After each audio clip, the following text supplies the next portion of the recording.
fierce Trump critic Michael Cohen, alleging Mr. Trump gave him $130,000 in 2016 to buy Daniel's silence. This is about Donald Trump being held accountable for his own dirty deeds. Plain and simple. Cohen's former legal advisor, Robert Costello, asked to testify at the request of Mr. Trump's legal team, blasting Cohen's credibility.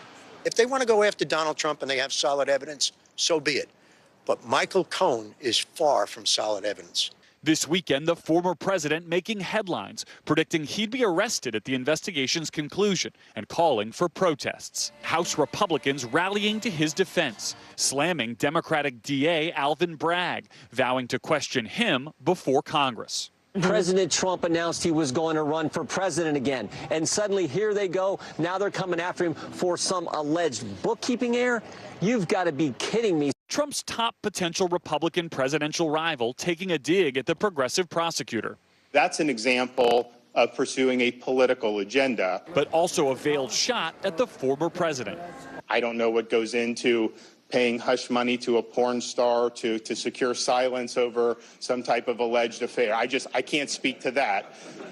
Law enforcement officials in New York City have been meeting to plan a security response to any protests and how to handle the possible surrender, fingerprinting, and initial court appearance of a former president. The Secret Service would accompany Mr. Trump throughout that process, a source familiar told NBC News, and do everything they could to keep him out of public view. Well, thanks to Garrett for that report. As all eyes are focused on the New York grand jury, law enforcement agencies are continuing to prepare for potential protests after former President Trump on Saturday called for his supporters to take action in the event of his arrest. In a Monday email to staff members, the U.S. Senate Sergeant at Arms detailed precautionary measures being taken in case of any protests, including the deployment of bike racks along some streets around the Capitol. Former President Trump's legal team is also attempting to halt the work of another probe against him. Attorneys for Mr. Trump filed a motion on Monday to quash the report from the Georgia grand jury that investigated potential interference in the 2020 election by Trump and his allies, asking that the evidence be found unconstitutional. The motion also asked for Fulton County District Attorney Fani Willis to be disqualified from further investigation into these matters. The office of Fani Willis declined to respond to NBC News when we reached out for comment. This morning, Russian President Putin is hosting Xi Jinping in Moscow for a second day with the Chinese leader calling Putin a, quote, close friend. Xi also praised Putin's firm leadership and predicted he'd win re-election next year. At the same time, Japanese Prime Minister Kishida, is on a train headed for Kyiv this morning for talks with Ukraine's President Zelensky. Let's go live to Chapman Bell in London. And Chapman, do we know what's on the agenda between Xi and Putin on day 2? Well, good morning, Francis. This is Xi Jinping's first foreign trip since his re-election as China's president earlier this month, his third term. And he arrived yesterday, he and Putin addressing each other as dear friends, and Putin even telling the Chinese leader that Russia's slightly envious of how well they've done in recent years. And they're using this three-day visit to reaffirm and highlight their no-limits friendship, as they call it, and they've often spoken about. And of course, high on the agenda will be the war in Ukraine. China saying that they want to be a peacemaker in this situation. China's foreign ministry is saying China's upholding its objective and fair position on the Ukraine crisis and playing a constructive role in promoting peace talks. Now, the White House has said that they think Xi could play a constructive role in peace talks, but that would be achieved by speaking directly with President Zelensky, and have said that any support for Russia's war could be seen negatively, and that if their proposal does not involve an all-out pullout by Russian forces, that it only gives Putin more time to regroup. But as we said, Japan's Prime Minister Kishida is arriving on a surprise visit to Ukraine this morning to meet directly with President Zelensky, saying that he wants to show solidarity and unwavering support. So it shows just how global this conflict has become as it continues on more than a year. Francis? The diplomacy being seen there on opposite sides of the spectrum. Chapman, thank you. It's official. A 3-day strike is on this morning for Los Angeles public schools.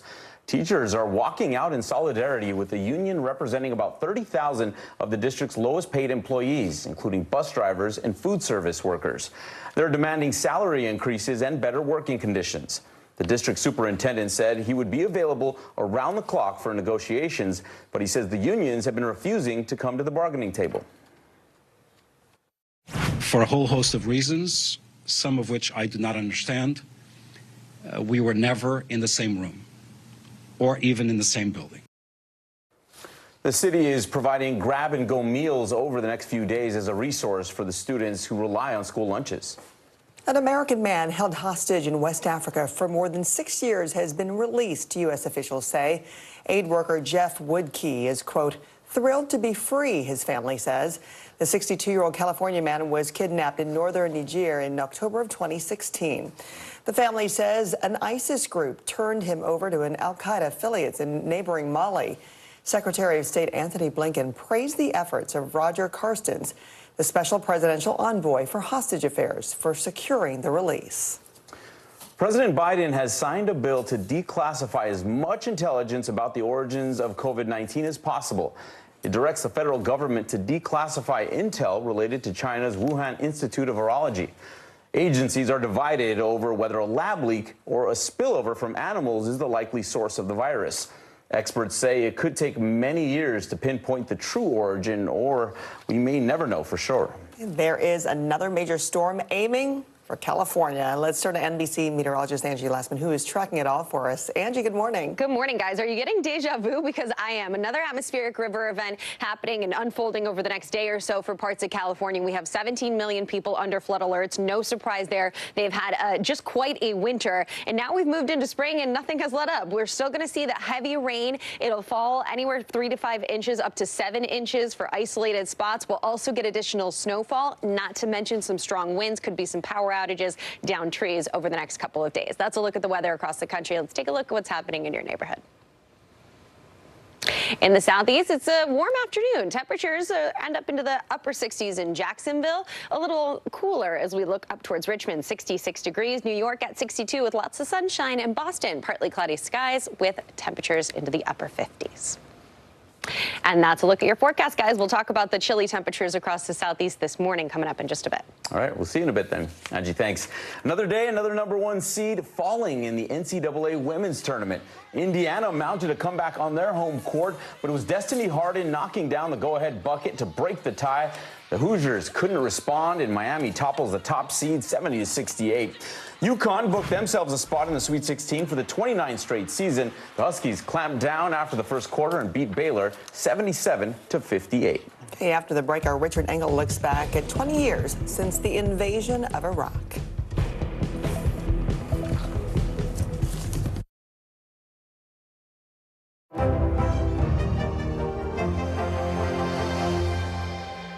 Hey, podcast fans, ready to unlock our true crime mysteries? Try Dateline Premium on Apple Podcasts. You'll get early access to originals, plus bonus content, and everything is ad-free. So head to Apple Podcasts now to subscribe. The day's biggest political stories, with trusted insight and expert analysis. A daily look at the politics behind the headlines. Meet the Press Now, streaming weekdays at 4 p.m. on NBC News Now. Hey, I'm Hallie. It's good to be with you tonight. There's another legal filing today, and I want to cut through some of the weedsy stuff. And let's just get to the point. They have started to vote on the PACT Act. If you're like, Hallie, stop speaking Washingtonese. This bill would basically give health care to veterans who have exposed to these toxic chemicals. So, Scott, I'm trying to make this as not DC as possible. The increased sort of anger that we've seen now in politics. I saw you searching for, I think, your microphone, Dan. You are. I was trying to do it on the slide. Live TV, man. It's okay.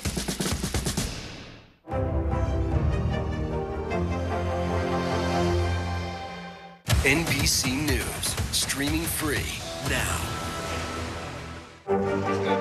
What is going to happen now? Going back and forth because Oh, yeah, this is it, right? NBC News, streaming free now. We're back now from Las Vegas. From Seattle, No. Guatemala City. From Wilmington. I was in space in Texas. From Normandy, From France. Surfside, Florida. Thank you for watching, everyone. The day's biggest political stories with trusted insight and expert analysis. A daily look at the politics behind the headlines. Meet the Press Now, streaming weekdays at 4 p.m. on NBC News Now. NBC News, streaming free now. Leading the news, it has been 20 years since the U.S. invaded Iraq, removing Saddam Hussein from power, but at the same time unleashing sectarian conflicts that tore the country apart. Thousands of American troops also lost their lives. Our Richard Engel takes a look at the legacy of a war that changed the world. 20 years ago, the United States invaded Iraq, launching a ferocious bombing campaign dubbed Shock and Awe. What's happening in today's Iraq is equally shocking. This was once one of Saddam Hussein's pleasure palaces, where he would hold birthday parties and events for his sons and daughters. Iraqis were terrified of this place. They weren't allowed in, of course. And now Iraqis hope that this will become the center of nightlife for the new Iraq. Saddam would be rolling in his grave if he could see his palace now. How have things changed? A lot of things changed. People here used to live in war. No, come to Iraq and see the life in Iraq. A cultural revolution is underway here. Noor Dawood is one of Iraq's karate champions, empowering a new generation of girls. I want to deliver a message to our community, to our society, that girls can do whatever they want. It's been a long, hard road to get here, with tragic, fatal mistakes. American troops invaded to find weapons of mass destruction that never existed. They stayed for the next 8 years to stop a civil war triggered by the invasion. Around 4,600 Americans died here, along with several 100,000 Iraqis.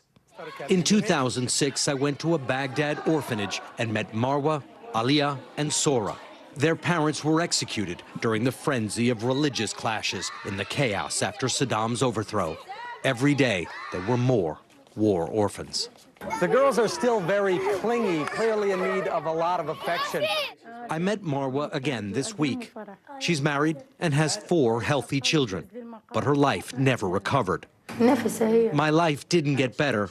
We don't have a future, she says. Marwa blames Iraq's rampant corruption, which is leaving many in poverty in a country rich with oil. But Baghdad is undoubtedly safer now. American troops have been replaced by American tourists. What kind of reception are you getting?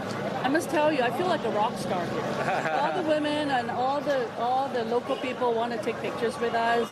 Not long ago, this ancient bazaar was blown up by a suicide bomber.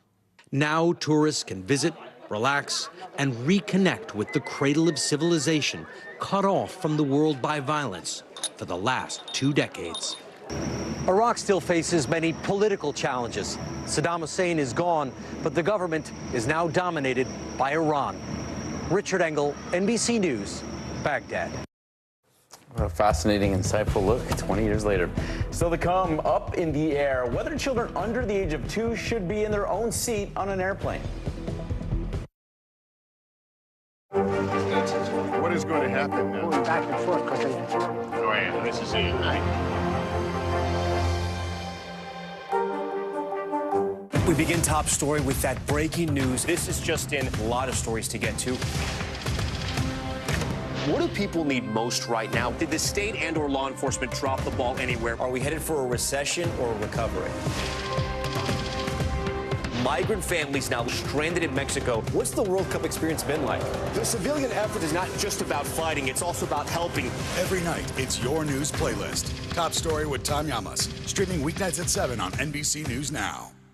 Hey, podcast fans, ready to unlock our true crime mysteries? Try Dateline Premium on Apple Podcasts. You'll get early access to originals, plus bonus content, and everything is ad-free. So head to Apple Podcasts now to subscribe.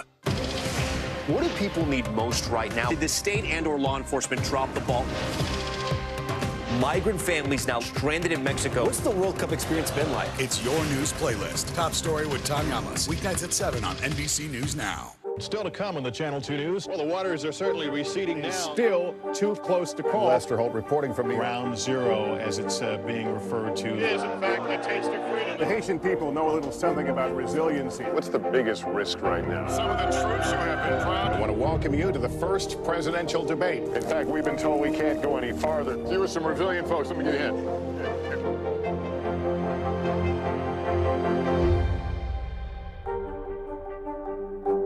NBC News, streaming free now. Still to come on the Channel 2 News. Well, the waters are certainly receding now. Still too close to call. Lester Holt reporting from the Ground Zero, as it's being referred to. It is, in fact, a taste of freedom. The Haitian people know a little something about resiliency. What's the biggest risk right now? Some of the troops who have been proud. I want to welcome you to the first presidential debate. In fact, we've been told we can't go any farther. Here are some resilient folks. Let me get a hint.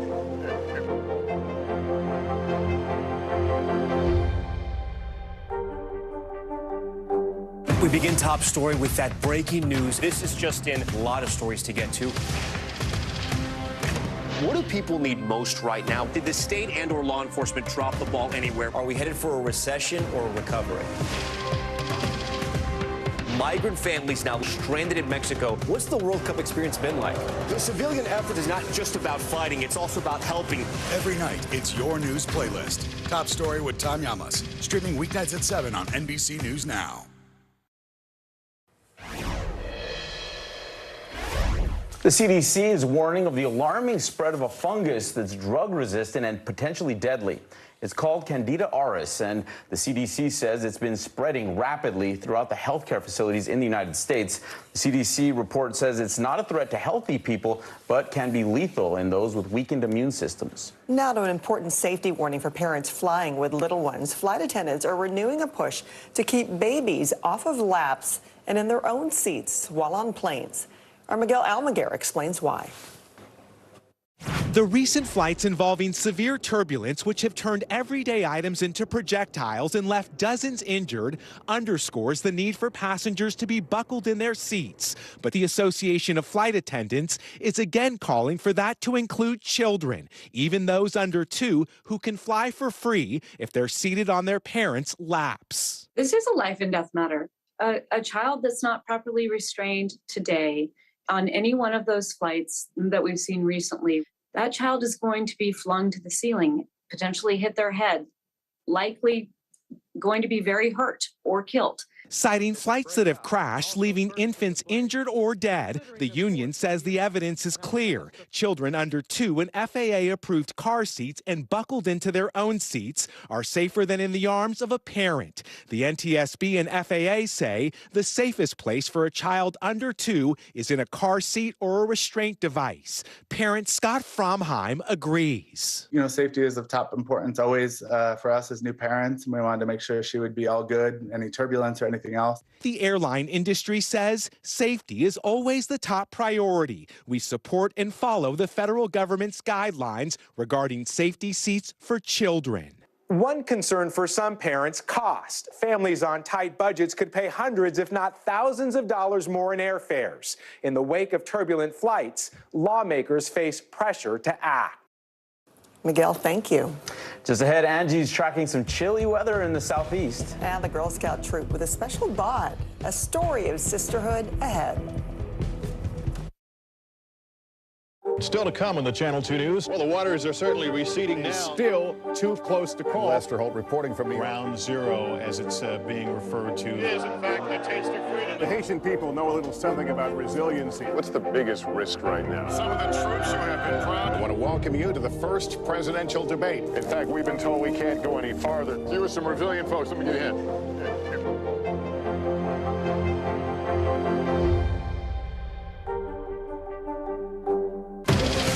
What do people need most right now? Did the state and or law enforcement drop the ball?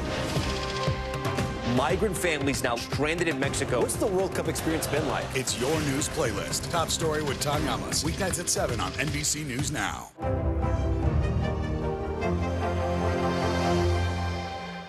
For Dateline Premium, subscribe now on Apple Podcasts.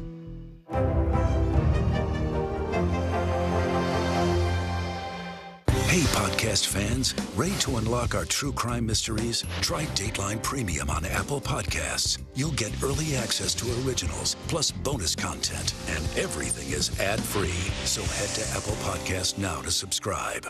Watch NBC Nightly News with Lester Holt or listen wherever you get your podcasts. NBC News, streaming free now.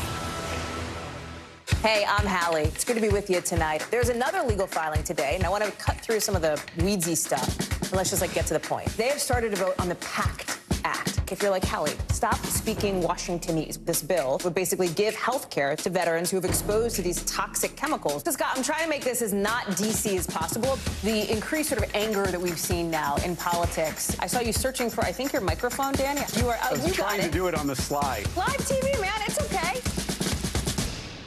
NBC News, streaming free now. Hey, podcast fans, ready to unlock our true crime mysteries? Try Dateline Premium on Apple Podcasts. You'll get early access to originals, plus bonus content, and everything is ad-free. So head to Apple Podcasts now to subscribe. We're back now from Las Vegas. From Seattle, Guatemala City. From Wellington. I was in space in Texas. From Normandy, from Surfside, Florida. Thank you for watching, everyone. NBC News, streaming free now. Welcome back. If you're headed out in the southeast, don't forget that jacket. Here's why. Temperatures are chilly, and 31 million people are under these freeze alerts right now for good reason. You see anywhere from the low 30s in Knoxville to the mid 30s in Tallahassee. It's a chilly start to the day. This is going to be one last day before we start to get some milder air in place. Even by this afternoon, it won't feel so bad. Nashville at 61 degrees. We'll end up into the upper 60s in places like Tuscaloosa. So we'll rebound, and then it gets even warmer here as we get into tomorrow, feeling like spring across the southeast by Wednesday. We'll be right back. For Dateline Premium, subscribe now on Apple Podcasts. What do people need most right now? Did the state and/or law enforcement drop the ball? Migrant families now stranded in Mexico. What's the World Cup experience been like? It's your news playlist. Top story with Tanya Amos. Weeknights at 7 on NBC News Now. NBC News, streaming free now. What do people need most right now? Did the state and/or law enforcement drop the ball? Migrant families now stranded in Mexico. What's the World Cup experience been like? It's your news playlist. Top story with Tanya Amos. Weeknights at 7 on NBC News Now. We're back now from Las Vegas. From Seattle, Guatemala City. From Wellington. I was in space in Texas. From Normandy, from Surfside, Florida. Thank you for watching, everyone. Hey, I'm Hallie. It's good to be with you tonight. There's another legal filing today, and I want to cut through some of the weedsy stuff. And let's just get to the point. They have started to vote on the PACT Act. If you're like Hallie, stop speaking Washingtonese. This bill would basically give health care to veterans who have exposed to these toxic chemicals. So, Scott, I'm trying to make this as not DC as possible. The increased sort of anger that we've seen now in politics. I saw you searching for, I think, your microphone, Dan. You are. I was trying to do it on the slide. Live TV, man. It's okay. What is going to happen now? Going back and forth because go ahead. This is it, right? Hey, I'm Hallie. It's good to be with you tonight. There's another legal filing today, and I want to cut through some of the weedsy stuff. And let's just get to the point. They have started to vote on the PACT Act. If you're like Hallie, stop speaking Washingtonese. This bill would basically give health care to veterans who have exposed to these toxic chemicals. So, Scott, I'm trying to make this as not DC as possible. The increased sort of anger that we've seen now in politics. I saw you searching for, I think, your microphone, Dan. You are. I was trying to do it on the slide. Live TV, man. It's okay. Well, if someone's ever said that you give a good bear hug, then the New Mexico Department of Game and Fish may want to hire you. The department put up a job listing for professional bear huggers on Monday. Now, cuddling cute cubs is not the only part of this gig. Applicants need to have the courage to crawl into bear dens. Yeah, the position is part of a research project into bears' movements and population dynamics. For some girls living in New York City's shelter system, one Girl Scout troop is providing more than just a safe space. It's creating a sisterhood. Our Kristen Dahlgren shares their touching story. It's a one-of-a-kind sisterhood. The best thing about being a Girl Scout is that you get to learn about things that you never knew before. Girl Scout Troop 6000 is unique. While the troop may look like any other Girl Scout troop on the surface, there's something special that ties them together. I love Troop 6000. I'm glad that I'm in it because it is very special to me. Each girl in Troop 6000 comes from the New York City shelter system. When you're in a troop full of girls that have experienced something so similar to you, you kind of just like instantly bond. Launched in 2017 by a single mother of 5 who had lost her home, Giselle Burgess sought to break the stigma and give girls living in temporary housing a safe place. It's about being heard, being seen, being understood, and being able to share without that judgment. I was excited to meet new people and make friends. Recently, Troop 6000 got together for World Thinking Day, its largest event since the pandemic began. All fees, uniforms, trips, and program materials are provided to Troop 6000 girls at no cost. No matter what your living circumstances are here in New York City, we will make sure that you have the same opportunities as any other girl. Troop 6000 also supports girls after they and their families transition from temporary to permanent housing. I think the best thing personally for me is the sisterhood we have. And it's that power of connection and friendship that's helping make the world a better place for these girls. Make new friends. Kristen Dahlgren, NBC News. Yeah, sharing that sisterhood and maybe some of those famous cookies while they're at it, too. Yeah, I mean, that's some of the best part, right, of the whole Girl Scout troop, but at least for someone who enjoys the cookies. But what they talked about there is they all come from similar backgrounds, you know, and it's not easy always to fit in as when you're a kid, especially when you have hardships like that. And the fact that they would provide so many resources, not just at that moment, but after they're done in all the different stages of life. It's a lifetime bond. I tell you what, Girl Scouts are invaluable in so many ways, but when you do it in that way and sharing, even more so. So more power to them in that sisterhood. Thanks for watching Earlier Today. See you tomorrow.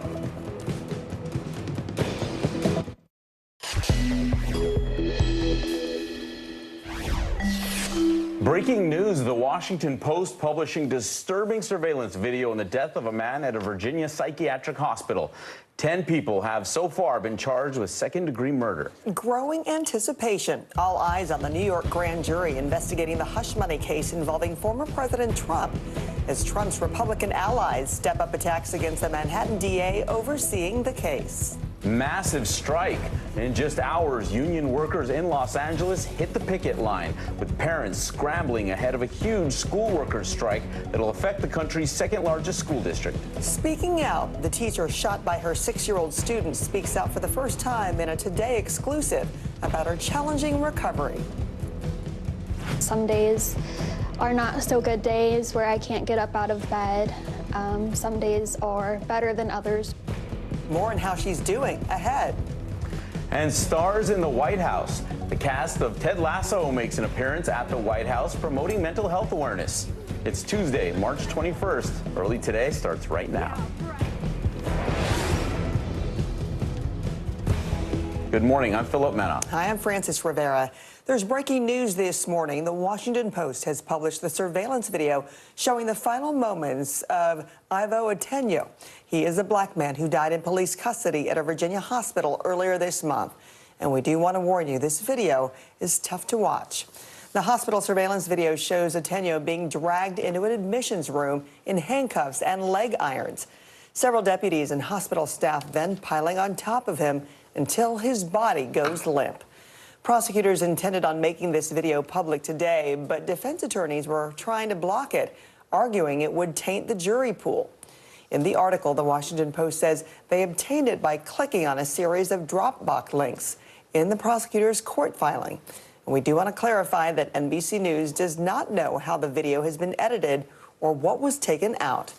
7 Henrico County Sheriff's deputies and 3 hospital staff members have been charged with second-degree murder in Atenyo's death. Attorneys for 2 of the deputies have said that their clients are innocent. A grand jury is expected to meet this morning to review the case.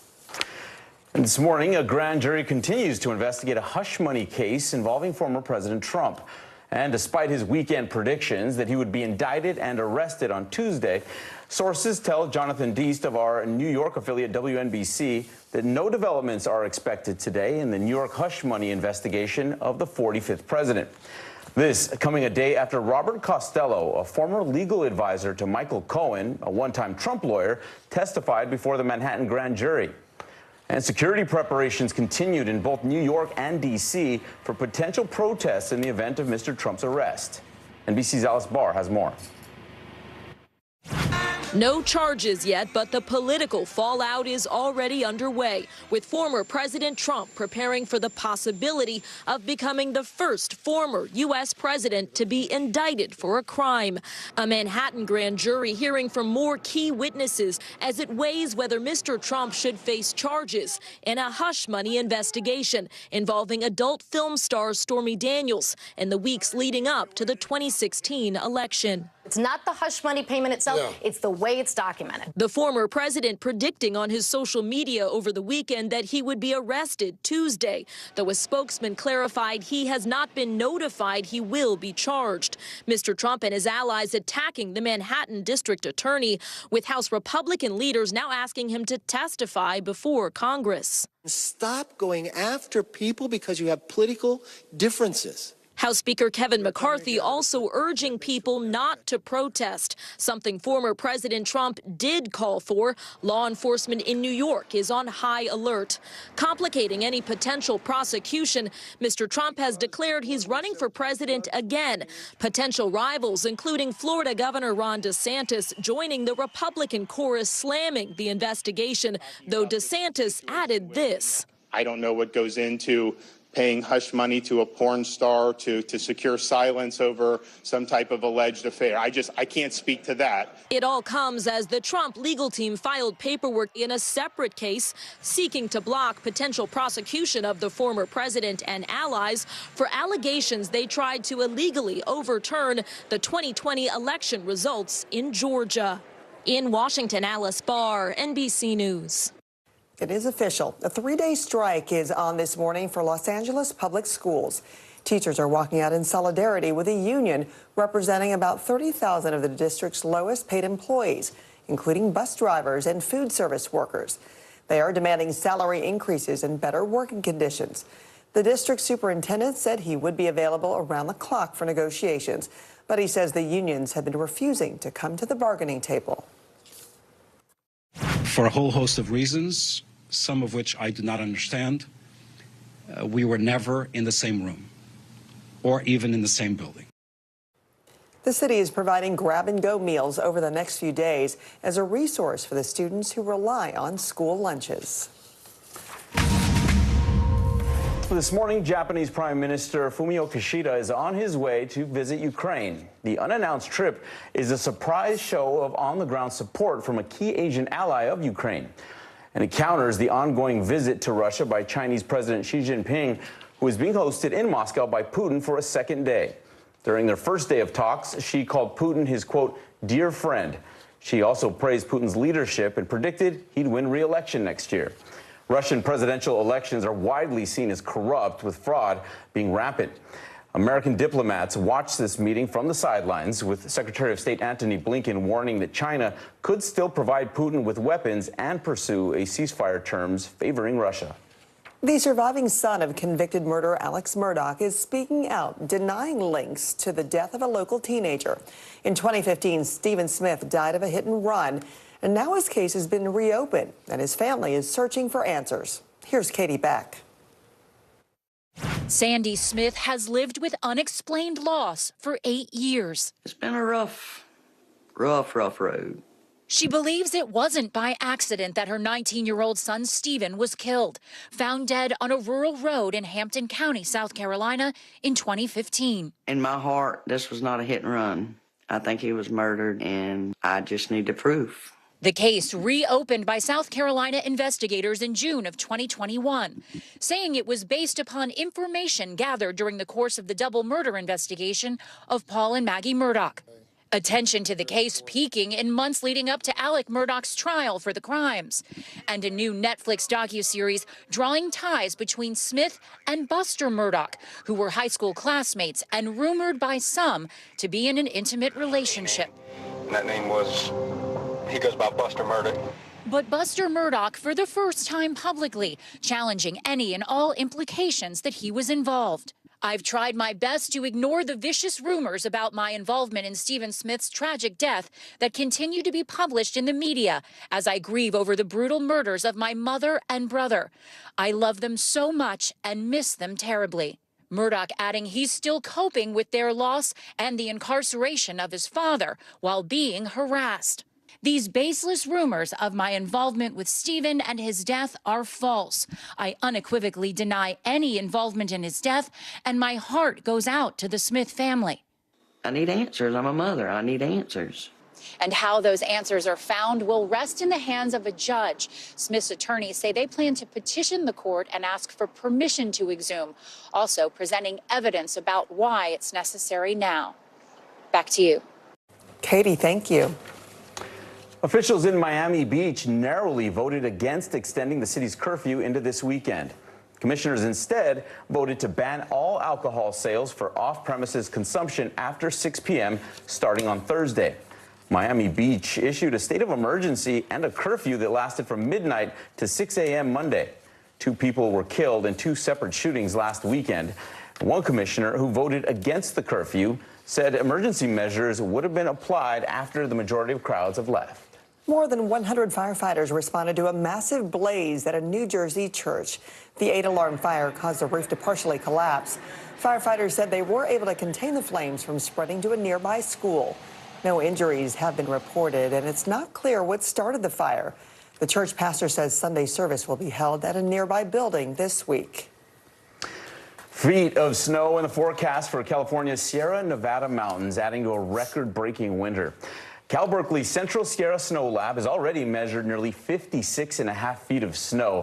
That is good for the second snowiest on record. Our Sacramento affiliate, KCRA, reported 11 atmospheric rivers that have swept through the Golden State since the start of 2023, bringing one of the snowiest seasons the region has seen in decades. And let's now get to NBC meteorologist Angie Lastman with a look at our forecast and what we can expect. Angie, good morning. Guys, why not add a little more snow to that tally there? We have another atmospheric river event that's unfolding, a system that's working on shore through the day today and bringing with it more heavy rain, more snow, and some strong winds. This is going to be kind of a repeat of what we've seen all winter long. It'll eventually move into parts of the Rockies, the Intermountain West.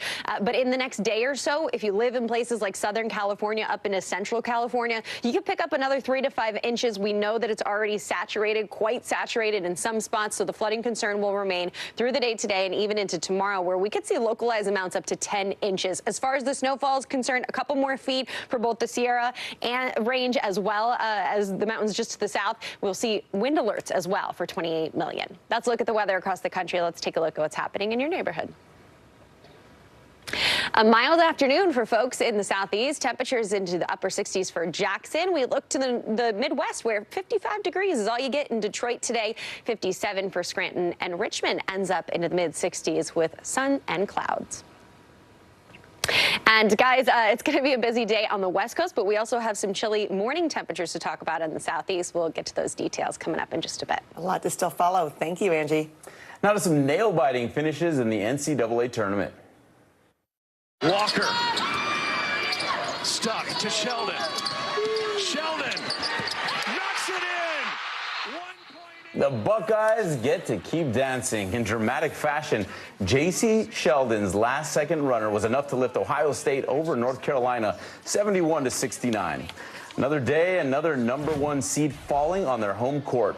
Destiny Harden knocked down the go-ahead bucket with just 3 seconds left. In Miami, topples top seed Indiana 70-68. All right, we're back in 60 seconds with a Today Show exclusive. And the Virginia school teacher who was shot by her 6-year-old student is opening up publicly about her recovery. Hey, I'm Hallie. It's good to be with you tonight. There's another legal filing today, and I want to cut through some of the weedsy stuff. And let's just get to the point. They have started to vote on the PACT Act. If you're like, Hallie, stop speaking Washingtonese. This bill would basically give health care to veterans who have exposed to these toxic chemicals. So, Scott, I'm trying to make this as not D.C. as possible. The increased sort of anger that we've seen now in politics. I saw you searching for, I think, your microphone, Dan. You are. I was trying to do it on the slide. Live TV, man. It's okay. Hey, podcast fans, ready to unlock our true crime mysteries? Try Dateline Premium on Apple Podcasts. You'll get early access to originals, plus bonus content, and everything is ad-free. So head to Apple Podcasts now to subscribe. What is going to happen now? Going back and forth because they... Oh, yeah, this is it, right?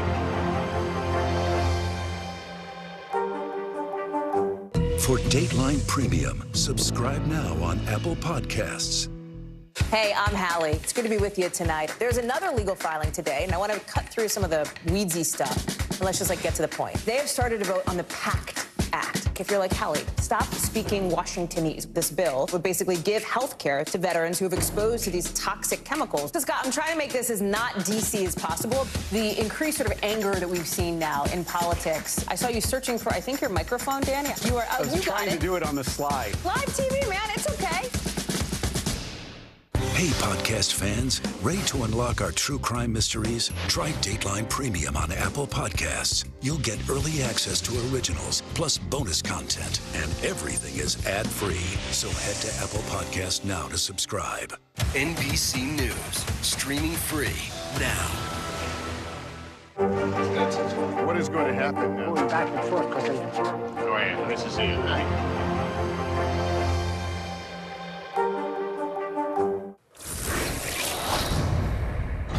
Now to an NBC News exclusive. The Virginia teacher shot by a 6-year-old student is speaking publicly for the first time about her recovery.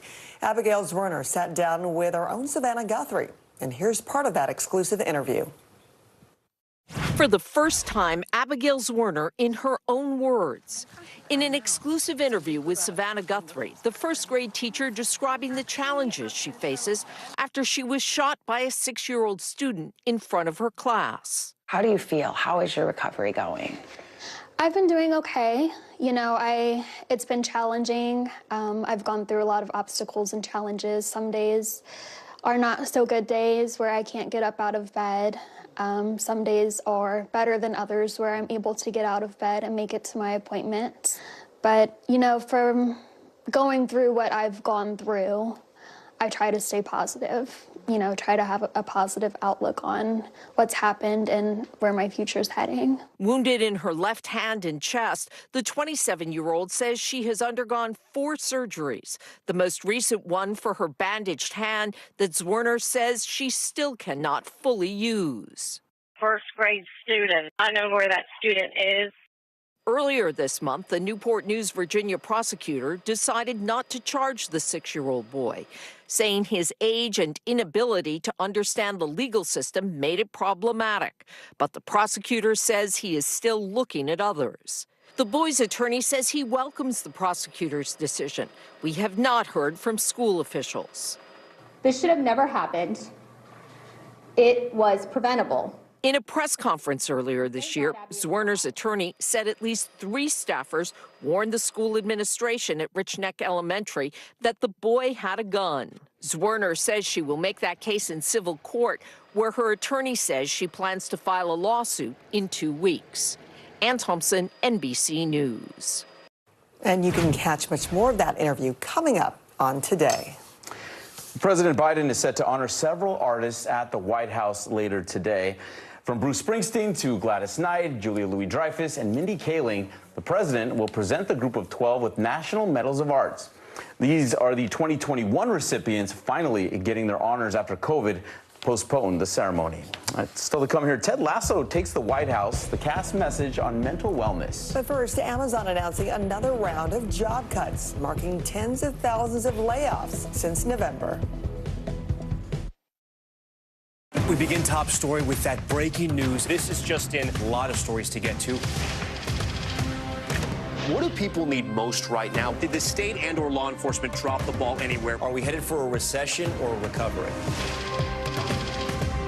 Migrant families now stranded in Mexico. What's the World Cup experience been like? The civilian effort is not just about fighting, it's also about helping. Every night, it's your news playlist. Top Story with Tom Llamas, streaming weeknights at 7 on NBC News Now. Hey, podcast fans, ready to unlock our true crime mysteries? Try Dateline Premium on Apple Podcasts. You'll get early access to originals, plus bonus content, and everything is ad-free. So head to Apple Podcasts now to subscribe.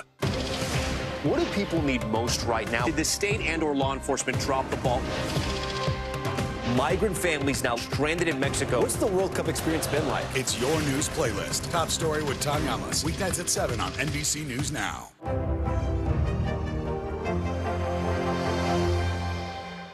For Dateline Premium, subscribe now on Apple Podcasts. NBC News, streaming free now. Still to come on the Channel 2 News. Well, the waters are certainly receding now. Still too close to call. Lester Holt reporting from Ground Zero, as it's being referred to. It is, in fact, the taste of freedom. The Haitian people know a little something about resiliency. What's the biggest risk right now? Some of the troops who have been proud. I want to welcome you to the first presidential debate. In fact, we've been told we can't go any farther. You with some resilient folks, let me get a hint.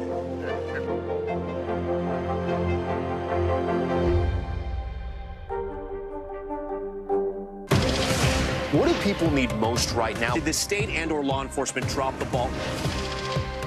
Migrant families now stranded in Mexico. What's the World Cup experience been like? It's your news playlist. Top Story with Tom Yamas. Weeknights at 7 on NBC News Now. We're back now from Las Vegas. From Seattle, Guatemala City. From Wilmington. I was in space in Texas. From Normandy, From France. Surfside, Florida. Thank you for watching, everyone. For Dateline Premium, subscribe now on Apple Podcasts. Watch NBC Nightly News with Lester Holt or listen wherever you get your podcasts. The day's biggest political stories with trusted insight and expert analysis. A daily look at the politics behind the headlines. Meet the Press Now, streaming weekdays at 4 p.m. on NBC News Now. We're back now from Las Vegas. From Seattle, Guatemala City. From Wilmington. I was in space in Texas. From Normandy, From France. Surfside, Florida. Thank you for watching, everyone.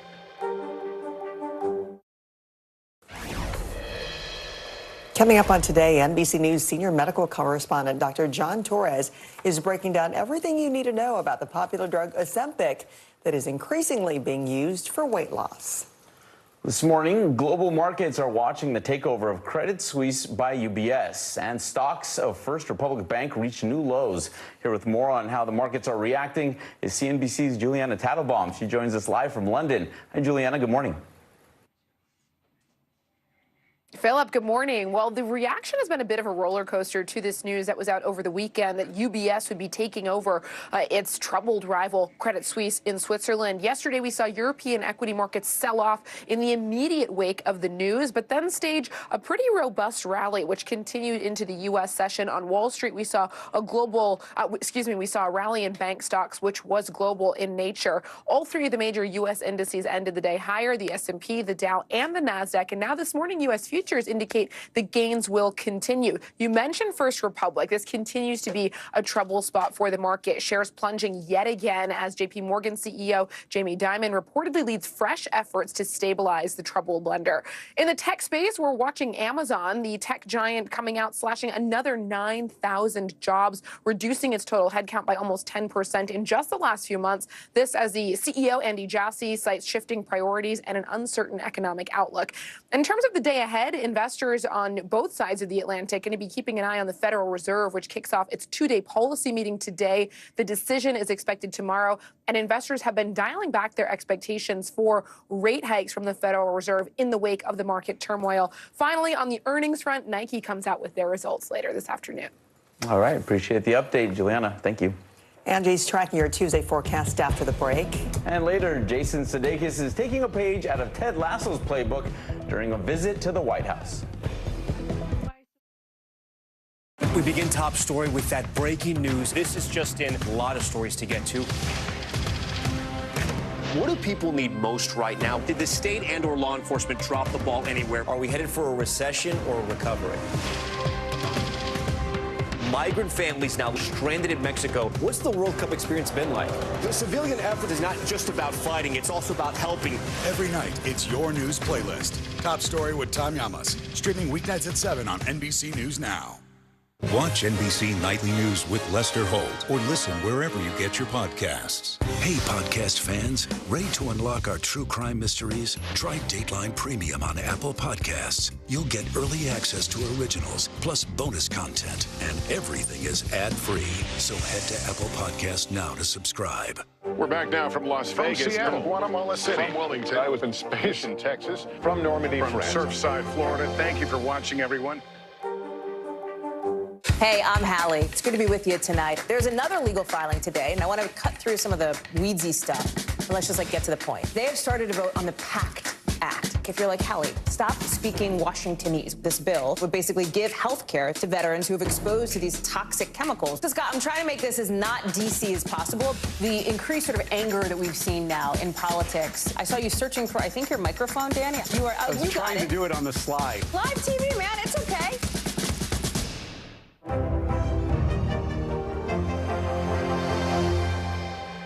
Hey, podcast fans, ready to unlock our true crime mysteries? Try Dateline Premium on Apple Podcasts. You'll get early access to originals, plus bonus content, and everything is ad-free. So head to Apple Podcasts now to subscribe. The day's biggest political stories with trusted insight and expert analysis. A daily look at the politics behind the headlines. Meet the Press Now, streaming weekdays at 4 p.m. on NBC News Now. Watch NBC Nightly News with Lester Holt or listen wherever you get your podcasts. The day's biggest political stories with trusted insight and expert analysis. A daily look at the politics behind the headlines. Meet the Press Now, streaming weekdays at 4 p.m. on NBC News Now. Watch NBC Nightly News with Lester Holt or listen wherever you get your podcasts. Welcome back. It's spring officially, but it sure doesn't feel like it in the southeast, where they're waking up to freeze alerts from Mississippi to the Carolinas. It's going to be a chilly start to the day, with these temperatures hanging out into the low 30s for a lot of places like Knoxville, Charlotte, mid 30s in Nashville, and as far south as Tallahassee, waking up to the mid 30s as well. It doesn't last for all that long. We'll have basically this morning, and then things will rebound a little below average across much of the southeast for the later parts of today, but we still make it into the 60s. And by tomorrow, it feels great. We'll see temperatures into the low 70s in Memphis. Tallahassee returns to 80 degrees. So spring finally shows up for the southeast. Other parts of the country, not so much just yet, guys. We'll wait for it. Worth the wait. Thank you. You better believe it. The cast of Ted Lasso advocates for mental health awareness at the White House. We'll be right back.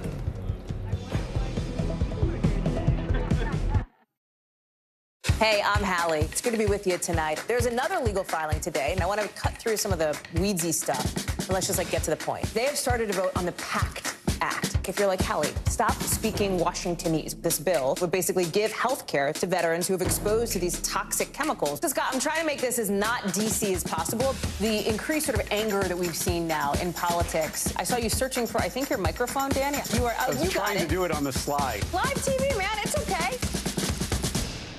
We're back now from Las From Vegas. Seattle, No. Guatemala City. From Wilmington. I was in space in Texas. From Normandy, From France. Surfside, Florida. Thank you for watching, everyone. For Dateline Premium, subscribe now on Apple Podcasts. Still to come on the Channel 2 News. Well, the waters are certainly receding now. Still too close to call. Lester Holt reporting from New York. Ground zero, as it's being referred to. It is, in fact, the taste of freedom. The Haitian people know a little something about resiliency. What's the biggest risk right now? Some of the troops who have been proud. I want to welcome you to the first presidential debate. In fact, we've been told we can't go any farther. Here are some resilient folks. Let me get in.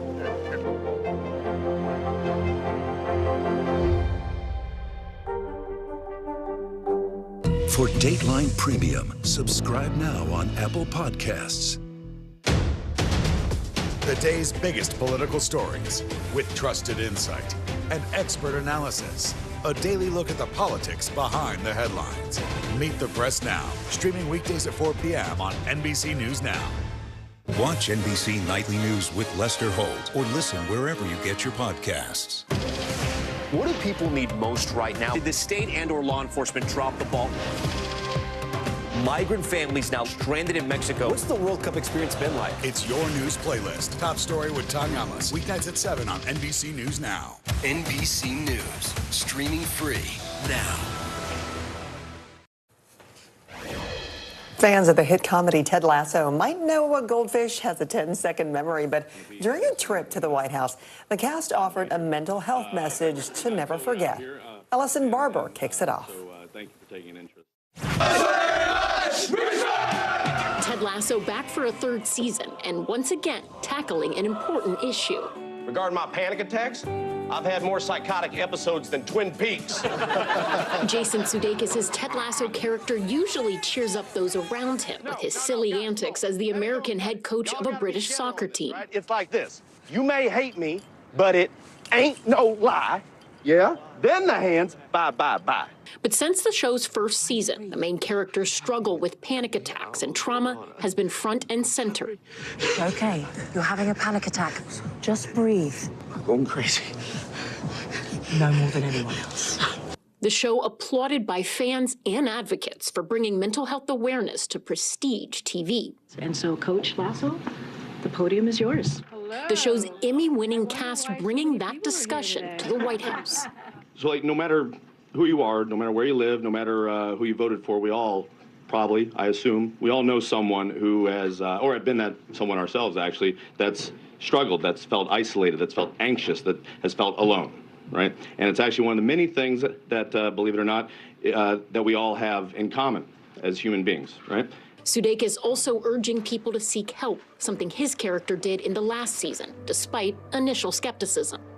We also have to know that we shouldn't be afraid to ask for help ourselves. And that does take a lot, especially when it's something that has such a negative stigma to it, such as mental health. And it doesn't need to be that way. The cast also sitting down with President Biden and First Lady Jill Biden in a closed-door meeting, the show's iconic Believe sign hanging above the Oval Office. I want to share with you all the truth about my recent struggles with anxiety. And, well, my overall concern about the way we discuss and deal with mental health in athletics. Now, Sudeikis promising to continue his advocacy for mental health on and off the screen.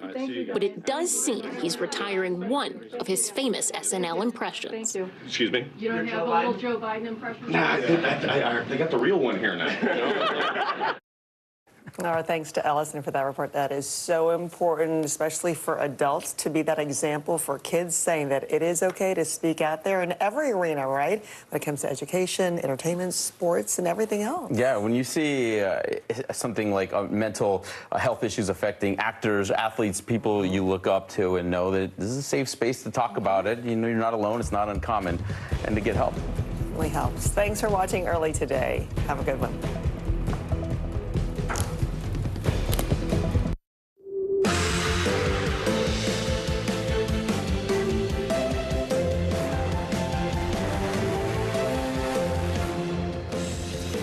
Good morning, I'm Joe Fryer. And I'm Zinklea Samoa in for Savannah Sellers. Right now on Morning News Now, the waiting game, all for a possible indictment of former President Trump this morning after he predicted his arrest will happen today, all in connection to that hush money probe involving adult film star Stormy Daniels.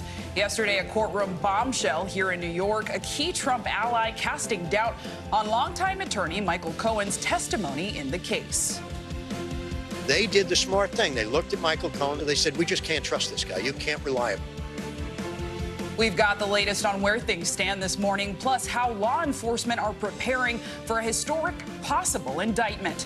Rebound, some welcome news on Wall Street this morning. Stocks are back in the green after a whirlwind few days of big bank backstops and buyouts. But is this just the eye of the storm? We'll dig deeper. Side by side, a display of solidarity in Moscow. China's President Xi Jinping alongside his Russian counterpart, Vladimir Putin. Their conversations about the war in Ukraine and what their meeting means for relations with the West. Also this morning, sizing down. The size of the average American apartment is, get this, shrinking. We'll tell you what's behind the decline in square footage and where you can get the most bang for your buck. And home field advantage, the cast of the critically acclaimed series Ted Lasso took over yesterday's White House press briefing. Their inspiring message on mental health in these rather uncertain times.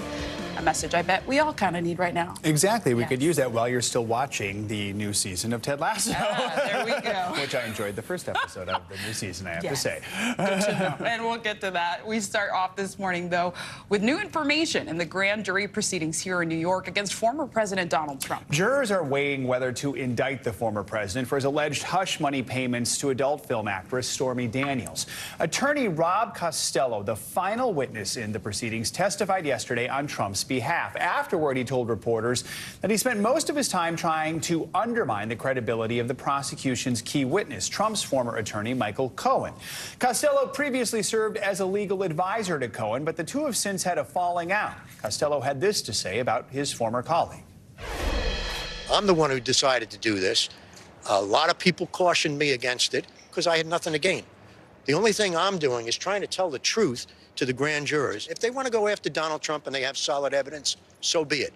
But Michael Cohen is far from solid evidence.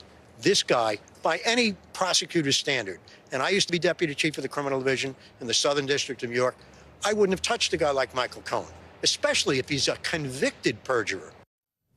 The grand jury is expected to return on Wednesday, tomorrow, to decide on whether to issue an indictment. We have NBC News legal analyst Danny Savallo standing by to help break down these grand jury proceedings. But first, let's bring in NBC News correspondent Vaughn Hilliard. He is got the latest from West Palm Beach, Florida. Vaughn, good morning to you. So Michael Cohen was standing by to rebut Rob Costello's testimony yesterday, but in the end says he wasn't called. So what all do we know about Costello's testimony, and what is Michael Cohen saying about this?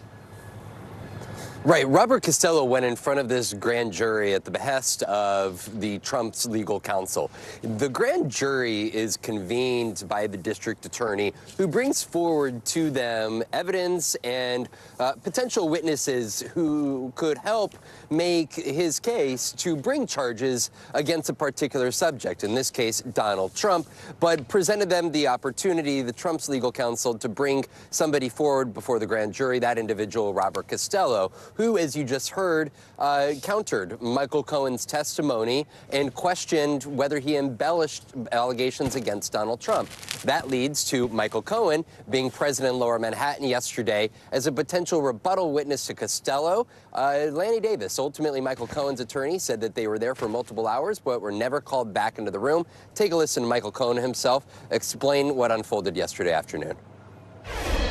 It's a typical Donald J. Trump play out of the playbook. Figure out how you're going to muddy the water as best as you possibly can, denigrate the person, disparage them. The district attorney has the documentation in order to validate every single statement that I've made. Michael Cohen is the crucial witness here. He was, of course, the former fixer and lawyer for Donald Trump, who flipped on him several years ago after serving his own prison time. He is the key witness if there were to be criminal proceedings against Donald Trump. So Trump has been active on social media since this past weekend. Last night, he posted a video that seems to be an attack ad against Manhattan District Attorney Alvin Bragg. What can you tell us about his flurry of posts, and what kind of pressure is Bragg facing right now? Yeah, Alvin Bragg has put out to his office in a memo that they will be undeterred by any of the outside pressure from whether it be Republican politicians or whether it be from the likes of individuals online. You can see in a statement he writing saying, "We will not be intimidated by attempts to undermine the justice process, nor will we let baseless accusations deter us from fairly applying the law." Of course, the pressure is coming from the highest place, and that is Donald Trump himself, who over the last now 3 days has put out a litany of statements on his Truth social media account, as well as a video calling into question the integrity of Alvin Bragg and putting pressure on the prosecutor's office as they considered attempting to bring charges against him. And Vaughn, do we know how the Secret Service would handle a possible indictment here? We know per multiple sources to NBC News that the Secret Service would intend to stay with Donald Trump every step of the process, from arraignment to even potential jail time. This is for the Secret Service, this federal agency that is in the position to protect Donald Trump. They suggest that they will be there, and over the course of the next week, if Donald Trump were to be arraigned in New York City, they would try to keep him out of public view the best they can. Of course, Donald Trump often has his own plans, and if he were to request the Secret Service to not be with him, then that would mean something else. But when you see the security measures already being taken around the U.S. Capitol because of potential protests, but also there in New York City, there is, of course, security concerns around the potential arraignment and indictment of Donald Trump. All right, Vaughn Hilliard in West Palm Beach, Florida. Vaughn, thank you. Now let's bring in NBC News legal analyst Danny Savalos. Danny, good morning. So Robert Costello spoke to reporters after he testified yesterday, and he was really stoking questions about Cohen's credibility. So first, let's take a listen. Now, the problem here is that the district attorney has so far not provided all of those documents to the grand jurors. I have nothing to hide. All of those documents were provided to the U.S. Attorney's Office. They did the smart thing. They looked at Michael Cohen. They said he's a convicted perjurer, and there must be 100 instances in those documents of him lying to us. So they said, we just can't trust this guy. You can't rely upon him. So further context here, Costello met Cohen back in 2018 when he was being investigated by prosecutors. And in response to these claims, Cohen has said, quote, so many things that he said were untrue. So how valuable was this testimony in court? It's probably a net neutral result because at the end of the day, Michael Cohen is a witness that everybody knows has credibility problems. You don't need Robert Costello to hold a press conference or talk to reporters to learn that Michael Cohen is a convicted liar and that prosecutors would have problems if they made him their star witness. But that would lead me to believe that there's no way Michael Cohen is their star witness. He may be important to authenticate documents. That is a move that won't hurt prosecutors. Who cares if he's a liar? Here's a document. It's a business record. That's this person's signature. This is what the business record is for. That could be compelling stuff. And Robert Costello also mentioned the documents that weren't introduced to the grand jury. I feel his pain, but at the same time, prosecutors are not required to introduce all evidence or even exculpatory evidence. It's their show in the grand jury. They can choose to put on or introduce whatever they like. Let's look ahead. Sources say that the next grand jury date is tomorrow. What would be the next possible steps for the grand jury if there is going to be an indictment? They could return a true bill. And when it comes to procedure, you take normal procedure and throw it out the window because this is about as special a situation as it gets with Donald Trump being a potential defendant. So while you might expect that if they were to wrap up their work, they would do it Wednesday because they may not want to wait until next week. Or it's possible that they're nowhere near finished. Maybe Robert Costello opened up a whole new avenue of inquiry, but that's not likely given the fact that Michael Cohen was there as a rebuttal witness and no one saw the need to call him to rebut Costello's testimony. Well, all eyes on this case, especially here in New York. Danny Costello, thank you so much. Danny Costello? How dare you? And now, Robert Savalos. Danny Savalos, thank you so much. All right, let's get the latest now on major storms and new flooding expected to sweep California. Meteorologist Angie Lassman joins us now for more on this. Angie, good morning. Good morning, guys. Does it feel like deja vu? Because it does to me. Another day where we are gearing up for an atmospheric river event that's going to inundate California with a whole lot of rain. And you see the alerts that we've got up right now with this next storm system. Flood alerts totaling 17 million. We've got winter weather alerts that extend into the parts of the high plains, as well as those wind alerts that are going to be impacting parts of the Southwest over the coming days. So let's start with what's happening right now. Some of that heavy rain has already worked on shore for folks in California, and it extends basically from San Francisco all the way down to San Diego. Now, the heaviest rain is going to be focused into Southern California and stretching into parts of Central California. But it really looks like the bulk of the highest totals will be focused towards Los Angeles and parts of San Diego, extending in between those two locations. And there's the storm system, another atmospheric river event. It doesn't look quite as strong as the previous one that we dealt with, but even still, any additional rainfall, any additional snowfall could be problematic here going over the next 24 hours. We'll also have really strong winds. I mentioned those wind alerts, and for good reason. Winds up to 40, even 50 miles per hour and extending into parts of the Southwest. Now, watch what happens, though, as we go through late parts of today. We'll start to see rain kind of winding down a bit for especially Northern California and Central California. We'll see some lingering showers here as we get into tomorrow, but this storm system starts to bring parts of the South some strong to severe storms. It'll also bring some rain, the extension of it. It'll bring some rain to parts of the Northeast, and we'll see even some snow into parts of the Midwest. So rainfall totals in California, anywhere from 7 to 10 inches are going to be the higher ends of what we'll see. And again, that's focused into Southern California. We'll see places like Santa Barbara, Los Angeles, San Diego, even near Temecula, could see some of those isolated higher amounts. We'll see more like widespread 3 to 5 inches as we get through Thursday. And this will even extend into parts of the Intermountain West, although it's really the California area that we're most concerned about. But then, as that system moves to the east, we have heavy rain that's going to work across parts of the Midwest as well, 1 to 2 inches in some spots. How about the snowfall? A couple more feet in places like the Sierra Range as well as the San Gabriel Mountains. Really don't need a whole lot more snow there, but we're going to get some. And then, again, there's the snow that we'll see working through parts of the Midwest, anywhere from 3 to 7 inches possible. The winds, 40, 50 miles per hour, they'll be problematic when it comes to the downed trees, down power lines. All of that is on the table here as we go through the next 24 to 48 hours, guys. Important updates, Angie. Thank you. Turning now to a story garnering national attention. The death of Ivo Otenyo this morning. The Washington Post publishing the surveillance video showing his final moments. Otenyo is the 28-year-old black man who died in police custody at a Virginia hospital earlier this month. We do want to warn you, this video is difficult to watch. The hospital surveillance video shows Otenyo being dragged into an admissions room in handcuffs and leg irons before several deputies and hospital staff start piling on top of him until he stops moving.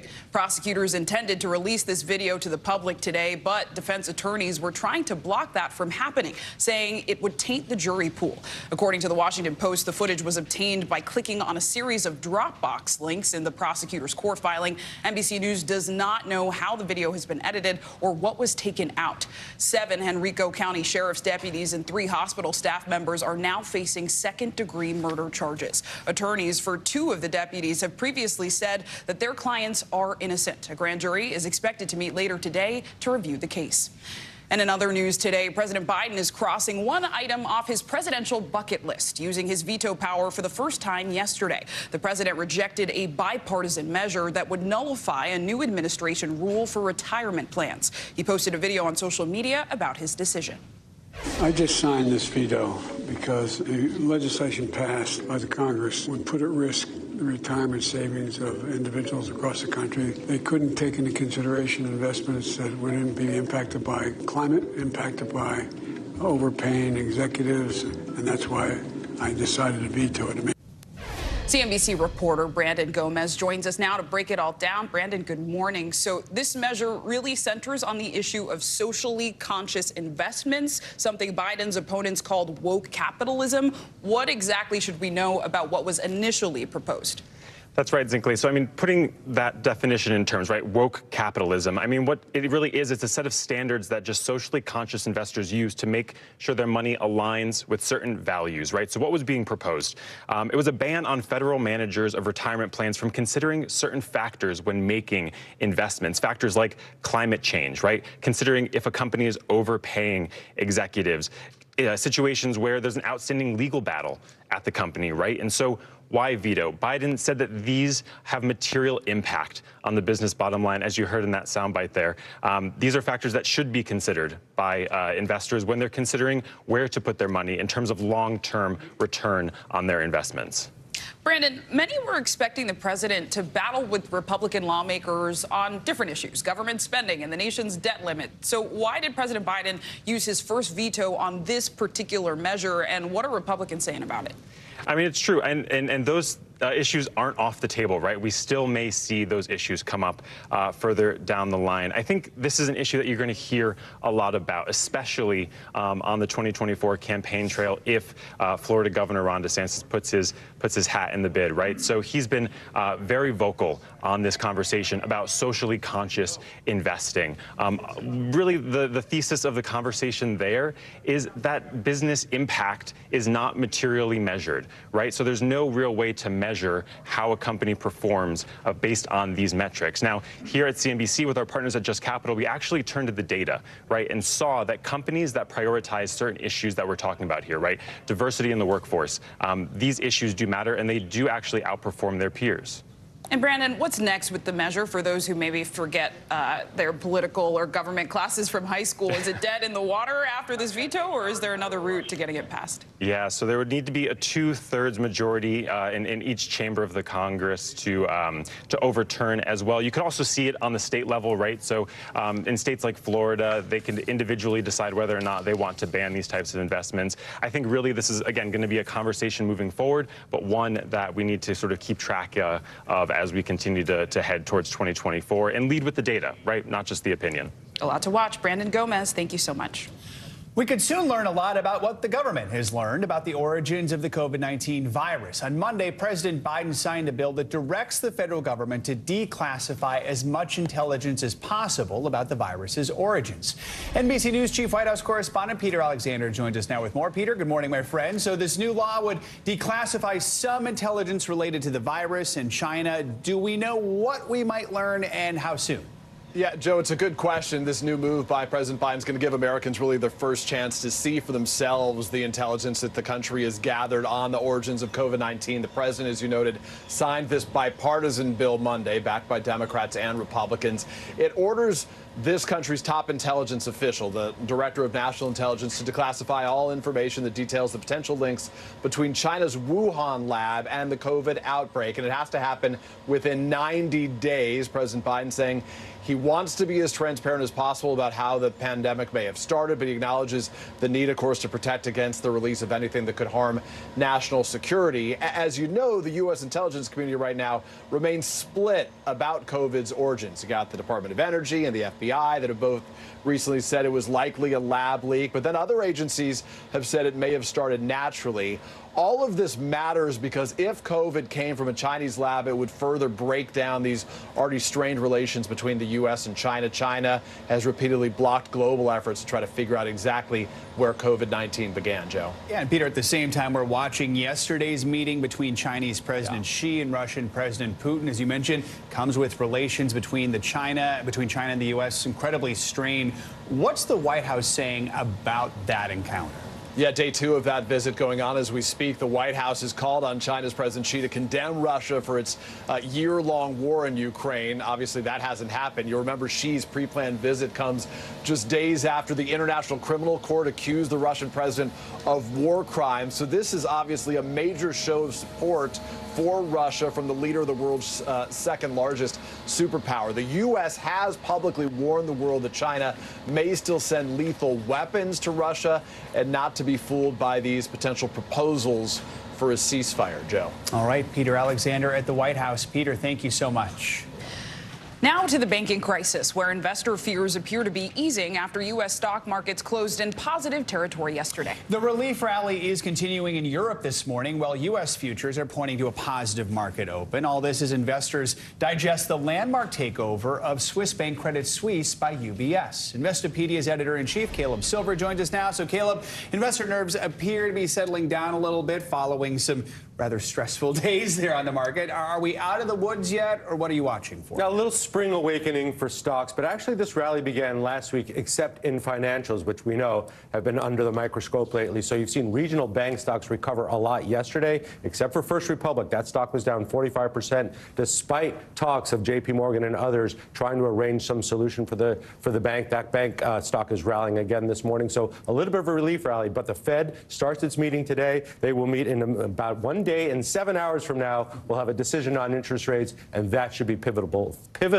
for investors. And Caleb, I will bear some bad news because one stock continued to fall yesterday. First Republic Bank, the stock closed nearly 50% lower after a ratings agency cut its credit rating. And CNBC sources reveal that JP Morgan is actually advising this bank. What's happening there? Yeah, well, as we know, First Republic has been one of those regional banks under the microscope. Was very healthy a couple of years ago, but investors have really bailed out of that stock because they're concerned about the level of uninsured deposits at the bank. We know that bank took a $30 billion lifeline from 11 other banks last week. Now JP Morgan reportedly, according to CNBC, advising on whether it should go up for sale or are they going to try to raise new money. All of that dilutes shareholders. The stock's rallying again this morning. And what's interesting is a lot of this concern is centered around the banking sector, but the rest of the stock market is doing all right. That might be an anticipation that the Fed will have softer, more dovish words tomorrow, even if it raises rates a quarter point. Just the language, words matter. The language that Fed Chair Powell uses tomorrow is going to be important for investor sentiment. They're looking for a reason to believe, investors, because they haven't had one for a very long time. Maybe we get that tomorrow. Let's dissect the Fed and meeting this week, because there's a lot of folks who say, hey, listen, the reason we're having these banking issues is because the interest rates are simply too high right now. What are the options for the Fed? Do we expect a rate hike? Is it possible they say, no, we're not going to raise this time around? Could they even bring them down a little bit? Right. They say the Federal Reserve raises interest rates until something breaks. Something broke. That was the balance sheets of a lot of these regional banks. But the Fed is still dealing with inflation on the one hand and this banking crisis on the other. It has tools for both. So by raising rates a quarter point, and there's about an 80% probability that will happen, they'll probably keep doing that to keep the inflation situation continuing to fall. But they have to deal with the banking crisis, and they're doing that by offering liquidity to banks in a way that we haven't seen since 2008. And keep an eye for whatever Jerome Powell says after they make their decision, because you say that'll play a key role. Words matter. All right. Thank you so much, Caleb Silver. Appreciate it. Coming up on this hour of Morning News Now, Chinese President Xi and Russian President Putin, as we mentioned, side by side in a display of solidarity that has the West on its toes. We're going to have more on their conversations on the war in Ukraine and what this high-stakes visit means for relations with the West. Plus, France's President Emmanuel Macron survives that no-confidence vote in Parliament. But violent protests continue across the country surrounding his controversial new pension plan. We've got the latest up next.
The day's biggest political stories with trusted insight and expert analysis.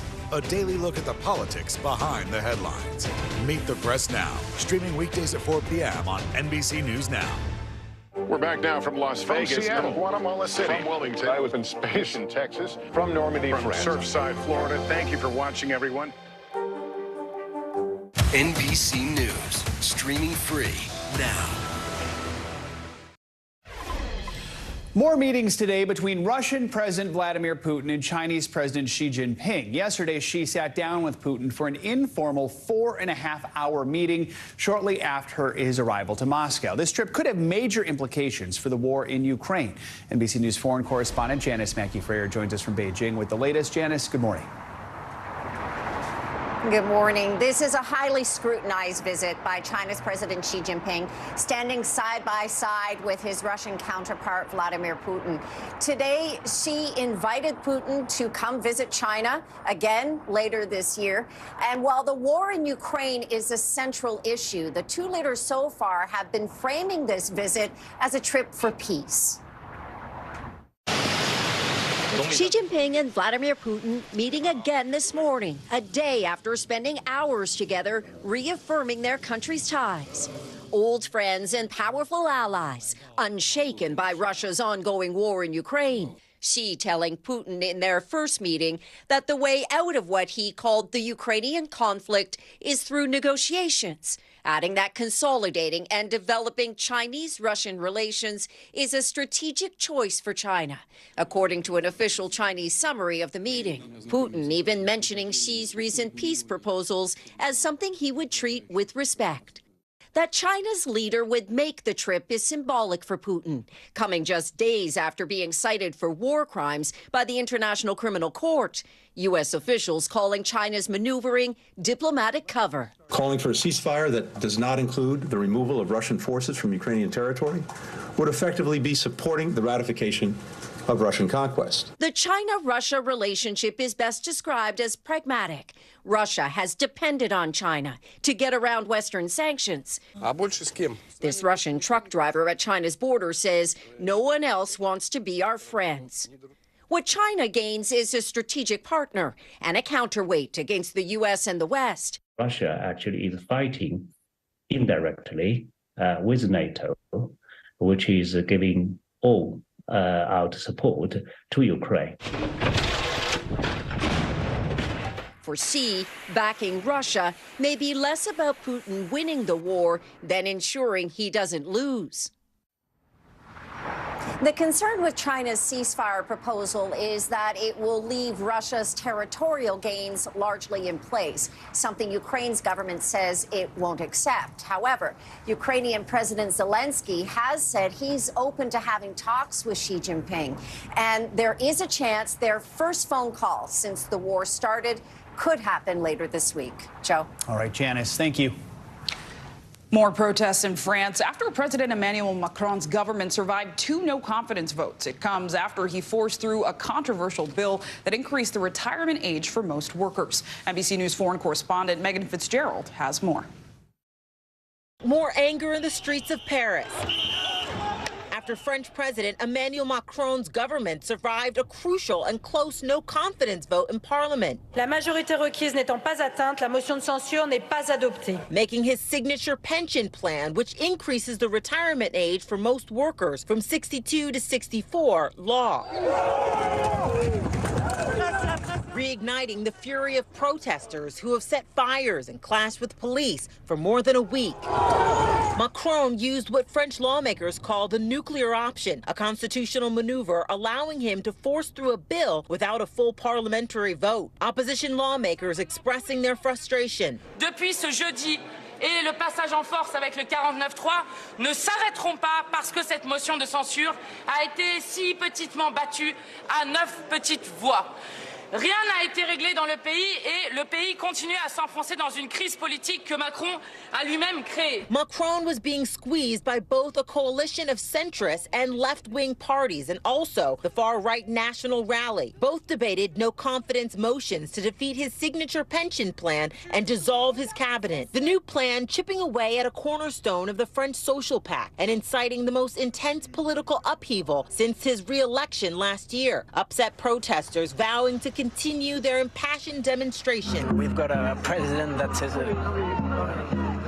definitely deaf to what the French people says to him. A waste plant in a Paris suburb was brought to a standstill. Workers and union leaders pleading with the president to withdraw the plan. Une très large majorité est contre sa régression sociale, là, cette réforme des retraites. Et il faut maintenant qu'il entende les salariés et le peuple de France. Il faut retirer ce projet. Echoes of the Yellow Vest movement, which forced the government to repeal a contested gas tax during his first term. Macron has described the cost-cutting measure as necessary for France's economy to remain competitive and aligned with its European partners. Opponents say there's no threat of bankrupting the pension system and other considerations should be made. The police have been successful in dispersing many of the demonstrations that we've seen across the city of Paris, but we've been speaking with these demonstrators. They say they will be back. This is just the start of many demonstrations to come. Megan, thanks so much. More international news now. An American held hostage in West Africa for more than 6 years has been released. Raf Sanchez joins us now from Tel Aviv with that and more international news. Good morning, Raf. Zinkley Joe, good morning. That's right. American aid worker Jeff Woodkey says he is thrilled to be free after more than 6 years of captivity in West Africa. The Californian was kidnapped in Niger in 2016 and held hostage by a series of jihadist groups. It's not exactly clear what led to his release, but the U.S. government says no ransom was paid to the hostage takers. In Nova Scotia, police have arrested a high school student on suspicion of stabbing 2 members of school staff. The incident happened in Halifax, and local officials said there had been concerns about the student's behavior prior to the attack. Such violence is rare in Canada, and the victims were taken to hospital. And finally, the world was their very old oyster. Archaeologists say they have found the oldest pearling town in the Persian Gulf off the coast of the UAE. The ruins of the town are around 1,500 years old, and the people who live there are believed to have made their living searching for pearls. And guys, I didn't know this, but apparently you have to shuck 10,000 oysters to find a single pearl. Huh, fascinating. Wow. The oyster lottery. All right. Yeah. Raf Sanchez, thank you so much. Appreciate it. Coming up, just because spring has finally sprung doesn't mean seasonal depression melts away with the snow. As part of our weekly mental health check-in after the break, we'll take a closer look at why some of us might be a little more down than usual as temperatures heat back up. You're watching Morning News Now.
Back and forth because Go ahead. This is it, right?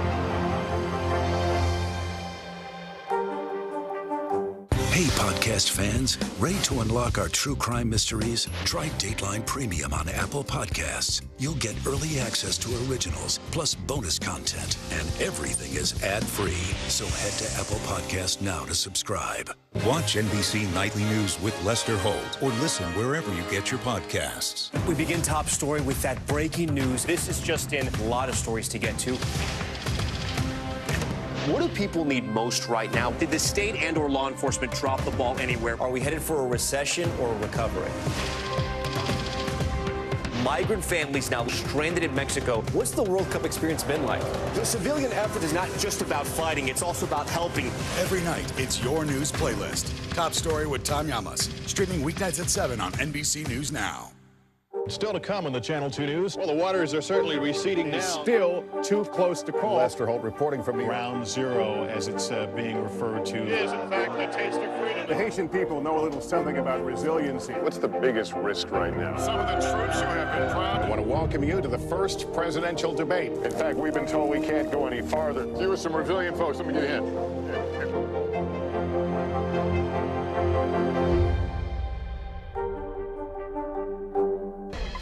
The city of Philadelphia has agreed to a multi-million-dollar settlement in a case involving police use of force during the George Floyd protests back in 2020.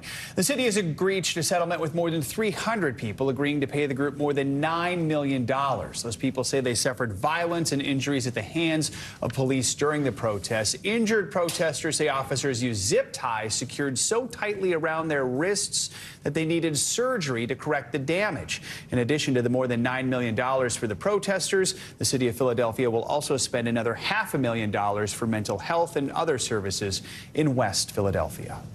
Turning now to a public health warning as the CDC sounds the alarm on a potentially deadly and highly drug-resistant fungus spreading at a rapid rate. The fungus is known as C. auris and is said to cause severe illness in people with a weakened immune system. Although scientists do not believe the fungus is a threat to people who are otherwise healthy. According to the report, the number of infections have jumped drastically in recent years.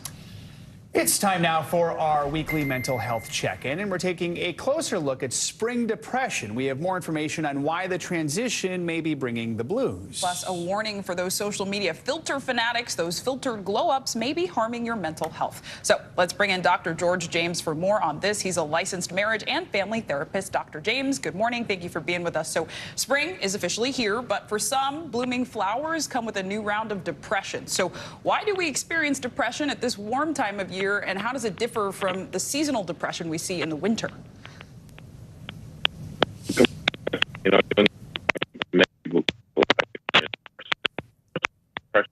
All right. Our apologies here. We're having some audio issues with Dr. James' audio. Our apologies. We'll see if we can get it fixed and check back with Dr. James in just a moment. Coming up here on Morning News Now, if you've been shopping around for an apartment lately, you might have noticed things have gotten a little more cramped. And you're not alone. New data show apartments nationwide have shrunk over the years. We'll dig into the numbers and, of course, where you can get the most bang for your buck. That's next.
We begin top story with that breaking news. This is just in. A lot of stories to get to. What do people need most right now? Did the state and or law enforcement drop the ball anywhere? Are we headed for a recession or a recovery? Migrant families now stranded in Mexico. What's the World Cup experience been like? The civilian effort is not just about fighting, it's also about helping. Every night, it's your news playlist. Top Story with Tom Llamas. Streaming weeknights at 7 on NBC News Now. Welcome back. Turns out New York isn't the only place where you'll find small apartments. The increase in demand post-pandemic is affecting the sizes of rentals nationwide. That's right. A new report from Rent Cafe shows the average apartment across the country is actually shrinking. Here to break it all down is Doug Ressler, senior analyst with Yardi Matrix. Doug, good to have you with us. So your company compiled the data for this report. So let's talk about some of the numbers here. 2022, the average apartment size was about 887 square feet.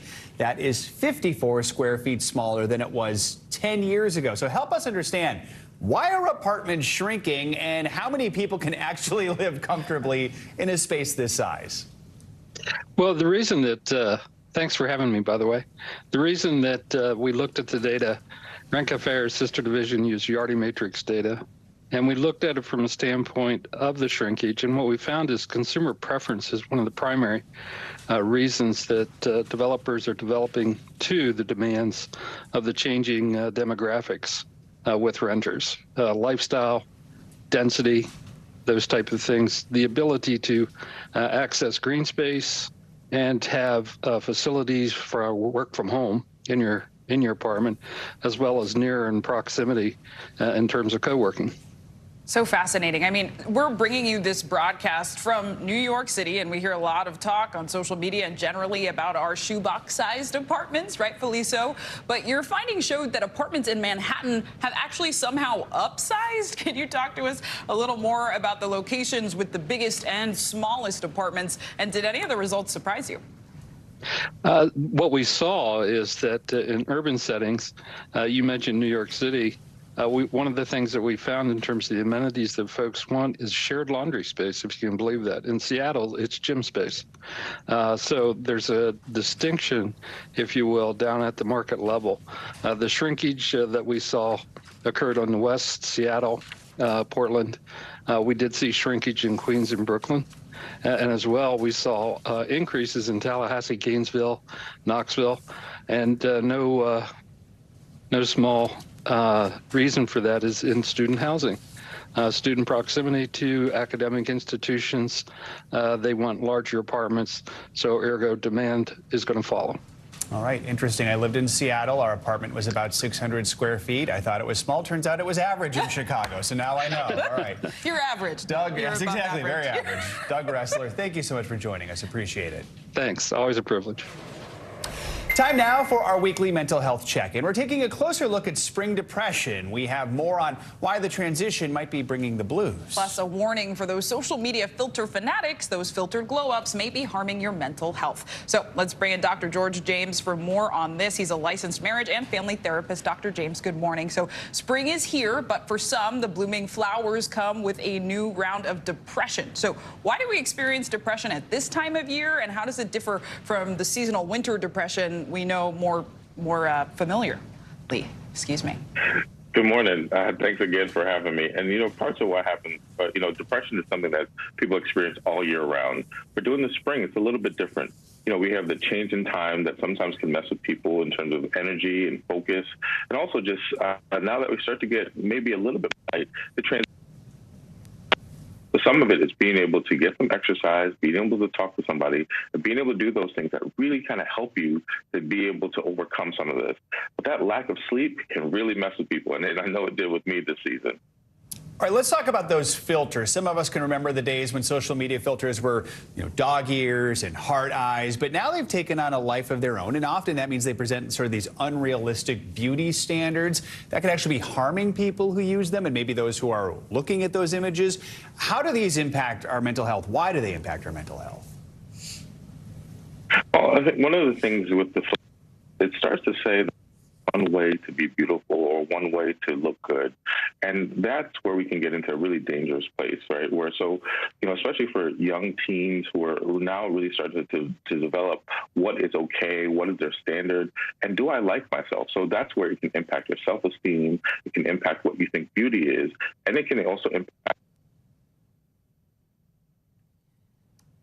And Dr. James, I'm not sure if you can still hear me, but I did want to ask you about FOMO, which is also known as the fear of missing out. Now there's also JOMO, the joy of missing out. A new study actually looked into why people may feel good by staying in. It can give sort of soft life era, grandma era vibes. But what did the study exactly find, and how should we all be experiencing JOMO?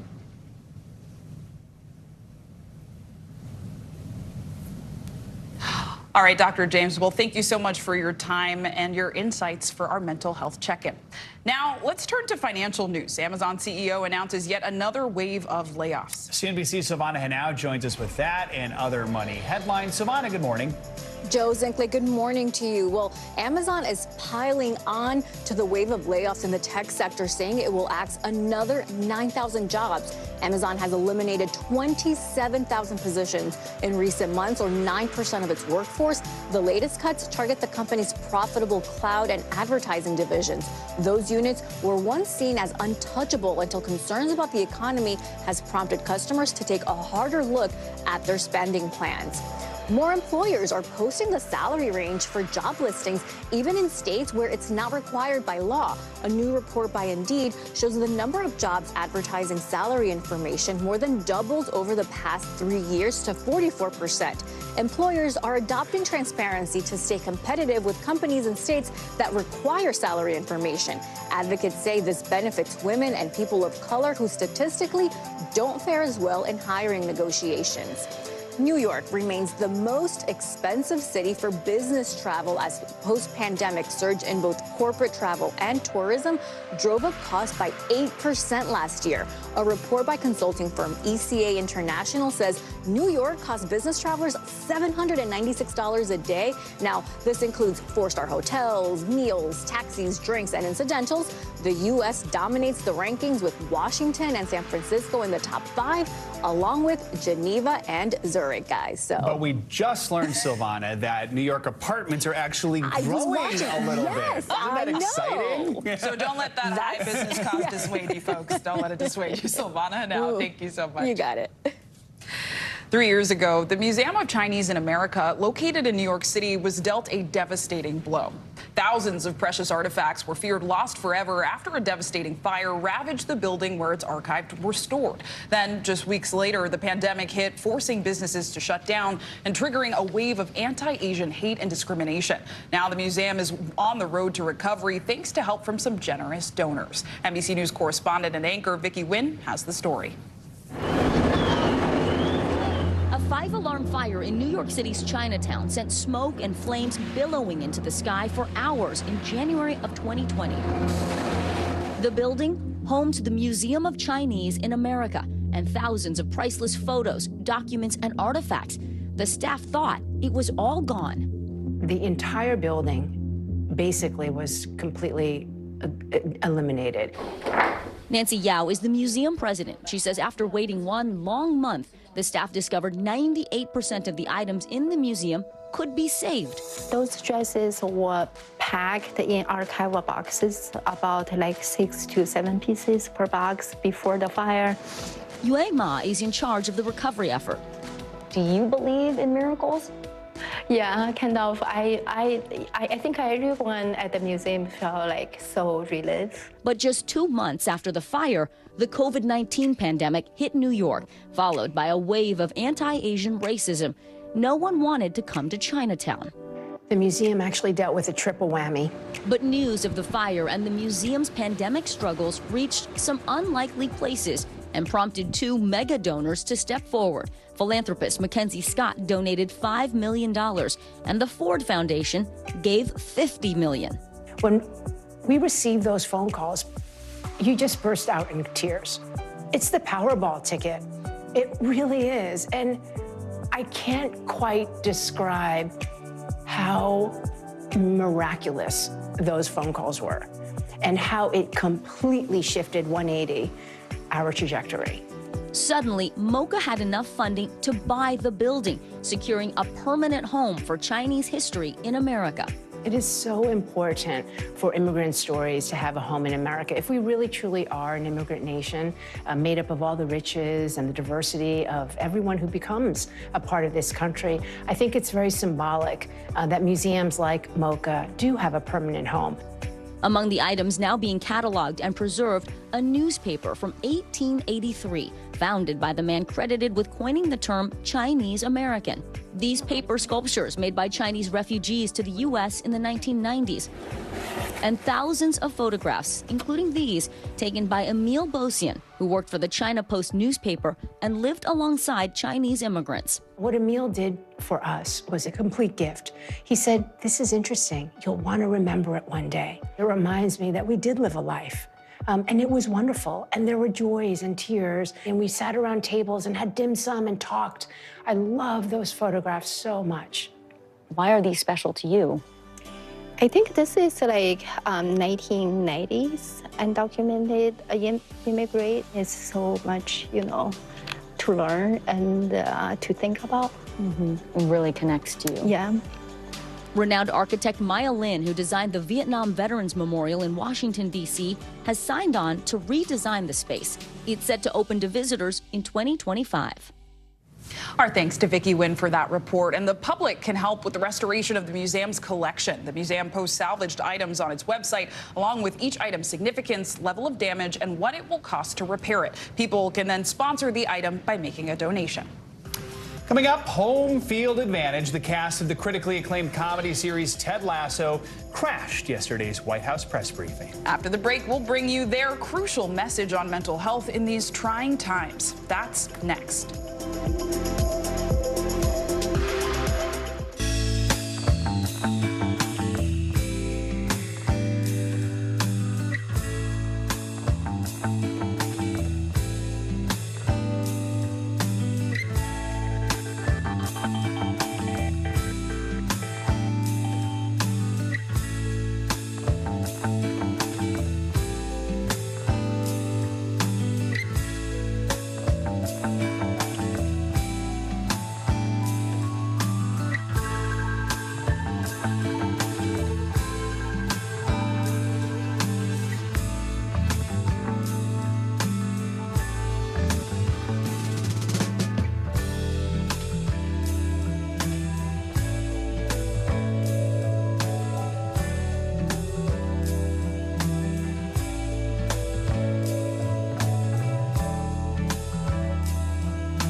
The day's biggest political stories with trusted insight and expert analysis. A daily look at the politics behind the headlines.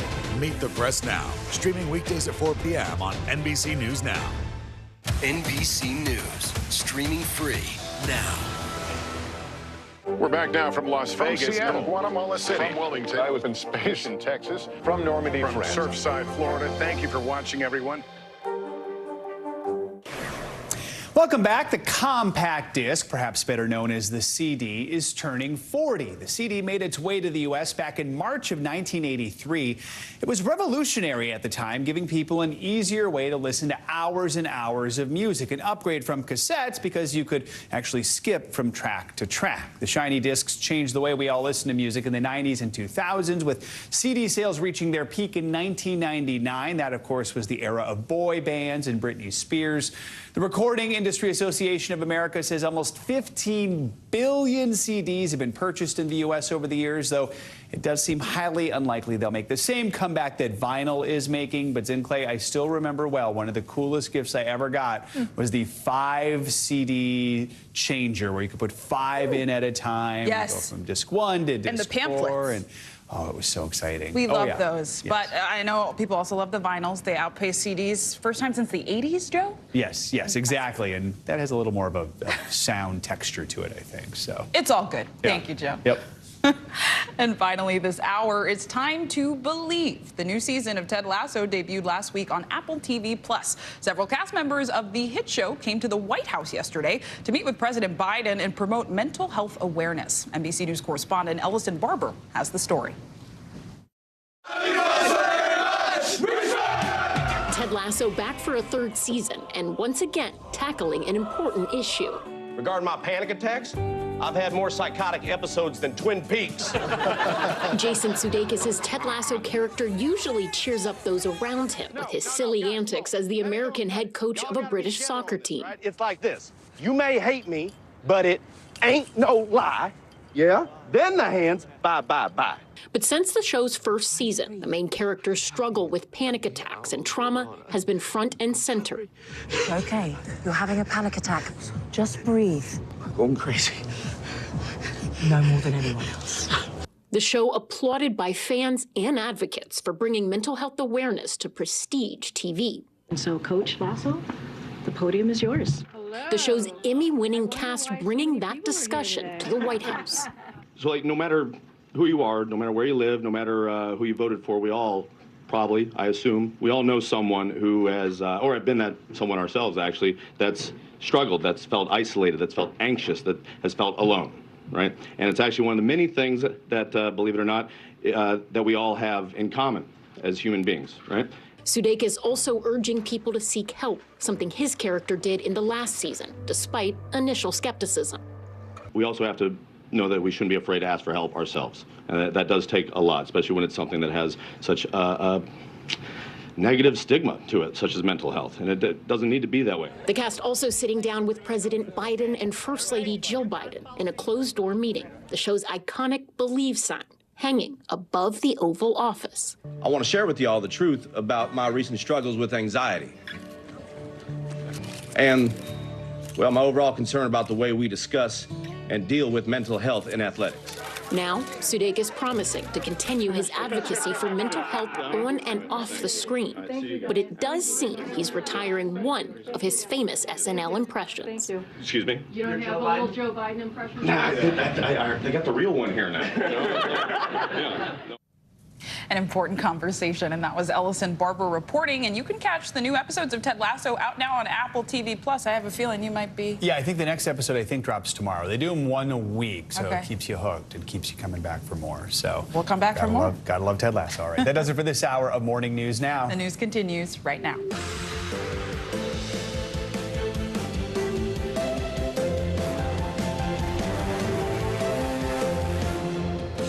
Good morning. I'm Zinklea Samoa in for Savannah Sellers. And I'm Joe Fryer. Right now on Morning News Now, on the brink. This morning, the Manhattan DA's office is on the verge of a fateful decision whether to indict a former president for the first time in history.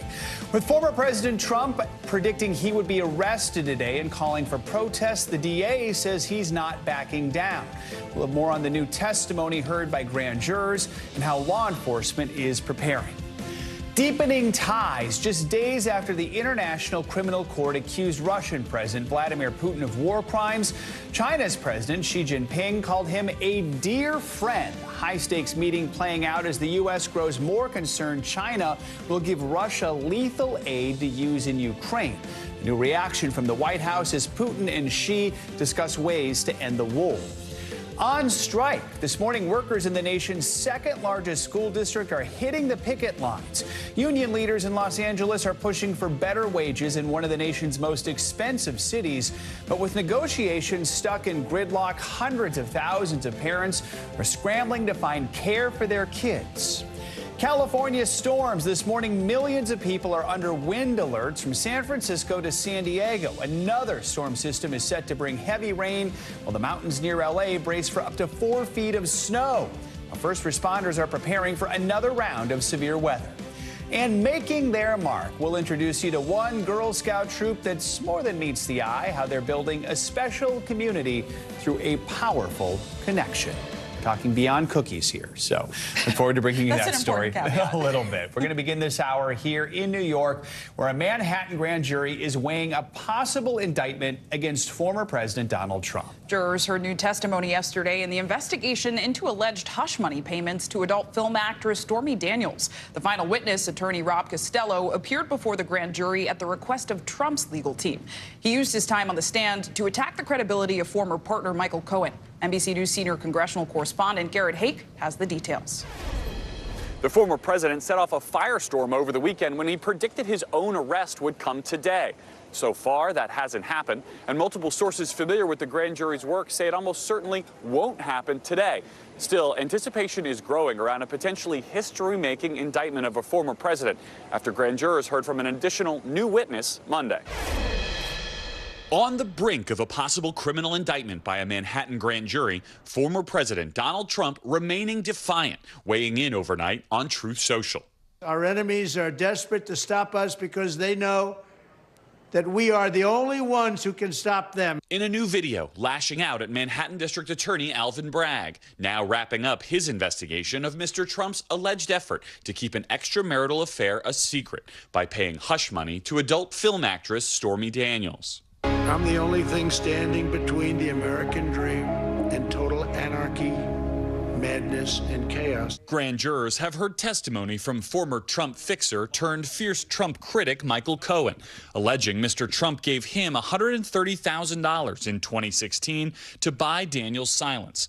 The former president has denied any wrongdoing. On Monday, a new witness, Cohen's former legal advisor Robert Costello, was asked to testify at the request of Mr. Trump's legal team, blasting Cohen's credibility. If they want to go after Donald Trump and they have solid evidence, so be it. But Michael Cohen is far from solid evidence. Cohen's response? The district attorney has the documentation in order to validate every single statement that I've made. In Lower Manhattan, law enforcement officials are bracing for possible charges against Mr. Trump, increasing security around the DA's office. Trump's potential Republican presidential rival, Florida Governor Ron DeSantis, taking a dig at Bragg. That's an example of pursuing a political agenda, while also taking a veiled shot at the former president. I don't know what goes into paying hush money to a porn star to secure silence over some type of alleged affair. I can't speak to that. House Republicans launching an investigation of Bragg's investigation, though Democrats say Congress has no jurisdiction over a local DA. President Trump announced he was going to run for president again, and suddenly here they go. Now they're coming after him for some alleged bookkeeping error. You've got to be kidding me. The Manhattan DA's office firing back at those House Republicans with a statement overnight that reads in part, "We will not be intimidated by attempts to undermine the justice process." Meanwhile, Michael Cohen told reporters that he was expected back at the courthouse yesterday in case he had to rebut Robert Costello's testimony. That didn't happen, he said. Prosecutors told him he could go home. Garrett Hake, thank you so much. For more on the Trump investigation, we're joined by former U.S. Attorney Barbara McQuaid. She's also an NBC News legal contributor. Barbara, good morning. Good to have you with us. As we just heard there in Garrett's piece, Robert Costello testified at the request of the Trump team. How significant might it have been for the grand jury to hear from Michael Cohen's former legal advisor, especially someone so critical of him? What are some of your takeaways here? Well, it depends, of course, on what he had to say. But based on what we know, I think we can infer that he was making statements to the grand jury that were intended to undermine the credibility of Michael Cohen.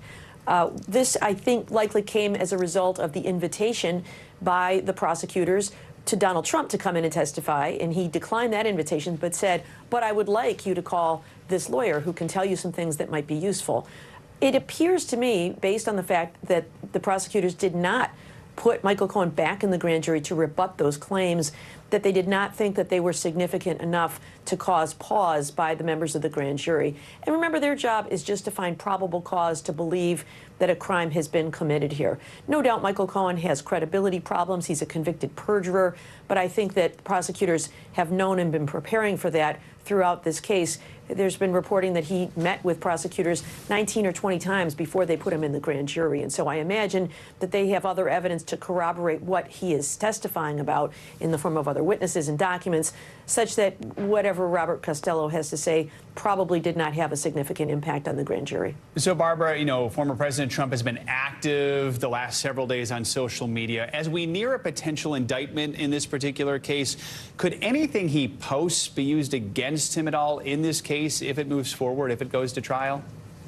Absolutely. You know, we're all familiar with the phrase we see on the television shows, anything you say can and will be used against you in a court of law. They certainly can. Now, they would still have to be relevant to the charges. So saying things like the American people won't stand for this, you know, I'm the only thing that stands between America and chaos, those kinds of things are likely inflammatory and probably not relevant to the charges. But to the extent he says anything, excuse me, about Stormy Daniels, about the payments, about Michael Cohen, those things are potentially relevant. And so, you know, it's why lawyers typically advise their clients not to say anything about the charges when they may be pending. But Donald Trump has always been one to follow the strategy of the best defense is a good offense. So I don't imagine he's going to stop talking anytime soon. All right, Barbara McQuaid, thank you for your analysis. Appreciate it. Turning abroad, Chinese President Xi Jinping and Russia's Vladimir Putin are holding official talks in Moscow this morning in a meeting that's being scrutinized by the United States. Both men held informal discussions lasting 4.5 hours yesterday, with the war in Ukraine high on the agenda. NBC News foreign correspondent Janice Mackey-Frayer joins us now from Beijing to discuss this. Good to see you, Janice. So the leaders hailed relations between Russia and China and even praised one another. Walk us through the encounter and what's expected today. Well, these men have met more than 40 times. They last year proclaimed a partnership with no limits, and we've seen the ties between China and Russia deepen with the war in Ukraine because of Russia's economic dependence on China. They boosted trade last year. China has been importing more cheap Russian energy.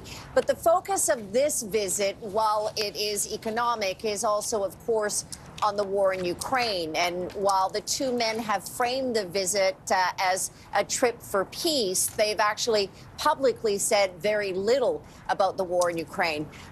Xi Jinping had put forward a 12-point proposal to try to come up with some sort of ceasefire agreement that Russian President Vladimir Putin said that he would carefully study and treat with respect. But the way the U.S. sees it is that any ceasefire proposal from China is going to be problematic because it will leave Russia's territorial gains largely in place. That's something the U.S. opposes and something Ukraine's government says it won't accept. And Janice, we know the U.S. has also been pushing Xi to speak with Ukraine's President Zelensky. How likely is that, and what's been the broader reaction from the White House to this meeting? Well, it's not out of the question. Ukrainian President Zelensky has said that he's open to having talks with Xi Jinping. The two countries, Ukraine and China, actually have a very strong economic partnership, and China has a lot of investments in Ukraine. So there is that possibility, and it could happen even before the end of this week. There's been some speculation that that phone call, which would be their first since the war started, could happen within a matter of days. It doesn't make the White House any less skeptical of having China cast itself as a potential peace broker. Here's what John Kirby had to say. We are concerned that instead, China will reiterate calls for a ceasefire that leaves Russian forces inside Ukraine's sovereign territory. Now, any ceasefire that does not address the removal of Russian forces from Ukraine would effectively ratify Russia's illegal conquests. Efforts to end this conflict must take Ukraine's position into account. And so we encourage President Xi to play a constructive role by speaking with President Zelensky. What China is looking for in engaging in this potential role is to help prop up its strategic partner in Russia. They are both aligned against the U.S. and the West. They are looking to deepen that relationship, but it's unlikely that all sides are going to agree with any Chinese proposal that can be seen as meaningful. Important analysis. Janice, thank you.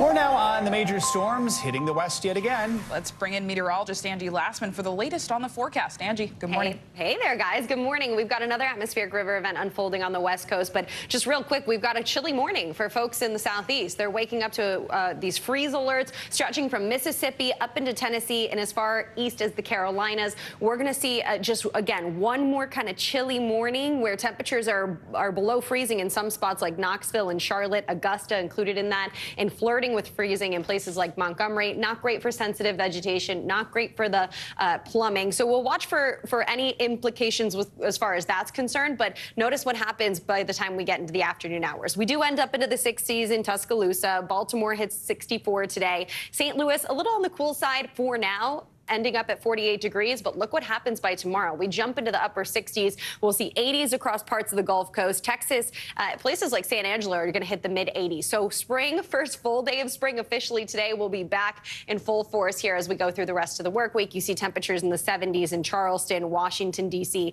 and even New York hits the mid-60s by the time Thursday rolls around. Now to the west, where, yes, another system impacting folks there and leaving us with some concerns as far as flooding over at least the next 24 to 48 hours. We also have wind alerts with that system moving onshore, bringing with it some of those strong gusty conditions.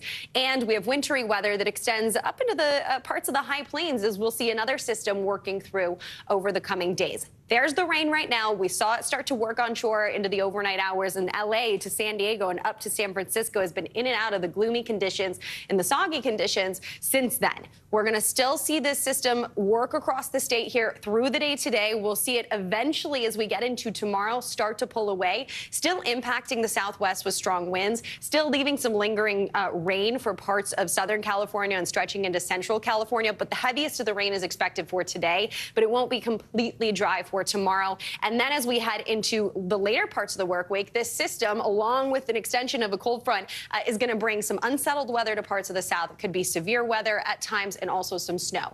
The rainfall amounts for parts of California totaling widespread probably 1 to 3 inches, but we'll see localized amounts as high as 7 to maybe even 10 inches. We look over to parts of the Midwest and stretching into the south, and we're going to see another kind of dose of good amount of rain there where we'll see some flooding concerns too.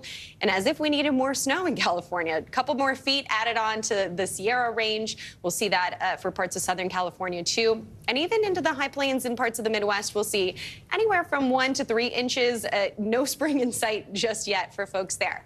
Now, the winds, I mentioned those, they're going to be anywhere from 40 to maybe even 50 miles per hour. Watch for that, especially places like San Diego. Not great for leaving your trash cans down at the driveway, but still, the power outages, the downed trees are also going to be a risk too.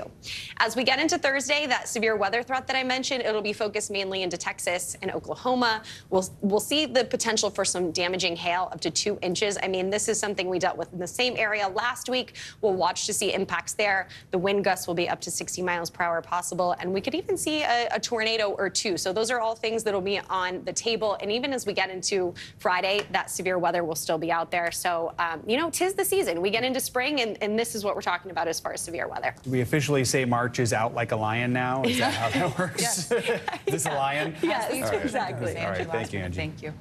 Here with more on this is L.A. County Fire Captain Sheila Kelleher-Burko. Captain, thanks so much for joining us. We really appreciate it. I know you're busy out there. I mean, how are you preparing to handle this next storm coming to California? And how worried are you about flooding that could be similar to what we've seen in recent weeks in Central and Northern California? You said it right there. Our issue right now is oversaturation. We've gotten so much water so quickly that that's an issue, especially in those scar-burned areas that we have in the Duarte area up by Lake Castaic. The good news is that the local residents are pretty aware of the situation that we're in, and I think everybody has got great situational awareness as this storm now rolls through. So, Captain, I mean, we know LA County Fire Department's been sending crews to help severe flooding in other counties, in other parts of the state. Do you expect to dispatch more teams to other areas, or do you got to kind of keep them close to home as you brace for what you're going to see this week? Well, as of right now, our OES Swiftwater team is up in Tulare County, so they're up there helping. They'll be back in a couple of days. But the rest of our county has got a robust staffing to help out in our local area to make sure that, you know, we can handle everything that comes up here. How worried are you about mudslides right now? Mudslides are always a concern, especially in those wildland scar-burned areas. And the residents in those areas are well aware of what they're facing. We've had some great information and public education going out. They've got those sandbags ready. But again, you know, you never know what Mother Nature's going to throw at you. And being prepared, paying attention to local news and warning and weather is critical. So they're ready for what comes. Captain, you mentioned the oversaturation. That, of course, is the bad news that's come with all of this rain, all this snow, all this flooding. The blessing in disguise might be that these storms have brought California out of severe drought, with only a third of the state now under a drought advisory. Looking ahead, what does that mean for the upcoming fire season? Could that mean we don't see as much fire as we've seen in recent years? Well, it's sure going to help keep some of those monster storms maybe down a little bit, those monster firestorms. We can never get complacent here in Southern California, because even in Los Angeles County, although we're out of severe drought, we still have extremely dry conditions, which is a huge change for us, and it's moving in the right direction. But we never, you know, really take our foot off the gas on that one. We really have to be prepared, stay diligent. Fire season comes whether we want it or not. So our residents have to be prepared and get all those usual brush clearance and home hardening things done. All right, Captain Kelleher Burko, thanks for joining us. We're thinking of your team and hoping they stay safe this week. Thanks for having us. Los Angeles boasts one of the largest school districts in the country. And now with a worker strike looming, students and their families could soon be left out in the cold for the rest of the week. LA Unified workers say they plan to protest for the next 3 days, hoping the end result will bring higher pay for all. NBC News national correspondent Miguel Almaguer joins us now from California. Miguel? Well, good morning. The stormy weather here is really representative of kind of how both sides of the picket line are feeling. We have hundreds of protesters that are expected here at the school district's bus depot. The buses will not be rolling out and picking up students today after last-minute negotiations between the school district and school officials have broken down. These are some of the 30,000 LA Unified School District workers walking off the job today. Custodians, bus drivers, and teaching aides who are all demanding higher pay. We're the people nobody sees. We're the backbone of LAUSD. With negotiations at a standstill, union leaders want a 30% pay increase for all members, whose average annual salary is around $25,000. I can make more money working at a fast food chain than I do here. The teachers union is supporting the 3-day walkout, refusing to cross the picket line, effectively shutting down the nation's second largest school district, home to more than 420,000 students in some 1,000 schools. I'm not happy with the kids being home, but I do support the strike. I do think people should have a living wage. Working parents in a school district where 75% of students live at or below the poverty line say the strike hurts their families too. This is more stress to children as well and to parents. Superintendent Alberto Carvalho says the district is offering a 23% salary increase, plus a 3% cash bonus and expanded health care benefits. That's a very compelling package. And why? Because it is needed. These are individuals who have historically been underpaid. Carvalho is blaming union leaders for refusing to budge. Negotiations require some degree of flexibility. But union leaders accuse LAUSD of unfair labor practices. The district is also in negotiations with the teachers union, which went on strike in 2019, shutting down schools for 6 days. Now, another walkout that will ultimately mean less time in the classroom for students. The superintendent tells me he is optimistic that this strike will quickly be resolved.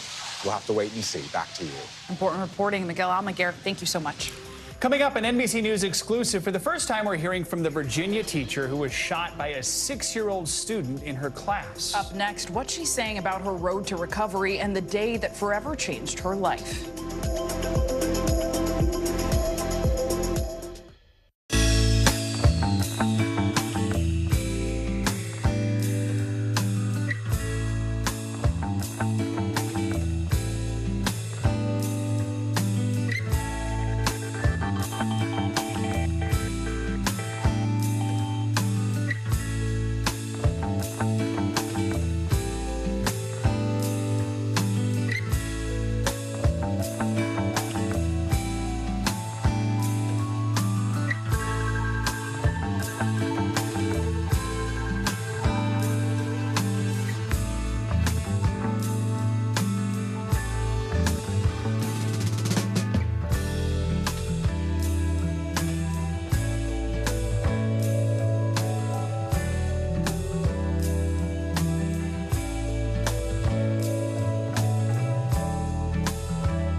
Hey, I'm Hallie. It's good to be with you tonight. There's another legal filing today, and I want to cut through some of the weedsy stuff.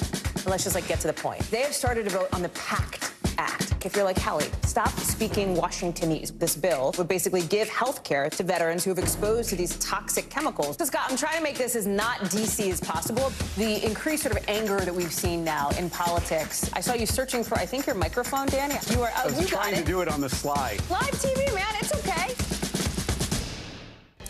We are back with an NBC News exclusive on a story we've been covering for the last 2 months. You might remember back in January, a 6-year-old boy was taken into custody after opening fire on his teacher. It happened inside a first-grade classroom in Virginia. Now, for the first time, that teacher, 25-year-old Abby Werner, is speaking out. Today Show anchor Savannah Guthrie sat down with Abby and her attorney yesterday to discuss the harrowing moment.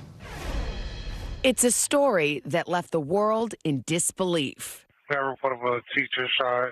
25-year-old Abby Werner shot by her first-grade student at Rich Neck Elementary School in Newport News, Virginia, on January 6th. Let's talk first about just how are you doing? How is your recovery going? I've been doing okay. I've gone through a lot of obstacles and challenges. Some days are not so good days where I can't get up out of bed. Some days are better than others where I'm able to get out of bed and make it to my appointments. But, you know, from going through what I've gone through, I try to stay positive, you know, try to have a positive outlook on what's happened and where my future's heading. You just had a surgery on your hand. What are the physical injuries? The initial gunshot went through my left hand and ruptured the middle bone as well as the index finger and the thumb. The gunshot then went into my chest up here where it actually still remains. So I have a scar up here and I still have some bullet fragments up here. So part of that bullet is still there? Yes. Do you think it will always be there, or do they think they'll remove it someday? I think it'll always be there. I asked you a lot about the wounds that we can see, but there are wounds that we can't see. Yes. How are you doing? At first, it really shook me up. They were open wounds that I could see, and seeing an open wound on your body and remembering how you got it is pretty traumatizing in itself. I think it's been helpful now that they've scarred over, but it's still a reminder that, hey, this happened to you. This is what your body's been through. So it was January 6th of this year. What do you remember about that day? I remember a lot. The morning, it felt like just a regular school day, but I started hearing things and things started happening that made my fear grow. As the day went on, it grew more. My fear grew more. I remember him pointing the gun at me. I remember the look on his face. I remember the gun going off. I remember feeling something. It was a pretty scary day. In that moment, what's going through your mind? I was terrified. In that moment, my initial reaction was, your kids need to get out of here. You know, this is not a safe classroom anymore, and then you need to go find help for yourself. It was pretty shocking. You know, once the firearm went off, and then I felt something, that shock itself that I had been shot. You knew you had been shot? Yeah. That was pretty shocking itself. But I just wanted to get my babies out of there. What did the kids do, say? They were screaming. I think they knew as well that they had to get out of there, but they were extremely frightened and screaming. The police chief said after that you had ensured that the kids got to a safe place. He said your actions were heroic. Do you remember what were the next things that you did? That's still kind of a blur. Got them out, and I went to get help for myself. I didn't know at the time that my lung had collapsed, but I started not being able to breathe, very raspy breaths, and my vision started going out. I remember I went to the office and I just passed out. I thought I had died. The ambulance came, you were rushed to the hospital. What did doctors say about the condition you were in and your injuries? It could have been fatal. We believe with my hand being up, with it going through my hand first, we believe that by the bullet going through the hand first, that it most likely saved my life. Everything about this is so unthinkable. I wonder what you think or how you feel about this student. You know, there's some things that I'll never forget, and I just will never forget the look on his face that he gave me while he pointed the gun directly at me. That's something that I will never forget. It's changed me. It's changed my life. How do you even make sense of something like this? You can't.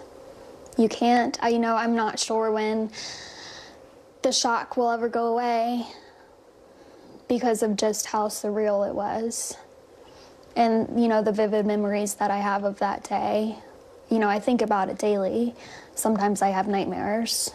Zwerner's attorney, Diane Toscano, filed a notice of intent to sue school administrators, arguing that the Richneck administration failed to take action after it was warned 3 separate times that the boy had a gun with him the day that Zwerner was shot. Toscano says she plans to file a lawsuit in 2 weeks. There have been many failures, and there are multiple people responsible for those failures. Do you feel like you could have been better protected by the school? Yes. You feel like they should have done more? Yes. The prosecutor announced there would not be criminal charges against the 6-year-old boy. Do you have an opinion about that decision? I'm not going to weigh into the prosecutor's decision, but I am following very closely the Newport News prosecutor to see what they do in this case and who they do charge, ultimately, if they do charge anybody. When you think about everything that's happened and what happened to you, what does justice mean to you in this case? That's a tough question to answer. Yeah. Diane, for you? As Abby said, that is very tough to answer. My job is to hold those accountable that I can hold accountable, and I'm going to do that. Abby's going to have to deal with this her entire life, both physically, emotionally. NBC News has reached out to the school district for comment and has not heard back.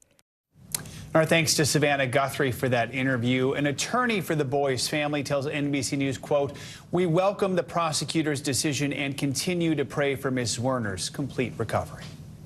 An Oklahoma City police captain was filmed during a traffic stop, repeatedly asking the arresting officer to turn off his body camera. The footage has seen the lower-ranking officer praised for his professionalism. NBC News correspondent Morgan Chesky has the story. Newly released body camera footage captures an Oklahoma City police captain being pulled over for reckless driving. That captain appearing to use his job to avoid arrest. I'm drunk? No, I'm the captain. Captain James French repeating his position in the department as the officer who pulled him over grew suspicious that he might be impaired. You've been drinking tonight, sir. I'm a captain on the police department. French even requested the arresting officer to turn off his body camera at least 5 separate times. How much we had to drink tonight, sir?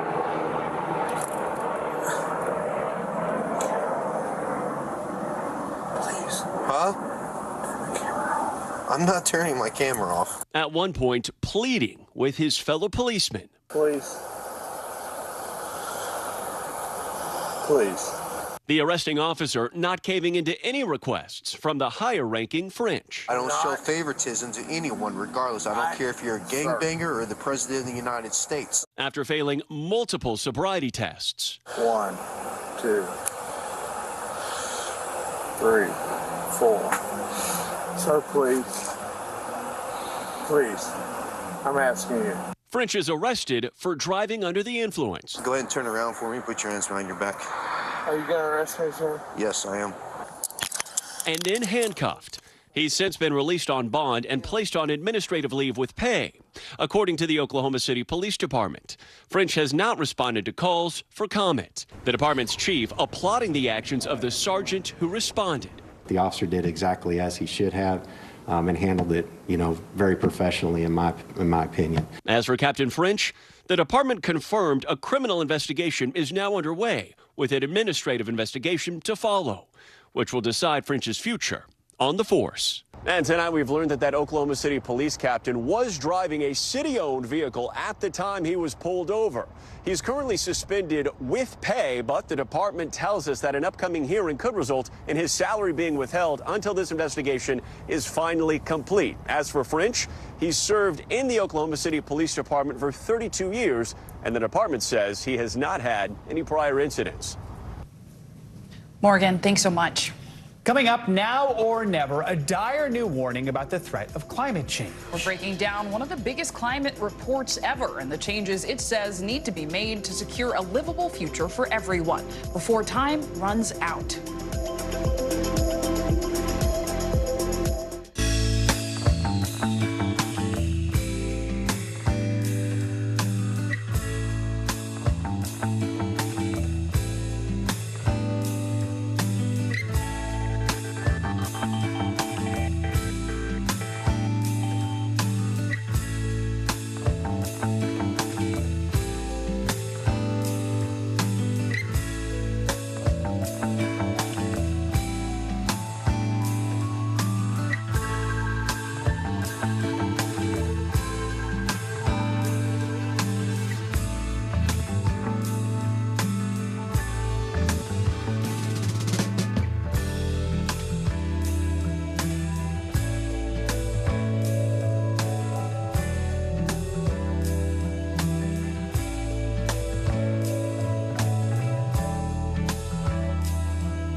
Still to come on the Channel 2 News. Well, the waters are certainly receding now. Still too close to call. Lester Holt reporting from Ground Zero, as it's being referred to. It is, in fact, the taste of freedom. The Haitian people know a little something about resiliency. What's the biggest risk right now? Some of the troops who have been proud. I want to welcome you to the first presidential debate. In fact, we've been told we can't go any farther. You were some resilient folks. Let me get in.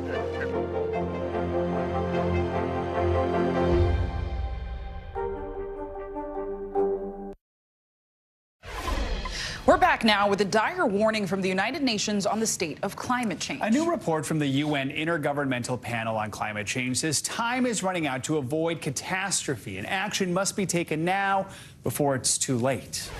Humanity is on thin ice, and that ice is melting fast. This report is a clarion call to massively fast-track climate efforts by every country and every sector and on every time frame.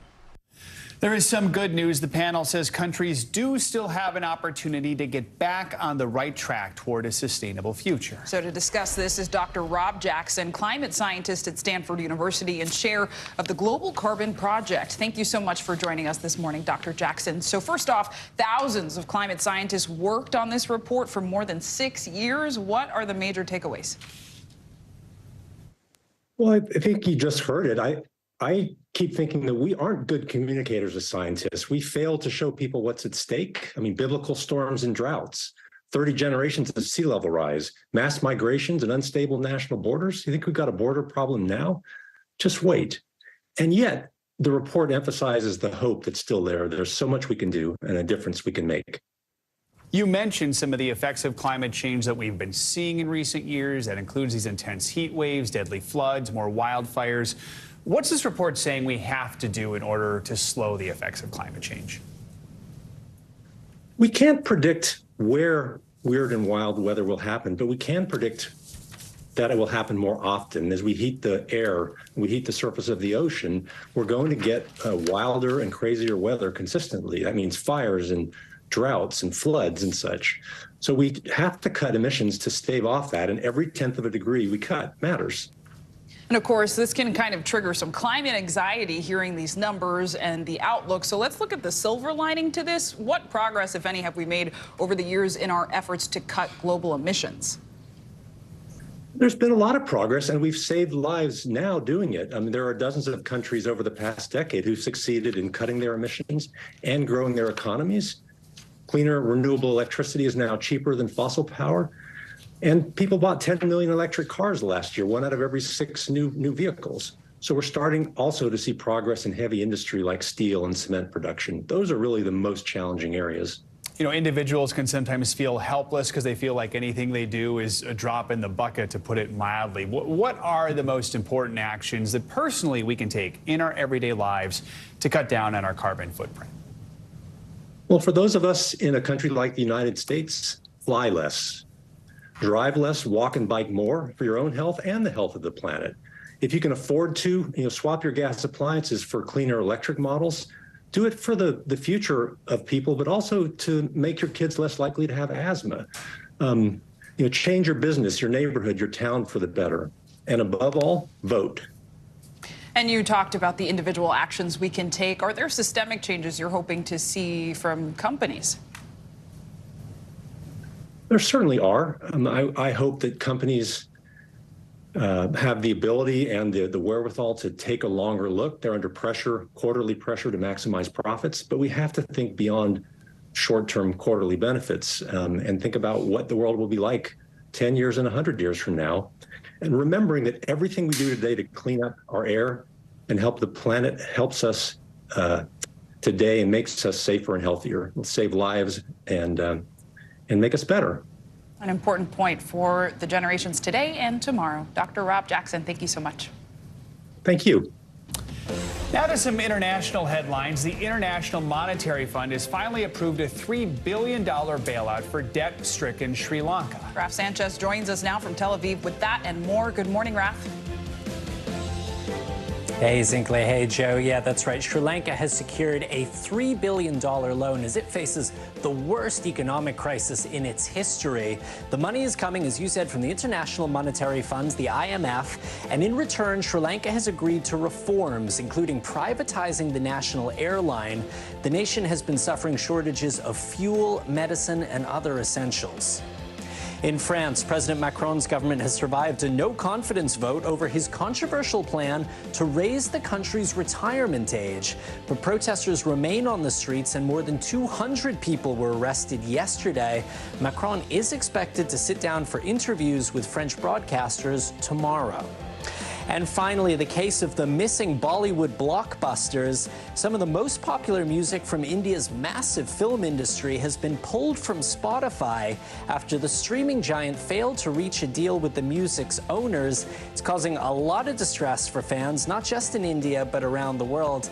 And Joe, I know you're a big Broadway guy. I don't know, are you into Bollywood also? You know, I need to watch more Bollywood movies. They're most good. Definitely, yeah. The breakout song and dance like it's unmatched. Broaden your horizons. See, I think Zinkley's the Bollywood you fan asked the here. wrong There we person, go. Thank you, Raph. Appreciate it. Thank you. And coming up, you may have heard of the pink tax, but have you ever heard of the black tax? Up next, we're digging into how racial inequality in lending practices has impacted one major city for generations. Plus, Gwyneth Paltrow in court. The Oscar-winning actress accused of a hit-and-run on the ski slopes. Now, she's responding to the claim as she heads to court.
We begin top story with that breaking news. This is just in, a lot of stories to get to.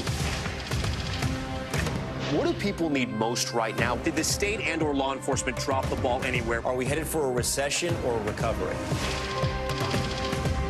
Migrant families now stranded in Mexico. What's the World Cup experience been like?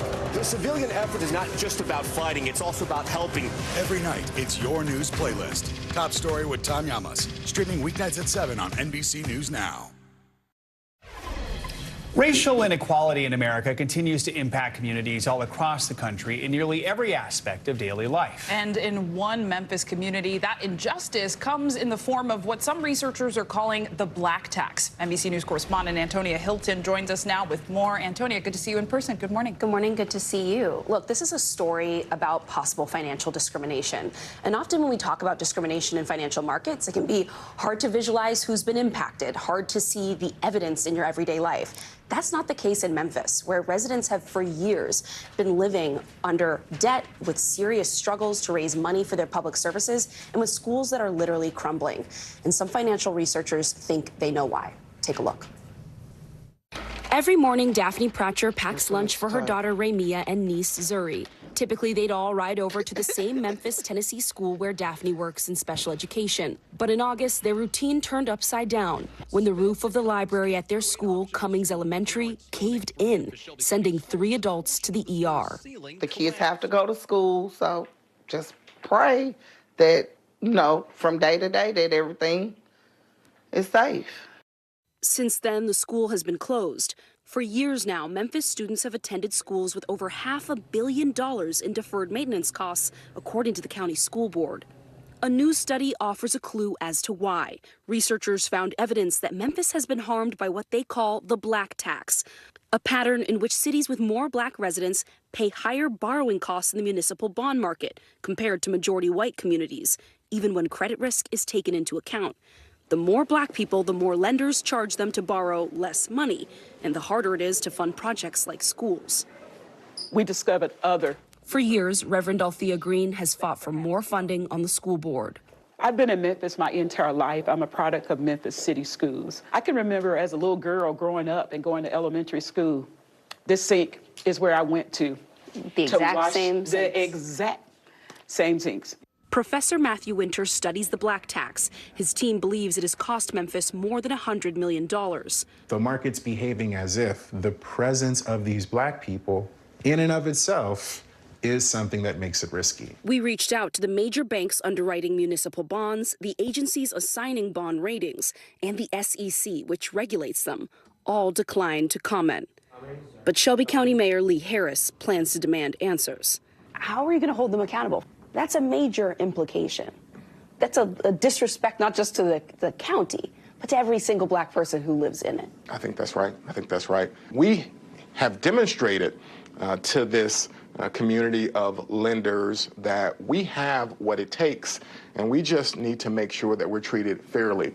Just 20 minutes down the road, the predominantly white district of Collierville has a higher bond rating and a new $100 million high school. Here in Memphis, Reverend Green continues to fight an uphill battle and put on a brave face.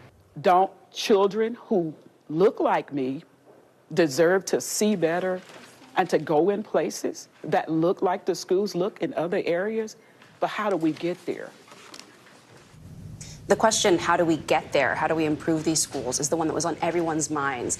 Folks that I met in Memphis, to the researcher who was one of the authors of this study. His recommendation is that for black majority communities, they need to go to their lenders and start a conversation. Ask them, can you give us some information about comparable cities? What kinds of deals are you giving other people? And push them to give them better deals and make this a more equitable system. Such an important report and with generational implications. Absolutely. Some good advice there, too. Antonia Hilton, thank you. Time now for some financial headlines. Cruise, the self-driving unit of General Motors, is looking to expand its service. CNBC's Silvana Henao joins us now with that and other financial news. Good morning, Silvana. Good morning, Zinkley. Good morning, Joe. So General Motors self-driving car unit is asking California for permission to test vehicles across the entire state. Cruise is already running a robo-taxi service in San Francisco. If approved, the test permit won't allow Cruise to carry non-employee passengers elsewhere in the state. Cruise is also testing self-driving electric vehicles in Austin, Texas, and parts of Phoenix. Virgin Orbit is scrambling to secure funding and avoid bankruptcy. CNBC has learned without a deal, a Chapter 11 filing could come as soon as this week. The rocket builder halted operations and furloughed most of its employees last week. Virgin Orbit developed a system to launch satellites into space using a modified 747 jet, but its last mission failed mid-flight and the rocket didn't reach orbit. And Netflix is leaning harder into gaming with plans to release dozens of titles this year. The company will launch about 40 more video games in addition to 70 in development with partners and 16 being developed in-house. Netflix has already released more than 50 games since launching its first mobile games at the end of 2021.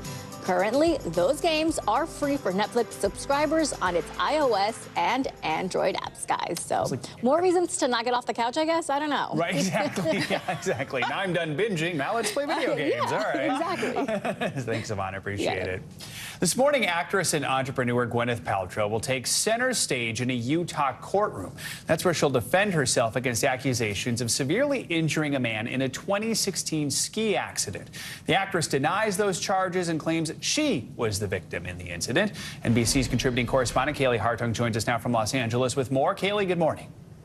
Hey, good morning, guys. Gwyneth Paltrow has had to defend herself many times over the years for the health and wellness practices she shares through her lifestyle company, Goop.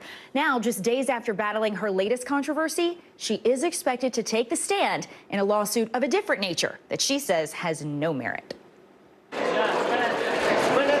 Gwyneth Paltrow is heading to court today in Park City over allegations of a hit-and-run ski crash in 2016. While at the posh Deer Valley Ski Resort, 76-year-old Terry Sanderson claims Paltrow skied out of control and hit his back, knocking him down hard, knocking him out, and causing a brain injury, 4 broken ribs, and other serious injuries. I was going slow, and then all of a sudden, I heard this absolutely horrifying screech. It was a hysterical scream. Sanderson says after the accident, Paltrow left him stunned, lying in the snow. The Oscar winner has a very different account of the collision, saying it was Sanderson who plowed into her and that it was she who sustained a full-body blow. Sanderson, a retired optometrist, initially sued Paltrow for more than $3 million, though a judge ruled he can only seek $300,000. Paltrow calling it an attempt to exploit her celebrity and wealth. She's countersuing, asking for just $1 in damages plus legal fees. The actress turned lifestyle guru is expected to take the stand in the courtroom, while also defending herself in the court of public opinion. On a recent podcast, the Goop founder and CEO described her daily eating habits, a paltry menu of coffee, celery juice, bone broth, and vegetables. For me, it's really important for me to support my detox. Bone broth is not a suitable meal, and it's affecting a whole other generation of young folks who think that eating like GP is appropriate, is okay. Paltrow addressed the swift backlash, saying this routine has helped her deal with long COVID symptoms and is not meant to be advice for others. And by the way, I eat far more than bone broth and vegetables. I eat full meals. That response not squashing the criticism. It is so frustrating when celebrities, especially those with a massive platform and a whole wellness line, promote anorexia and disordered eating as wellness. And the comments you heard from Terry Sanderson describing that ski crash from his perspective, those came back in 2019 when he initially filed that lawsuit. Now his legal team says they can't speak any further because of the trial. Paltrow's team and Deer Valley Resort both declined to comment as well, but expect more details to be revealed, guys, as this jury trial gets underway. It's scheduled to last 8 days. It's unclear, though, when exactly Paltrow will take the stand.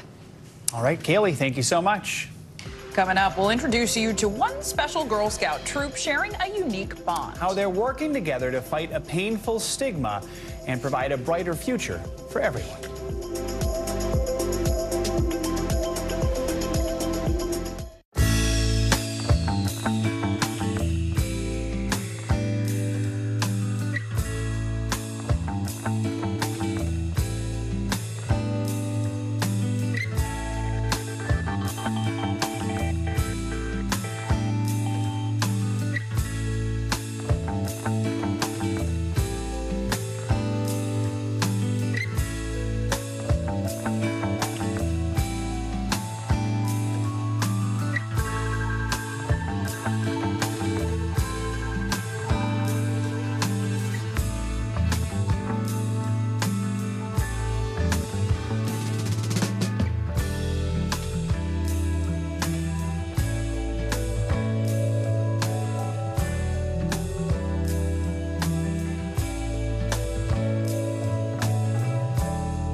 The day's biggest political stories with trusted insight and expert analysis. A daily look at the politics behind the headlines. Meet the Press Now, streaming weekdays at 4 p.m. on NBC News Now. What do people need most right now? Did the state and/or law enforcement drop the ball? Migrant families now stranded in Mexico. What's the World Cup experience been like? It's your news playlist. Top Story with Tom Yamas. Weeknights at 7 on NBC News Now. We begin Top Story with that breaking news. This is just in. A lot of stories to get to. What do people need most right now? Did the state and/or law enforcement drop the ball anywhere? Are we headed for a recession or a recovery? Migrant families now stranded in Mexico. What's the World Cup experience been like? The civilian effort is not just about fighting, it's also about helping. Every night, it's your news playlist. Top Story with Tom Yamas. Streaming weeknights at 7 on NBC News Now. Still to come on the Channel 2 News. Well, the waters are certainly receding now. Still too close to call. Lester Holt reporting from the Ground Zero, as it's being referred to. It is, in fact, a taste of freedom. The Haitian people know a little something about resiliency. What's the biggest risk right now? Some of the troops who have been proud. I want to welcome you to the first presidential debate. In fact, we've been told we can't go any farther. You are some resilient folks. Let me get a hint.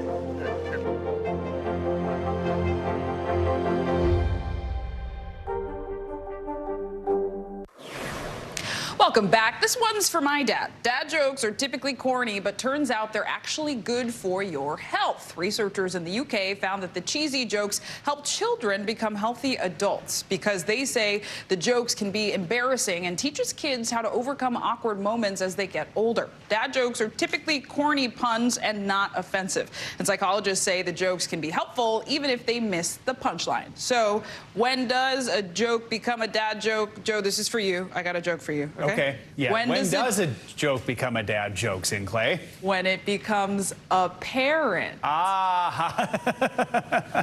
Thank you. I like that. Thank you. That's good. Thank you so much. All right, I can't top that, but we are going to end this hour. Actually, we can top it with a special Girl Scout troop based here in New York. They formed a bond overcoming obstacles in their lives together, all while sending an empowering message of access and inclusion. NBC News correspondent Kristen Dahlgren has their story. It's a one-of-a-kind sisterhood. The best thing about being a Girl Scout is that you get to learn about things that you never knew before. Girl Scout Troop 6000 is unique. While the troop may look like any other Girl Scout troop on the surface, there's something special that ties them together. I love Troop 6000. I'm glad that I'm in it because it is very special to me. Each girl in Troop 6000 comes from the New York City shelter system. When you're in a troop of girls that have experienced something so similar to you, you kind of just like instantly bond. Launched in 2017 by a single mother of 5 who had lost her home, Giselle Burgess sought to break the stigma and give girls living in temporary housing a safe place. It's about being heard, being seen, being understood, and being able to share without that judgment. I was excited to meet new people and make friends. Recently, Troop 6000 got together for World Thinking Day, its largest event since the pandemic began. All fees, uniforms, trips, and program materials are provided to Troop 6000 girls at no cost. No matter what your living circumstances are here in New York City, we will make sure that you have the same opportunities as any other girl. Troop 6000 also supports girls after they and their families transition from temporary to permanent housing. I think the best thing personally for me is the sisterhood we have. And it's that power of connection and friendship that's helping make the world a better place for these girls. Make new friends. Kristen Dahlgren, NBC News. Love to see that. Thank you, Kristen, for bringing us that story. That does it for this hour of Morning News Now. The news continues right now.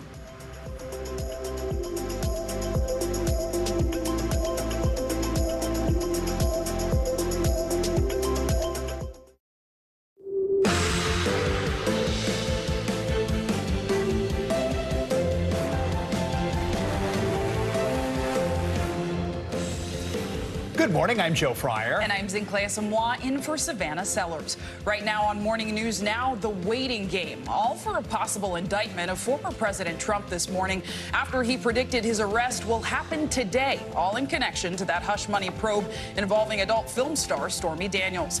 Yesterday, a courtroom bombshell here in New York, a key Trump ally casting doubt on longtime attorney Michael Cohen's testimony in the case. They did the smart thing. They looked at Michael Cohen and they said, we just can't trust this guy. You can't rely on him. We've got the latest on where things stand this morning, plus how law enforcement are preparing for a historic possible indictment. Rebound, some welcome news on Wall Street this morning. Stocks are back in the green after a whirlwind few days of big bank backstops and buyouts. But is this just the eye of the storm? We'll dig deeper. Side by side, a display of solidarity in Moscow. China's President Xi Jinping alongside his Russian counterpart, Vladimir Putin. Their conversations about the war in Ukraine and what their meeting means for relations with the West. Also this morning, sizing down. The size of the average American apartment is, get this, shrinking. We'll tell you what's behind the decline in square footage and where you can get the most bang for your buck. And home field advantage, the cast of the critically acclaimed series Ted Lasso took over yesterday's White House press briefing. Their inspiring message on mental health in these rather uncertain times. A message I bet we all kind of need right now. Exactly. We could use that while you're still watching the new season of Ted Lasso. There we go. Which I enjoyed the first episode of the new season, I have to say. Good to know. And we'll get to that. We start off this morning, though, with new information in the grand jury proceedings here in New York against former President Donald Trump. Jurors are weighing whether to indict the former president for his alleged hush money payments to adult film actress Stormy Daniels. Attorney Rob Costello, the final witness in the proceedings, testified yesterday on Trump's behalf. Afterward, he told reporters that he spent most of his time trying to undermine the credibility of the prosecution's key witness, Trump's former attorney, Michael Cohen. Costello previously served as a legal advisor to Cohen, but the two have since had a falling out. Costello had this to say about his former colleague. I'm the one who decided to do this. A lot of people cautioned me against it because I had nothing to gain. The only thing I'm doing is trying to tell the truth to the grand jurors. If they want to go after Donald Trump and they have solid evidence, so be it. But Michael Cohen is far from solid evidence. This guy, by any prosecutor's standard, and I used to be deputy chief of the criminal division in the Southern District of New York, I wouldn't have touched a guy like Michael Cohen, especially if he's a convicted perjurer. The grand jury is expected to return on Wednesday, tomorrow, to decide on whether to issue an indictment. We have NBC News legal analyst Danny Savallo standing by to help break down these grand jury proceedings. But first, let's bring in NBC News correspondent Vaughn Hilliard. He is got the latest from West Palm Beach, Florida. Vaughn, good morning to you. So Michael Cohen was standing by to rebut Rob Costello's testimony yesterday, but in the end says he wasn't called. So what all do we know about Costello's testimony, and what is Michael Cohen saying about this? Right. Robert Costello went in front of this grand jury at the behest of the Trump's legal counsel. The grand jury is convened by the district attorney, who brings forward to them evidence and potential witnesses who could help make his case to bring charges against a particular subject, in this case, Donald Trump, but presented them the opportunity, the Trump's legal counsel, to bring somebody forward before the grand jury, that individual, Robert Costello, who, as you just heard, countered Michael Cohen's testimony and questioned whether he embellished allegations against Donald Trump. That leads to Michael Cohen being present in Lower Manhattan yesterday as a potential rebuttal witness to Costello. Lanny Davis, ultimately Michael Cohen's attorney, said that they were there for multiple hours but were never called back into the room. Take a listen to Michael Cohen himself explain what unfolded yesterday afternoon. It's a typical Donald J. Trump play out of the playbook. Figure out how you're going to muddy the water as best as you possibly can. Denigrate the person, disparage them. The district attorney has the documentation in order to validate every single statement that I've made. Michael Cohen is the crucial witness here. He was, of course, the former fixer and lawyer for Donald Trump, who flipped on him several years ago after serving his own prison time. He is the key witness if there were to be criminal proceedings against Donald Trump. So Trump has been active on social media since this past weekend. Last night, he posted a video that seems to be an attack ad against Manhattan District Attorney Alvin Bragg. What can you tell us about his flurry of posts, and what kind of pressure is Bragg facing right now? Yeah, Alvin Bragg has put out to his office in a memo that they will be undeterred by any of the outside pressure from whether it be Republican politicians or whether it be from the likes of individuals online. You can see in a statement he writing saying, "We will not be intimidated by attempts to undermine the justice process, nor will we let baseless accusations deter us from fairly applying the law." Of course, the pressure is coming from the highest place, and that is Donald Trump himself, who over the last now 3 days has put out a litany of statements on his Truth social media account, as well as a video calling into question the integrity of Alvin Bragg and putting pressure on the prosecutor's office as they considered attempting to bring charges against him. And Vaughn, do we know how the Secret Service would handle a possible indictment here? We know per multiple sources to NBC News that the Secret Service would intend to stay with Donald Trump every step of the process, from arraignment to even potential jail time. This is for the Secret Service, this federal agency that is in the position to protect Donald Trump. They suggest that they will be there, and over the course of the next week, if Donald Trump were to be arraigned in New York City, they would try to keep him out of public view the best they can. Of course, Donald Trump often has his own plans, and if he were to request the Secret Service to not be with him, then that would mean something else. But when you see the security measures already being taken around the U.S. Capitol because of potential protests, but also there in New York City, there is, of course, security concerns around the potential arraignment and indictment of Donald Trump. All right, Vaughn Hilliard in West Palm Beach, Florida. Vaughn, thank you.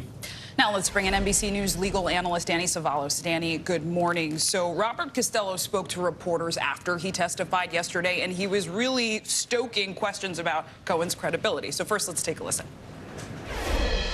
Now, the problem here is that the district attorney has so far not provided all of those documents to the grand jurors. I have nothing to hide. All of those documents were provided to the U.S. Attorney's Office. They did the smart thing. They looked at Michael Cohen. They said he's a convicted perjurer, and there must be 100 instances in those documents of him lying to us. So they said, we just can't trust this guy. You can't rely upon him. So further context here, Costello met Cohen back in 2018 when he was being investigated by prosecutors. And in response to these claims, Cohen has said, quote, so many things that he said were untrue. So how valuable was this testimony in court? It's probably a net neutral result because at the end of the day, Michael Cohen is a witness that everybody knows has credibility problems. You don't need Robert Costello to hold a press conference or talk to reporters to learn that Michael Cohen is a convicted liar and that prosecutors would have problems if they made him their star witness. But that would lead me to believe that there's no way Michael Cohen is their star witness. He may be important to authenticate documents. That is a move that won't hurt prosecutors. Who cares if he's a liar? Here's a document. It's a business record. That's this person's signature. This is what the business record is for. That could be compelling stuff. And Robert Costello also mentioned the documents that weren't introduced to the grand jury. I feel his pain, but at the same time, prosecutors are not required to introduce all evidence or even exculpatory evidence. It's their show in the grand jury. They can choose to put on or introduce whatever they like. Let's look ahead. Sources say that the next grand jury date is tomorrow. What would be the next possible steps for the grand jury if there is going to be an indictment? They could return a true bill. And when it comes to procedure, you take normal procedure and throw it out the window because this is about as special a situation as it gets with Donald Trump being a potential defendant. So while you might expect that if they were to wrap up their work, they would do it Wednesday because they may not want to wait until next week. Or it's possible that they're nowhere near finished. Maybe Robert Costello opened up a whole new avenue of inquiry, but that's not likely given the fact that Michael Cohen was there as a rebuttal witness and no one saw the need to call him to rebut Costello's testimony. Well, all eyes on this case, especially here in New York. Danny Costello, thank you so much. Danny Costello? How dare you?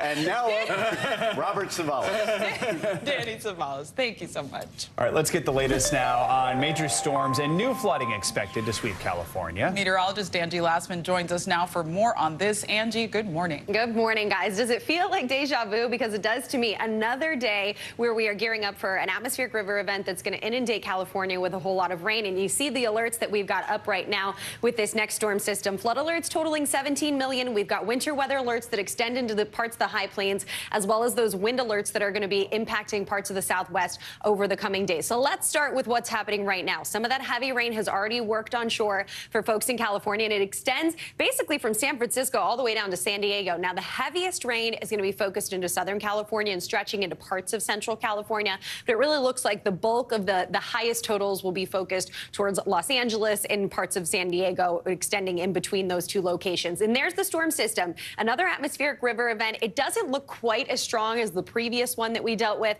but even still, any additional rainfall, any additional snowfall could be problematic here going over the next 24 hours. We'll also have really strong winds. I mentioned those wind alerts, and for good reason. Winds up to 40, even 50 miles per hour and extending into parts of the Southwest. Now, watch what happens, though, as we go through late parts of today. We'll start to see rain kind of winding down a bit for especially Northern California and Central California. We'll see some lingering showers here as we get into tomorrow. But this storm system starts to bring parts of the South, some strong to severe storms. It'll also bring some rain, the extension of it. It'll bring some rain to parts of the Northeast, and we'll see even some snow into parts of the Midwest. So rainfall totals in California, anywhere from 7 to 10 inches are going to be the higher ends of what we'll see. And again, that's focused into Southern California. We'll see places like Santa Barbara, Los Angeles, San Diego, even near Temecula, could see some of those isolated higher amounts. We'll see more like widespread 3 to 5 inches as we get through Thursday. And this will even extend into parts of the Intermountain West, although it's really the California area that we're most concerned about. But then, as that system moves to the east, we have heavy rain that's going to work across parts of the Midwest as well, 1 to 2 inches in some spots. How about the snowfall? A couple more feet in places like the Sierra Range as well as the San Gabriel Mountains. Really don't need a whole lot more snow there, but we're going to get some. And then, again, there's the snow that we'll see working through parts of the Midwest, anywhere from 3 to 7 inches possible. The winds, 40, 50 miles per hour, they'll be problematic when it comes to the downed trees, down power lines. All of that is on the table here as we go through the next 24 to 48 hours, guys. Important updates, Angie. Thank you. Turning now to a story garnering national attention. The death of Ivo Otenyo this morning. The Washington Post publishing the surveillance video showing his final moments. Otenyo is the 28-year-old black man who died in police custody at a Virginia hospital earlier this month. We do want to warn you, this video is difficult to watch. The hospital surveillance video shows Otenyo being dragged into an admissions room in handcuffs and leg irons before several deputies and hospital staff start piling on top of him until he stops moving. Prosecutors intended to release this video to the public today, but defense attorneys were trying to block that from happening, saying it would taint the jury pool. According to the Washington Post, the footage was obtained by clicking on a series of Dropbox links in the prosecutor's court filing. NBC News does not know how the video has been edited or what was taken out. 7 Henrico County Sheriff's deputies and 3 hospital staff members are now facing second-degree murder charges. Attorneys for 2 of the deputies have previously said that their clients are innocent. A grand jury is expected to meet later today to review the case. And in other news today, President Biden is crossing one item off his presidential bucket list, using his veto power for the first time yesterday. The president rejected a bipartisan measure that would nullify a new administration rule for retirement plans. He posted a video on social media about his decision. I just signed this veto because the legislation passed by the Congress would put at risk the retirement savings of individuals across the country. They couldn't take into consideration investments that wouldn't be impacted by climate, impacted by overpaying executives, and that's why I decided to veto it. CNBC reporter Brandon Gomez joins us now to break it all down. Brandon, good morning. So this measure really centers on the issue of socially conscious investments, something Biden's opponents called woke capitalism. What exactly should we know about what was initially proposed? That's right, Zinkley. So, I mean, putting that definition in terms, right, woke capitalism, I mean, what it really is, it's a set of standards that just socially conscious investors use to make sure their money aligns with certain values, right? So what was being proposed?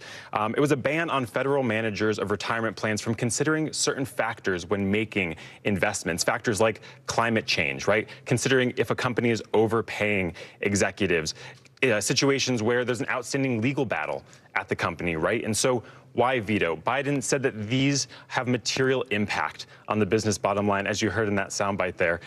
These are factors that should be considered by investors when they're considering where to put their money in terms of long-term return on their investments.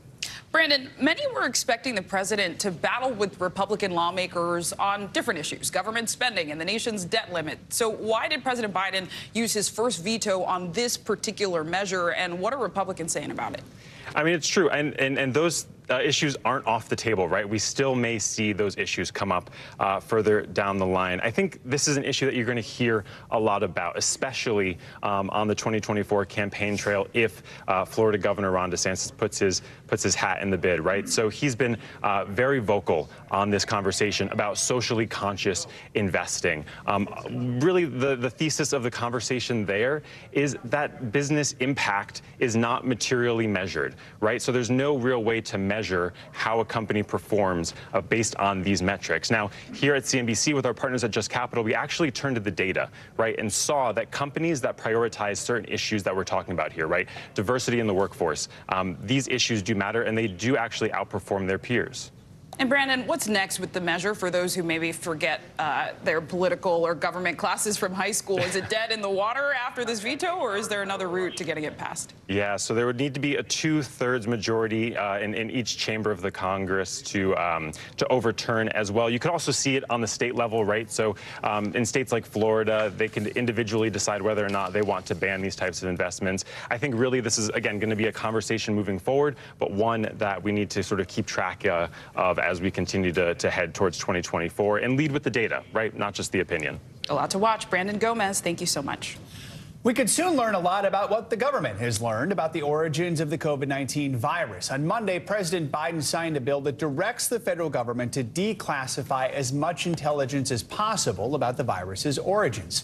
NBC News Chief White House correspondent Peter Alexander joins us now with more. Peter, good morning, my friend. So this new law would declassify some intelligence related to the virus in China. Do we know what we might learn and how soon? Yeah, Joe, it's a good question. This new move by President Biden is going to give Americans really their first chance to see for themselves the intelligence that the country has gathered on the origins of COVID-19. The president, as you noted, signed this bipartisan bill Monday, backed by Democrats and Republicans. It orders this country's top intelligence official, the Director of National Intelligence, to declassify all information that details the potential links between China's Wuhan lab and the COVID outbreak. And it has to happen within 90 days, President Biden saying he wants to be as transparent as possible about how the pandemic may have started, but he acknowledges the need, of course, to protect against the release of anything that could harm national security. As you know, the U.S. intelligence community right now remains split about COVID's origins. You got the Department of Energy and the FBI that have both recently said it was likely a lab leak, but then other agencies have said it may have started naturally. All of this matters because if COVID came from a Chinese lab, it would further break down these already strained relations between the U.S. and China. China has repeatedly blocked global efforts to try to figure out exactly where COVID-19 began, Joe. Yeah, and Peter, at the same time, we're watching yesterday's meeting between Chinese President Xi and Russian President Putin. As you mentioned, comes with relations between China and the U.S. incredibly strained. What's the White House saying about that encounter? Yeah, day 2 of that visit going on as we speak. The White House has called on China's President Xi to condemn Russia for its year-long war in Ukraine. Obviously, that hasn't happened. You'll remember Xi's pre-planned visit comes just days after the International Criminal Court accused the Russian president of war crimes. So this is obviously a major show of support for Russia from the leader of the world's second largest superpower. The U.S. has publicly warned the world that China may still send lethal weapons to Russia and not to be fooled by these potential proposals for a ceasefire, Joe. All right, Peter Alexander at the White House. Peter, thank you so much. Now to the banking crisis, where investor fears appear to be easing after U.S. stock markets closed in positive territory yesterday. The relief rally is continuing in Europe this morning, while U.S. futures are pointing to a positive market open. All this as investors digest the landmark takeover of Swiss bank Credit Suisse by UBS. Investopedia's editor-in-chief, Caleb Silver, joins us now. So, Caleb, investor nerves appear to be settling down a little bit following some rather stressful days there on the market. Are we out of the woods yet, or what are you watching for? Now, a little spring awakening for stocks, but actually this rally began last week, except in financials, which we know have been under the microscope lately. So you've seen regional bank stocks recover a lot yesterday, except for First Republic. That stock was down 45%, despite talks of JP Morgan and others trying to arrange some solution for the bank. That bank stock is rallying again this morning. So a little bit of a relief rally, but the Fed starts its meeting today. They will meet in about 1 day and 7 hours from now. We'll have a decision on interest rates, and that should be pivotal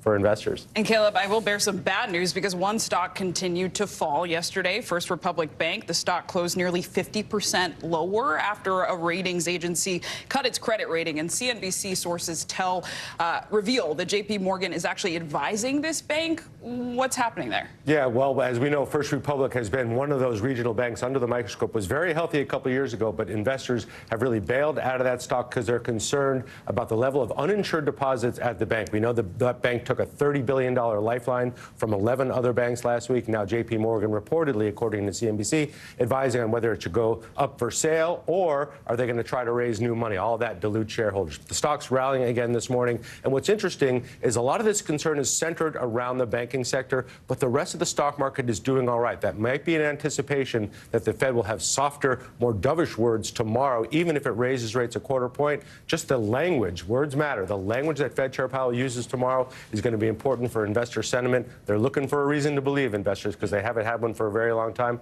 Maybe we get that tomorrow. Let's dissect the Fed and meeting this week, because there's a lot of folks who say, hey, listen, the reason we're having these banking issues is because the interest rates are simply too high right now. What are the options for the Fed? Do we expect a rate hike? Is it possible they say, no, we're not going to raise this time around? Could they even bring them down a little bit? Right. They say the Federal Reserve raises interest rates until something breaks. Something broke. That was the balance sheets of a lot of these regional banks. But the Fed is still dealing with inflation on the one hand and this banking crisis on the other. It has tools for both. So by raising rates a quarter point, and there's about an 80% probability that will happen, they'll probably keep doing that to keep the inflation situation continuing to fall. But they have to deal with the banking crisis, and they're doing that by offering liquidity to banks in a way that we haven't seen since 2008. And keep an eye for whatever Jerome Powell says after they make their decision, because you say that'll play a key role. Words matter. All right. Thank you so much, Caleb Silver. Appreciate it. Coming up on this hour of Morning News Now, Chinese President Xi and Russian President Putin, as we mentioned, side by side in a display of solidarity that has the West on its toes. We're going to have more on their conversations on the war in Ukraine and what this high-stakes visit means for relations with the West. Plus, France's President Emmanuel Macron survives that no-confidence vote in Parliament. But violent protests continue across the country surrounding his controversial new pension plan. We've got the latest up next.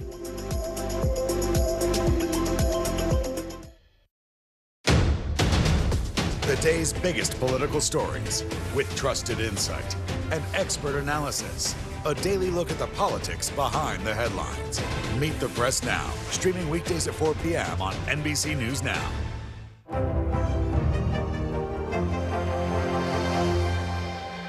Hey, I'm Hallie. It's good to be with you tonight. There's another legal filing today, and I want to cut through some of the weedsy stuff. And let's just get to the point. They have started to vote on the PACT Act. If you're like, Hallie, stop speaking Washingtonese. This bill would basically give health care to veterans who have exposed to these toxic chemicals. So, Scott, I'm trying to make this as not DC as possible. The increased sort of anger that we've seen now in politics. I saw you searching for, I think, your microphone, Danny. You are out. I was trying to do it on the slide. Live TV, man. It's okay. What do people need most right now? Did the state and/or law enforcement drop the ball? Migrant families now stranded in Mexico. What's the World Cup experience been like? It's your news playlist. Top story with Tom Yamas. Weeknights at 7 on NBC News Now.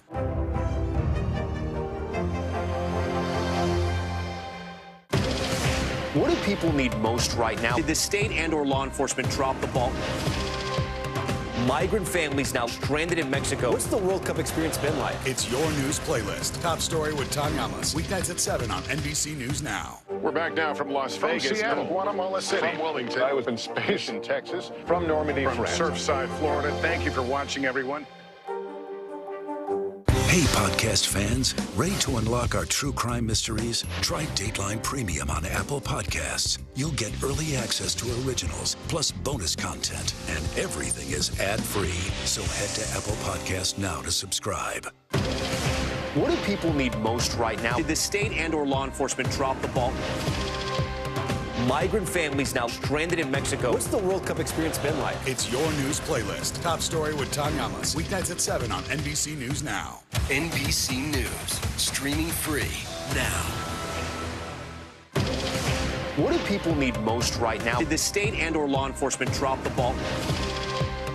Migrant families now stranded in Mexico. What's the World Cup experience been like? It's your news playlist. Top story with Tanya Amos. Weeknights at 7 on NBC News Now. NBC News, streaming free now. We're back now from Las From Vegas. Seattle, Guatemala City. From Wilmington. I was in space in Texas. From Normandy, From France. Surfside, Florida. Thank you for watching, everyone. For Dateline Premium, subscribe now on Apple Podcasts. The day's biggest political stories with trusted insight and expert analysis. A daily look at the politics behind the headlines. Meet the Press Now, streaming weekdays at 4 p.m. on NBC News Now. More meetings today between Russian President Vladimir Putin and Chinese President Xi Jinping. Yesterday, Xi sat down with Putin for an informal 4.5-hour meeting shortly after his arrival to Moscow. This trip could have major implications for the war in Ukraine.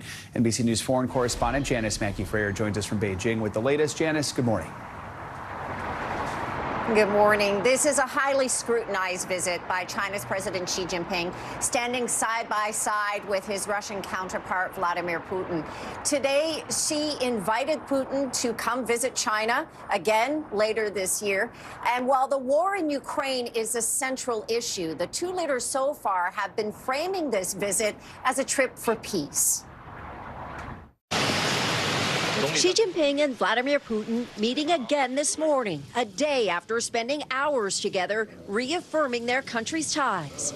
Old friends and powerful allies, unshaken by Russia's ongoing war in Ukraine. Xi telling Putin in their first meeting that the way out of what he called the Ukrainian conflict is through negotiations, adding that consolidating and developing Chinese-Russian relations is a strategic choice for China, according to an official Chinese summary of the meeting. Putin even mentioning Xi's recent peace proposals as something he would treat with respect. That China's leader would make the trip is symbolic for Putin, coming just days after being cited for war crimes by the International Criminal Court. U.S. officials calling China's maneuvering diplomatic cover. Calling for a ceasefire that does not include the removal of Russian forces from Ukrainian territory would effectively be supporting the ratification of Russian conquest. The China-Russia relationship is best described as pragmatic. Russia has depended on China to get around Western sanctions. This Russian truck driver at China's border says no one else wants to be our friends. What China gains is a strategic partner and a counterweight against the U.S. and the West. Russia actually is fighting indirectly with NATO, which is giving all out support to Ukraine.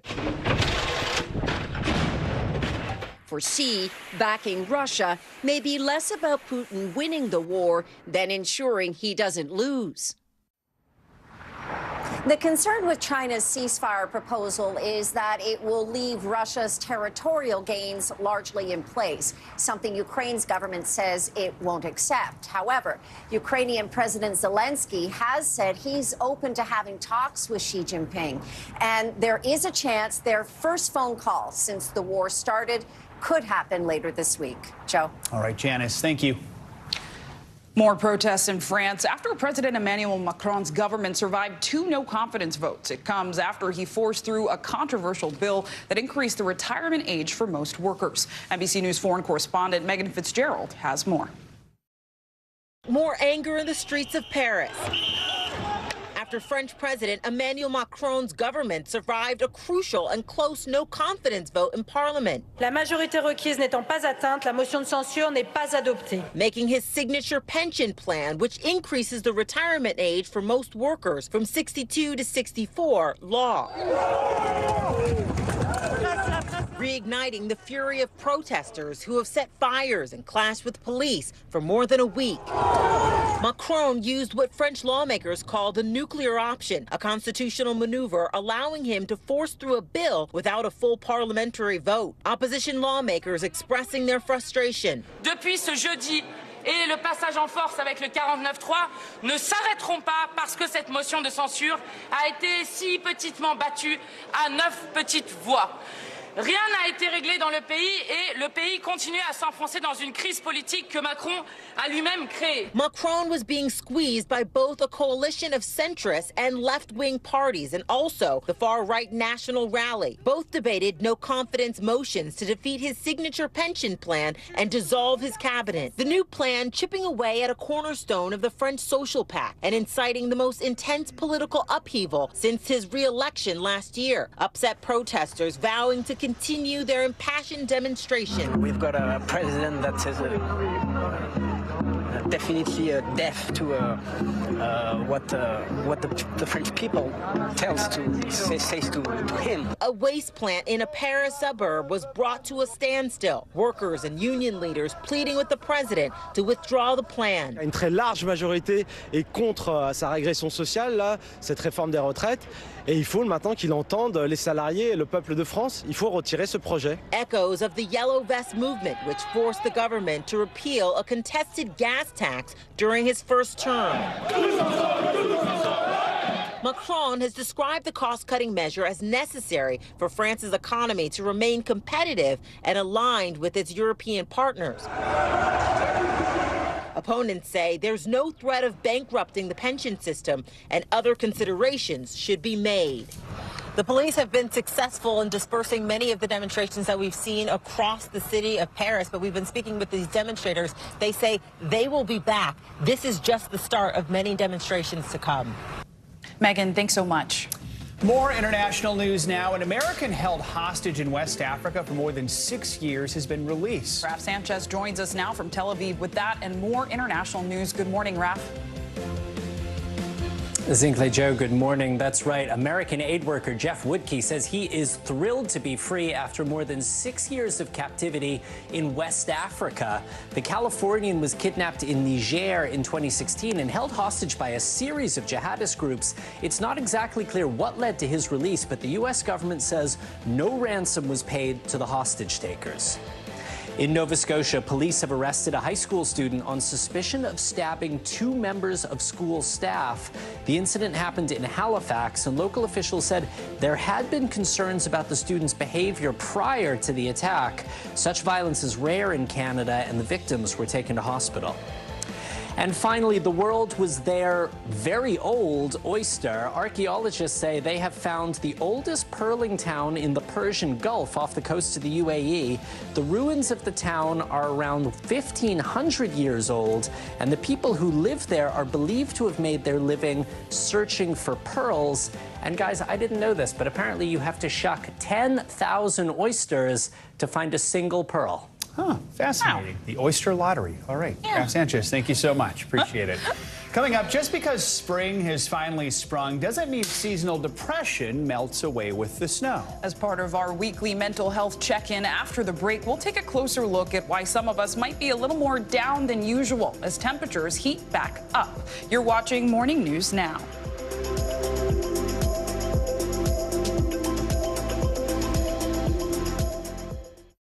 Watch NBC Nightly News with Lester Holt or listen wherever you get your podcasts.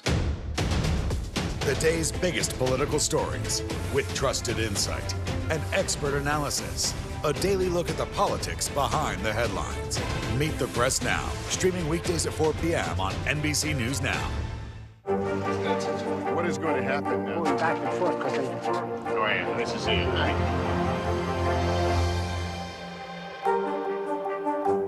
For Dateline Premium, subscribe now on Apple Podcasts. The day's biggest political stories with trusted insight and expert analysis. A daily look at the politics behind the headlines. Meet the Press Now, streaming weekdays at 4 p.m. on NBC News Now. We begin top story with that breaking news. This is just in, a lot of stories to get to. What do people need most right now? Did the state and or law enforcement drop the ball anywhere? Are we headed for a recession or a recovery? Migrant families now stranded in Mexico. What's the World Cup experience been like? The civilian effort is not just about fighting, it's also about helping. Every night, it's your news playlist. Top Story with Tom Llamas, streaming weeknights at 7 on NBC News Now. NBC News, streaming free now.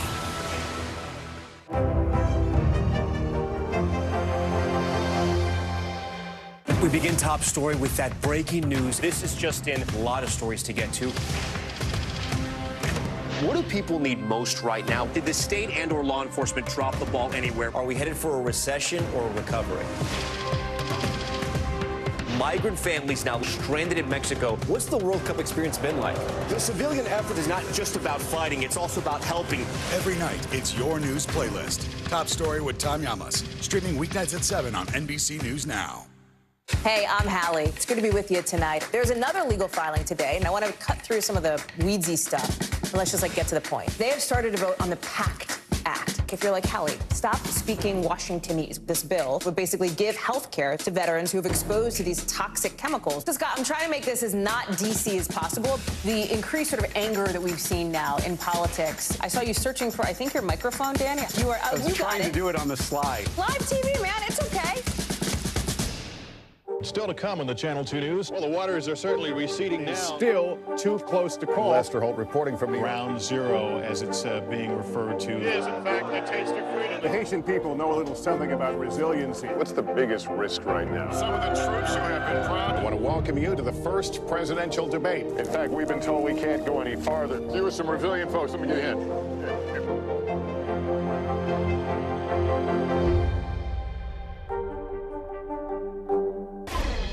The city of Philadelphia has agreed to a multi-million-dollar settlement in a case involving police use of force during the George Floyd protests back in 2020.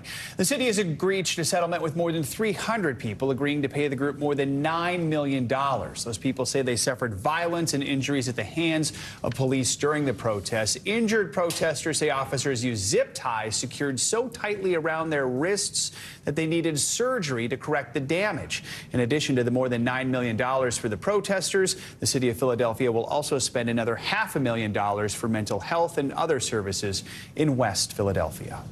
Turning now to a public health warning as the CDC sounds the alarm on a potentially deadly and highly drug-resistant fungus spreading at a rapid rate. The fungus is known as C. auris and is said to cause severe illness in people with a weakened immune system.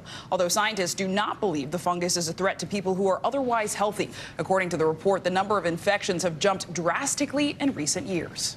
Coming up here on Morning News Now, if you've been shopping around for an apartment lately, you might have noticed things have gotten a little more cramped. And you're not alone. New data show apartments nationwide have shrunk over the years. We'll dig into the numbers and, of course, where you can get the most bang for your buck. That's next. Hey, I'm Hallie. It's good to be with you tonight. There's another legal filing today, and I want to cut through some of the weedsy stuff. And let's just get to the point. They have started to vote on the PACT Act. If you're like Hallie, stop speaking Washingtonese. This bill would basically give health care to veterans who have exposed to these toxic chemicals. So, Scott, I'm trying to make this as not DC as possible. The increased sort of anger that we've seen now in politics. I saw you searching for, I think, your microphone, Dan. You are. I was trying to do it on the slide. Live TV, man. It's okay. Still to come on the Channel 2 News. Well, the waters are certainly receding now. Still too close to call. Lester Holt reporting from the Ground Zero, as it's being referred to. It is, in fact, the taste of freedom. The Haitian people know a little something about resiliency. What's the biggest risk right now? Some of the troops who have been proud. I want to welcome you to the first presidential debate. In fact, we've been told we can't go any farther. You were some resilient folks. Let me get in.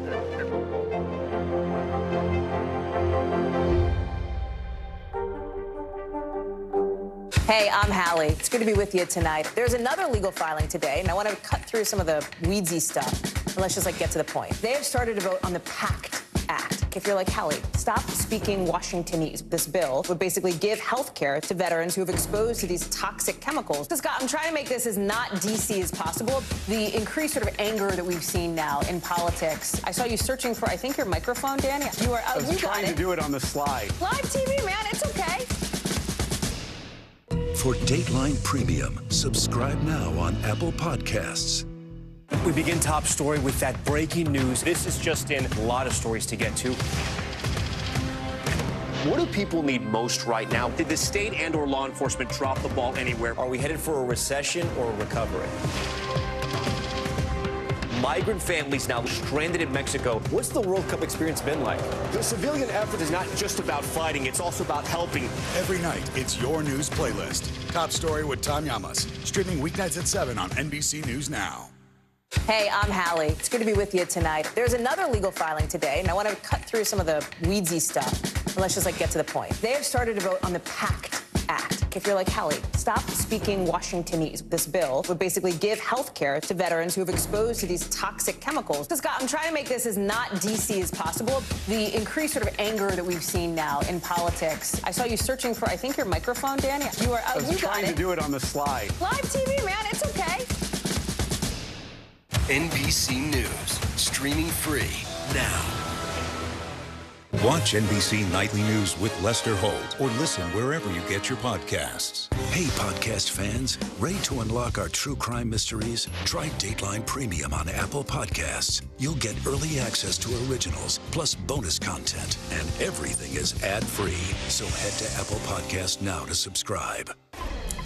Welcome back. Turns out New York isn't the only place where you'll find small apartments. The increase in demand post-pandemic is affecting the sizes of rentals nationwide. That's right. A new report from Rent Cafe shows the average apartment across the country is actually shrinking. Here to break it all down is Doug Ressler, senior analyst with Yardi Matrix. Doug, good to have you with us. So your company compiled the data for this report. So let's talk about some of the numbers here.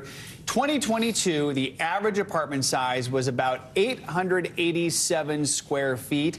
That is 54 square feet smaller than it was 10 years ago. So help us understand, why are apartments shrinking and how many people can actually live comfortably in a space this size? Well, the reason that, thanks for having me, by the way.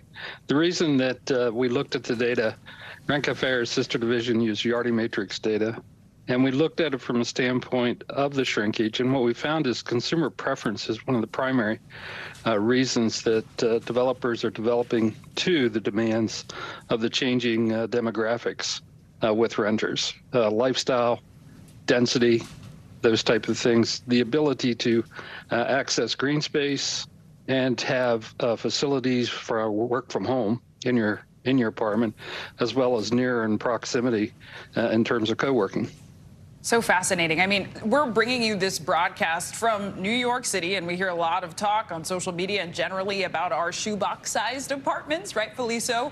But your findings showed that apartments in Manhattan have actually somehow upsized. Can you talk to us a little more about the locations with the biggest and smallest apartments? And did any of the results surprise you? What we saw is that in urban settings, you mentioned New York City, one of the things that we found in terms of the amenities that folks want is shared laundry space, if you can believe that. In Seattle, it's gym space. So there's a distinction, if you will, down at the market level. The shrinkage that we saw occurred on the West, Seattle, Portland. We did see shrinkage in Queens and Brooklyn. And as well, we saw increases in Tallahassee, Gainesville, Knoxville, and no small reason for that is in student housing. Student proximity to academic institutions, they want larger apartments, so ergo demand is going to follow. All right, interesting. I lived in Seattle. Our apartment was about 600 square feet. I thought it was small. Turns out it was average in Chicago, so now I know. All right. You're average. Doug, You're yes, exactly, average. very average. Doug Ressler, thank you so much for joining us. Appreciate it. Thanks. Always a privilege.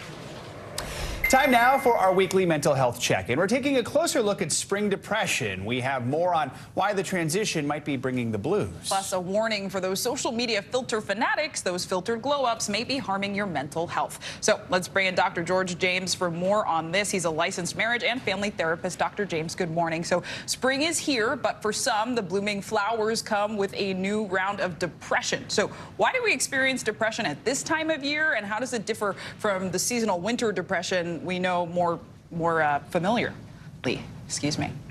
Good morning. Thanks again for having me. And, parts of what happens, depression is something that people experience all year round. But during the spring, it's a little bit different. We have the change in time that sometimes can mess with people in terms of energy and focus. And also just now that we start to get maybe a little bit light, the transition. Some of it is being able to get some exercise, being able to talk to somebody, and being able to do those things that really kind of help you to be able to overcome some of this. But that lack of sleep can really mess with people, and I know it did with me this season. All right, let's talk about those filters. Some of us can remember the days when social media filters were, dog ears and heart eyes, but now they've taken on a life of their own, and often that means they present sort of these unrealistic beauty standards that could actually be harming people who use them and maybe those who are looking at those images. How do these impact our mental health? Why do they impact our mental health? Well, I think one of the things with it starts to say one way to be beautiful or one way to look good. And that's where we can get into a really dangerous place, right? Where especially for young teens who now really started to develop what is okay, what is their standard, and do I like myself? So that's where it can impact your self-esteem. It can impact what you think beauty is. All right, Dr. James, well, thank you so much for your time and your insights for our mental health check-in. Now, let's turn to financial news. Amazon CEO announces yet another wave of layoffs. CNBC's Savannah Hanau joins us with that and other money headlines. Savannah, good morning. Joe Zinkley, good morning to you. Well, Amazon is piling on to the wave of layoffs in the tech sector, saying it will axe another 9,000 jobs. Amazon has eliminated 27,000 positions in recent months, or 9% of its workforce. The latest cuts target the company's profitable cloud and advertising divisions. Those units were once seen as untouchable until concerns about the economy has prompted customers to take a harder look at their spending plans. More employers are posting the salary range for job listings, even in states where it's not required by law. A new report by Indeed shows the number of jobs advertising salary information more than doubled over the past 3 years to 44%. Employers are adopting transparency to stay competitive with companies in states that require salary information. Advocates say this benefits women and people of color who statistically don't fare as well in hiring negotiations. New York remains the most expensive city for business travel as post-pandemic surge in both corporate travel and tourism drove up costs by 8% last year. A report by consulting firm ECA International says New York costs business travelers $796 a day. Now, this includes 4-star hotels, meals, taxis, drinks, and incidentals. The U.S. dominates the rankings with Washington and San Francisco in the top 5, along with Geneva and Zurich, guys. But we just learned, Silvana, that New York apartments are actually growing a little bit. Isn't that exciting? So don't let that high business cost dissuade you, folks. Don't let it dissuade you. Silvana, now, thank you so much. You got it. 3 years ago, the Museum of Chinese in America, located in New York City, was dealt a devastating blow. Thousands of precious artifacts were feared lost forever after a devastating fire ravaged the building where its archives were stored. Then, just weeks later, the pandemic hit, forcing businesses to shut down and triggering a wave of anti-Asian hate and discrimination. Now the museum is on the road to recovery thanks to help from some generous donors. NBC News correspondent and anchor Vicki Nguyen has the story. A 5-alarm fire in New York City's Chinatown sent smoke and flames billowing into the sky for hours in January of 2020. The building, home to the Museum of Chinese in America, and thousands of priceless photos, documents, and artifacts. The staff thought it was all gone. The entire building basically was completely eliminated. Nancy Yao is the museum president. She says after waiting one long month, the staff discovered 98% of the items in the museum could be saved. Those dresses were packed in archival boxes, about like 6 to 7 pieces per box before the fire. Yue Ma is in charge of the recovery effort. Do you believe in miracles?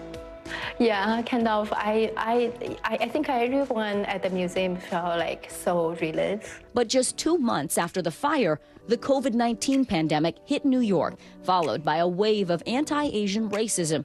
No one wanted to come to Chinatown. The museum actually dealt with a triple whammy. But news of the fire and the museum's pandemic struggles reached some unlikely places and prompted 2 mega donors to step forward. Philanthropist Mackenzie Scott donated $5 million, and the Ford Foundation gave $50 million. When we received those phone calls, you just burst out in tears. It's the Powerball ticket. It really is. And I can't quite describe how miraculous those phone calls were and how it completely shifted 180 our trajectory. Suddenly, MoCA had enough funding to buy the building, securing a permanent home for Chinese history in America. It is so important for immigrant stories to have a home in America. If we really truly are an immigrant nation made up of all the riches and the diversity of everyone who becomes a part of this country, I think it's very symbolic that museums like MoCA do have a permanent home. Among the items now being cataloged and preserved, a newspaper from 1883, founded by the man credited with coining the term Chinese American. These paper sculptures made by Chinese refugees to the U.S. in the 1990s. And thousands of photographs, including these, taken by Emile Bosian, who worked for the China Post newspaper and lived alongside Chinese immigrants. What Emile did for us was a complete gift. He said, "This is interesting. You'll want to remember it one day." It reminds me that we did live a life. And it was wonderful. And there were joys and tears. And we sat around tables and had dim sum and talked. I love those photographs so much. Why are these special to you? I think this is like 1990s undocumented immigrant. It's so much, to learn and to think about. It really connects to you. Yeah. Renowned architect Maya Lin, who designed the Vietnam Veterans Memorial in Washington, D.C., has signed on to redesign the space. It's set to open to visitors in 2025. Our thanks to Vicki Nguyen for that report. And the public can help with the restoration of the museum's collection. The museum posts salvaged items on its website, along with each item's significance, level of damage, and what it will cost to repair it. People can then sponsor the item by making a donation. Coming up, home field advantage. The cast of the critically acclaimed comedy series Ted Lasso crashed yesterday's White House press briefing. After the break, we'll bring you their crucial message on mental health in these trying times. That's next. What do people need most right now? Did the state and/or law enforcement drop the ball? Migrant families now stranded in Mexico. What's the World Cup experience been like? It's your news playlist. Top story with Tom Yamas. Weeknights at 7 on NBC News Now. NBC News, streaming free now. What do people need most right now? Did the state and/or law enforcement drop the ball? Migrant families now stranded in Mexico. What's the World Cup experience been like? It's your news playlist. Top story with Tom Yamas. Weeknights at 7 on NBC News Now. For Dateline Premium, subscribe now on Apple Podcasts. We begin Top Story with that breaking news. This is just in. A lot of stories to get to. What do people need most right now? Did the state and/or law enforcement drop the ball anywhere? Are we headed for a recession or a recovery? Migrant families now stranded in Mexico. What's the World Cup experience been like? The civilian effort is not just about fighting, it's also about helping. Every night, it's your news playlist. Top story with Tom Yamas. Streaming weeknights at 7 on NBC News Now. We're back now from Las Vegas, from Seattle, Guatemala City, from Wilmington. I was in space in Texas, from Normandy, from Surfside, Florida. Thank you for watching, everyone. NBC News, streaming free now. Still to come on the Channel 2 News. Well, the waters are certainly receding now. It's still too close to call. Lester Holt reporting from Ground Zero, as it's being referred to. It is, in fact, the taste of freedom. The Haitian people know a little something about resiliency. What's the biggest risk right now? Some of the troops who have been proud. I want to welcome you to the first presidential debate. In fact, we've been told we can't go any farther. You are some resilient folks. Let me get in.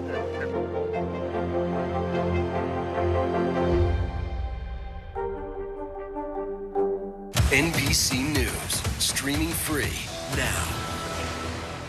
Hey, I'm Hallie. It's good to be with you tonight. There's another legal filing today, and I want to cut through some of the weedsy stuff. But let's just get to the point. They have started to vote on the PACT Act. If you're like Hallie, stop speaking Washingtonese. This bill would basically give health care to veterans who have exposed to these toxic chemicals. So, Scott, I'm trying to make this as not DC as possible. The increased sort of anger that we've seen now in politics. I saw you searching for, I think, your microphone, Danny. You were I was trying to do it on the slide. Live TV, man. It's okay. Still to come on the Channel 2 News. Well, the waters are certainly receding now. It's still too close to call. Lester Holt reporting from Ground Zero, as it's being referred to. It is, in fact, the taste of freedom. The Haitian people know a little something about resiliency. What's the biggest risk right now? Some of the troops who have been proud. I want to welcome you to the first presidential debate. In fact, we've been told we can't go any farther. You are some resilient folks. Let me get in.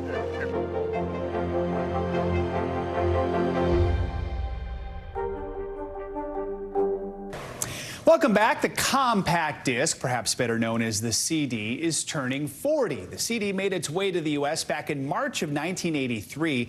It was revolutionary at the time, giving people an easier way to listen to hours and hours of music, an upgrade from cassettes because you could actually skip from track to track. The shiny discs changed the way we all listen to music in the 90s and 2000s, with CD sales reaching their peak in 1999. That, of course, was the era of boy bands and Britney Spears.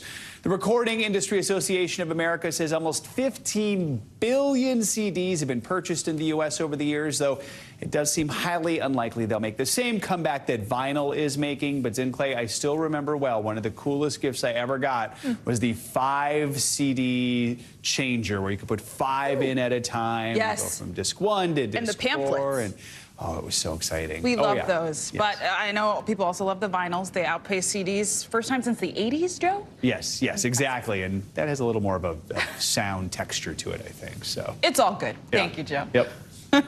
And finally, this hour, it's time to believe. The new season of Ted Lasso debuted last week on Apple TV+. Several cast members of the hit show came to the White House yesterday to meet with President Biden and promote mental health awareness. NBC News correspondent Ellison Barber has the story.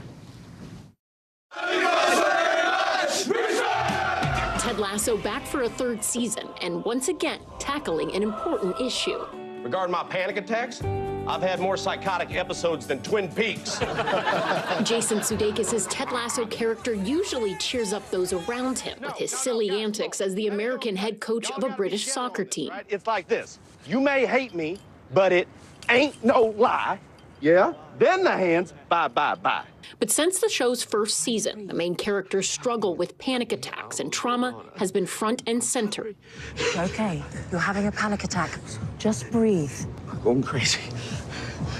No more than anyone else. The show applauded by fans and advocates for bringing mental health awareness to prestige TV. And so, Coach Lasso, the podium is yours. The show's Emmy-winning cast bringing that discussion to the White House.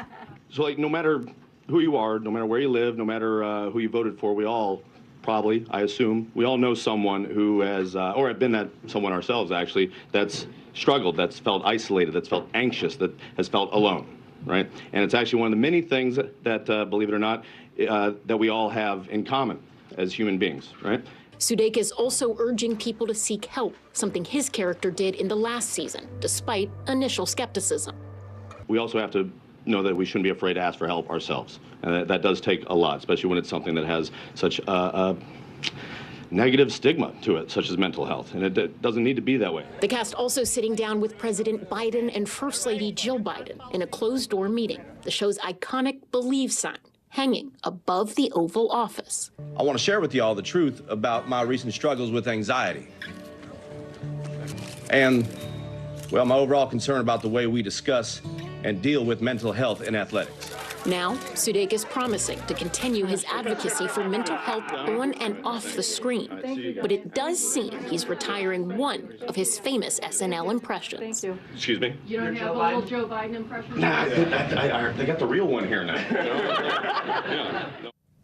An important conversation, and that was Ellison Barber reporting. And you can catch the new episodes of Ted Lasso out now on Apple TV+. I have a feeling you might be. Yeah, I think the next episode drops tomorrow. They do them one a week, so Okay. it keeps you hooked and keeps you coming back for more. So we'll come back for more. Gotta love Ted Lasso. All right, that does it for this hour of Morning News Now. The news continues right now.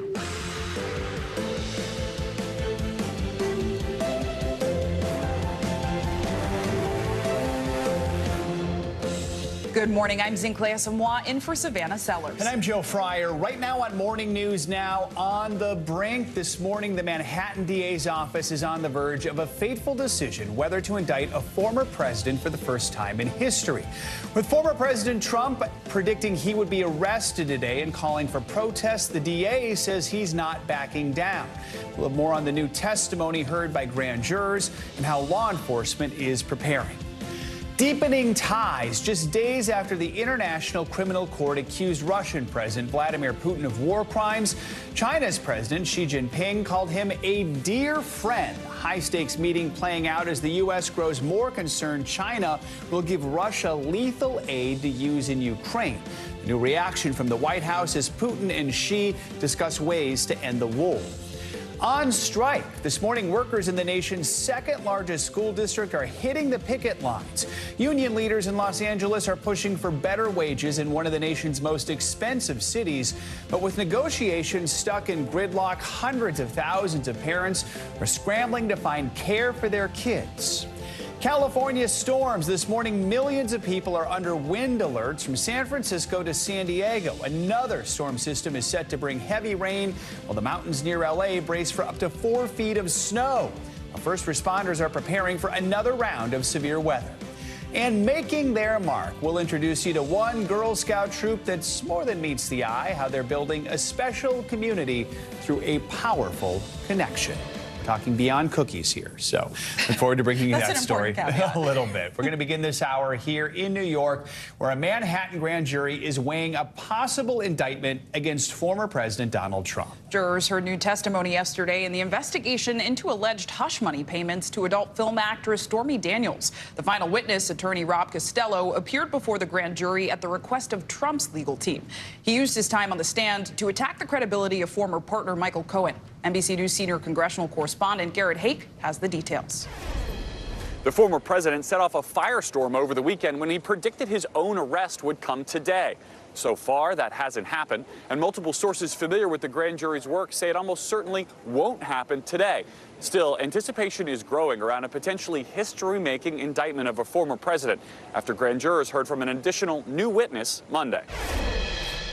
On the brink of a possible criminal indictment by a Manhattan grand jury, former President Donald Trump remaining defiant, weighing in overnight on Truth Social. Our enemies are desperate to stop us because they know that we are the only ones who can stop them. In a new video, lashing out at Manhattan District Attorney Alvin Bragg, now wrapping up his investigation of Mr. Trump's alleged effort to keep an extramarital affair a secret by paying hush money to adult film actress Stormy Daniels. I'm the only thing standing between the American dream and total anarchy, madness, and chaos. Grand jurors have heard testimony from former Trump fixer turned fierce Trump critic Michael Cohen, alleging Mr. Trump gave him $130,000 in 2016 to buy Daniels' silence. The former president has denied any wrongdoing. On Monday, a new witness, Cohen's former legal advisor Robert Costello, was asked to testify at the request of Mr. Trump's legal team, blasting Cohen's credibility. If they want to go after Donald Trump and they have solid evidence, so be it. But Michael Cohen is far from solid evidence. Cohen's response? The district attorney has the documentation in order to validate every single statement that I've made. In Lower Manhattan, law enforcement officials are bracing for possible charges against Mr. Trump, increasing security around the DA's office. Trump's potential Republican presidential rival, Florida Governor Ron DeSantis, taking a dig at Bragg. That's an example of pursuing a political agenda, while also taking a veiled shot at the former president. I don't know what goes into paying hush money to a porn star to secure silence over some type of alleged affair. I can't speak to that. House Republicans launching an investigation of Bragg's investigation, though Democrats say Congress has no jurisdiction over a local DA. President Trump announced he was going to run for president again, and suddenly here they go. Now they're coming after him for some alleged bookkeeping error. You've got to be kidding me. The Manhattan DA's office firing back at those House Republicans with a statement overnight that reads in part, "We will not be intimidated by attempts to undermine the justice process." Meanwhile, Michael Cohen told reporters that he was expected back at the courthouse yesterday in case he had to rebut Robert Costello's testimony. That didn't happen, he said. Prosecutors told him he could go home. Garrett Hake, thank you so much. For more on the Trump investigation, we're joined by former U.S. Attorney Barbara McQuade. She's also an NBC News legal contributor. Barbara, good morning. Good to have you with us. As we just heard there in Garrett's piece, Robert Costello testified at the request of the Trump team. How significant might it have been for the grand jury to hear from Michael Cohen's former legal advisor, especially someone so critical of him? What are some of your takeaways here? Well, it depends, of course, on what he had to say. But based on what we know, I think we can infer that he was making statements to the grand jury that were intended to undermine the credibility of Michael Cohen. This, I think, likely came as a result of the invitation by the prosecutors to Donald Trump to come in and testify. And he declined that invitation, but said, "But I would like you to call this lawyer who can tell you some things that might be useful." It appears to me, based on the fact that the prosecutors did not put Michael Cohen back in the grand jury to rebut those claims, that they did not think that they were significant enough to cause pause by the members of the grand jury. And remember, their job is just to find probable cause to believe that a crime has been committed here. No doubt Michael Cohen has credibility problems. He's a convicted perjurer. But I think that prosecutors have known and been preparing for that throughout this case. There's been reporting that he met with prosecutors 19 or 20 times before they put him in the grand jury. And so I imagine that they have other evidence to corroborate what he is testifying about in the form of other witnesses and documents, such that whatever Robert Costello has to say probably did not have a significant impact on the grand jury. So, Barbara, you know, former President Trump has been active the last several days on social media. As we near a potential indictment in this particular case, could anything he posts be used against him at all in this case if it moves forward, if it goes to trial? Absolutely. You know, we're all familiar with the phrase we see on the television shows, anything you say can and will be used against you in a court of law. They certainly can. Now, they would still have to be relevant to the charges. So saying things like the American people won't stand for this, you know, I'm the only thing that stands between America and chaos, those kinds of things are likely inflammatory and probably not relevant to the charges. But to the extent he says anything, excuse me, about Stormy Daniels, about the payments, about Michael Cohen, those things are potentially relevant. And so, you know, it's why lawyers typically advise their clients not to say anything about the charges when they may be pending. But Donald Trump has always been one to follow the strategy of the best defense is a good offense. So I don't imagine he's going to stop talking anytime soon. All right, Barbara McQuade, thank you for your analysis. Appreciate it. Turning abroad, Chinese President Xi Jinping and Russia's Vladimir Putin are holding official talks in Moscow this morning in a meeting that's being scrutinized by the United States. Both men held informal discussions lasting 4.5 hours yesterday, with the war in Ukraine high on the agenda. NBC News foreign correspondent Janice Mackey-Frayer joins us now from Beijing to discuss this. Good to see you, Janice. So the leaders hailed relations between Russia and China and even praised one another. Walk us through the encounter and what's expected today. Well, these men have met more than 40 times. They last year proclaimed a partnership with no limits, and we've seen the ties between China and Russia deepen with the war in Ukraine because of Russia's economic dependence on China. They boosted trade last year. China has been importing more cheap Russian energy. But the focus of this visit, while it is economic, is also, of course, on the war in Ukraine. And while the two men have framed the visit as a trip for peace, they've actually publicly said very little about the war in Ukraine. Xi Jinping had put forward a 12-point proposal to try to come up with some sort of ceasefire agreement that Russian President Vladimir Putin said that he would carefully study and treat with respect. But the way the U.S. sees it is that any ceasefire proposal from China is going to be problematic because it will leave Russia's territorial gains largely in place. That's something the U.S. opposes and something Ukraine's government says it won't accept. And Janice, we know the U.S. has also been pushing Xi to speak with Ukraine's President Zelensky. How likely is that, and what's been the broader reaction from the White House to this meeting? Well, it's not out of the question.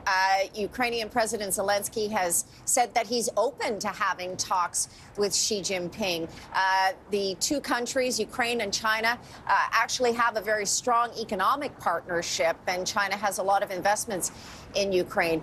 So there is that possibility, and it could happen even before the end of this week. There's been some speculation that that phone call, which would be their first since the war started, could happen within a matter of days. It doesn't make the White House any less skeptical of having China cast itself as a potential peace broker. Here's what John Kirby had to say. We are concerned that instead, China will reiterate calls for a ceasefire that leaves Russian forces inside Ukraine's sovereign territory. Now, any ceasefire that does not address the removal of Russian forces from Ukraine would effectively ratify Russia's illegal conquest. Efforts to end this conflict must take Ukraine's position into account. And so we encourage President Xi to play a constructive role by speaking with President Zelensky. What China is looking for in engaging in this potential role is to help prop up its strategic partner in Russia. They are both aligned against the U.S. and the West. They are looking to deepen that relationship, but it's unlikely that all sides are going to agree with any Chinese proposal that can be seen as meaningful. Important analysis. Janice, thank you.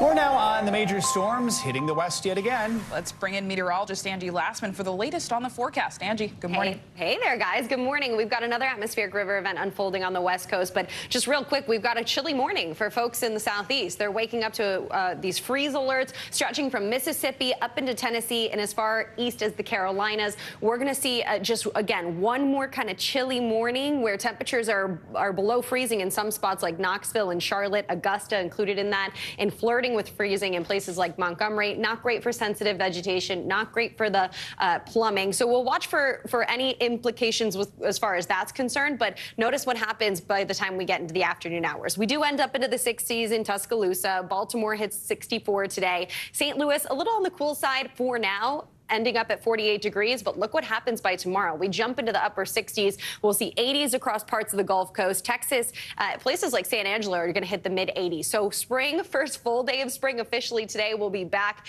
in full force here as we go through the rest of the work week. You see temperatures in the 70s in Charleston, Washington, D.C., and even New York hits the mid-60s by the time Thursday rolls around. Now to the west, where, yes, another system impacting folks there and leaving us with some concerns as far as flooding over at least the next 24 to 48 hours. We also have wind alerts with that system moving onshore, bringing with it some of those strong gusty conditions. And we have wintry weather that extends up into the parts of the high plains as we'll see another system working through over the coming days. There's the rain right now. We saw it start to work onshore into the overnight hours, in L.A. to San Diego and up to San Francisco has been in and out of the gloomy conditions and the soggy conditions since then. We're going to still see this system work across the state here through the day today. We'll see it eventually as we get into tomorrow start to pull away, still impacting the southwest with strong winds, still leaving some lingering rain for parts of Southern California and stretching into Central California. But the heaviest of the rain is expected for today, but it won't be completely dry for tomorrow. And then as we head into the later parts of the work week, this system, along with an extension of a cold front, is going to bring some unsettled weather to parts of the south. It could be severe weather at times and also some snow. The rainfall amounts for parts of California totaling widespread probably 1 to 3 inches, but we'll see localized amounts as high as 7 to maybe even 10 inches. We look over to parts of the Midwest and stretching into the south, and we're going to see another kind of dose of good amount of rain there where we'll see some flooding concerns just 2. And as if we needed more snow in California, a couple more feet added on to the Sierra range. We'll see that for parts of Southern California, too. And even into the high plains and parts of the Midwest, we'll see anywhere from 1 to 3 inches. No spring in sight just yet for folks there. Now, the winds, I mentioned those, they're going to be anywhere from 40 to maybe even 50 miles per hour. Watch for that, especially places like San Diego. Not great for leaving your trash cans down at the driveway, but still, the power outages, the downed trees are also going to be a risk, too. As we get into Thursday, that severe weather threat that I mentioned, it'll be focused mainly into Texas and Oklahoma. We'll see the potential for some damaging hail up to 2 inches. I mean, this is something we dealt with in the same area last week. We'll watch to see impacts there. The wind gusts will be up to 60 miles per hour possible, and we could even see a tornado or 2. So those are all things that will be on the table. And even as we get into Friday, that severe weather will still be out there. So, you know, 'tis the season. We get into spring, and this is what we're talking about as far as severe weather. We officially say March is out like a lion now? Is that how that works? Yes. Is this a lion? Yes, Right. exactly. All right, thank you, Angie. Thank you. Here with more on this is LA County Fire Captain Sheila Kelleher-Burko. Captain, thanks so much for joining us. We really appreciate it. I know you're busy out there. I mean, how are you preparing to handle this next storm coming to California? And how worried are you about flooding that could be similar to what we've seen in recent weeks in Central and Northern California? You said it right there. Our issue right now is oversaturation. We've gotten so much water so quickly that that's an issue, especially in those scar-burned areas that we have in the Duarte area up by Lake Castaic. The good news is that the local residents are pretty aware of the situation that we're in, and I think everybody has got great situational awareness as this storm now rolls through.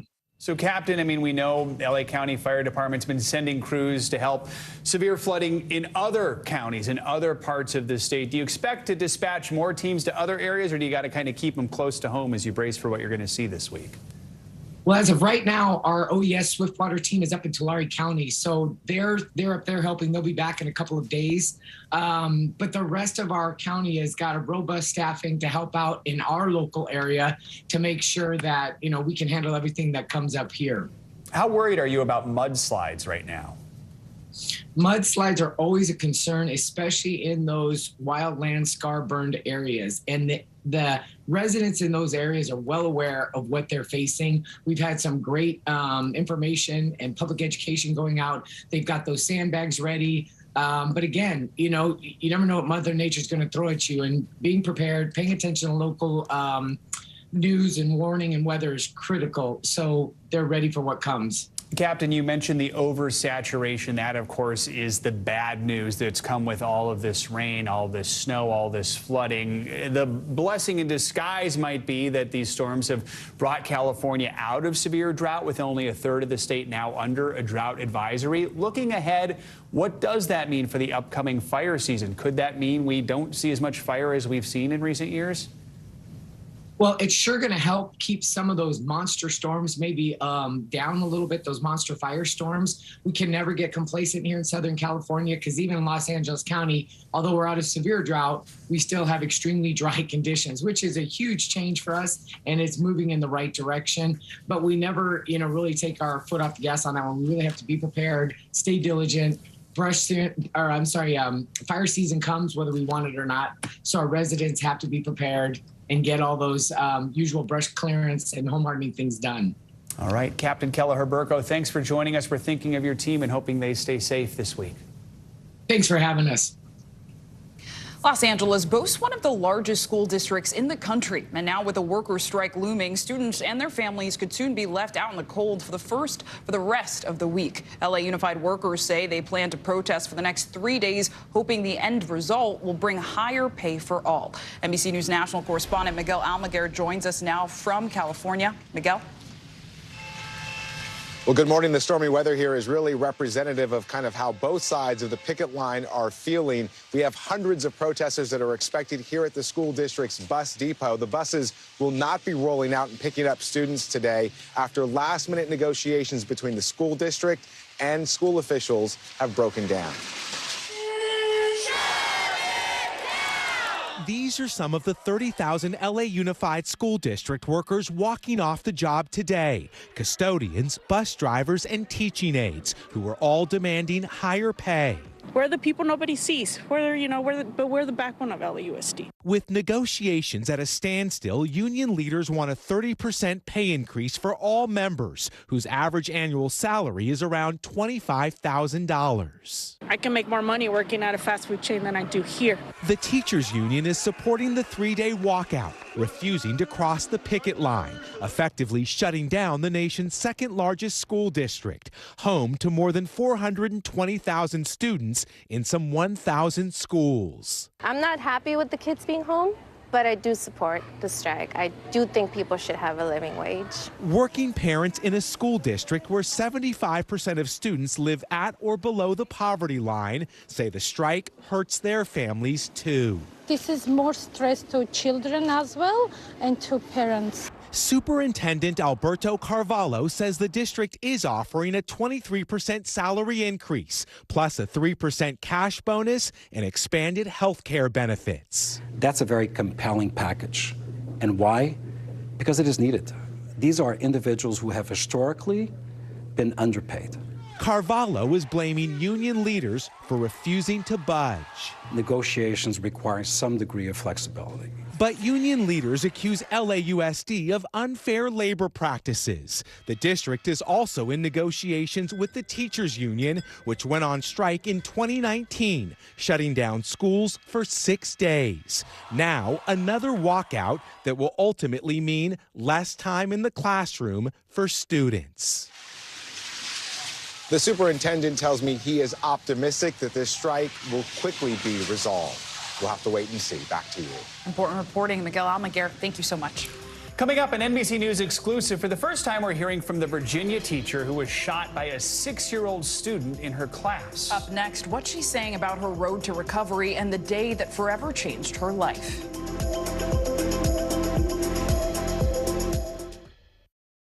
Watch NBC Nightly News with Lester Holt or listen wherever you get your podcasts. For Dateline Premium, subscribe now on Apple Podcasts. We're back now from Las Vegas. From Seattle, Guatemala City. From Wilmington. I was in space in Texas. From Normandy, From France. Surfside, Florida. Thank you for watching, everyone. Hey, podcast fans, ready to unlock our true crime mysteries? Try Dateline Premium on Apple Podcasts. You'll get early access to originals, plus bonus content, and everything is ad-free. So head to Apple Podcasts now to subscribe.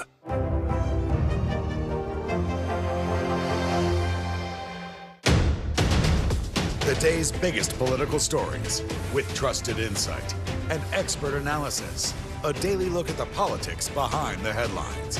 Meet the Press Now, streaming weekdays at 4 p.m. on NBC News Now. For Dateline Premium, subscribe now on Apple Podcasts. Hey, I'm Hallie. It's good to be with you tonight. There's another legal filing today, and I want to cut through some of the weedsy stuff. And let's just get to the point. They have started to vote on the PACT Act. If you're like, Hallie, stop speaking Washingtonese. This bill would basically give health care to veterans who have exposed to these toxic chemicals. So, Scott, I'm trying to make this as not DC as possible. The increased sort of anger that we've seen now in politics. I saw you searching for, I think, your microphone, Dan. You are. I was you trying got to do it on the slide. Live TV, man. It's okay. The day's biggest political stories with trusted insight and expert analysis. A daily look at the politics behind the headlines. Meet the Press Now, streaming weekdays at 4 p.m. on NBC News Now. We begin top story with that breaking news. This is just in, a lot of stories to get to. What do people need most right now? Did the state and or law enforcement drop the ball anywhere? Are we headed for a recession or a recovery? Migrant families now stranded in Mexico. What's the World Cup experience been like? The civilian effort is not just about fighting, it's also about helping. Every night, it's your news playlist. Top Story with Tom Llamas, streaming weeknights at 7 on NBC News Now. Watch NBC Nightly News with Lester Holt or listen wherever you get your podcasts. NBC News, streaming free now.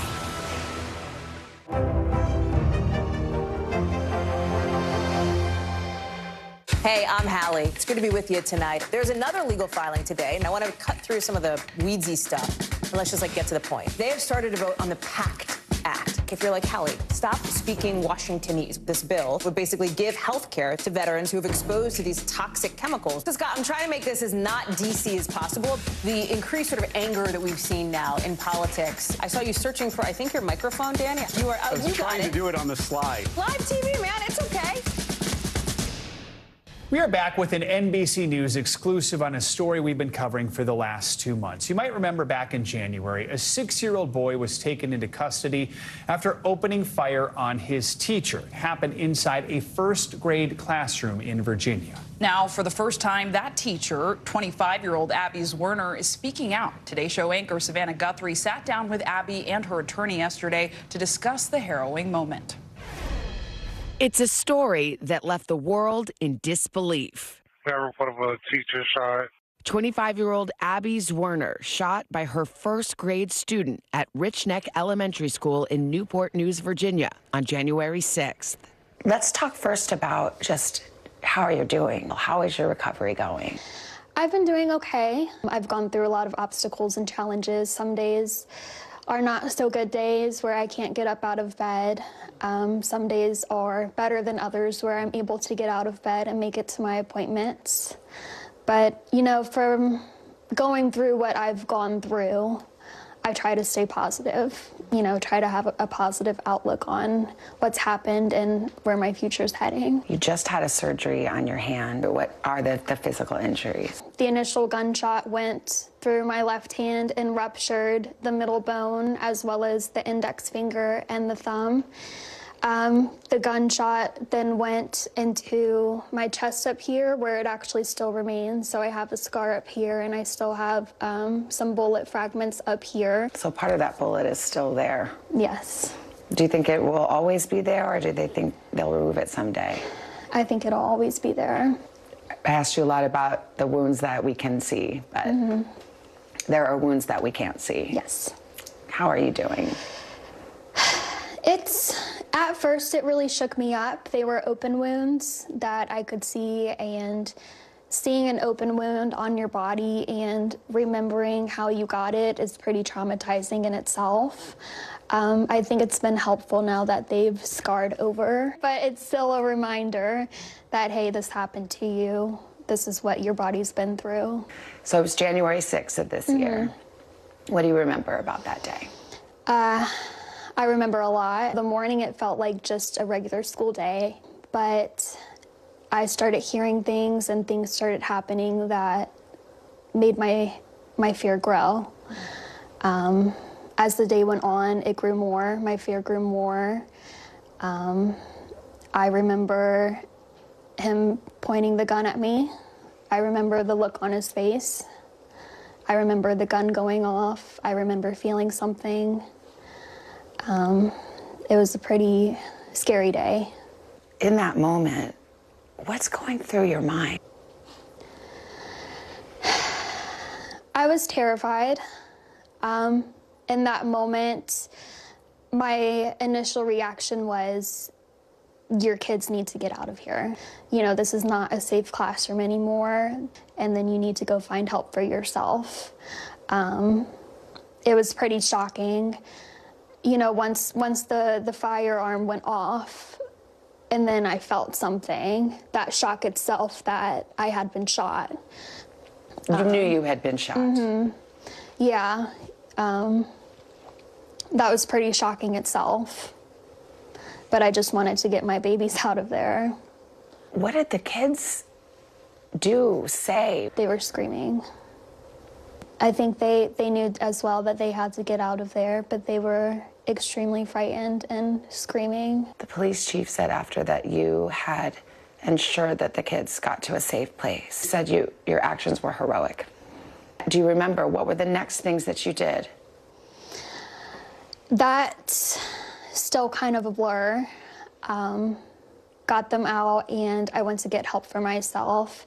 I didn't know at the time that my lung had collapsed, but I started not being able to breathe, very raspy breaths, and my vision started going out. I remember I went to the office and I just passed out. I thought I had died. The ambulance came, you were rushed to the hospital. What did doctors say about the condition you were in and your injuries? It could have been fatal. We believe with my hand being up, with it going through my hand first, we believe that by the bullet going through the hand first, that it most likely saved my life. Everything about this is so unthinkable. I wonder what you think or how you feel about this student. You know, there's some things that I'll never forget, and I just will never forget the look on his face that he gave me while he pointed the gun directly at me. That's something that I will never forget. It's changed me. It's changed my life. How do you even make sense of something like this? You can't. You can't. I'm not sure when the shock will ever go away because of just how surreal it was. And, the vivid memories that I have of that day. I think about it daily. Sometimes I have nightmares. Zwerner's attorney, Diane Toscano, filed a notice of intent to sue school administrators, arguing that the Rich Neck administration failed to take action after it was warned 3 separate times that the boy had a gun with him the day that Zwerner was shot. Toscano says she plans to file a lawsuit in 2 weeks. There have been many failures, and there are multiple people responsible for those failures. Do you feel like you could have been better protected by the school? Yes. You feel like they should have done more? Yes. The prosecutor announced there would not be criminal charges against the 6-year-old boy. Do you have an opinion about that decision? I'm not going to weigh into the prosecutor's decision, but I am following very closely the Newport News prosecutor to see what they do in this case and who they do charge, ultimately, if they do charge anybody. When you think about everything that's happened and what happened to you, what does justice mean to you in this case? That's a tough question to answer. Yeah. Diane, for you? As Abby said, that is very tough to answer. My job is to hold those accountable that I can hold accountable, and I'm going to do that. Abby's going to have to deal with this her entire life, both physically, emotionally. NBC News has reached out to the school district for comment and has not heard back. Our thanks to Savannah Guthrie for that interview. An attorney for the boy's family tells NBC News, quote, "We welcome the prosecutor's decision and continue to pray for Ms. Werner's complete recovery." An Oklahoma City police captain was filmed during a traffic stop, repeatedly asking the arresting officer to turn off his body camera. The footage has seen the lower-ranking officer praised for his professionalism. NBC News correspondent Morgan Chesky has the story. Newly released body camera footage captures an Oklahoma City police captain being pulled over for reckless driving. That captain appearing to use his job to avoid arrest. I'm drunk? No, I'm the captain. Captain James French repeating his position in the department as the officer who pulled him over grew suspicious that he might be impaired. You've been drinking tonight, sir. I'm a captain on the police department. French even requested the arresting officer to turn off his body camera at least 5 separate times. How much we had to drink tonight, sir?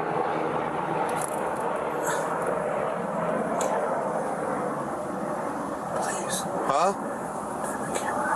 I'm not turning my camera off. At one point, pleading with his fellow policemen. Please. Please. The arresting officer not caving into any requests from the higher-ranking French. I don't show favoritism to anyone, regardless. I don't care if you're a gangbanger or the president of the United States. After failing multiple sobriety tests. 1, 2, 3, 4. Sir, please. Please. I'm asking you. French is arrested for driving under the influence. Go ahead and turn around for me. Put your hands behind your back. Are you going to arrest me, sir? Yes, I am. And then handcuffed. He's since been released on bond and placed on administrative leave with pay, according to the Oklahoma City Police Department. French has not responded to calls for comment. The department's chief applauding the actions of the sergeant who responded. The officer did exactly as he should have and handled it, very professionally, in my opinion. As for Captain French, the department confirmed a criminal investigation is now underway with an administrative investigation to follow, which will decide French's future on the force. And tonight we've learned that Oklahoma City police captain was driving a city-owned vehicle at the time he was pulled over. He's currently suspended with pay, but the department tells us that an upcoming hearing could result in his salary being withheld until this investigation is finally complete. As for French, he's served in the Oklahoma City Police Department for 32 years, and the department says he has not had any prior incidents. Morgan, thanks so much. Coming up, now or never, a dire new warning about the threat of climate change. We're breaking down one of the biggest climate reports ever and the changes it says need to be made to secure a livable future for everyone before time runs out. Hey, podcast fans, ready to unlock our true crime mysteries? Try Dateline Premium on Apple Podcasts. You'll get early access to originals, plus bonus content, and everything is ad-free. So head to Apple Podcasts now to subscribe. What do people need most right now? Did the state and/or law enforcement drop the ball? Migrant families now stranded in Mexico. What's the World Cup experience been like? It's your news playlist. Top story with Tom Yamas. Weeknights at 7 on NBC News Now. For Dateline Premium, subscribe now on Apple Podcasts. Watch NBC Nightly News with Lester Holt or listen wherever you get your podcasts. NBC News, streaming free now. Watch NBC Nightly News with Lester Holt or listen wherever you get your podcasts. The day's biggest political stories with trusted insight and expert analysis. A daily look at the politics behind the headlines. Meet the Press Now, streaming weekdays at 4 p.m. on NBC News Now. For Dateline Premium, subscribe now on Apple Podcasts. Watch NBC Nightly News with Lester Holt or listen wherever you get your podcasts. What do people need most right now? Did the state and/or law enforcement drop the ball? Migrant families now stranded in Mexico. What's the World Cup experience been like? It's your news playlist. Top story with Tom Yamas. Weeknights at 7 on NBC News Now. Still to come on the Channel 2 News. Well, the waters are certainly receding now. Still too close to call. Lester Holt reporting from Ground Zero, as it's being referred to. It is, in fact, a taste of freedom. The Haitian people know a little something about resiliency. What's the biggest risk right now? Some of the troops who have been proud. I want to welcome you to the first presidential debate. In fact, we've been told we can't go any farther. Here are some resilient folks. Let me get in.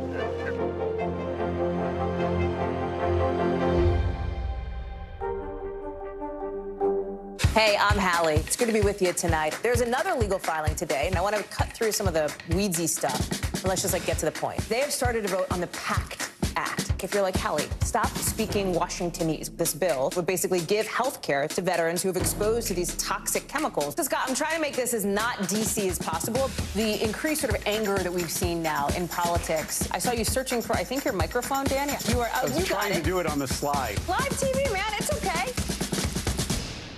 Still to come on the Channel 2 News. Well, the waters are certainly receding now. Still too close to call. Lester Holt reporting from Ground Zero, as it's being referred to. It is, in fact, a taste of freedom. The Haitian people know a little something about resiliency. What's the biggest risk right now? Some of the troops who have been proud. I want to welcome you to the first presidential debate. In fact, we've been told we can't go any farther. Here are some resilient folks. Let me get in.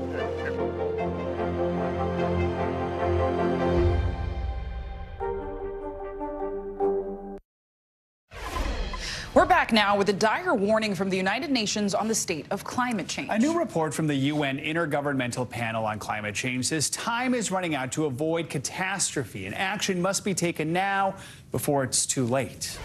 Humanity is on thin ice, and that ice is melting fast. This report is a clarion call to massively fast-track climate efforts by every country and every sector and on every time frame. There is some good news. The panel says countries do still have an opportunity to get back on the right track toward a sustainable future. So to discuss this is Dr. Rob Jackson, climate scientist at Stanford University and chair of the Global Carbon Project. Thank you so much for joining us this morning, Dr. Jackson. So first off, thousands of climate scientists worked on this report for more than 6 years. What are the major takeaways? Well, I think you just heard it. I keep thinking that we aren't good communicators as scientists. We fail to show people what's at stake. I mean, biblical storms and droughts, 30 generations of sea level rise, mass migrations and unstable national borders. You think we've got a border problem now? Just wait. And yet, the report emphasizes the hope that's still there. There's so much we can do and a difference we can make.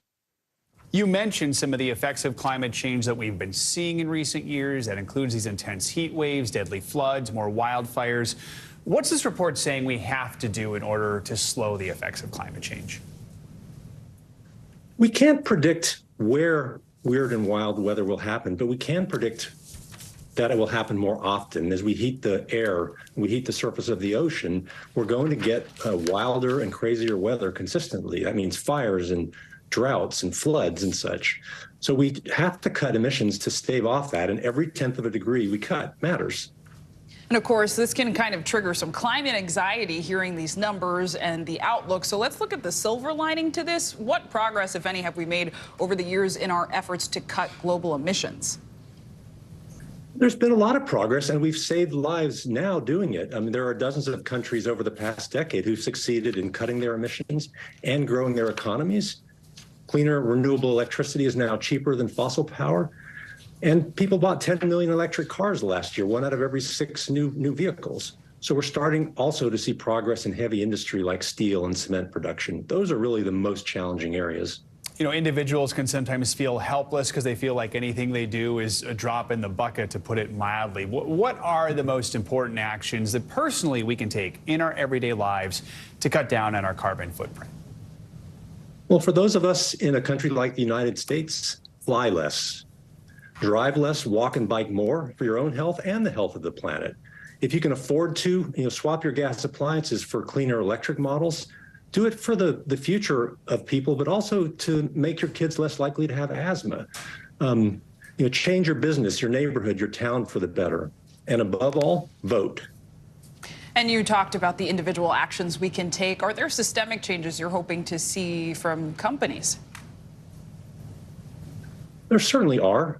I hope that companies have the ability and the wherewithal to take a longer look. They're under pressure, quarterly pressure to maximize profits, but we have to think beyond short-term quarterly benefits and think about what the world will be like 10 years and 100 years from now. And remembering that everything we do today to clean up our air and help the planet helps us today and makes us safer and healthier. It'll save lives and make us better. An important point for the generations today and tomorrow. Dr. Rob Jackson, thank you so much. Thank you. Now to some international headlines. The International Monetary Fund has finally approved a $3 billion bailout for debt-stricken Sri Lanka. Raf Sanchez joins us now from Tel Aviv with that and more. Good morning, Raf. Hey, Zinkley. Hey, Joe. Yeah, that's right. Sri Lanka has secured a $3 billion loan as it faces the worst economic crisis in its history.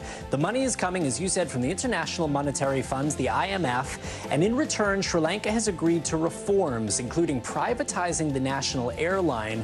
The nation has been suffering shortages of fuel, medicine, and other essentials. In France, President Macron's government has survived a no-confidence vote over his controversial plan to raise the country's retirement age. But protesters remain on the streets, and more than 200 people were arrested yesterday. Macron is expected to sit down for interviews with French broadcasters tomorrow.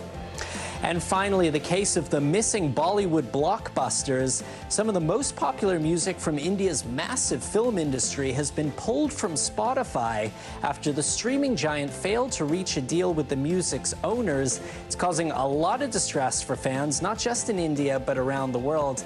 And Joe, I know you're a big Broadway guy. I don't know, are you into Bollywood also? You know, I need to watch more Bollywood movies. They're most good. Definitely, yeah. The breakout song and dance like it's unmatched. Broaden your horizons. See, I think Zinkley's the Bollywood you asked fan the wrong here. There person, we go. Thank you, Rap. Appreciate it. Thank you.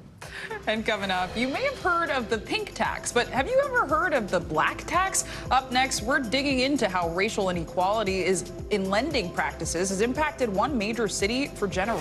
Plus, Gwyneth Paltrow in court. The Oscar-winning actress accused of a hit-and-run on the ski slopes. Now she's responding to the claim as she heads to court.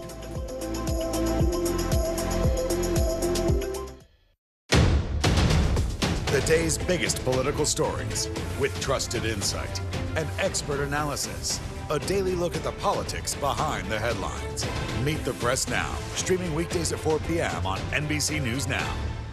Still to come on the Channel 2 News. Well, the waters are certainly receding now. Still too close to call. Lester Holt reporting from the Ground Zero, as it's being referred to. It is, in fact, a taste of freedom. The Haitian people know a little something about resiliency. What's the biggest risk right now? Some of the troops who have been proud. I want to welcome you to the first presidential debate. In fact, we've been told we can't go any farther. Here are some resilient folks. Let me get in.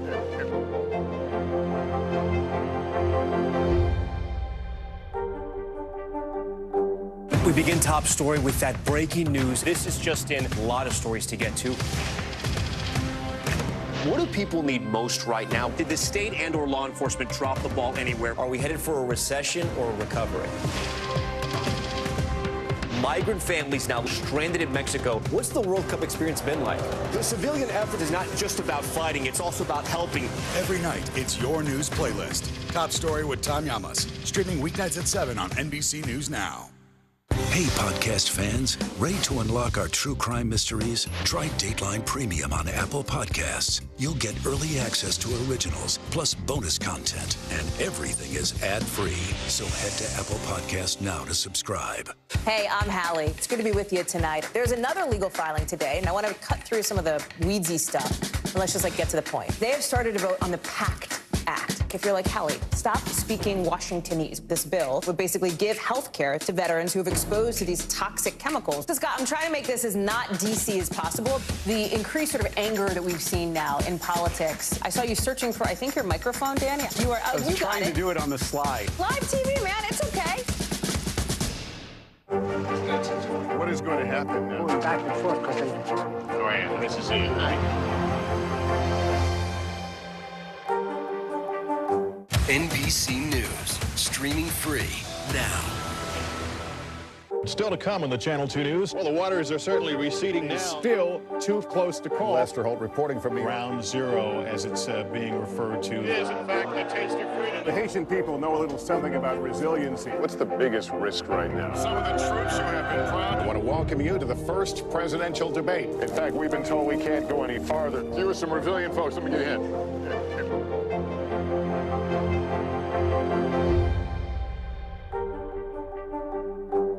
NBC News, streaming free now.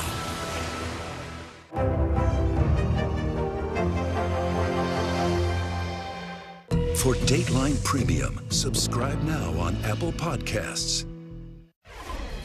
Racial inequality in America continues to impact communities all across the country in nearly every aspect of daily life. And in one Memphis community, that injustice comes in the form of what some researchers are calling the black tax. NBC News correspondent Antonia Hilton joins us now with more. Antonia, good to see you in person. Good morning. Good morning. Good to see you. Look, this is a story about possible financial discrimination.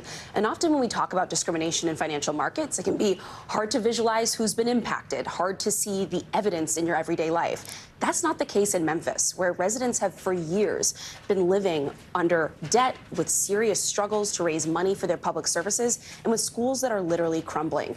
And some financial researchers think they know why. Take a look. Every morning, Daphne Pratcher packs lunch for her daughter Ramia and niece Zuri. Typically, they'd all ride over to the same Memphis, Tennessee school where Daphne works in special education. But in August, their routine turned upside down when the roof of the library at their school, Cummings Elementary, caved in, sending 3 adults to the ER. The kids have to go to school, so just pray that, from day to day, that everything is safe. Since then, the school has been closed. For years now, Memphis students have attended schools with over $500 million in deferred maintenance costs, according to the county school board.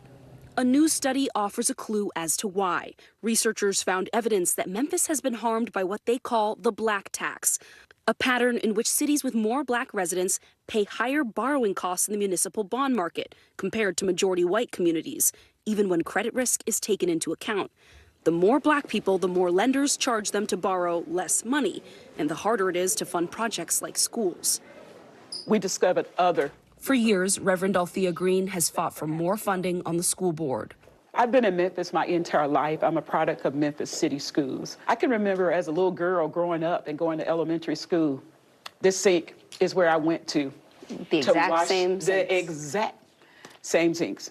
Professor Matthew Winters studies the black tax. His team believes it has cost Memphis more than $100 million. The market's behaving as if the presence of these black people in and of itself is something that makes it risky. We reached out to the major banks underwriting municipal bonds, the agencies assigning bond ratings, and the SEC, which regulates them.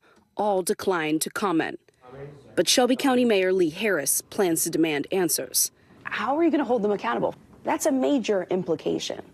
That's a disrespect not just to the county, but to every single black person who lives in it. I think that's right. I think that's right. We have demonstrated to this community of lenders that we have what it takes, and we just need to make sure that we're treated fairly. Just 20 minutes down the road, the predominantly white district of Collierville has a higher bond rating and a new $100 million high school. Here in Memphis, Reverend Green continues to fight an uphill battle and put on a brave face. Don't children who look like me deserve to see better and to go in places that look like the schools look in other areas? But how do we get there? The question, how do we get there? How do we improve these schools, is the one that was on everyone's minds. Folks that I met in Memphis, to the researcher who was one of the authors of this study. His recommendation is that for black majority communities, they need to go to their lenders and start a conversation. Ask them, can you give us some information about comparable cities? What kinds of deals are you giving other people? And push them to give them better deals and make this a more equitable system. Such an important report and with generational implications. Absolutely. Some good advice there, too. Antonia Hilton, thank you. Time now for some financial headlines. Cruise, the self-driving unit of General Motors, is looking to expand its service. CNBC's Silvana Henao joins us now with that and other financial news. Good morning, Silvana. Good morning, Zinkley. Good morning, Joe. So General Motors self-driving car unit is asking California for permission to test vehicles across the entire state. Cruise is already running a robo-taxi service in San Francisco. If approved, the test permit won't allow Cruise to carry non-employee passengers elsewhere in the state. Cruise is also testing self-driving electric vehicles in Austin, Texas, and parts of Phoenix. Virgin Orbit is scrambling to secure funding and avoid bankruptcy. CNBC has learned without a deal, a Chapter 11 filing could come as soon as this week. The rocket builder halted operations and furloughed most of its employees last week. Virgin Orbit developed a system to launch satellites into space using a modified 747 jet, but its last mission failed mid-flight and the rocket didn't reach orbit. And Netflix is leaning harder into gaming with plans to release dozens of titles this year. The company will launch about 40 more video games, in addition to 70 in development with partners and 16 being developed in-house. Netflix has already released more than 50 games since launching its first mobile games at the end of 2021. Currently, those games are free for Netflix subscribers on its iOS and Android apps, guys. So more reasons to not get off the couch, I guess. I don't know. Right, exactly. Yeah, exactly. Now I'm done binging. Now let's play video games. Yeah, all right. Exactly. Thanks, Ivana. Appreciate it. This morning, actress and entrepreneur Gwyneth Paltrow will take center stage in a Utah courtroom. That's where she'll defend herself against accusations of severely injuring a man in a 2016 ski accident. The actress denies those charges and claims she was the victim in the incident. NBC's contributing correspondent Kaylee Hartung joins us now from Los Angeles with more. Kaylee, good morning. Hey, good morning, guys. Gwyneth Paltrow has had to defend herself many times over the years for the health and wellness practices she shares through her lifestyle company, Goop. Now, just days after battling her latest controversy, she is expected to take the stand in a lawsuit of a different nature that she says has no merit. Gwyneth Paltrow is heading to court today in Park City over allegations of a hit-and-run ski crash in 2016. While at the posh Deer Valley Ski Resort, 76-year-old Terry Sanderson claims Paltrow skied out of control and hit his back, knocking him down hard, knocking him out, and causing a brain injury, 4 broken ribs, and other serious injuries. I was going slow, and then all of a sudden, I heard this absolutely horrifying screech. It was a hysterical scream. Sanderson says after the accident, Paltrow left him stunned, lying in the snow. The Oscar winner has a very different account of the collision, saying it was Sanderson who plowed into her and that it was she who sustained a full-body blow. Sanderson, a retired optometrist, initially sued Paltrow for more than $3 million, though a judge ruled he can only seek $300,000.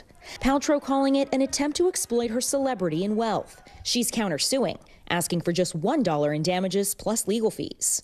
The actress turned lifestyle guru is expected to take the stand in the courtroom, while also defending herself in the court of public opinion. On a recent podcast, the Goop founder and CEO described her daily eating habits, a paltry menu of coffee, celery juice, bone broth, and vegetables. For me, it's really important for me to support my detox. Bone broth is not a suitable meal, and it's affecting a whole other generation of young folks who think that eating like GP is appropriate, is okay. Paltrow addressed the swift backlash, saying this routine has helped her deal with long COVID symptoms and is not meant to be advice for others. And by the way, I eat far more than bone broth and vegetables. I eat full meals. That response not squashing the criticism. It is so frustrating when celebrities, especially those with a massive platform and a whole wellness line, promote anorexia and disordered eating as wellness. And the comments you heard from Terry Sanderson describing that ski crash from his perspective, those came back in 2019 when he initially filed that lawsuit. Now his legal team says they can't speak any further because of the trial. Paltrow's team and Deer Valley Resort both declined to comment as well, but expect more details to be revealed, guys, as this jury trial gets underway. It's scheduled to last 8 days. It's unclear, though, when exactly Paltrow will take the stand. All right, Kaylee, thank you so much. Coming up, we'll introduce you to one special Girl Scout troop sharing a unique bond. How they're working together to fight a painful stigma and provide a brighter future for everyone.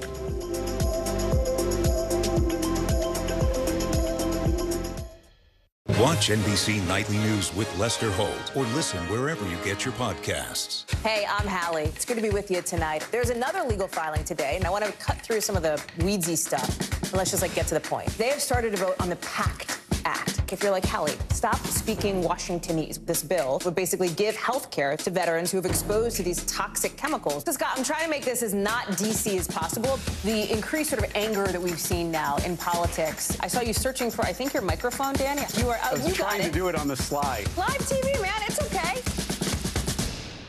Hey, podcast fans, ready to unlock our true crime mysteries? Try Dateline Premium on Apple Podcasts. You'll get early access to originals, plus bonus content, and everything is ad-free. So head to Apple Podcasts now to subscribe. Hey, I'm Hallie. It's good to be with you tonight. There's another legal filing today, and I want to cut through some of the weedsy stuff. And let's just get to the point. They have started to vote on the PACT Act. If you're like Hallie, stop speaking Washingtonese. This bill would basically give health care to veterans who have exposed to these toxic chemicals. So, Scott, I'm trying to make this as not DC as possible. The increased sort of anger that we've seen now in politics. I saw you searching for, I think, your microphone, Dan. You are. I was trying to do it on the slide. Live TV, man. It's okay. We begin top story with that breaking news. This is just in. A lot of stories to get to.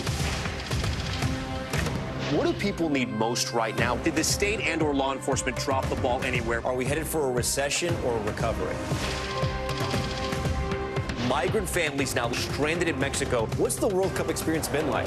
The civilian effort is not just about fighting, it's also about helping. Every night, it's your news playlist. Top Story with Tom Llamas. Streaming weeknights at 7 on NBC News Now. NBC News, streaming free now.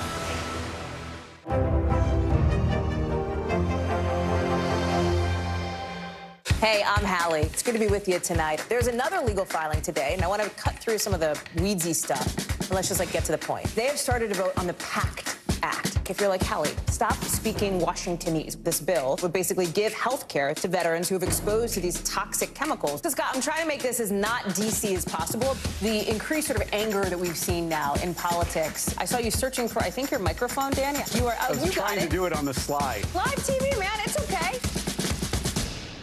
Still to come on the Channel 2 News. Well, the waters are certainly receding now. Still too close to call. Lester Holt reporting from the Ground Zero, as it's being referred to. It is, in fact, the taste of freedom. The Haitian people know a little something about resiliency. What's the biggest risk right now? Some of the troops who have been proud. I want to welcome you to the first presidential debate. In fact, we've been told we can't go any farther. You with some resilient folks. Let me get a hint.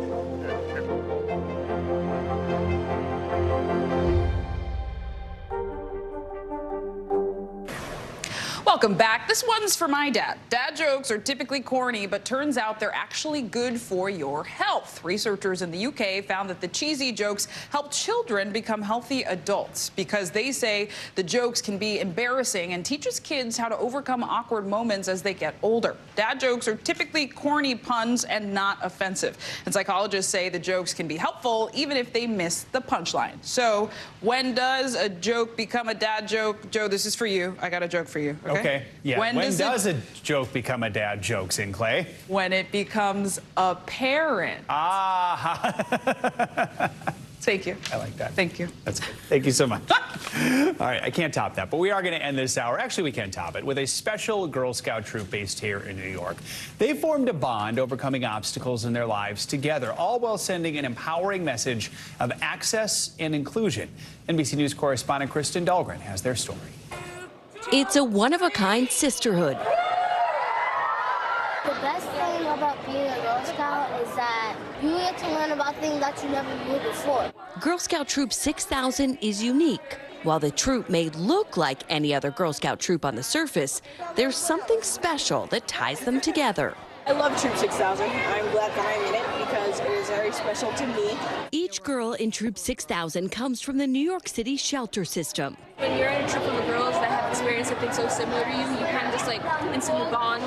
Launched in 2017 by a single mother of 5 who had lost her home, Giselle Burgess sought to break the stigma and give girls living in temporary housing a safe place. It's about being heard, being seen, being understood, and being able to share without that judgment. I was excited to meet new people and make friends. Recently, Troop 6000 got together for World Thinking Day, its largest event since the pandemic began. All fees, uniforms, trips, and program materials are provided to Troop 6000 girls at no cost. No matter what your living circumstances are here in New York City, we will make sure that you have the same opportunities as any other girl. Troop 6000 also supports girls after they and their families transition from temporary to permanent housing. I think the best thing personally for me is the sisterhood we have. And it's that power of connection and friendship that's helping make the world a better place for these girls. Make new friends. Kristen Dahlgren, NBC News. Love to see that. Thank you, Kristen, for bringing us that story. That does it for this hour of Morning News Now. The news continues right now.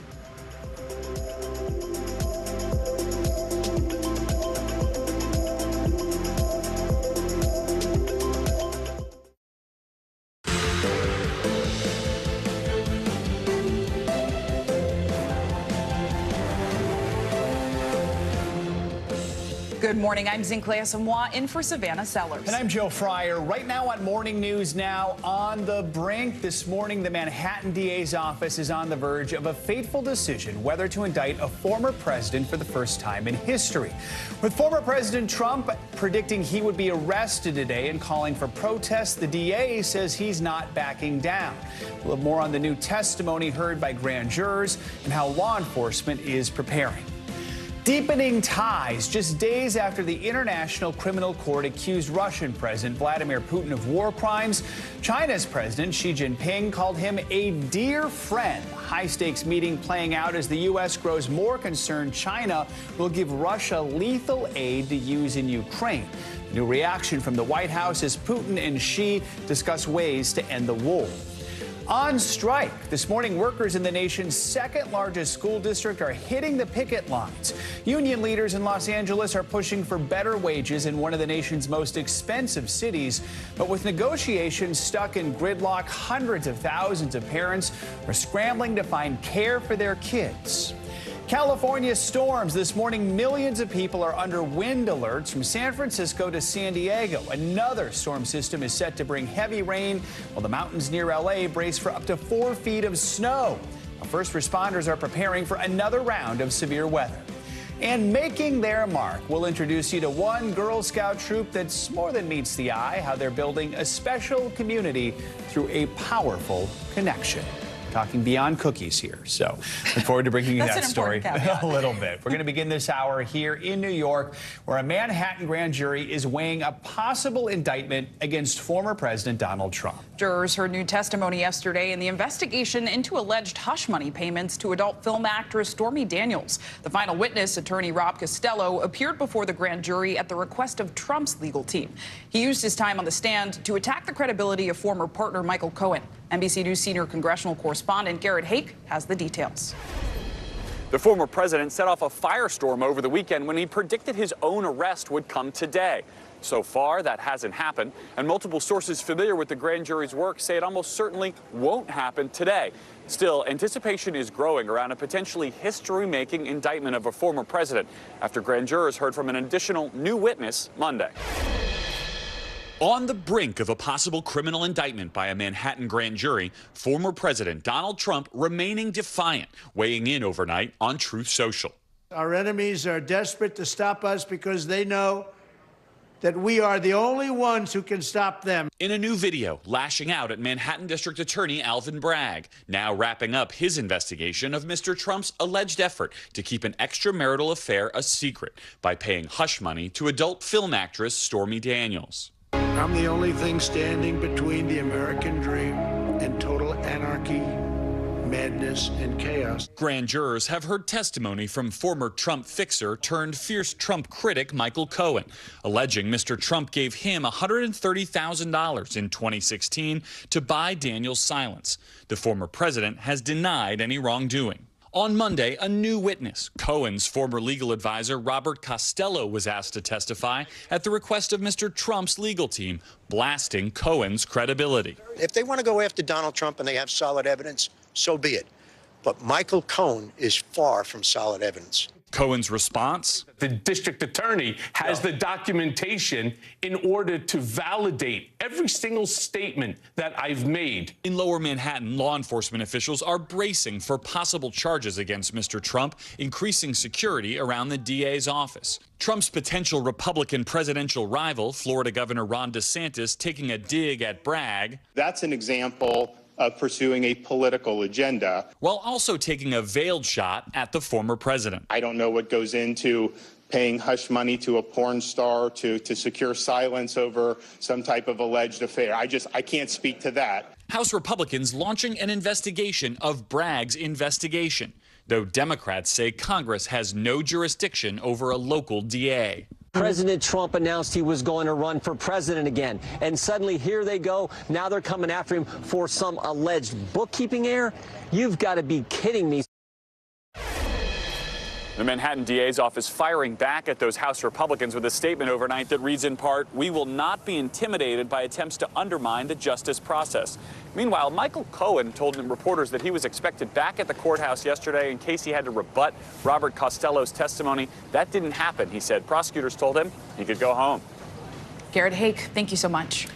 For more on the Trump investigation, we're joined by former U.S. Attorney Barbara McQuaid. She's also an NBC News legal contributor. Barbara, good morning. Good to have you with us. As we just heard there in Garrett's piece, Robert Costello testified at the request of the Trump team. How significant might it have been for the grand jury to hear from Michael Cohen's former legal advisor, especially someone so critical of him? What are some of your takeaways here? Well, it depends, of course, on what he had to say. But based on what we know, I think we can infer that he was making statements to the grand jury that were intended to undermine the credibility of Michael Cohen. This, I think, likely came as a result of the invitation by the prosecutors to Donald Trump to come in and testify. And he declined that invitation, but said, but I would like you to call this lawyer who can tell you some things that might be useful. It appears to me, based on the fact that the prosecutors did not put Michael Cohen back in the grand jury to rebut those claims, that they did not think that they were significant enough to cause pause by the members of the grand jury. And remember, their job is just to find probable cause to believe that a crime has been committed here. No doubt Michael Cohen has credibility problems. He's a convicted perjurer. But I think that prosecutors have known and been preparing for that throughout this case. there's been reporting that he met with prosecutors 19 or 20 times before they put him in the grand jury. And so I imagine that they have other evidence to corroborate what he is testifying about in the form of other witnesses and documents, such that whatever Robert Costello has to say probably did not have a significant impact on the grand jury. So, Barbara, you know, former President Trump has been active the last several days on social media. As we near a potential indictment in this particular case, could anything he posts be used against him at all in this case if it moves forward, if it goes to trial? Absolutely. You know, we're all familiar with the phrase we see on the television shows, anything you say can, will be used against you in a court of law. They certainly can. Now, they would still have to be relevant to the charges. So saying things like the American people won't stand for this, you know, I'm the only thing that stands between America and chaos, those kinds of things are likely inflammatory and probably not relevant to the charges. But to the extent he says anything, excuse me, about Stormy Daniels, about the payments, about Michael Cohen, those things are potentially relevant. And so, you know, it's why lawyers typically advise their clients not to say anything about the charges when they may be pending. But Donald Trump has always been one to follow the strategy of the best defense is a good offense. So I don't imagine he's going to stop talking anytime soon. All right, Barbara McQuaid, thank you for your analysis. Appreciate it. Turning abroad, Chinese President Xi Jinping and Russia's Vladimir Putin are holding official talks in Moscow this morning in a meeting that's being scrutinized by the United States. Both men held informal discussions lasting 4.5 hours yesterday, with the war in Ukraine high on the agenda. NBC News foreign correspondent Janice Mackey-Frayer joins us now from Beijing to discuss this. Good to see you, Janice. So the leaders hailed relations between Russia and China and even praised one another. Walk us through the encounter and what's expected today. Well, these men have met more than 40 times. They last year proclaimed a partnership with no limits, and we've seen the ties between China and Russia deepen with the war in Ukraine because of Russia's economic dependence on China. They boosted trade last year. China has been importing more cheap Russian energy. But the focus of this visit, while it is economic, is also, of course, on the war in Ukraine. And while the two men have framed the visit as a trip for peace, they've actually publicly said very little about the war in Ukraine. Xi Jinping had put forward a 12-point proposal to try to come up with some sort of ceasefire agreement that Russian President Vladimir Putin said that he would carefully study and treat with respect. But the way the U.S. sees it is that any ceasefire proposal from China is going to be problematic because it will leave Russia's territorial gains largely in place. That's something the U.S. opposes and something Ukraine's government says it won't accept. And Janice, we know the U.S. has also been pushing Xi to speak with Ukraine's President Zelensky. How likely is that, and what's been the broader reaction from the White House to this meeting? Well, it's not out of the question. Ukrainian President Zelensky has said that he's open to having talks with Xi Jinping. The two countries, Ukraine and China, actually have a very strong economic partnership, and China has a lot of investments in Ukraine. So there is that possibility, and it could happen even before the end of this week. There's been some speculation that that phone call, which would be their first since the war started, could happen within a matter of days.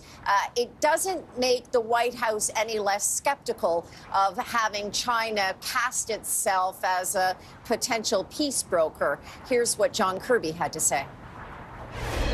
We are concerned that instead, China will reiterate calls for a ceasefire that leaves Russian forces inside Ukraine's sovereign territory.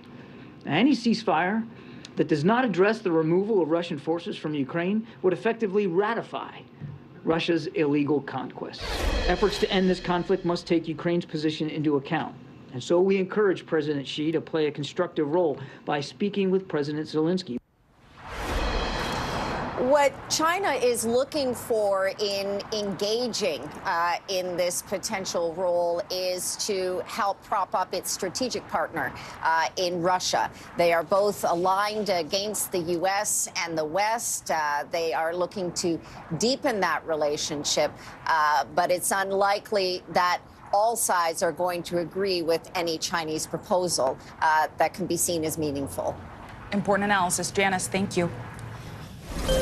now on the major storms hitting the west yet again. Let's bring in meteorologist Angie Lassman for the latest on the forecast. Angie, good morning. Hey there, guys. Good morning. We've got another atmospheric river event unfolding on the west coast, but just real quick, we've got a chilly morning for folks in the southeast. They're waking up to these freeze alerts stretching from Mississippi up into Tennessee and as far east as the Carolinas. We're going to see just, again, one more kind of chilly morning where temperatures are below freezing in some spots like Knoxville and Charlotte, Augusta included in that, and flirting with freezing in places like Montgomery. Not great for sensitive vegetation, not great for the plumbing. So we'll watch for any implications as far as that's concerned, but notice what happens by the time we get into the afternoon hours. We do end up into the 60s in Tuscaloosa. Baltimore hits 64 today. St. Louis, a little on the cool side for now, ending up at 48 degrees, but look what happens by tomorrow. We jump into the upper 60s. We'll see 80s across parts of the Gulf Coast. Texas, places like San Angelo are going to hit the mid-80s. So spring, first full day of spring officially today, will be back in full force here as we go through the rest of the work week. You see temperatures in the 70s in Charleston, Washington, D.C., and even New York hits the mid-60s by the time Thursday rolls around. Now to the west, where, yes, another system impacting folks there and leaving us with some concerns as far as flooding over at least the next 24 to 48 hours. We also have wind alerts with that system moving onshore, bringing with it some of those strong gusty conditions. And we have wintry weather that extends up into the parts of the high plains as we'll see another system working through over the coming days. There's the rain right now. We saw it start to work onshore into the overnight hours, and L.A. to San Diego and up to San Francisco has been in and out of the gloomy conditions and the soggy conditions since then. We're going to still see this system work across the state here through the day today. We'll see it eventually as we get into tomorrow start to pull away, still impacting the southwest with strong winds, still leaving some lingering rain for parts of Southern California and stretching into Central California. But the heaviest of the rain is expected for today, but it won't be completely dry for tomorrow. And then as we head into the later parts of the work week, this system, along with an extension of a cold front, is going to bring some unsettled weather to parts of the south. It could be severe weather at times and also some snow. The rainfall amounts for parts of California totaling widespread probably 1 to 3 inches, but we'll see localized amounts as high as 7 to maybe even 10 inches. We look over to parts of the Midwest and stretching into the south, and we're going to see another kind of dose of good amount of rain there where we'll see some flooding concerns too.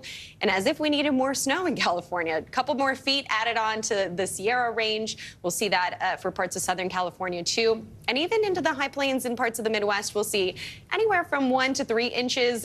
No spring in sight just yet for folks there. Now, the winds, I mentioned those, they're going to be anywhere from 40 to maybe even 50 miles per hour. Watch for that, especially places like San Diego. Not great for leaving your trash cans down at the driveway, but still, the power outages, the downed trees are also going to be a risk too.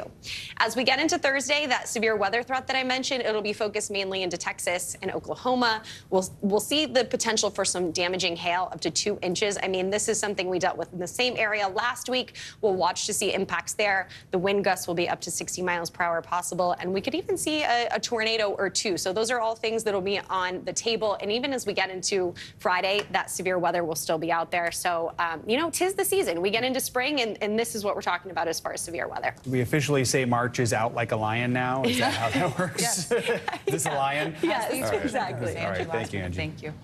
Here with more on this is L.A. County Fire Captain Sheila Kelleher-Burko. Captain, thanks so much for joining us. We really appreciate it. I know you're busy out there. I mean, how are you preparing to handle this next storm coming to California? And how worried are you about flooding that could be similar to what we've seen in recent weeks in Central and Northern California? You said it right there. Our issue right now is oversaturation. We've gotten so much water so quickly that that's an issue, especially in those scar-burned areas that we have in the Duarte area up by Lake Castaic.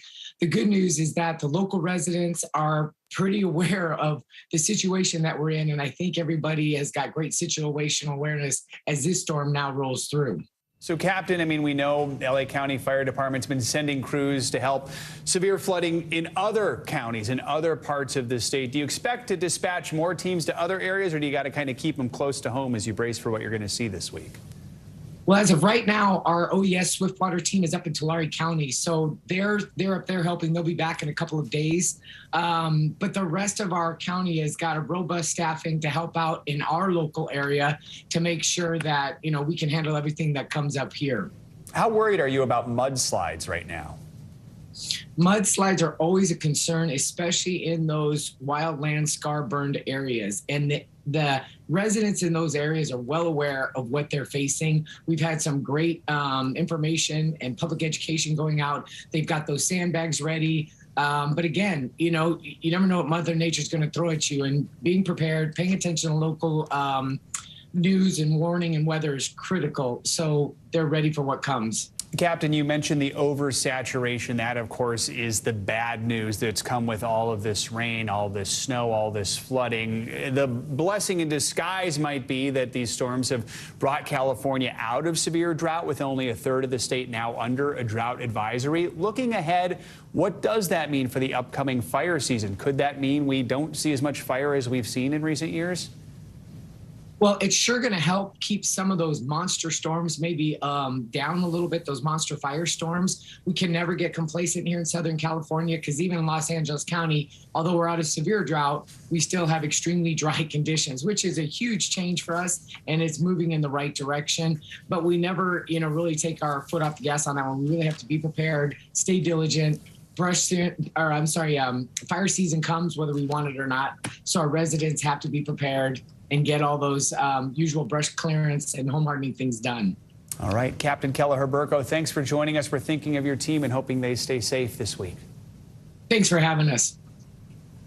Los Angeles boasts one of the largest school districts in the country. And now with a workers' strike looming, students and their families could soon be left out in the cold for the rest of the week. LA Unified workers say they plan to protest for the next 3 days, hoping the end result will bring higher pay for all. NBC News national correspondent Miguel Almaguer joins us now from California. Miguel? Well, good morning. The stormy weather here is really representative of kind of how both sides of the picket line are feeling. We have hundreds of protesters that are expected here at the school district's bus depot. The buses will not be rolling out and picking up students today after last-minute negotiations between the school district and school officials have broken down. These are some of the 30,000 LA Unified School District workers walking off the job today. Custodians, bus drivers, and teaching aides who are all demanding higher pay. We're the people nobody sees. We're the backbone of LAUSD. With negotiations at a standstill, union leaders want a 30% pay increase for all members, whose average annual salary is around $25,000. I can make more money working at a fast food chain than I do here. The teachers union is supporting the 3-day walkout, refusing to cross the picket line, effectively shutting down the nation's second largest school district, home to more than 420,000 students in some 1,000 schools. I'm not happy with the kids being home, but I do support the strike. I do think people should have a living wage. Working parents in a school district where 75% of students live at or below the poverty line say the strike hurts their families too. This is more stress to children as well and to parents. Superintendent Alberto Carvalho says the district is offering a 23% salary increase, plus a 3% cash bonus and expanded health care benefits. That's a very compelling package. And why? Because it is needed. These are individuals who have historically been underpaid. Carvalho is blaming union leaders for refusing to budge. Negotiations require some degree of flexibility. But union leaders accuse LAUSD of unfair labor practices. The district is also in negotiations with the teachers union, which went on strike in 2019, shutting down schools for 6 days. Now, another walkout that will ultimately mean less time in the classroom for students. The superintendent tells me he is optimistic that this strike will quickly be resolved. We'll have to wait and see. Back to you. Important reporting, Miguel Almaguer. Thank you so much. Coming up, an NBC News exclusive. For the first time, we're hearing from the Virginia teacher who was shot by a 6-year-old student in her class. Up next, what she's saying about her road to recovery and the day that forever changed her life. NBC News, streaming free now. We're back now from Las Vegas. From Seattle, Guatemala City. From Wilmington. I was in space in Texas. From Normandy, From France. Surfside, Florida. Thank you for watching, everyone. Hey, podcast fans, ready to unlock our true crime mysteries? Try Dateline Premium on Apple Podcasts. You'll get early access to originals, plus bonus content, and everything is ad-free. So head to Apple Podcasts now to subscribe.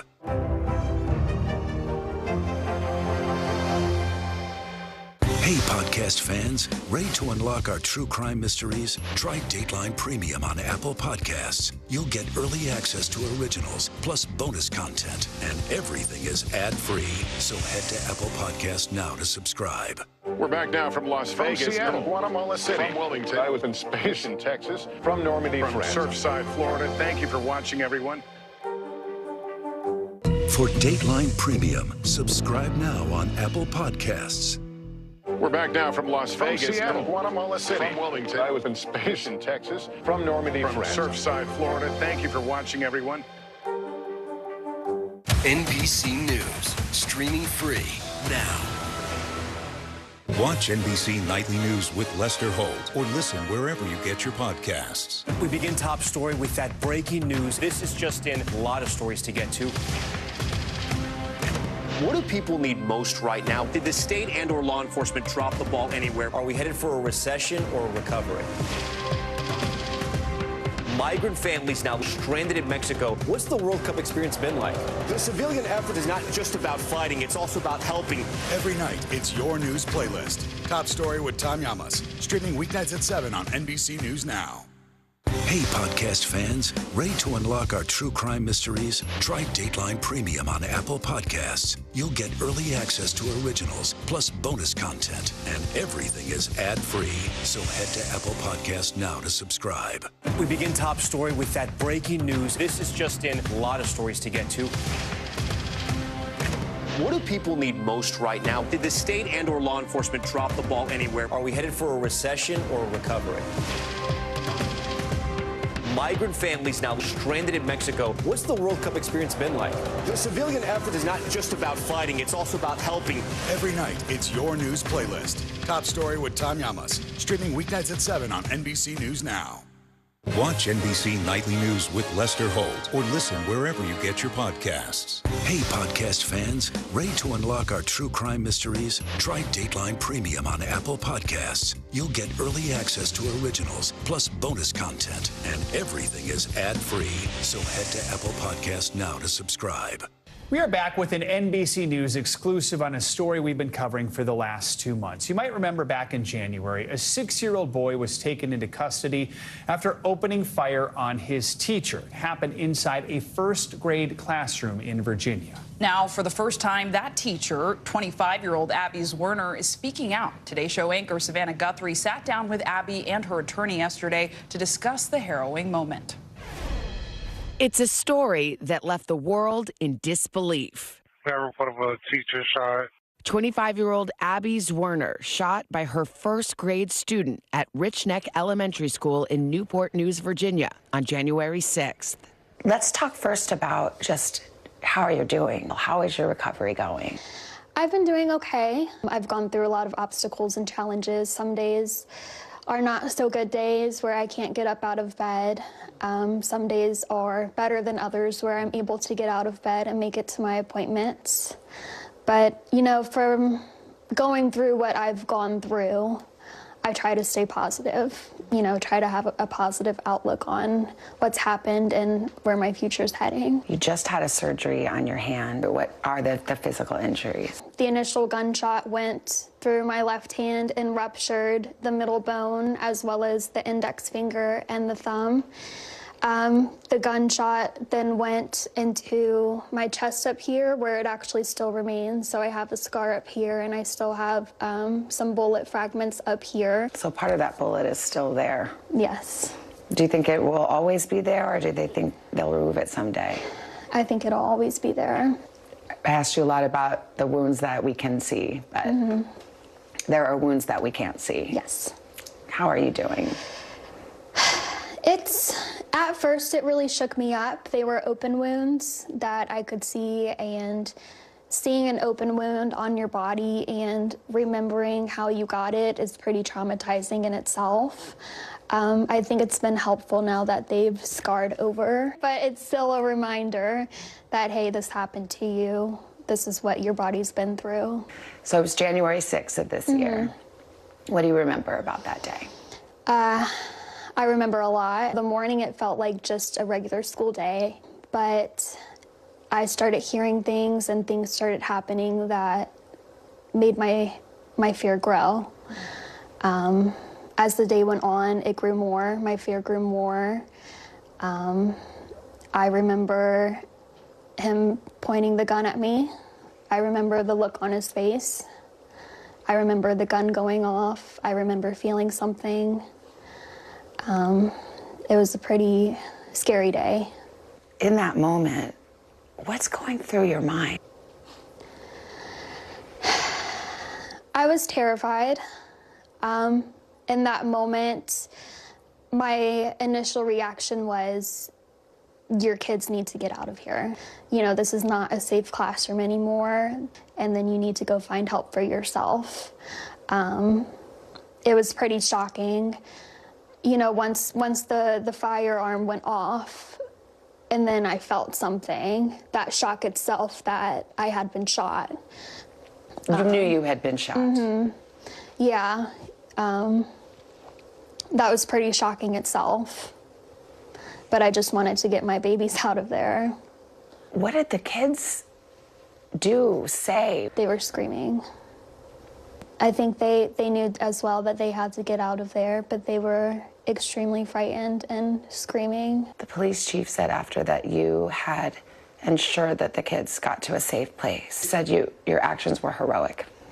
Do you remember what were the next things that you did? That's still kind of a blur.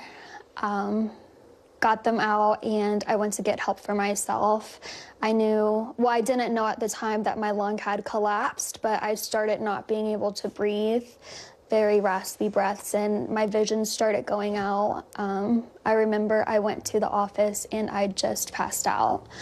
I thought I had died.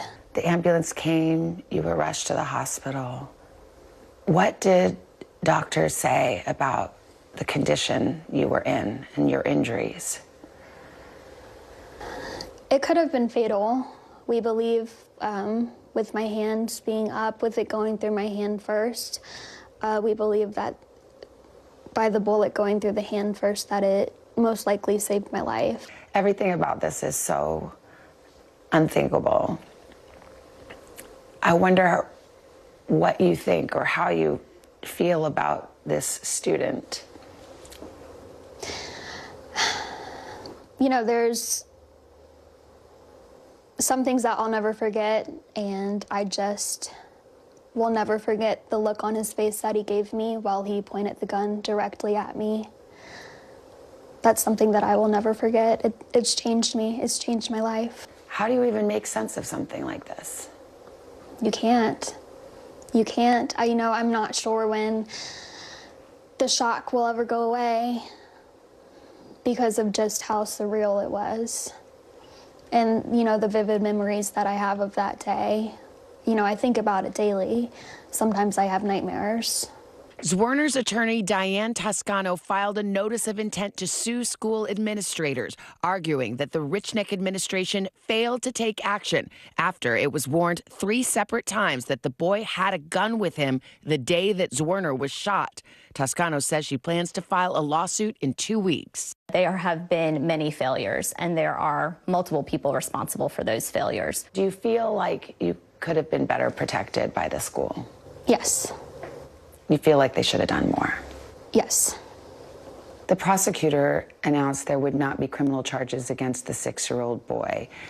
Do you have an opinion about that decision? I'm not going to weigh into the prosecutor's decision, but I am following very closely the Newport News prosecutor to see what they do in this case and who they do charge, ultimately, if they do charge anybody. When you think about everything that's happened and what happened to you, what does justice mean to you in this case? That's a tough question to answer. Yeah. Diane, for you? As Abby said, that is very tough to answer. My job is to hold those accountable that I can hold accountable, and I'm going to do that. Abby's going to have to deal with this her entire life, both physically, emotionally. NBC News has reached out to the school district for comment and has not heard back.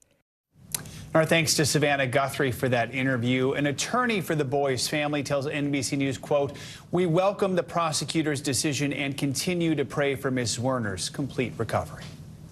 An Oklahoma City police captain was filmed during a traffic stop, repeatedly asking the arresting officer to turn off his body camera. The footage has seen the lower-ranking officer praised for his professionalism. NBC News correspondent Morgan Chesky has the story. Newly released body camera footage captures an Oklahoma City police captain being pulled over for reckless driving. That captain appearing to use his job to avoid arrest. I'm drunk?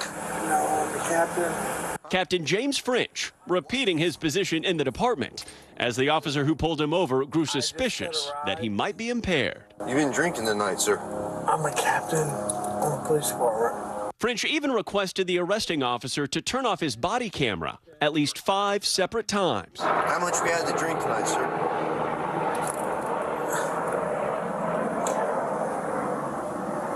Please. Huh? I'm not turning my camera off. At one point, pleading with his fellow policemen. Please.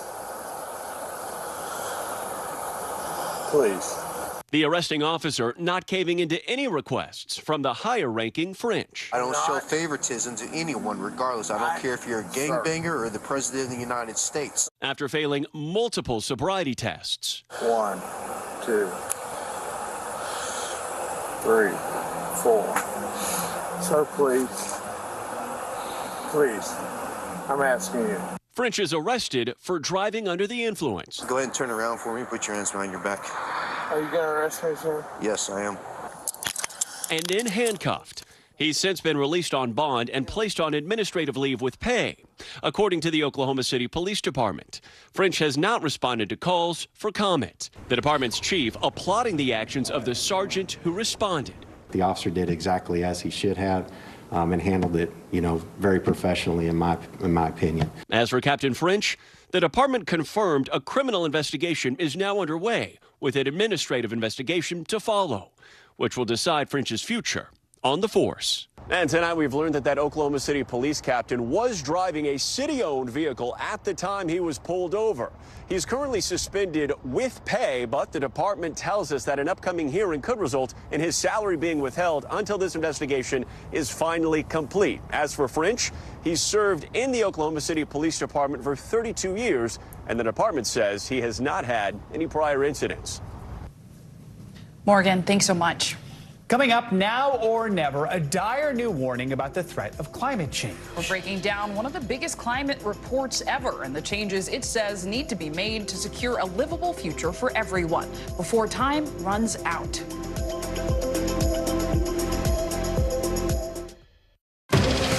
What do people need most right now? Did the state and/or law enforcement drop the ball?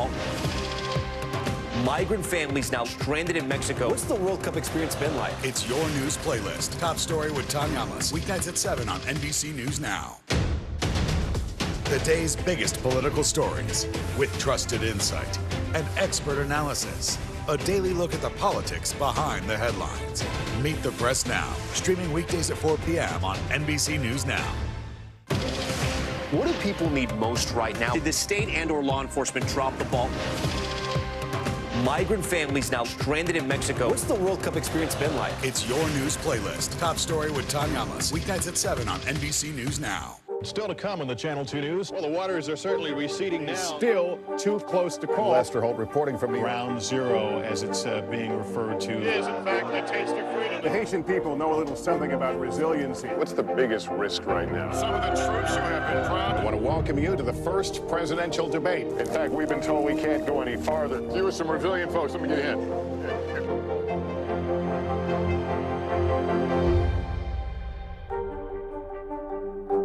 We begin top story with that breaking news. This is just in. A lot of stories to get to. What do people need most right now? Did the state and/or law enforcement drop the ball anywhere? Are we headed for a recession or a recovery? Migrant families now stranded in Mexico. What's the World Cup experience been like? The civilian effort is not just about fighting, it's also about helping. Every night, it's your news playlist. Top Story with Tom Llamas. Streaming weeknights at 7 on NBC News Now. NBC News, streaming free now. We're back now from Las From Vegas, Seattle, Guatemala City, from Wellington. I was in space in Texas, from Normandy, from France. Surfside, Florida. Thank you for watching, everyone. Hey, podcast fans, ready to unlock our true crime mysteries? Try Dateline Premium on Apple Podcasts. You'll get early access to originals, plus bonus content, and everything is ad-free. So head to Apple Podcasts now to subscribe. We begin Top Story with that breaking news. This is just in, a lot of stories to get to. What do people need most right now? Did the state and or law enforcement drop the ball anywhere? Are we headed for a recession or a recovery? Migrant families now stranded in Mexico. What's the World Cup experience been like? The civilian effort is not just about fighting, it's also about helping. Every night, it's your news playlist. Top Story with Tom Llamas. Streaming weeknights at 7 on NBC News Now. We're back now with a dire warning from the United Nations on the state of climate change. A new report from the UN Intergovernmental Panel on Climate Change says time is running out to avoid catastrophe, and action must be taken now before it's too late. Humanity is on thin ice, and that ice is melting fast. This report is a clarion call to massively fast-track climate efforts by every country and every sector and on every time frame. There is some good news. The panel says countries do still have an opportunity to get back on the right track toward a sustainable future. So to discuss this is Dr. Rob Jackson, climate scientist at Stanford University and chair of the Global Carbon Project. Thank you so much for joining us this morning, Dr. Jackson. So first off, thousands of climate scientists worked on this report for more than 6 years. What are the major takeaways? Well, I think you just heard it. I keep thinking that we aren't good communicators as scientists. We fail to show people what's at stake. I mean, biblical storms and droughts, 30 generations of sea level rise, mass migrations and unstable national borders. You think we've got a border problem now? Just wait. And yet, the report emphasizes the hope that's still there. There's so much we can do and a difference we can make. You mentioned some of the effects of climate change that we've been seeing in recent years. That includes these intense heat waves, deadly floods, more wildfires. What's this report saying we have to do in order to slow the effects of climate change? We can't predict where weird and wild weather will happen, but we can predict that it will happen more often. As we heat the air, we heat the surface of the ocean, we're going to get wilder and crazier weather consistently. That means fires and droughts and floods and such. So we have to cut emissions to stave off that, and every 1/10 of a degree we cut matters. And of course, this can kind of trigger some climate anxiety hearing these numbers and the outlook. So let's look at the silver lining to this. What progress, if any, have we made over the years in our efforts to cut global emissions? There's been a lot of progress, and we've saved lives now doing it. I mean, there are dozens of countries over the past decade who've succeeded in cutting their emissions and growing their economies. Cleaner, renewable electricity is now cheaper than fossil power. And people bought 10 million electric cars last year, 1 out of every 6 new vehicles. So we're starting also to see progress in heavy industry like steel and cement production. Those are really the most challenging areas. You know, individuals can sometimes feel helpless because they feel like anything they do is a drop in the bucket, to put it mildly. What are the most important actions that personally we can take in our everyday lives to cut down on our carbon footprint? Well, for those of us in a country like the United States, fly less. Drive less, walk and bike more for your own health and the health of the planet. If you can afford to, swap your gas appliances for cleaner electric models, do it for the future of people, but also to make your kids less likely to have asthma. Change your business, your neighborhood, your town for the better. And above all, vote. And you talked about the individual actions we can take. Are there systemic changes you're hoping to see from companies? There certainly are. I hope that companies have the ability and the wherewithal to take a longer look. They're under pressure, quarterly pressure to maximize profits, but we have to think beyond short-term quarterly benefits and think about what the world will be like 10 years and 100 years from now. And remembering that everything we do today to clean up our air and help the planet helps us today and makes us safer and healthier. It'll save lives and make us better. An important point for the generations today and tomorrow. Dr. Rob Jackson, thank you so much. Thank you. Now to some international headlines. The International Monetary Fund has finally approved a $3 billion bailout for debt-stricken Sri Lanka. Raf Sanchez joins us now from Tel Aviv with that and more. Good morning, Raf. Hey, Zinkley. Hey, Joe. Yeah, that's right. Sri Lanka has secured a $3 billion loan as it faces the worst economic crisis in its history. The money is coming, as you said, from the International Monetary Funds, the IMF, and in return, Sri Lanka has agreed to reforms, including privatizing the national airline. The nation has been suffering shortages of fuel, medicine, and other essentials. In France, President Macron's government has survived a no-confidence vote over his controversial plan to raise the country's retirement age. But protesters remain on the streets, and more than 200 people were arrested yesterday. Macron is expected to sit down for interviews with French broadcasters tomorrow. And finally, the case of the missing Bollywood blockbusters. Some of the most popular music from India's massive film industry has been pulled from Spotify after the streaming giant failed to reach a deal with the music's owners. It's causing a lot of distress for fans, not just in India, but around the world. And Joe, I know you're a big Broadway guy. I don't know, are you into Bollywood also? You know, I need to watch more Bollywood movies. They're most good. Definitely, yeah. The breakout song and dance like it's unmatched. Broaden your horizons. See, I think Zinkley's the Bollywood you fan asked the here. wrong There we person, go. Thank you, Raph. Appreciate it. Thank you. And coming up, you may have heard of the pink tax, but have you ever heard of the black tax? Up next, we're digging into how racial inequality in lending practices has impacted one major city for generations. Plus, Gwyneth Paltrow in court. The Oscar-winning actress accused of a hit and run on the ski slopes. Now she's responding to the claim as she heads to court.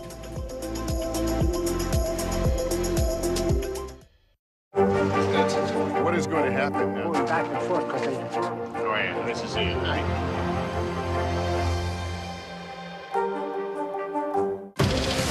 What do people need most right now? Did the state and/or law enforcement drop the ball? Migrant families now stranded in Mexico. What's the World Cup experience been like? It's your news playlist. Top story with Tom Yamas. Weeknights at 7 on NBC News Now. We're back now from Las Vegas. Seattle, Guatemala City. From Wilmington. I was in space in Texas. From Normandy, From France. Surfside, Florida. Thank you for watching, everyone. What do people need most right now? Did the state and/or law enforcement drop the ball? Migrant families now stranded in Mexico. What's the World Cup experience been like? It's your news playlist. Top story with Tom Yamas. Weeknights at 7 on NBC News Now. What is going to happen now? going back and forth because Oh, yeah, this is it, right? For Dateline Premium, subscribe now on Apple Podcasts. Still to come on the Channel 2 News. Well, the waters are certainly receding now. Still too close to call. Lester Holt reporting from the Ground Zero, as it's being referred to. It is, in fact, the taste of freedom. The Haitian people know a little something about resiliency. What's the biggest risk right now? Some of the troops who have been proud. I want to welcome you to the first presidential debate. In fact, we've been told we can't go any farther. You are some resilient folks. Let me get ahead.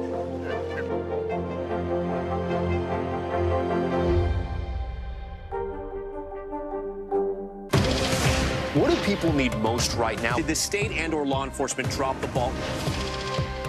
Migrant families now stranded in Mexico. What's the World Cup experience been like? It's your news playlist. Top story with Tom Yamas. Weeknights at 7 on NBC News Now. Watch NBC Nightly News with Lester Holt or listen wherever you get your podcasts.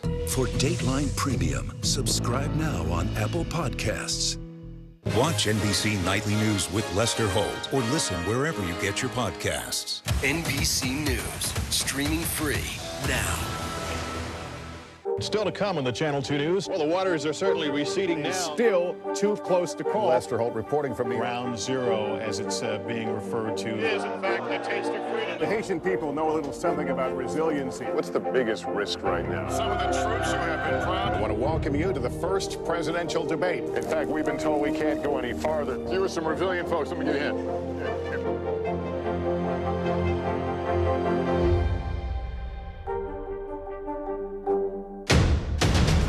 The day's biggest political stories with trusted insight and expert analysis. A daily look at the politics behind the headlines. Meet the Press Now, streaming weekdays at 4 p.m. on NBC News Now. For Dateline Premium, subscribe now on Apple Podcasts. Racial inequality in America continues to impact communities all across the country in nearly every aspect of daily life. And in one Memphis community, that injustice comes in the form of what some researchers are calling the black tax. NBC News correspondent Antonia Hilton joins us now with more. Antonia, good to see you in person. Good morning. Good morning. Good to see you. Look, this is a story about possible financial discrimination. And often when we talk about discrimination in financial markets, it can be hard to visualize who's been impacted, hard to see the evidence in your everyday life.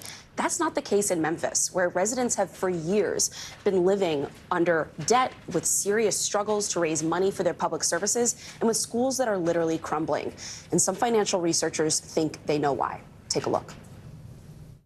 Every morning, Daphne Pratcher packs lunch for her daughter Ramia and niece Zuri. Typically, they'd all ride over to the same Memphis, Tennessee school where Daphne works in special education. But in August, their routine turned upside down when the roof of the library at their school, Cummings Elementary, caved in, sending 3 adults to the ER. The kids have to go to school, so just pray that, from day to day, that everything is safe. Since then, the school has been closed. For years now, Memphis students have attended schools with over $500 million in deferred maintenance costs, according to the county school board. A new study offers a clue as to why. Researchers found evidence that Memphis has been harmed by what they call the black tax, a pattern in which cities with more black residents pay higher borrowing costs in the municipal bond market compared to majority white communities, even when credit risk is taken into account. The more black people, the more lenders charge them to borrow less money, and the harder it is to fund projects like schools. We discovered other. For years, Reverend Althea Green has fought for more funding on the school board. I've been in Memphis my entire life. I'm a product of Memphis City Schools. I can remember as a little girl growing up and going to elementary school, this sink is where I went to. The exact same sinks. The exact same sinks. Professor Matthew Winter studies the black tax. His team believes it has cost Memphis more than $100 million. The market's behaving as if the presence of these black people in and of itself is something that makes it risky. We reached out to the major banks underwriting municipal bonds, the agencies assigning bond ratings, and the SEC, which regulates them. All declined to comment. But Shelby County Mayor Lee Harris plans to demand answers. How are you going to hold them accountable? That's a major implication. That's a disrespect not just to the county, but to every single black person who lives in it. I think that's right. We have demonstrated to this community of lenders that we have what it takes, and we just need to make sure that we're treated fairly. Just 20 minutes down the road, the predominantly white district of Collierville has a higher bond rating and a new $100 million high school.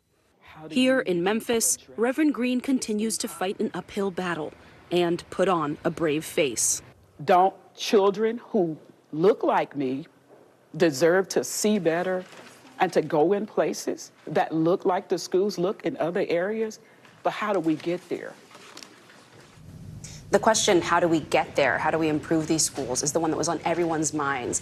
Folks that I met in Memphis, to the researcher who was one of the authors of this study. His recommendation is that for black majority communities, they need to go to their lenders and start a conversation.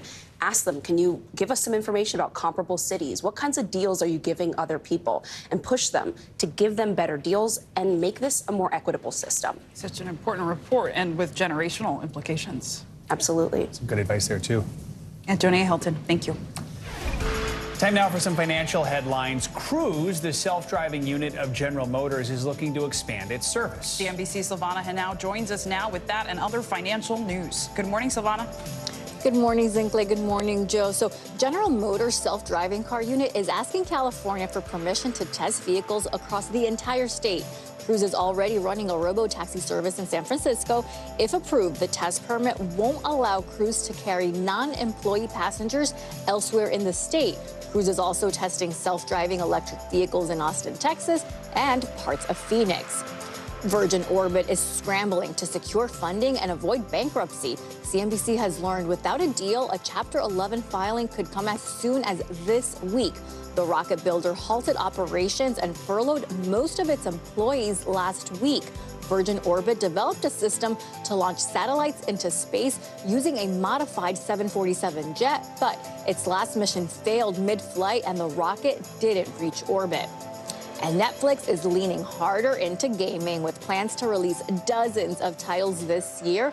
The company will launch about 40 more video games, in addition to 70 in development with partners and 16 being developed in-house. Netflix has already released more than 50 games since launching its first mobile games at the end of 2021.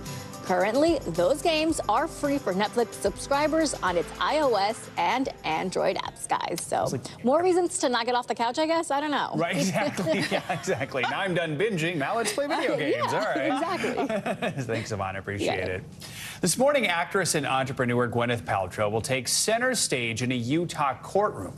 That's where she'll defend herself against accusations of severely injuring a man in a 2016 ski accident. The actress denies those charges and claims she was the victim in the incident. NBC's contributing correspondent Kaylee Hartung joins us now from Los Angeles with more. Kaylee, good morning. Hey, good morning, guys. Gwyneth Paltrow has had to defend herself many times over the years for the health and wellness practices she shares through her lifestyle company, Goop. Now, just days after battling her latest controversy, she is expected to take the stand in a lawsuit of a different nature that she says has no merit. Gwyneth Paltrow is heading to court today in Park City over allegations of a hit-and-run ski crash in 2016. While at the posh Deer Valley Ski Resort, 76-year-old Terry Sanderson claims Paltrow skied out of control and hit his back, knocking him down hard, knocking him out, and causing a brain injury, 4 broken ribs, and other serious injuries. I was going slow, and then all of a sudden, I heard this absolutely horrifying screech. It was a hysterical scream. Sanderson says after the accident, Paltrow left him stunned, lying in the snow. The Oscar winner has a very different account of the collision, saying it was Sanderson who plowed into her and that it was she who sustained a full-body blow. Sanderson, a retired optometrist, initially sued Paltrow for more than $3 million, though a judge ruled he can only seek $300,000. Paltrow calling it an attempt to exploit her celebrity and wealth. She's countersuing, asking for just $1 in damages plus legal fees. The actress turned lifestyle guru is expected to take the stand in the courtroom, while also defending herself in the court of public opinion. On a recent podcast, the Goop founder and CEO described her daily eating habits, a paltry menu of coffee, celery juice, bone broth, and vegetables.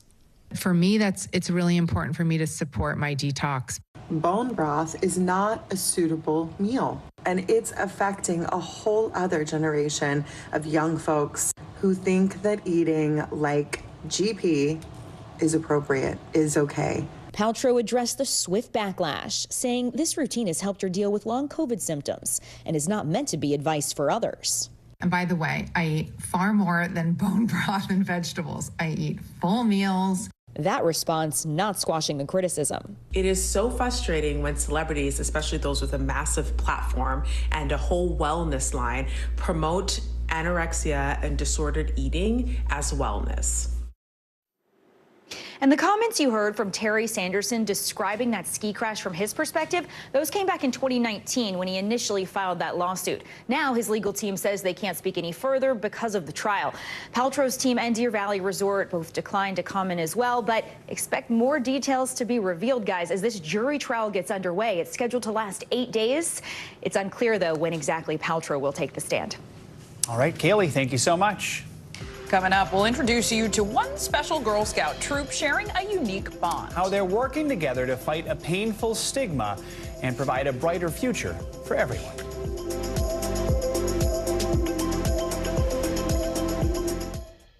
We begin top story with that breaking news. This is just in, a lot of stories to get to.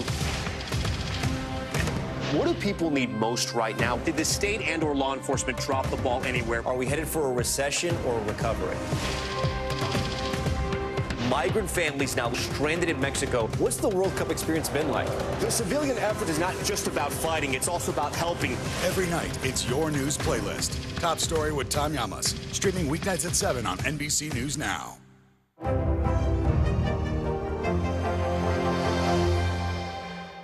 For Dateline Premium, subscribe now on Apple Podcasts.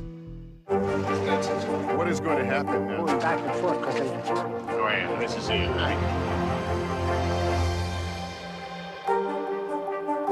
NBC News, streaming free now. For Dateline Premium, subscribe now on Apple Podcasts. The day's biggest political stories with trusted insight and expert analysis. A daily look at the politics behind the headlines. Meet the Press Now, streaming weekdays at 4 p.m. on NBC News Now. We're back now from Las Vegas, Seattle, Guatemala City, from Wilmington. I was in space in Texas, From Normandy, from France. Surfside, Florida. Thank you for watching, everyone. For Dateline Premium, subscribe now on Apple Podcasts. The day's biggest political stories with trusted insight and expert analysis. A daily look at the politics behind the headlines. Meet the Press Now, streaming weekdays at 4 p.m. on NBC News Now. NBC News, streaming free now. What is going to happen now? going back and forth because Go ahead. Nice to see you.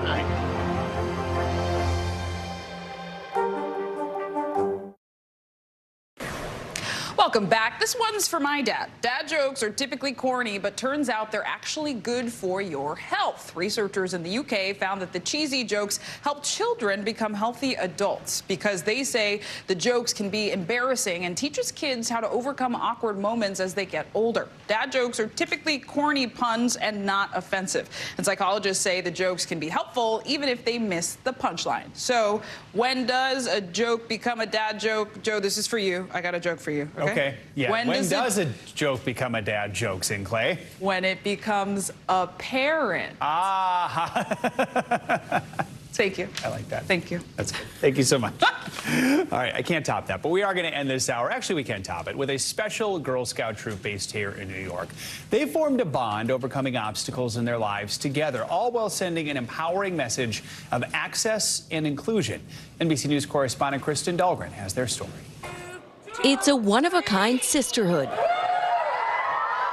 best thing about being a Girl Scout is that you get to learn about things that you never knew before. Girl Scout Troop 6000 is unique. While the troop may look like any other Girl Scout troop on the surface, there's something special that ties them together. I love Troop 6000. I'm glad that I'm in it because it is very special to me. Each girl in Troop 6000 comes from the New York City shelter system. When you're in a troop full of girls that have experienced something so similar to you, you kind of just like instantly bond. Launched in 2017 by a single mother of 5 who had lost her home, Giselle Burgess sought to break the stigma and give girls living in temporary housing a safe place. It's about being heard, being seen, being understood, and being able to share without that judgment. I was excited to meet new people and make friends. Recently, Troop 6000 got together for World Thinking Day, its largest event since the pandemic began. All fees, uniforms, trips, and program materials are provided to Troop 6000 girls at no cost. No matter what your living circumstances are here in New York City, we will make sure that you have the same opportunities as any other girl. Troop 6000 also supports girls after they and their families transition from temporary to permanent housing. I think the best thing personally for me is the sisterhood we have. And it's that power of connection and friendship that's helping make the world a better place for these girls. Make new friends. Kristen Dahlgren, NBC News. Love to see that. Thank you, Kristen, for bringing us that story. That does it for this hour of Morning News Now. The news continues right now.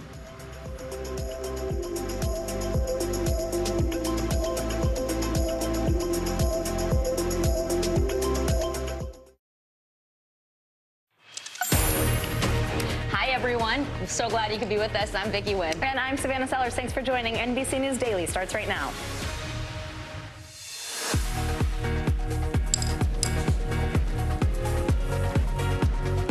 Today is Tuesday, March 21st, the waiting game. Today is the day former President Donald Trump says he expects to be arrested. But the Manhattan District Attorney's Office says not so fast. We have live team coverage of this possible imminent indictment. That's ahead. Here comes trouble. California set to get soaked again by the 12th atmospheric river of the season. The watches and warnings in effect for millions coming up. Telling her story, the Virginia first grade teacher shot by a 6-year-old student sits down for an exclusive interview with NBC News. What she says about the moment the gun went off and her recovery a little later. And everlasting love, they may be grown, but they'll always be your children. Expert advice on navigating healthy relationships when your kids are adults. That's later.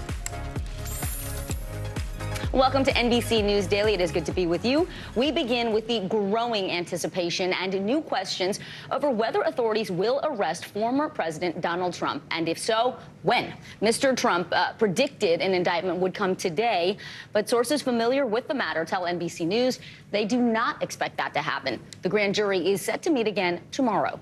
Yesterday, jurors heard last-minute testimony from Robert Costello. He's a key Trump ally. Speaking to reporters, he attacked the credibility of Michael Cohen, a critical witness for the Manhattan DA's office.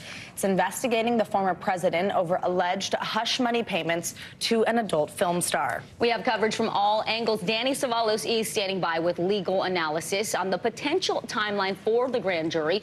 But first, NBC News correspondent Vaughn Hilliard is live in West Palm Beach, Florida, near Trump's Mar-a-Lago resort. Vaughn, good to see you. So Trump has been firing off all kinds of social media posts about Michael Cohen, his former attorney and fixer. He has also released a video on Truth Social just last night where he blasted the investigation, calling it an extortion plot. What else are we hearing from the former president today?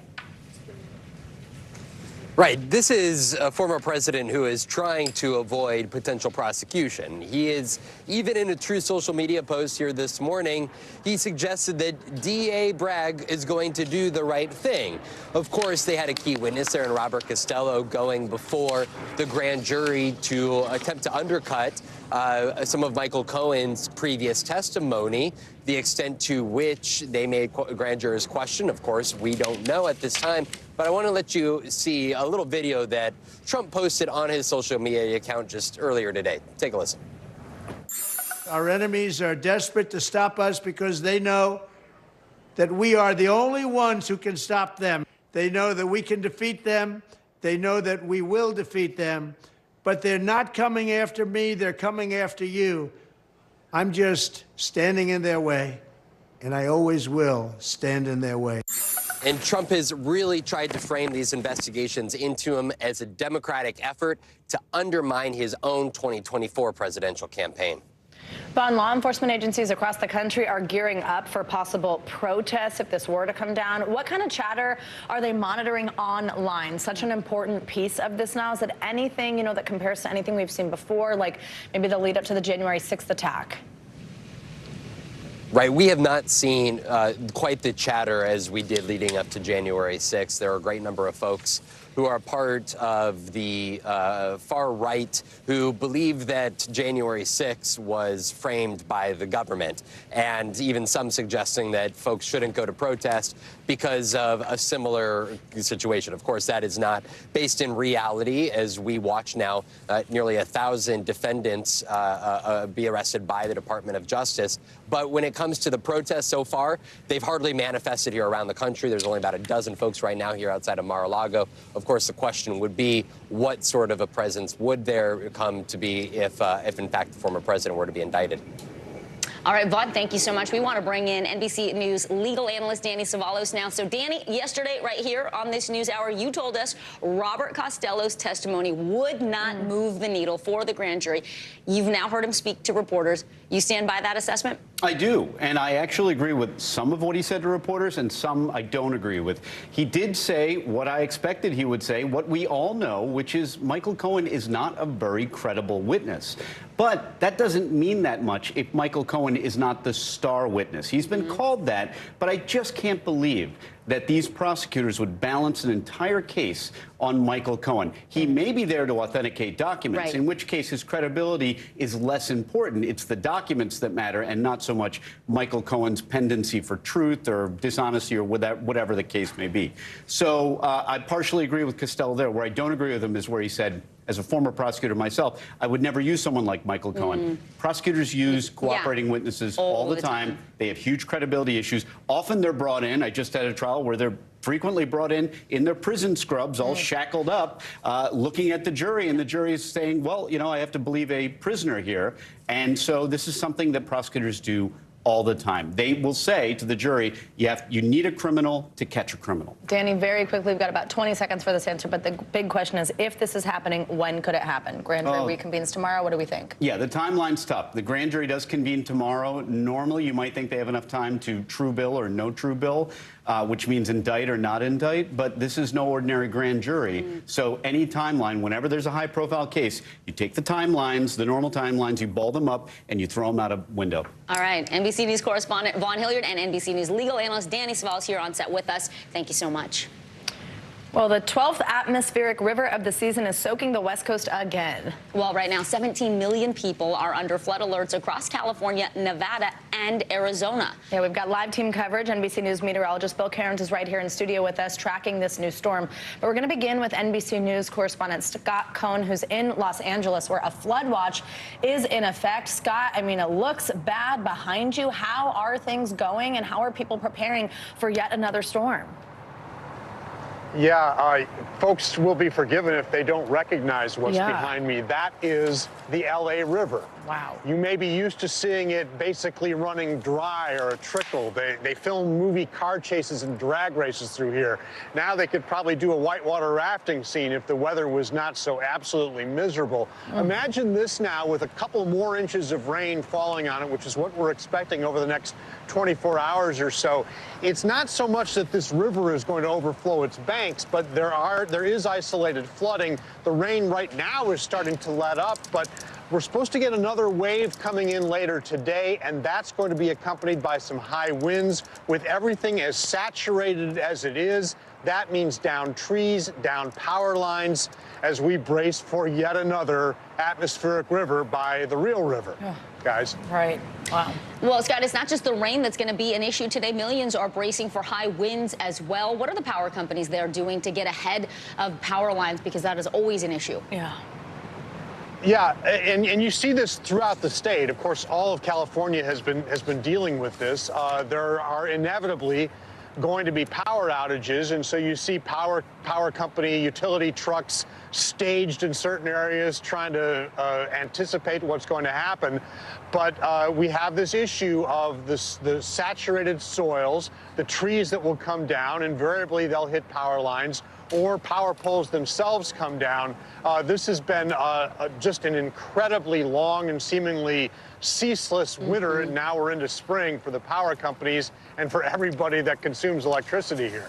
Yeah, it has been so challenging for California. It's northern, central, and southern, frankly. NBC News correspondent Scott Cohn in Los Angeles for us this afternoon. Thank you, Scott. Absolutely. If it's not that rain, it's that snow we've seen in parts. Let's get straight to NBC News meteorologist Bill Cairns, who's tracking this messy storm. Yeah, hey, Bill. Yeah, when we think of SoCal, we don't think of that, right? It doesn't look like it at all, and it hasn't felt like it in weeks. So here's all the big, we have three things with this storm system. We have the winter weather, which is mostly the high elevations. That's why only 3 million people are under winter weather alerts. We've talked about the flood alerts, and that just went up from 17 to 21 million. We just added a bunch of people here in areas of Arizona. And the wind alerts, that will continue into tomorrow. So right now, the biggest threat is that flash flooding.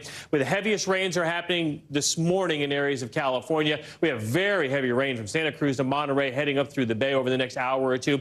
We mentioned a little bit of a break in Los Angeles, just light rain over the next couple hours. San Diego, steady rain for you, and a couple downpours heading into the desert areas. As far as the flash flood watches go, you notice we do have a spot here in Nevada and heading in the rim up the high country outside of Phoenix. That's from Sedona to Prescott. That's the area of concern. Then, of course, Southern California. Maybe a few mudslides and landslides just because the ground's so saturated, especially in Southern California. Additional rainfall, maybe another 1 to 2 inches. The mountains could get additional higher than that. But again, above 6,000 feet, we are getting a little bit of snow out of this. And as far as the wind goes, these are high wind warnings in the mountains. That's where we could see some of the power lines come down. But in the big cities themselves, the winds really shouldn't be too bad. In LA itself, only about 30 to 35. So this isn't, the huge atmospheric river event like we had a couple weeks ago. It's just, they're starting to compile and the levees are full. The levees are full. This can be so dangerous. NBC News meteorologist Bill Cairns, as always, thank you.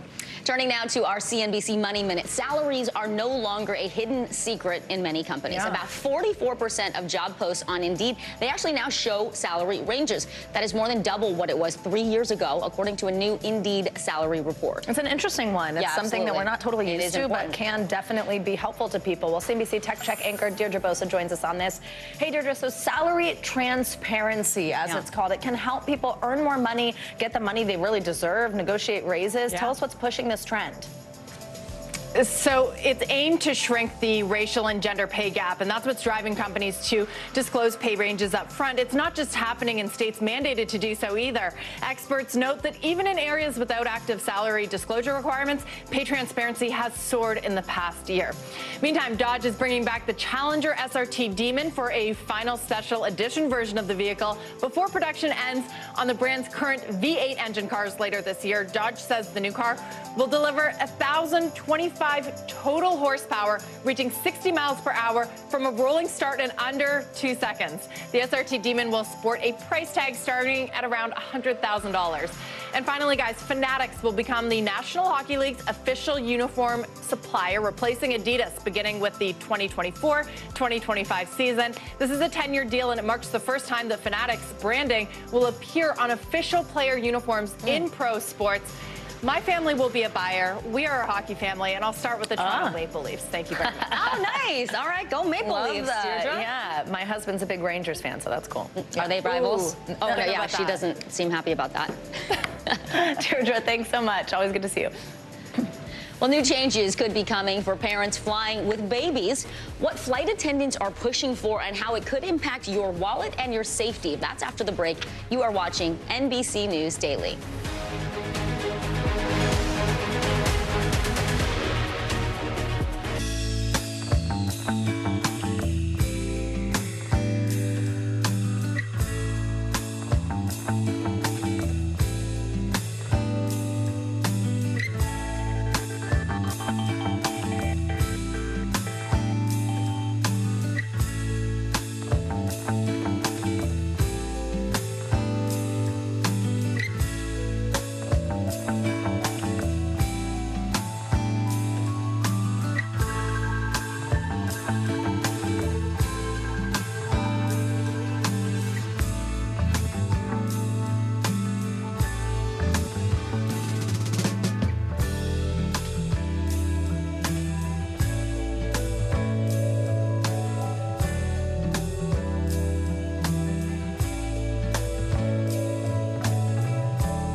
NBC News, streaming free now. Hey, podcast fans, ready to unlock our true crime mysteries? Try Dateline Premium on Apple Podcasts. You'll get early access to originals, plus bonus content, and everything is ad-free. So head to Apple Podcasts now to subscribe. We're back now from Las Vegas, Seattle, from Guatemala City, from Wilmington. I was in space in Texas, from Normandy, from France, Surfside, Florida. Thank you for watching, everyone. Welcome back. Nearly 500,000 students in the nation's second largest school district are out of class today as workers in the Los Angeles Unified School District begin a 3-day walkout. School employees, from bus drivers to cafeteria workers to custodians, are refusing to work, and their counterparts in the teachers union are standing in solidarity. NBC News correspondent Maura Barrett joins us now from the headquarters of the LA Unified School District. Hey, Maura, so the service union represents about 30,000 employees. They're saying they are treated like a second-class workforce. What are the people striking, demanding? How's the district responding? Is there a contract negotiation going on? What could come of this? Yeah, Savannah, these workers say they feel disrespected. They're essential workers in the district that keep the schools running every day. The district acknowledges that, but the median pay for these workers is $25,000 a year. Some of them are part-time, but still, that's well below the minimum wage here in California. And so the union is asking the district for a 30% pay increase. The union has come up on its offer. They've worked their way up to a 23% increase, as well as some increased health benefits. And so it seems like that 7% difference is a small gap to pay, but the district is holding firm that they can't offer any more. The union holding firm that they will continue the strike until they get that 30%. I wanted to hear from the district superintendent about why the district, they say, can't afford that 7% gap.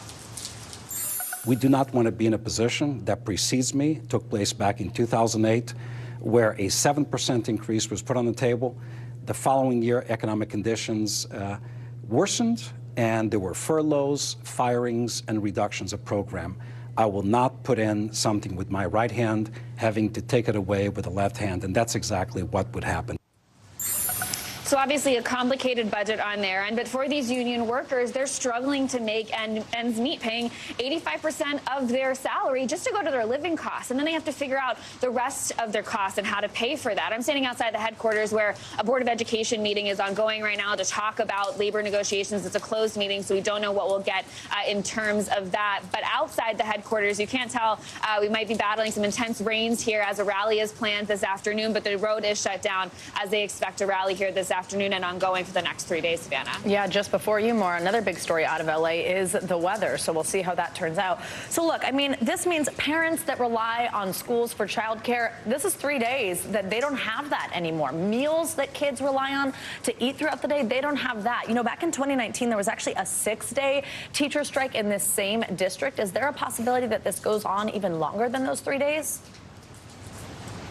Yeah, Savannah, and that population is a large one here in the school district of parents who really rely on that additional care. 75% of the students served in the district are on or below the poverty line. So those resources are huge. The district does have operations in place to still provide meals as well as some child care services at various locations across the city. And so that's something they say they'll continue if the strike goes on further as well. Maura Barrett from LA for us. Thank you so much.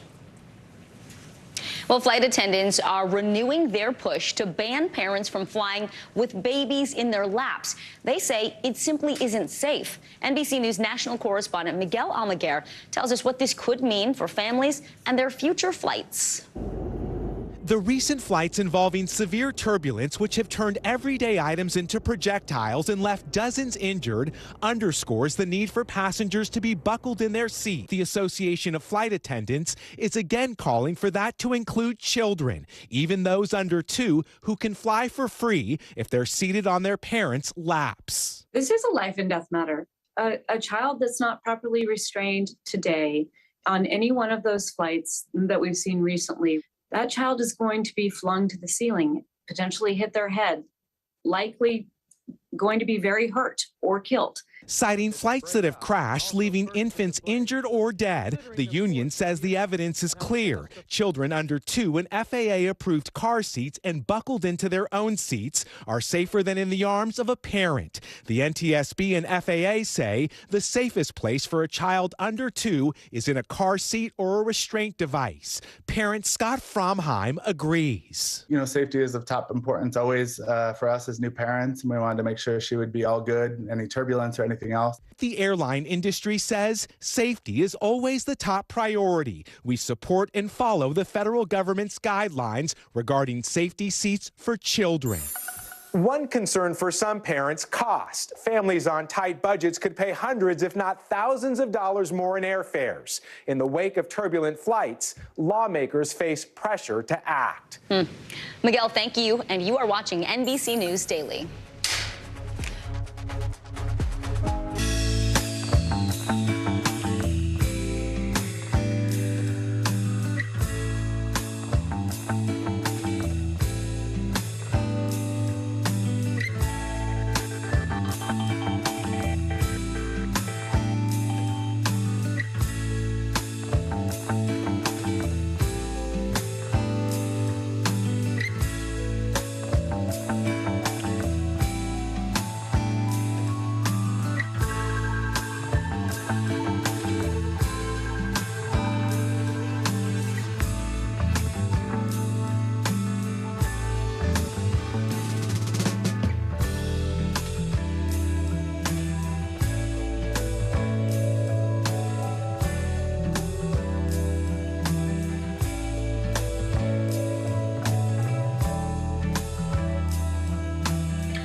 Podcast fans, ready to unlock our true crime mysteries? Try Dateline Premium on Apple Podcasts. You'll get early access to originals, plus bonus content, and everything is ad-free. So head to Apple Podcasts now to subscribe. What is going to happen now? Going back and forth because Go ahead. This is it, right? For Dateline Premium, subscribe now on Apple Podcasts. Welcome back. For the first time, we are hearing from convicted murderer Alec Murdaugh's surviving son, Buster, about possible ties to the 2015 death of a former high school classmate. Here's NBC News correspondent Katie Beck with the new developments. Sandy Smith has lived with unexplained loss for 8 years. It's been a rough road. She believes it wasn't by accident that her 19-year-old son, Stephen, was killed, found dead on a rural road in Hampton County, South Carolina in 2015. In my heart, this was not a hit and run. I think he was murdered, and I just need the proof. The case reopened by South Carolina investigators in June of 2021, saying it was based upon information gathered during the course of the double murder investigation of Paul and Maggie Murdaugh. Attention to the case peaking in months leading up to Alec Murdaugh's trial for the crimes, and a new Netflix docuseries drawing ties between Smith and Buster Murdaugh, who were high school classmates and rumored by some to be in an intimate relationship. And that name he goes by Buster Murdaugh. But Buster Murdaugh, for the first time publicly, challenging any and all implications that he was involved. I've tried my best to ignore the vicious rumors about my involvement in Stephen Smith's tragic death that continue to be published in the media as I grieve over the brutal murders of my mother and brother. I love them so much and miss them terribly. Murdaugh adding he's still coping with their loss and the incarceration of his father while being harassed. These baseless rumors of my involvement with Stephen and his death are false. I unequivocally deny any involvement in his death, and my heart goes out to the Smith family. I need answers. I'm a mother. I need answers. Katie Beck, NBC News. Well, the arrival of spring also means the arrival of another kind of season, tick season. Linda Beccaro from NBC New York talked to one Yale researcher about a new dangerous tick-borne disease that's starting to spread. As the weather warms up, there's a new warning about a threat outside. The same tick that causes Lyme disease is now spreading more cases of babesiosis. People over the age of 50 can get very severe disease, and it's a problem for them. And then certainly people who are immunocompromised. Babesiosis is newly endemic in 3 Northeast states, but New York has long had the most cases, with Connecticut number 3 and New Jersey not far behind. Hikers we spoke to worry about these ticks. Once I was sitting at home after a hike and I was on the computer and it fell onto the computer. In the car home, it's like a tick bus sometimes. Yeah, you see the little tickies, walking. Lyme disease is a bacteria, usually with a rash around the bite. But babesiosis is a parasite that infects red blood cells. Dr. Krause says 20% of people can be asymptomatic.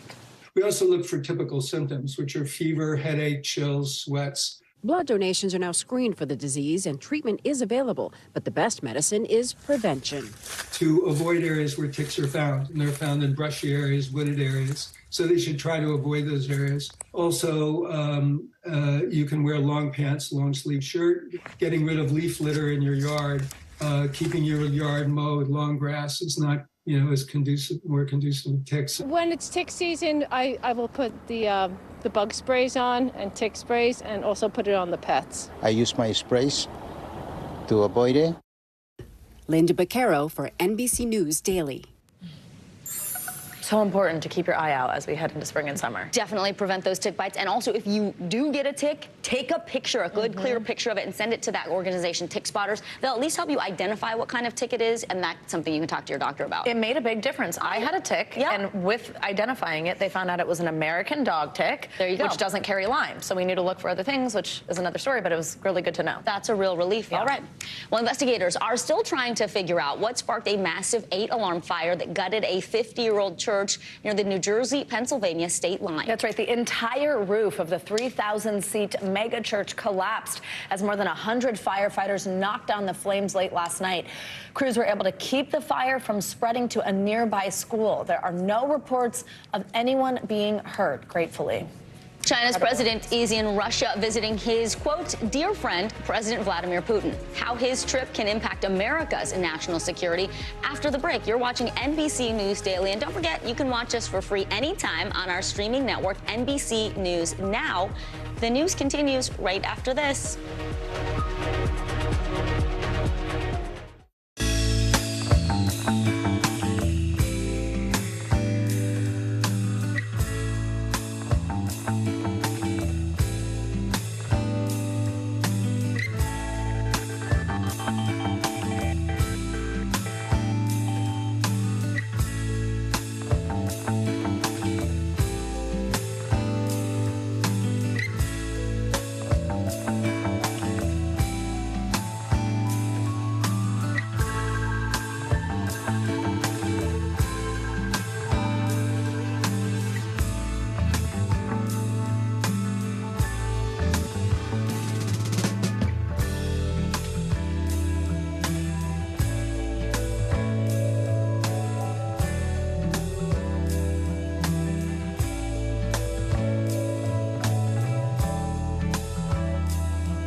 We begin top story with that breaking news. This is just in, a lot of stories to get to.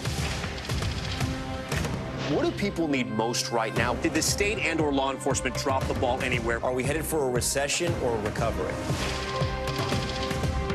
Migrant families now stranded in Mexico. What's the World Cup experience been like? The civilian effort is not just about fighting, it's also about helping. Every night, it's your news playlist. Top Story with Tom Llamas. Streaming weeknights at 7 on NBC News Now.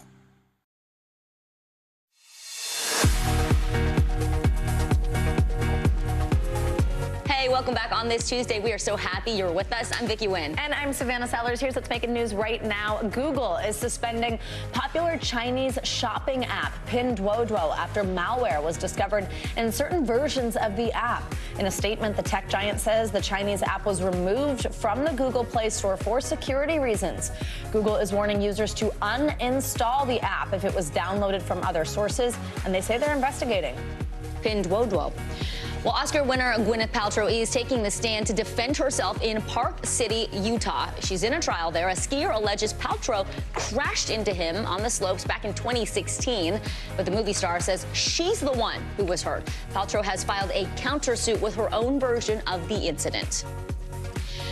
All right, it is round 2 of high-profile talks between Russian President Vladimir Putin and his Chinese counterpart, President Xi Jinping. That's right. The two spent 4 hours locked in closed-door talks yesterday, signaling their deepening ties and growing defiance to U.S. dominance.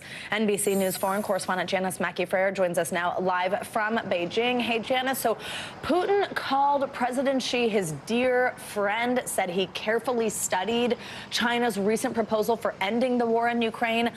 China wants to take on this role of peacemaker, it seems, but she needs to be careful, obviously, with managing the perception of this with the rest of the world, with being in those behind those closed doors for hours. How is he trying to thread this needle here?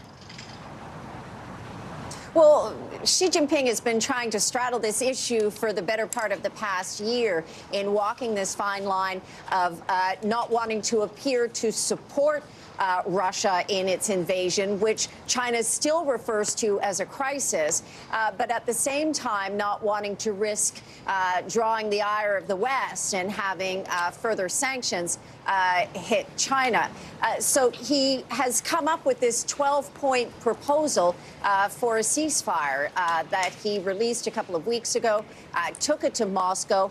There, standing side by side with his old friend Vladimir Putin, just days after Vladimir Putin was cited for war crimes by the International Criminal Court.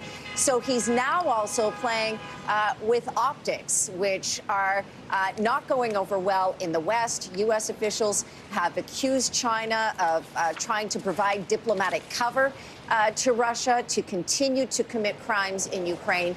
And they believe that any ceasefire agreement can't be meaningful because it's likely to keep Russia's territorial gains largely in place. That's something that Ukraine's government has said it won't endorse, though President Zelensky has said that he is open to having these sort of discussions with Xi Jinping, and there is the chance they could have their first phone call since the war started before the end of the week. All right, we'll be watching for that. NBC News foreign correspondent Janice Mackey-Frere, good to see you in Beijing. Thank you, Janice. Now we have an NBC News exclusive on a story we have been covering for the last 2 months. You might remember this. Back in January, a 6-year-old Virginia boy was taken into custody after shooting his first-grade teacher in the classroom and in front of his classmates. Now, for the first time, that 25-year-old teacher, Abby Zwerner, is sharing her story. Abby and her attorney sat down with Today Show anchor Savannah Guthrie to discuss that harrowing day. It's a story that left the world in disbelief. Never put a teacher shot. 25-year-old Abby Zwerner shot by her first-grade student at Rich Neck Elementary School in Newport News, Virginia, on January 6th. Let's talk first about just how are you doing? How is your recovery going? I've been doing okay. I've gone through a lot of obstacles and challenges. Some days are not so good days where I can't get up out of bed. Some days are better than others where I'm able to get out of bed and make it to my appointments. But, you know, from going through what I've gone through, I try to stay positive, try to have a positive outlook on what's happened and where my future's heading. You just had a surgery on your hand. What are the physical injuries? The initial gunshot went through my left hand and ruptured the middle bone as well as the index finger and the thumb. The gunshot then went into my chest up here where it actually still remains. So I have a scar up here and I still have some bullet fragments up here. So part of that bullet is still there? Yes. Do you think it will always be there, or do they think they'll remove it someday? I think it'll always be there. I asked you a lot about the wounds that we can see, but there are wounds that we can't see. Yes. How are you doing? At first, it really shook me up. They were open wounds that I could see, and seeing an open wound on your body and remembering how you got it is pretty traumatizing in itself. I think it's been helpful now that they've scarred over, but it's still a reminder that, hey, this happened to you. This is what your body's been through. So it was January 6th of this year. What do you remember about that day? I remember a lot. The morning, it felt like just a regular school day, but I started hearing things and things started happening that made my fear grow. As the day went on, it grew more. My fear grew more. I remember him pointing the gun at me. I remember the look on his face. I remember the gun going off. I remember feeling something. It was a pretty scary day. In that moment, what's going through your mind? I was terrified. In that moment, my initial reaction was, your kids need to get out of here. This is not a safe classroom anymore, and then you need to go find help for yourself. It was pretty shocking. Once the firearm went off, and then I felt something, that shock itself that I had been shot. You knew you had been shot? Yeah. That was pretty shocking itself. But I just wanted to get my babies out of there. What did the kids do, say? They were screaming. I think they knew as well that they had to get out of there, but they were extremely frightened and screaming. The police chief said after that you had ensured that the kids got to a safe place. He said your actions were heroic. Do you remember what were the next things that you did? That's still kind of a blur.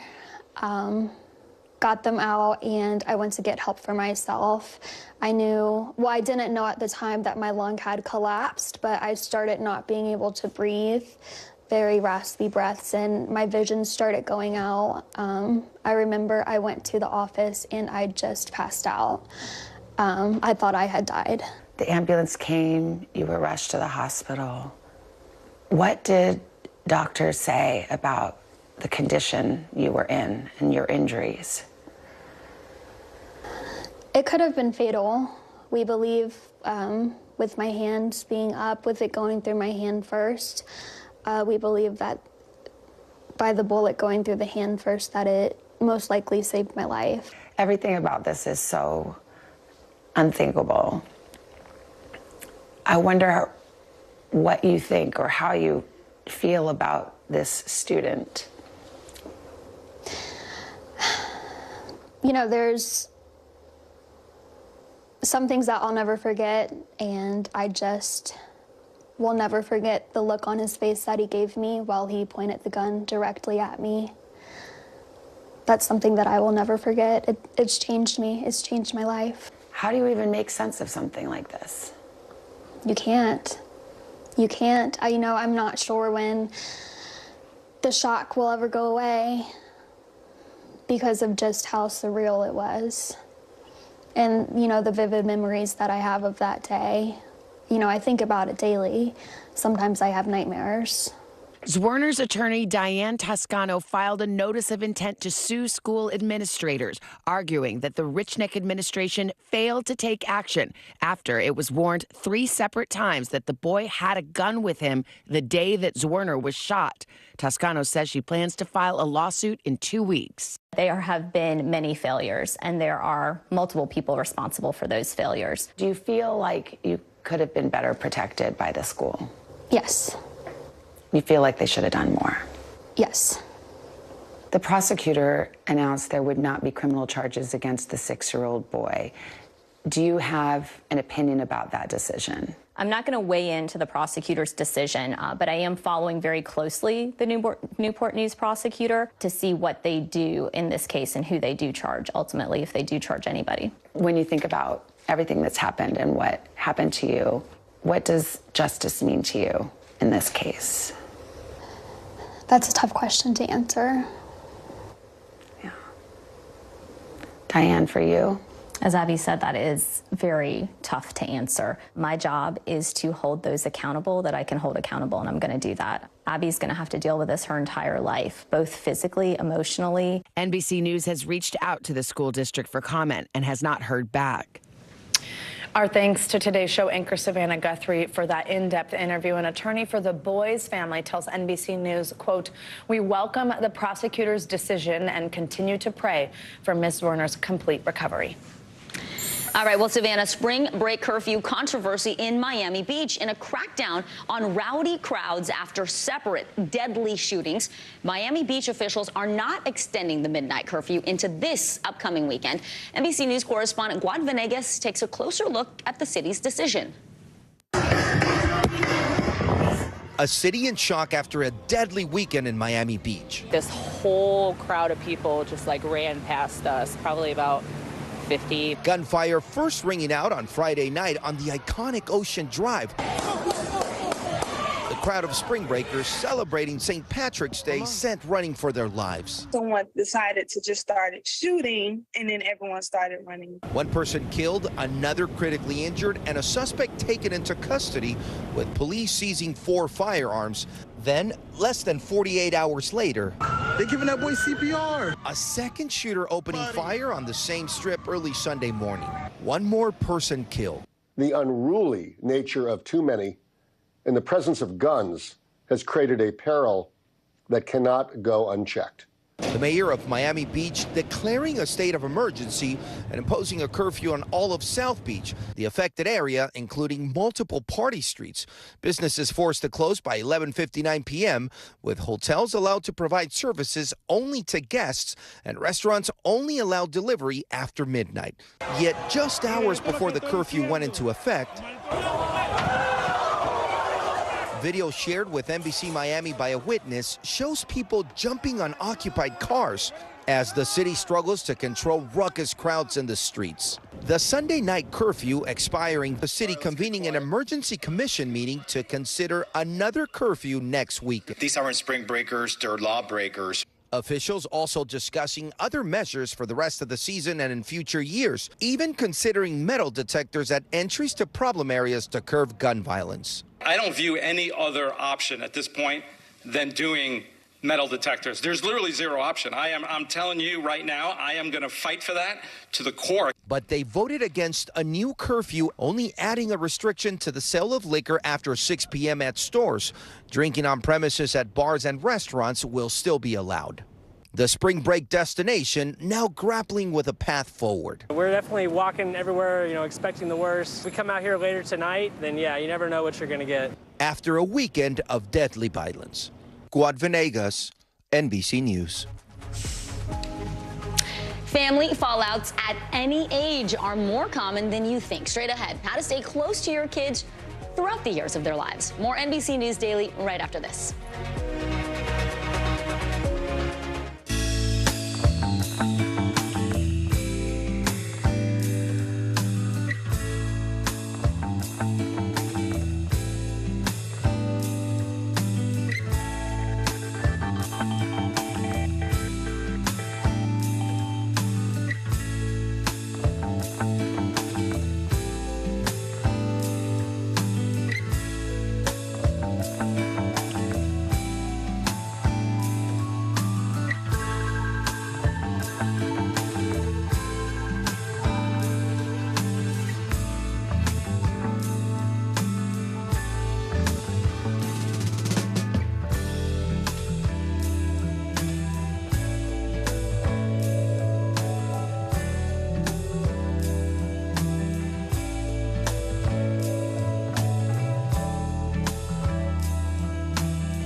Hallie. It's good to be with you tonight. There's another legal filing today, and I want to cut through some of the weedsy stuff.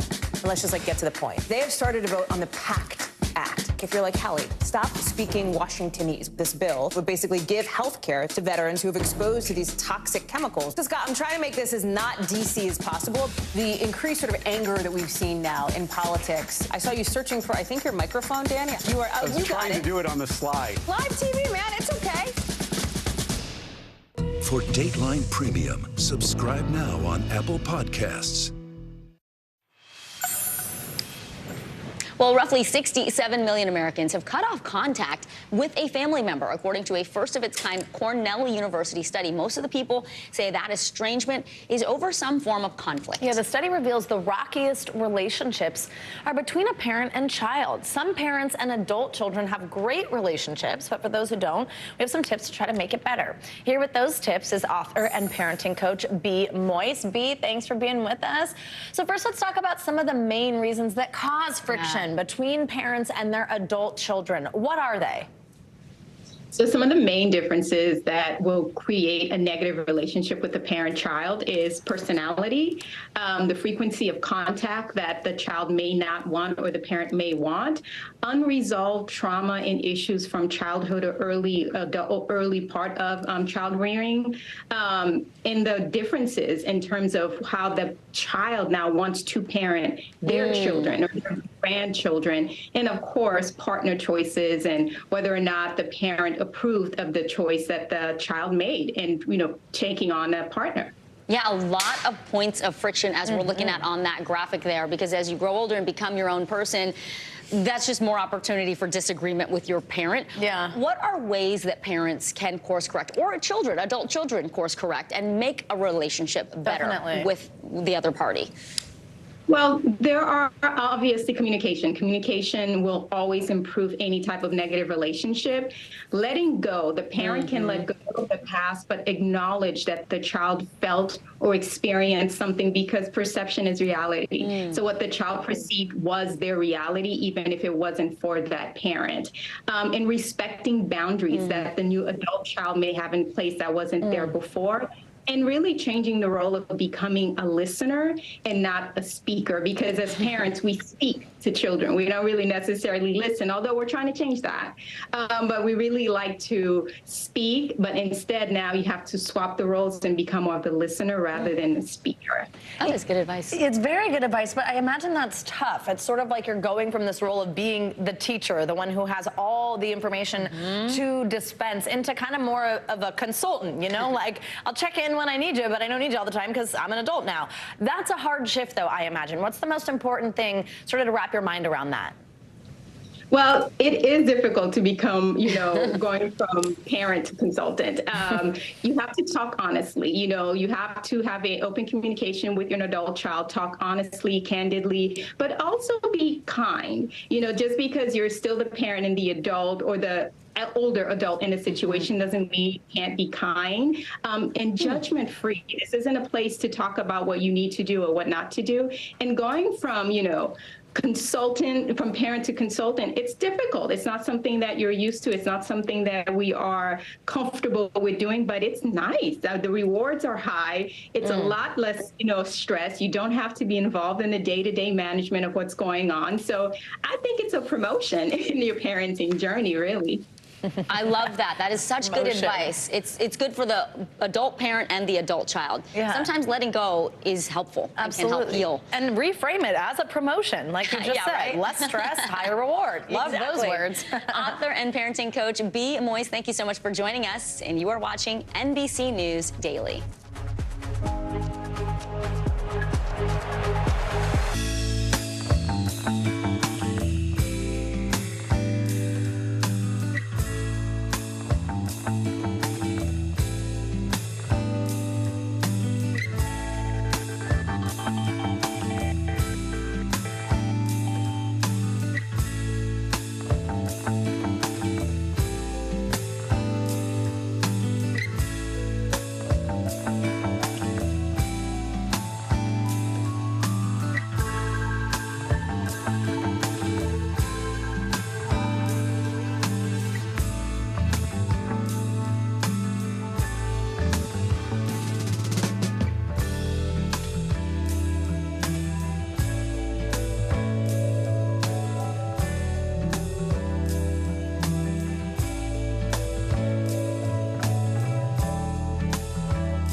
Watch NBC Nightly News with Lester Holt or listen wherever you get your podcasts. The day's biggest political stories with trusted insight and expert analysis. A daily look at the politics behind the headlines. Meet the Press Now, streaming weekdays at 4 p.m. on NBC News Now. What is going to happen now? Going back and forth because Go ahead. Nice to see you.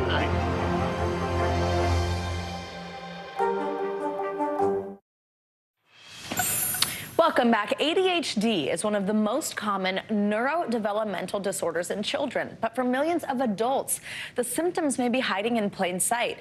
Raul Martinez from NBC Boston takes a look at the missed warning signs.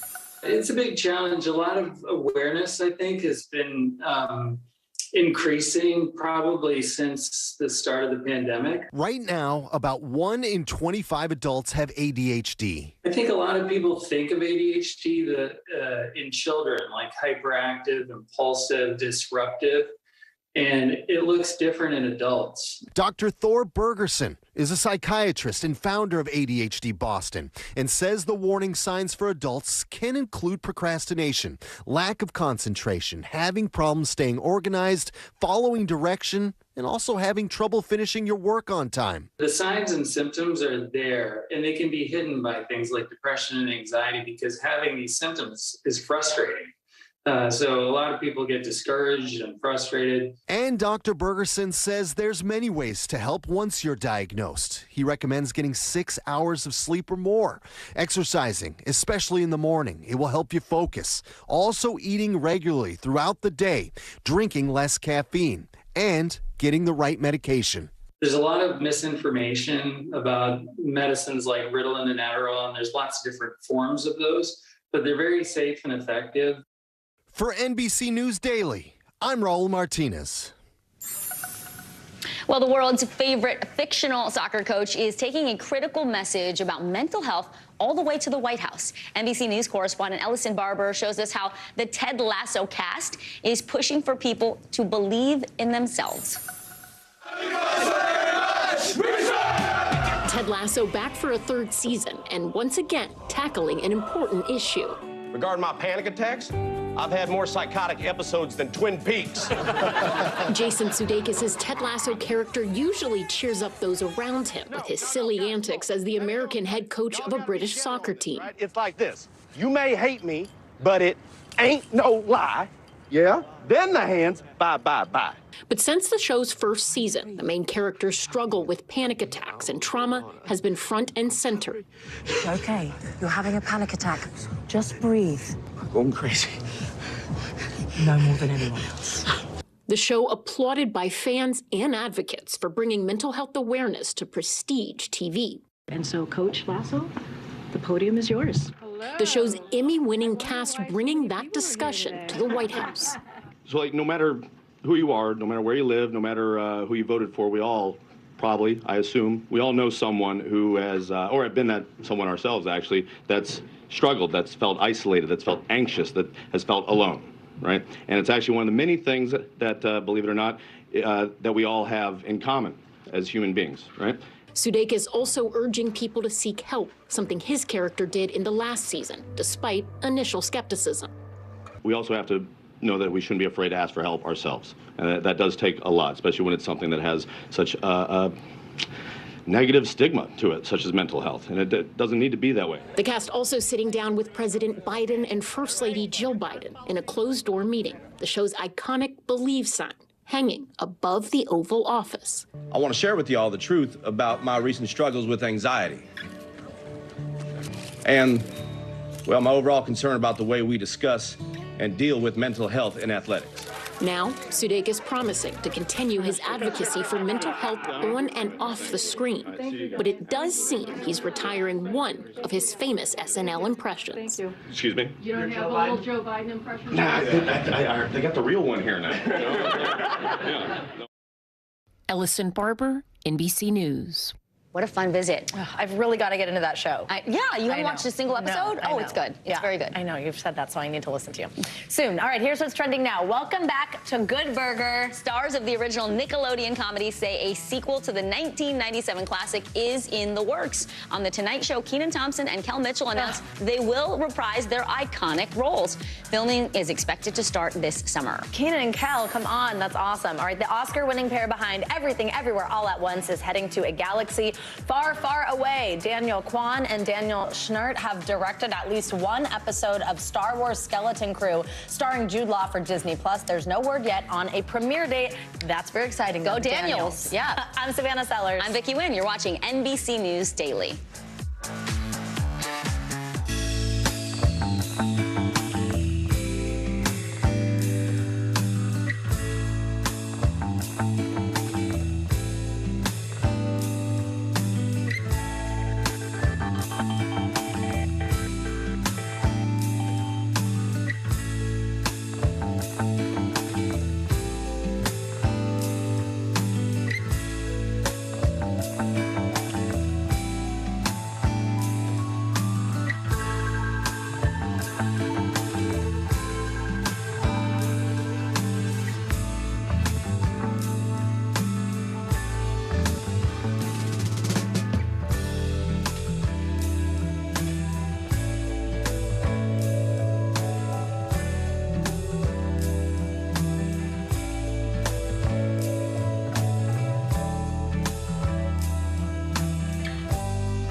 What do people need most right now? Did the state and/or law enforcement drop the ball?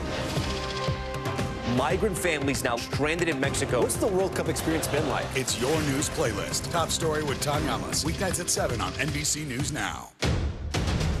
The day's biggest political stories with trusted insight and expert analysis. A daily look at the politics behind the headlines. Meet the Press Now. Streaming weekdays at 4 p.m. on NBC News Now.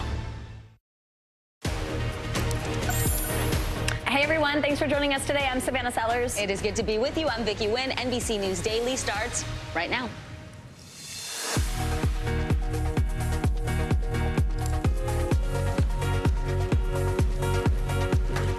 Today is Tuesday, March 21st, hush money investigation. President Trump is priming the public for the possibility that he'll be arrested this week. More on the witness testimony that the grand jury is hearing ahead of its unprecedented vote. School shut down. 500,000 students are out of class in Los Angeles today because the district's service workers are striking. What employees are demanding and why the state is supporting them. Squabble on the slopes. Gwyneth Paltrow is expected to take the stand to defend herself against claims she severely injured a man during a 2016 ski accident. The latest details from the Utah courtroom where the actress is taking center stage. Olympic champion, the most decorated skier of all time, Mikaela Shiffrin is here to talk about how she's elevated her sport both on and off the mountain. Later this hour, she tells us about her record-smashing story.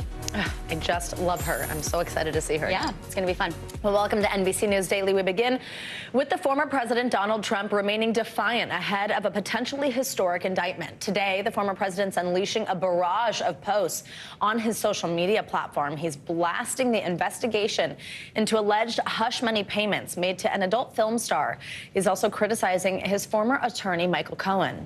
Over the weekend, Mr. Trump claimed he would be arrested today. He called on his supporters to protest the move, but sources familiar with the matter tell NBC News they do not expect the grand jury to announce a decision today.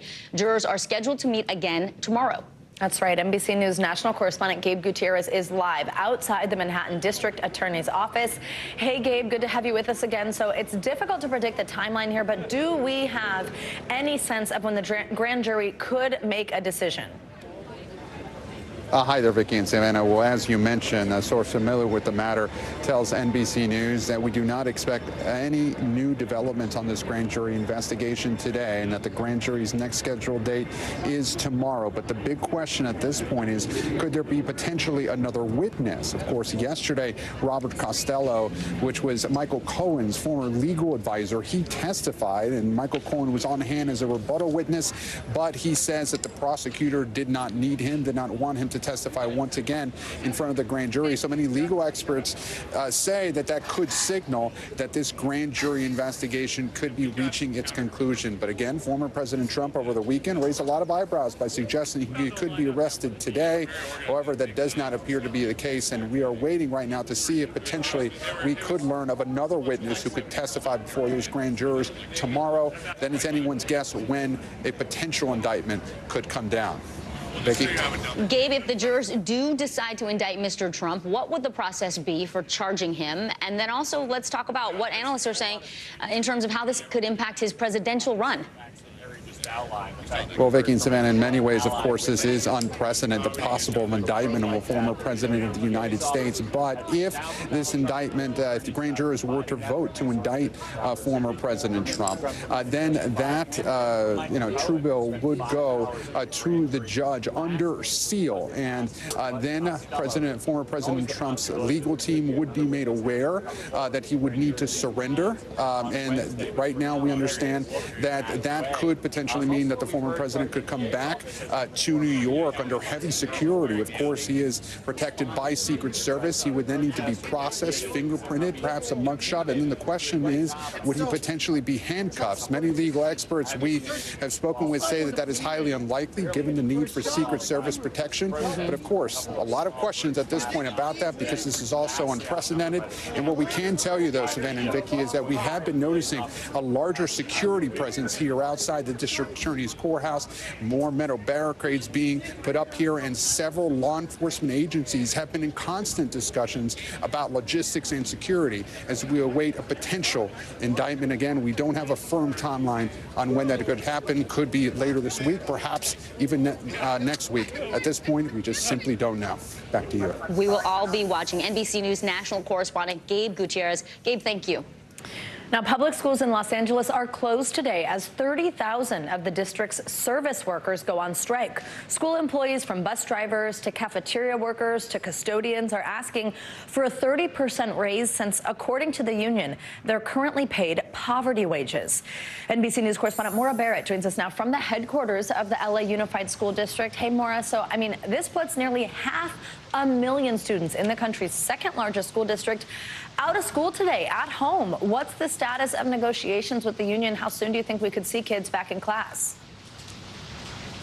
Well, Savannah, the superintendent of the district says that the doors are open here at the headquarters for negotiation. They came back incrementally increasing their offer to the union by saying that they'll increase wages 23%, as well as add significant health benefits. But the union hasn't responded to that latest deal. This was from late Monday night, and there hasn't been any negotiation that we're aware of in terms of making any headway. Here at the headquarters, we expect to see a rally early this afternoon, West Coast time. They're setting up some of those road blockages right now just outside where I'm standing, where we're also facing some of those Southern California heavy winds and rain. So that's going to be combating these rallies and protesters as they continue this walkout over the next 3 days. But the union members say that they feel disrespected, that they feel like even though the district recognizes them as essential workers, when they're working on poverty wages, they can't even make ends meet when they're coming into work every day to serve the students of the Los Angeles area. And so this is something that they feel very strongly about and that teachers are standing in solidarity with. And that's that's why schools are closed today, because teachers also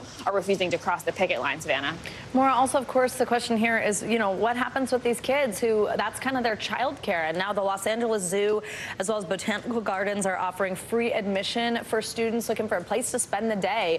But the school district has also created this contingency plan. It's to support children specifically that need food and supplies, that school is where they get those things. What else do we know about that?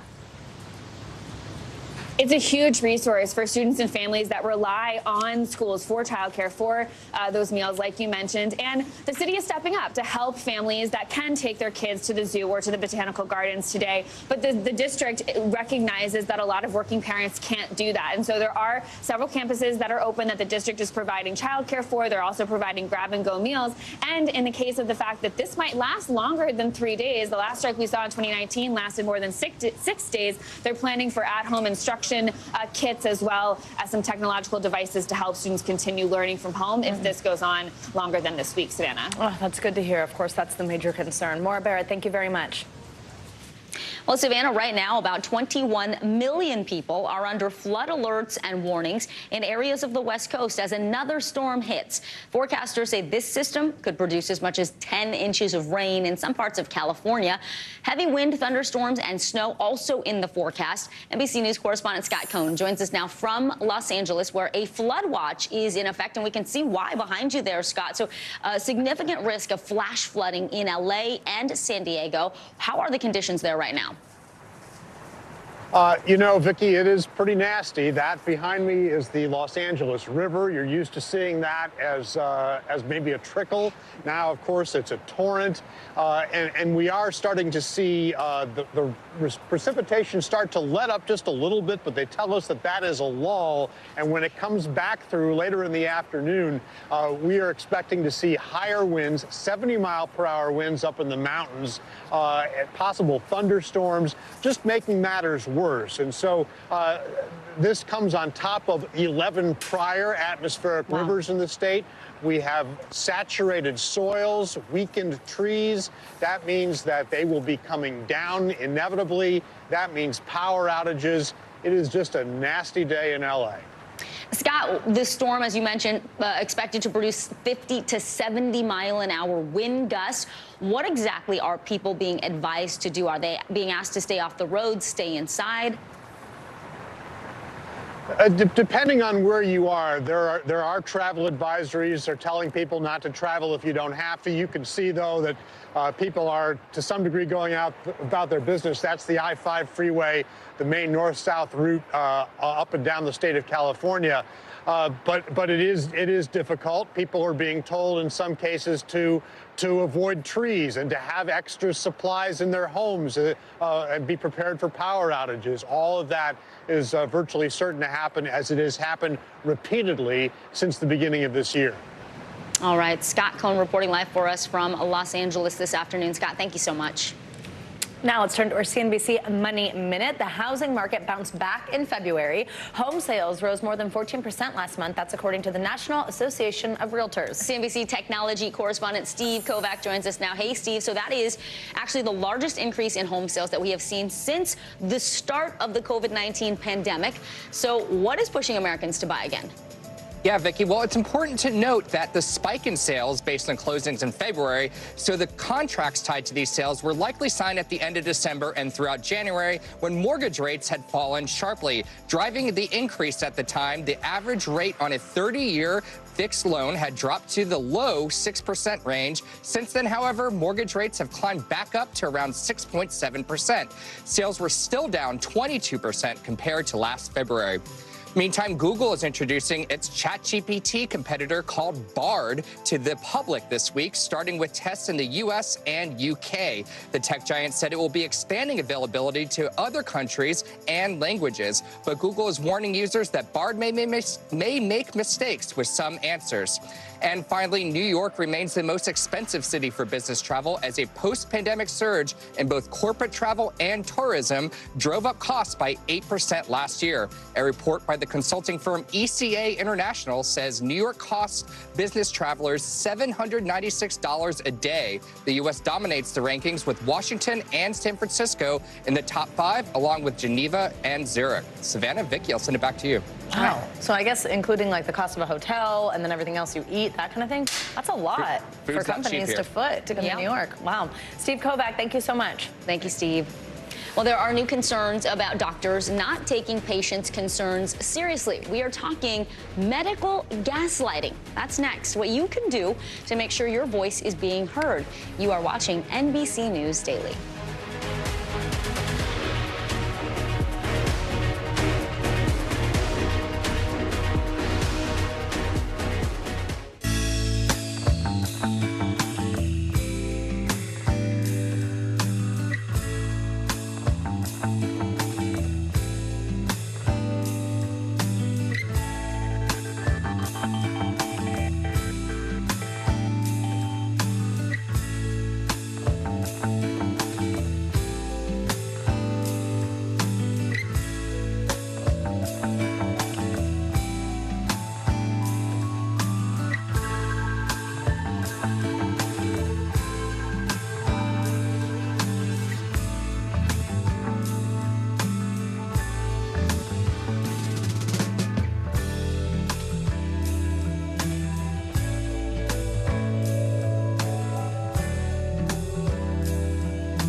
Hey, I'm Hallie. It's good to be with you tonight. There's another legal filing today, and I want to cut through some of the weedsy stuff. And let's just get to the point. They have started to vote on the PACT Act. If you're like Hallie, stop speaking Washingtonese. This bill would basically give health care to veterans who have exposed to these toxic chemicals. So, Scott, I'm trying to make this as not DC as possible. The increased sort of anger that we've seen now in politics. I saw you searching for, I think, your microphone, Danny. You are. I was trying to do it on the slide. Live TV, man. It's okay. Welcome back. We've got an important one today. Patients across the country reporting what they say is a growing issue inside doctors' offices called medical gaslighting. This is when concerns about health care are minimized and sometimes even ignored. And people are now, they're making their voices heard. Yeah, they're sharing their experiences, claiming they are being, quote, dismissed, and talking about how they eventually developed severe health issues after being dismissed. Well, yesterday we brought you the story of Aziza Bowser-Clark, a woman who almost lost her life while delivering her baby because doctors didn't take her concerns and symptoms of anemia seriously. First trimester, Aziza says she was exhausted. When she told her doctor she was concerned about anemia, the response? Of course you're tired, you're pregnant. And me, this is my first child. But this very athletic 41-year-old says it got worse. By her 7th month, she could barely hold her head up and demanded a blood test. The results? She was dangerously anemic and had to have infusions.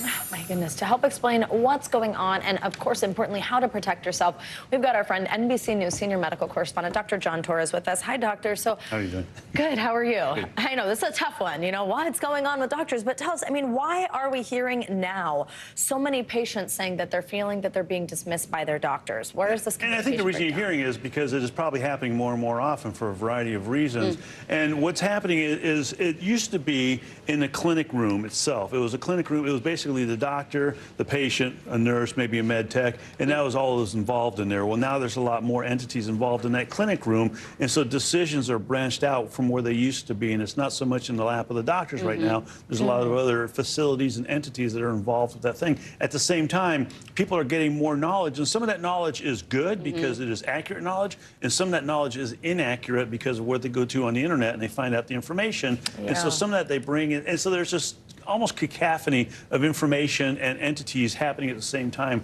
that's causing all this confusion, miscommunication, and unfortunately what's happening here with the gaslighting you're talking about. And some of it's awareness. The patients are realizing, hey, if I am telling you how I feel and you're not listening, there's a term for this. I want to speak up about it. One of the elements people say is contributing to this is the changing medical field dynamics in general. The private equity companies are moving in, buying medical care groups, and it becomes more about the quantity than the quality of care. So what can doctors do to take a step back, be aware, and adjust the way they listen to patients? And that's probably one of the toughest things. That's one of the things they teach you early on in med school is how to listen to patients. Listening to patients takes time, and unfortunately you don't have that time necessarily because you hear time after time the stories of I have 15 minutes for a complete patient evaluation to talk to them about their new medications, their old medications, interaction between medications, new things that might be going on, their insurance, what's going to pay for it, what's not going to, you know, all this stuff that takes 45 minutes you have to do in 15 minutes. And so that's part of the issue is what's moved into that clinic room I'm talking about. It's not just the doctor and the patient.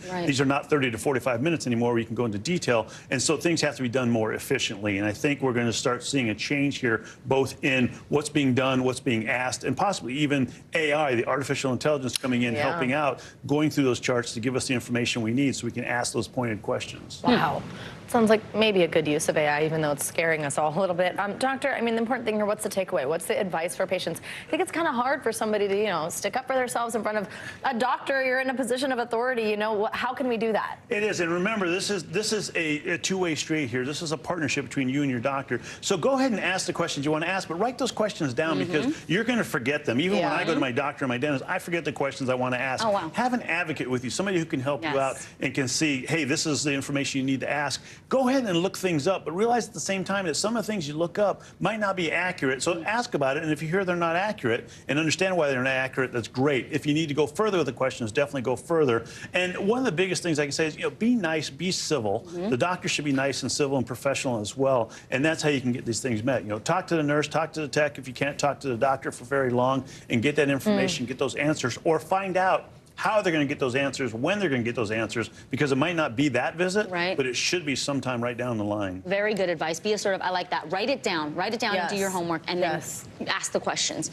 Dr. John Torres, as always, it's great to see you. Thank you so much. Thanks, doctor.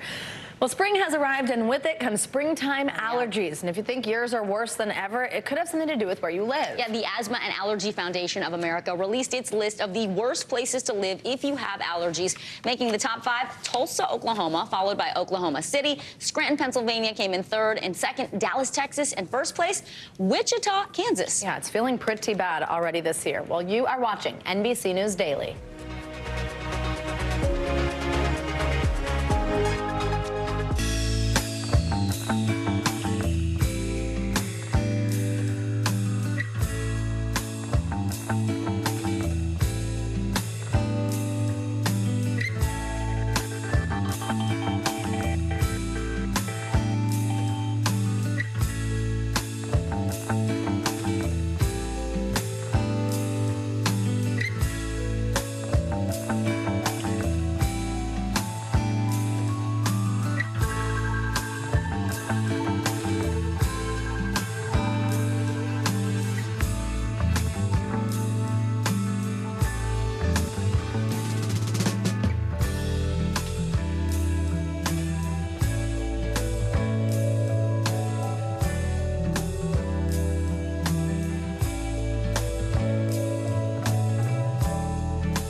in Top Story with that breaking news. This is just in. A lot of stories to get to. What do people need most right now? Did the state and/or law enforcement drop the ball anywhere? Are we headed for a recession or a recovery? Migrant families now stranded in Mexico. What's the World Cup experience been like? The civilian effort is not just about fighting, it's also about helping. Every night, it's your news playlist. Top Story with Tom Llamas. Streaming weeknights at 7 on NBC News Now. Welcome back. The Association of Flight Attendants wants to change the way parents fly with their children. This is the talker. It's urging lawmakers to require everyone, regardless of age, to have their own seat. NBC News White House correspondent Miguel Almaguer explains why some say banning lap babies on flights is necessary. The recent flights involving severe turbulence, which have turned everyday items into projectiles and left dozens injured, underscores the need for passengers to be buckled in their seats. The Association of Flight Attendants is again calling for that to include children, even those under 2 who can fly for free if they're seated on their parents' laps. This is a life and death matter. A child that's not properly restrained today on any one of those flights that we've seen recently, that child is going to be flung to the ceiling, potentially hit their head, likely going to be very hurt or killed. Citing flights that have crashed, leaving infants injured or dead, the union says the evidence is clear. Children under 2 in FAA-approved car seats and buckled into their own seats are safer than in the arms of a parent. The NTSB and FAA say the safest place for a child under 2 is in a car seat or a restraint device. Parent Scott Fromheim agrees. You know, safety is of top importance always for us as new parents, and we wanted to make sure she would be all good, any turbulence or anything else. Tonight, the airline industry says safety is always the top priority. We support and follow the federal government's guidelines regarding safety seats for children. Miguel Almaguer, NBC News. An Oklahoma City police captain is in hot water after being pulled over and charged with driving under the influence. But that's not all. Footage of the arrest shows the captain pleading with the arresting officer to turn off his body camera. NBC News correspondent Morgan Chesky has the details. Newly released body camera footage captures an Oklahoma City police captain being pulled over for reckless driving. That captain appearing to use his job to avoid arrest. I'm drunk? No, the captain. Captain James French repeating his position in the department as the officer who pulled him over grew suspicious that he might be impaired. You've been drinking tonight, sir. I'm a captain on the police department. French even requested the arresting officer to turn off his body camera at least 5 separate times. How much we had to drink tonight, sir?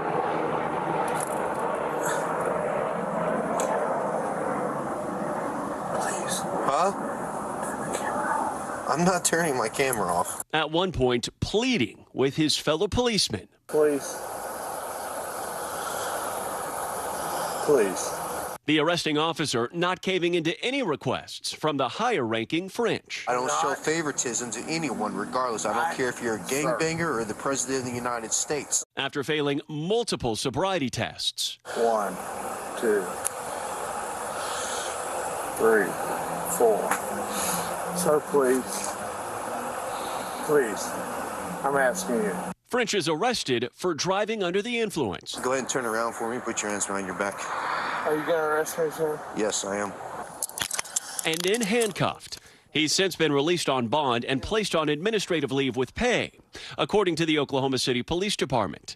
French has not responded to calls for comment. The department's chief applauding the actions of the sergeant who responded. The officer did exactly as he should have and handled it, very professionally, in my opinion. As for Captain French, the department confirmed a criminal investigation is now underway with an administrative investigation to follow, which will decide French's future on the force. Morgan Chesky, NBC News. Well, 2 skiers are dead after separate late winter avalanches in western Colorado over the weekend. Yeah, authorities recovered the victim on Saturday in Gunnison County and the second on Sunday near Aspen. The Aspen avalanche was 2 to 3 feet deep and 500 feet wide. According to the Colorado Avalanche Information Center, nearly 24 people have been killed by avalanches so far just this winter in the U.S. 9 of those were in Colorado. Well, actress Gwyneth Paltrow is in court today. What we know about the collision at an upscale ski resort that's at the center of the lawsuit. That's up next. You're watching NBC News Daily, and you can watch us anytime, 24/7 on our streaming network, NBC News Now, wherever you stream, like YouTube, Hulu, Roku, Peacock. The news continues right after this.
For Dateline Premium, subscribe now on Apple Podcasts. What is going to happen now? Going back and forth because they... Oh, yeah, this is it, right?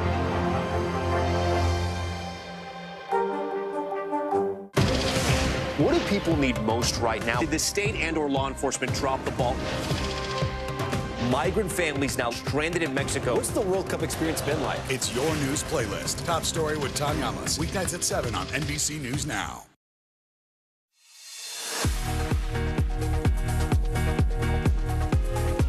Welcome back. We're so happy you're with us today. I'm Savannah Sellers. I'm Vicki Nguyen. Making news right now. French President Macron survives a vote of no confidence after he increased the country's retirement age from 62 to 64. That decision sparked protests across France. A nationwide strike is planned for Thursday. Japan's prime minister is making a surprise visit to Kyiv today. He's meeting with President Zelensky in the Ukrainian capital. This comes at the same time as China's president meets with President Putin in Russia. The Japanese foreign ministry says this trip is meant to show Japan's respect towards Ukraine's courage and patience. Officials have turned down a proposed curfew for spring breakers in Miami Beach. Some think this would eliminate violence on the streets, while others say it would poorly affect businesses. In a compromise, local liquor stores will be required to stop sales starting at 6 p.m. Now let's get to an NBC News exclusive. This is a story we've been covering for the last 2 months. Yeah, back in January, a 6-year-old Virginia boy was taken into custody after shooting his first-grade teacher in the classroom. Now, for the first time, that 25-year-old teacher, Abby Zwerner, is sharing her story. Abby and her attorney sat down with Today's Show anchor Savannah Guthrie to discuss that harrowing day. It's a story that left the world in disbelief. Never put a teacher shot. 25-year-old Abby Zwerner shot by her first-grade student at Rich Neck Elementary School in Newport News, Virginia, on January 6th. Let's talk first about just how are you doing? How is your recovery going?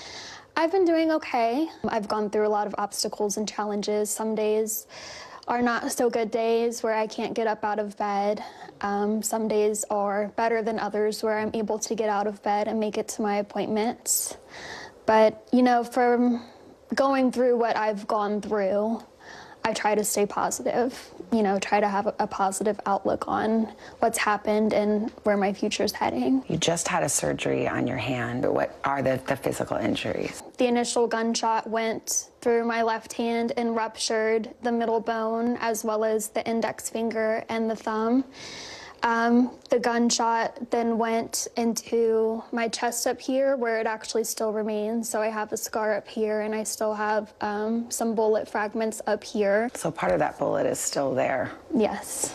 Do you think it will always be there, or do they think they'll remove it someday? I think it'll always be there. I asked you a lot about the wounds that we can see, but there are wounds that we can't see. Yes. How are you doing? At first, it really shook me up. They were open wounds that I could see, and seeing an open wound on your body and remembering how you got it is pretty traumatizing in itself. I think it's been helpful now that they've scarred over, but it's still a reminder that, hey, this happened to you. This is what your body's been through. So it was January 6th of this year. What do you remember about that day?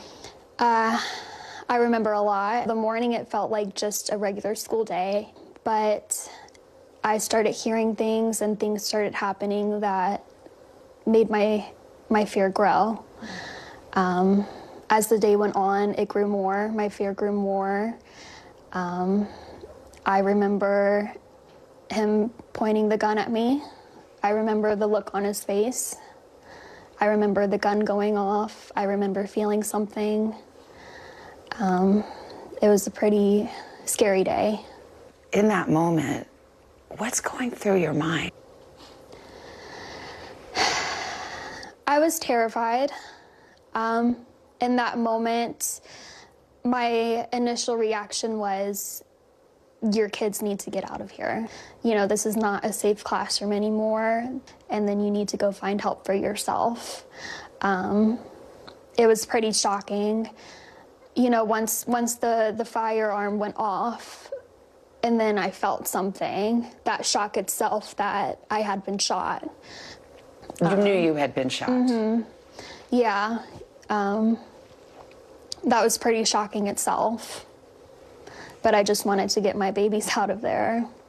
What did the kids do, say? They were screaming. I think they knew as well that they had to get out of there, but they were extremely frightened and screaming. The police chief said after that you had ensured that the kids got to a safe place. He said your actions were heroic. Do you remember what were the next things that you did? That's still kind of a blur. Got them out and I went to get help for myself. I didn't know at the time that my lung had collapsed, but I started not being able to breathe, very raspy breaths, and my vision started going out. I remember I went to the office and I just passed out. I thought I had died. The ambulance came, you were rushed to the hospital.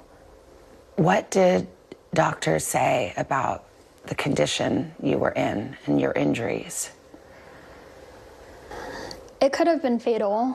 We believe with my hand being up, with it going through my hand first, we believe that by the bullet going through the hand first, that it most likely saved my life. Everything about this is so unthinkable. I wonder what you think or how you feel about this student.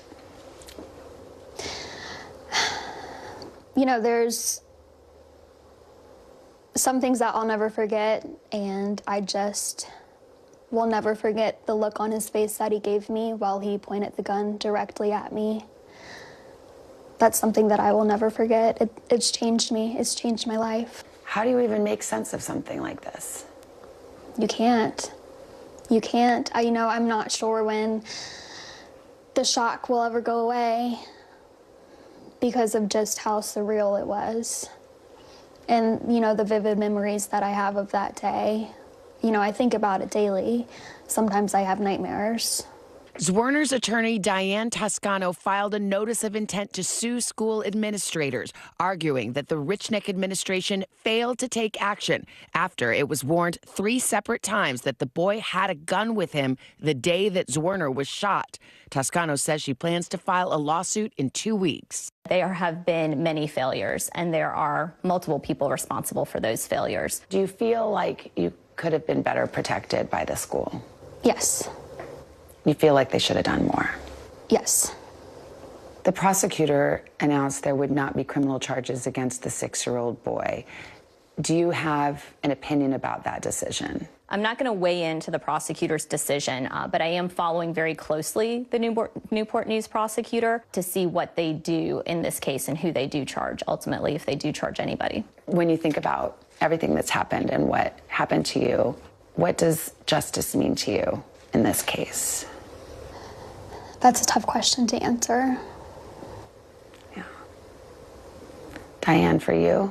As Abby said, that is very tough to answer. My job is to hold those accountable that I can hold accountable, and I'm going to do that. Abby's going to have to deal with this her entire life, both physically, emotionally. NBC News has reached out to the school district for comment and has not heard back.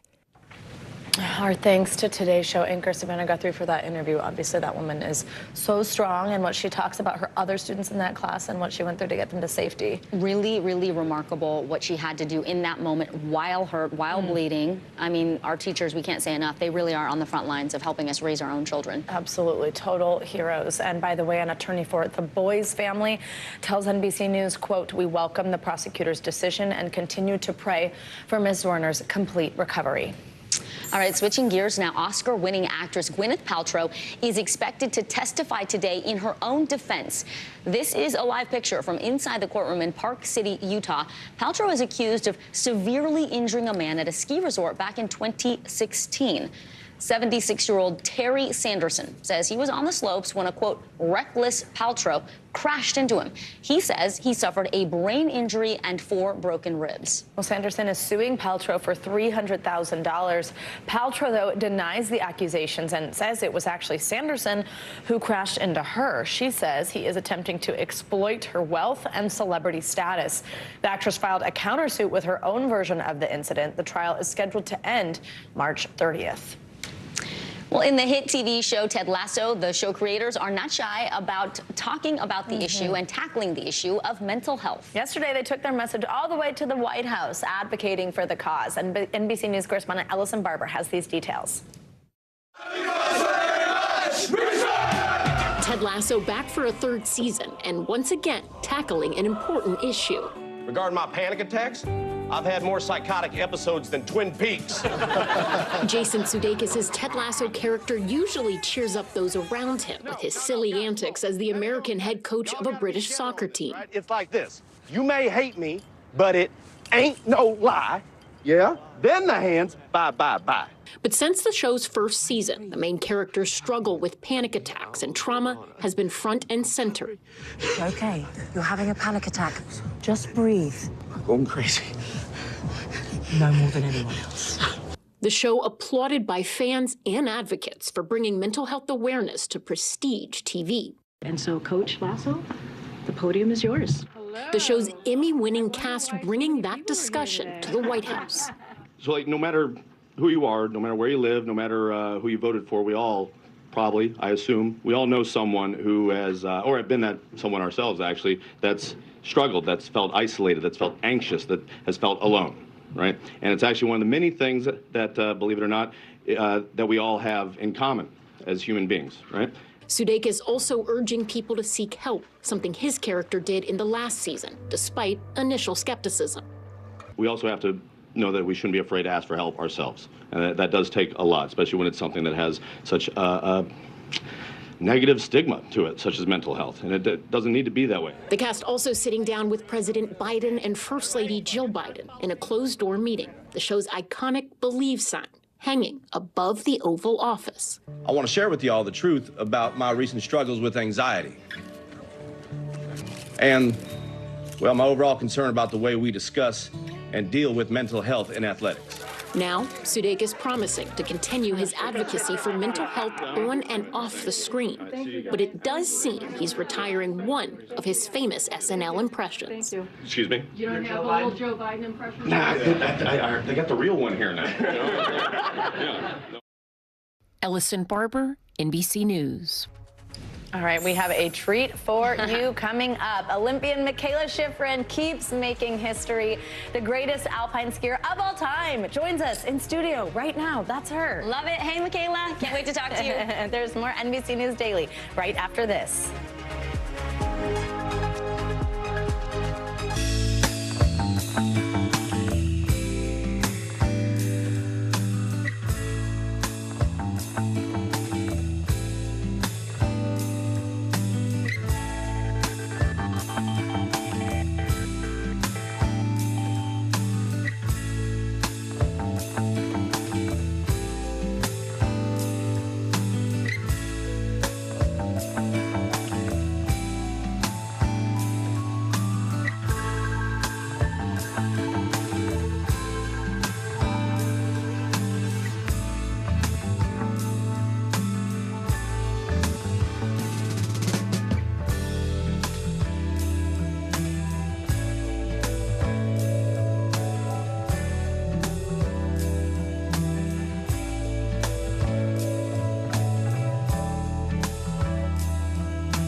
Still to come on the Channel 2 News. Well, the waters are certainly receding now. Still too close to call. Lester Holt reporting from the Ground zero, as it's being referred to. It is, in fact, the taste of freedom. The Haitian people know a little something about resiliency. What's the biggest risk right now? Some of the troops who have been proud. I want to welcome you to the first presidential debate. In fact, we've been told we can't go any farther. You are some resilient folks. Let me get a hint.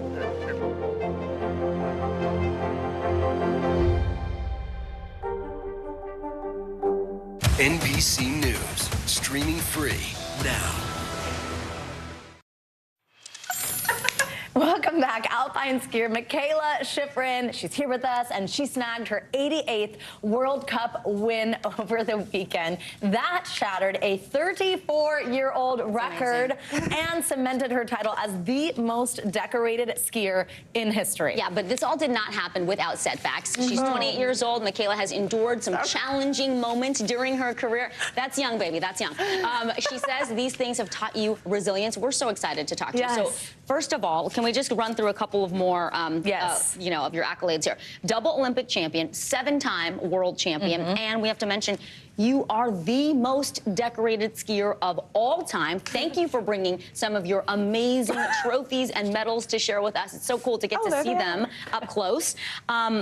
And this weekend you were in Andorra. You said that's like the smallest country in the world, somewhere near. It might not actually be. I did say that to you, but it might not actually be. But yeah, in between France and Spain. And that was our World Cup finals. World Cup finals, and we're going to add to it. You had the most career women's giant slalom wins as of this weekend, and the most career podiums across all women's World Cup races. So first of all, huge congratulations. Thank you for being here. When you look back, I think my question for you is, as someone literally at the peak of your career, what do you think it was that made you so successful? Was it like a dream, a goal you always had, or was it just taking it kind of one win at a time? Or something totally different? I know, we get deep on this show. Yeah, we just go right straight into it. I would say that Honestly, I feel like the support system around me has been a huge, huge factor, maybe the deciding factor. My mom is my coach. She's been my coach since I started skiing. She taught me how to ski when I was 3, and she still coaches me to this day. I have 2 other coaches as well, but she travels with me. My brother ski raced as well. He ski raced through college, and I was always trying to catch up to him. So I was like always had kind of competition, even when we were just skiing around. And but honestly, I don't think there's a huge difference between me and what I've done and my competitors. It's really small margins. It's like attention to detail. I'm just watching this run. Attention to detail in certain sections of the course. Yeah. Like I don't think I make a faster turn than anybody else on the mountain. I just make more of the faster turns. And over a course of a career, that adds up. Apparently. You know what I think? Yeah, apparently, exactly. That really stood out to me, though. You know, the first thing you said was it's not about you. You said it was about your support system, your mom, your brother. Yeah. I think that says a lot about you and how you kind of approach life and your successes. I think also, Michaela, with you, it's like we all look at Olympic athletes and we're like, how do they do what they do? It's crazy. And there's nothing relatable. It's like we're just like fans. With you, what has been so amazing to see is like I feel like us mere mortals can take from you just like your resilience. Like your Beijing didn't go great. And look at what we're talking about now, like the most decorated skier. What's it like to move on when things are tough in front of the world? Thank you. Yeah. It is interesting because, I mean, we talk about moving on, and I guess that's the best way to put it. But for me, it doesn't really feel like moving on. I carry it with me. The disappointment and the failures that I've experienced in my career, of course, we talk about how many times I've won, but there have been more failures. And it's easy to forget that when we are sitting here with the globes and the champs medals and all of this, and it's really exciting and everything, but I carry the failures with me because they're motivation. It's motivation, and it's also, for me, it's just the point that you don't have to be strong in order to be resilient. Like, you just need to keep trying, basically. Wow. Yeah, that's a great message for anybody watching, doing anything in their life. You got to just keep trying. Quickly, before we let you go, you launched a YouTube series called Moving Right Along about perseverance and growth. How do people find it? People have been really excited on it, and I mean it gives you some insight into deeper into the training that I do and kind of who I am as a person. I think it's probably more goofy than most people think. No, but you're so fun. I'm not surprised. Where can they find it though? It's on YouTube at Michaela Schifrin, and 5th episode should be coming out in the next couple days. Michaela, thank you for joining us here, and we're so excited about that new series and Thank you so watching much. it. Yeah, it was so good to see you always. And you're watching NBC News Daily.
back and forth because they. Oh, yeah, nice to see you.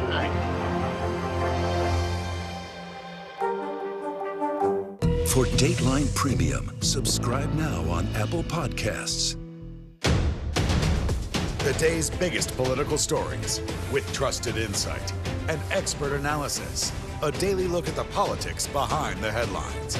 Meet the Press Now, streaming weekdays at 4 p.m. on NBC News Now. For more than 40 years, a couple from Kansas City has wondered what happened to the baby they found abandoned on a doorstep.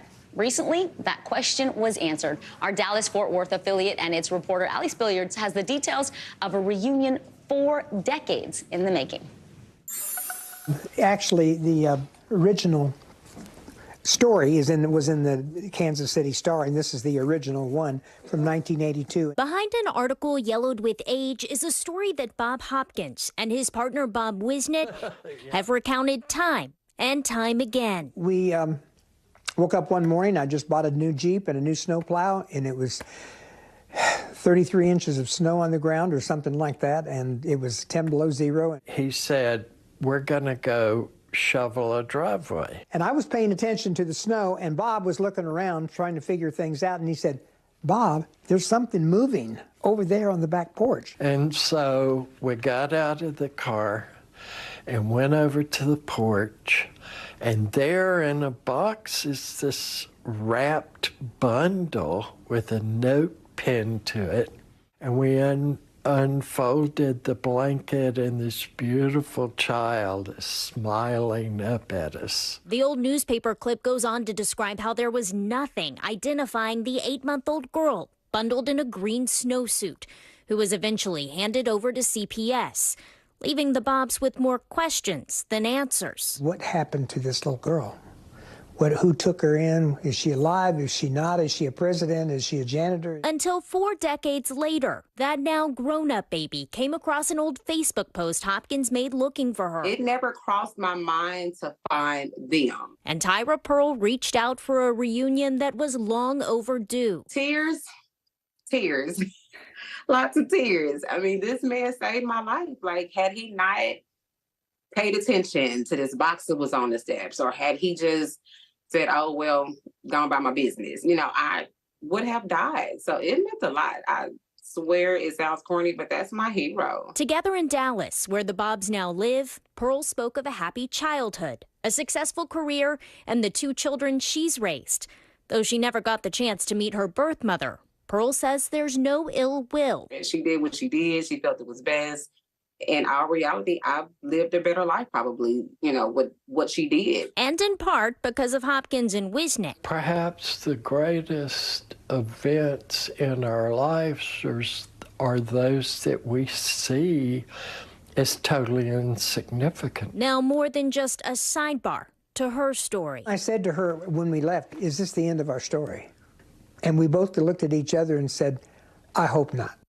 For NBC News Daily, I'm Allie Spilliards. All right, we are days away from the premiere of the 4th and final season of Succession. Sarah Snook, who plays Siobhan, better known as Shiv, stopped by the Today Show to talk about what's in store. For fans of the show, for this final season, I mean, just what can you tell us about it? And do you think the siblings are better united taking down Pops, or kind of every man and woman for themselves? I mean, that's the thing. It's like it creates a great tension and a great drama, because like we haven't seen the siblings united, and so if having a season where at the beginning the premise is that they're going to be, having to work together, that's going to set up some tricky situations. I read. Snook also surprised everyone by announcing her pregnancy last night at the premiere of this final season. She says she is keeping the gender a secret, but that she is due in May. That's another great show. All right, here's what's trending right now. The singer Bad Bunny being sued by his ex-girlfriend over a voice recording. In the lawsuit, she says she came up with and recorded the phrase "Bad Bunny, baby." She says that recording was used in 2 of the singer's songs and for promotion without her permission. She's asking for at least $40 million. Representatives for Bad Bunny have not commented on that lawsuit. Actor and filmmaker Jordan Peele is set to release his 4th film on Christmas Day of 2024. There's currently no information regarding the title, genre, or who will be in the movie, but he's known for his horror movies. I love them. I know. I've seen every single one. Nope. Get Out. Get Out. Yes. Get Out, right? So good. It's so good. And I don't even like horror movies, but the way he does them, they're thought-provoking and really interesting, and you really are on the edge of your seat. Good. Yes, and there's just such a good twist that you just cannot see coming every time. Can't wait. All right, I'm Vicky Wynn. And I'm Savannah Sellers. You are watching NBC News Daily.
The day's biggest political stories with trusted insight and expert analysis. A daily look at the politics behind the headlines. Meet the Press Now, streaming weekdays at 4 p.m. on NBC News Now. What is going to happen now? Going back and forth quickly. Oh, yeah, nice to see you.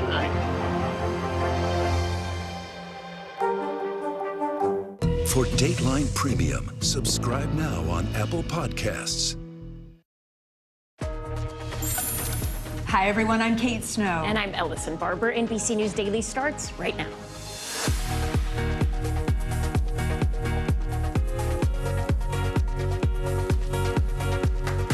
Today is Tuesday, March 21st, 2023, the waiting game, the nation's largest city on edge in preparation for a possible indictment against Donald Trump. How the former president is now responding and the fallout in Washington.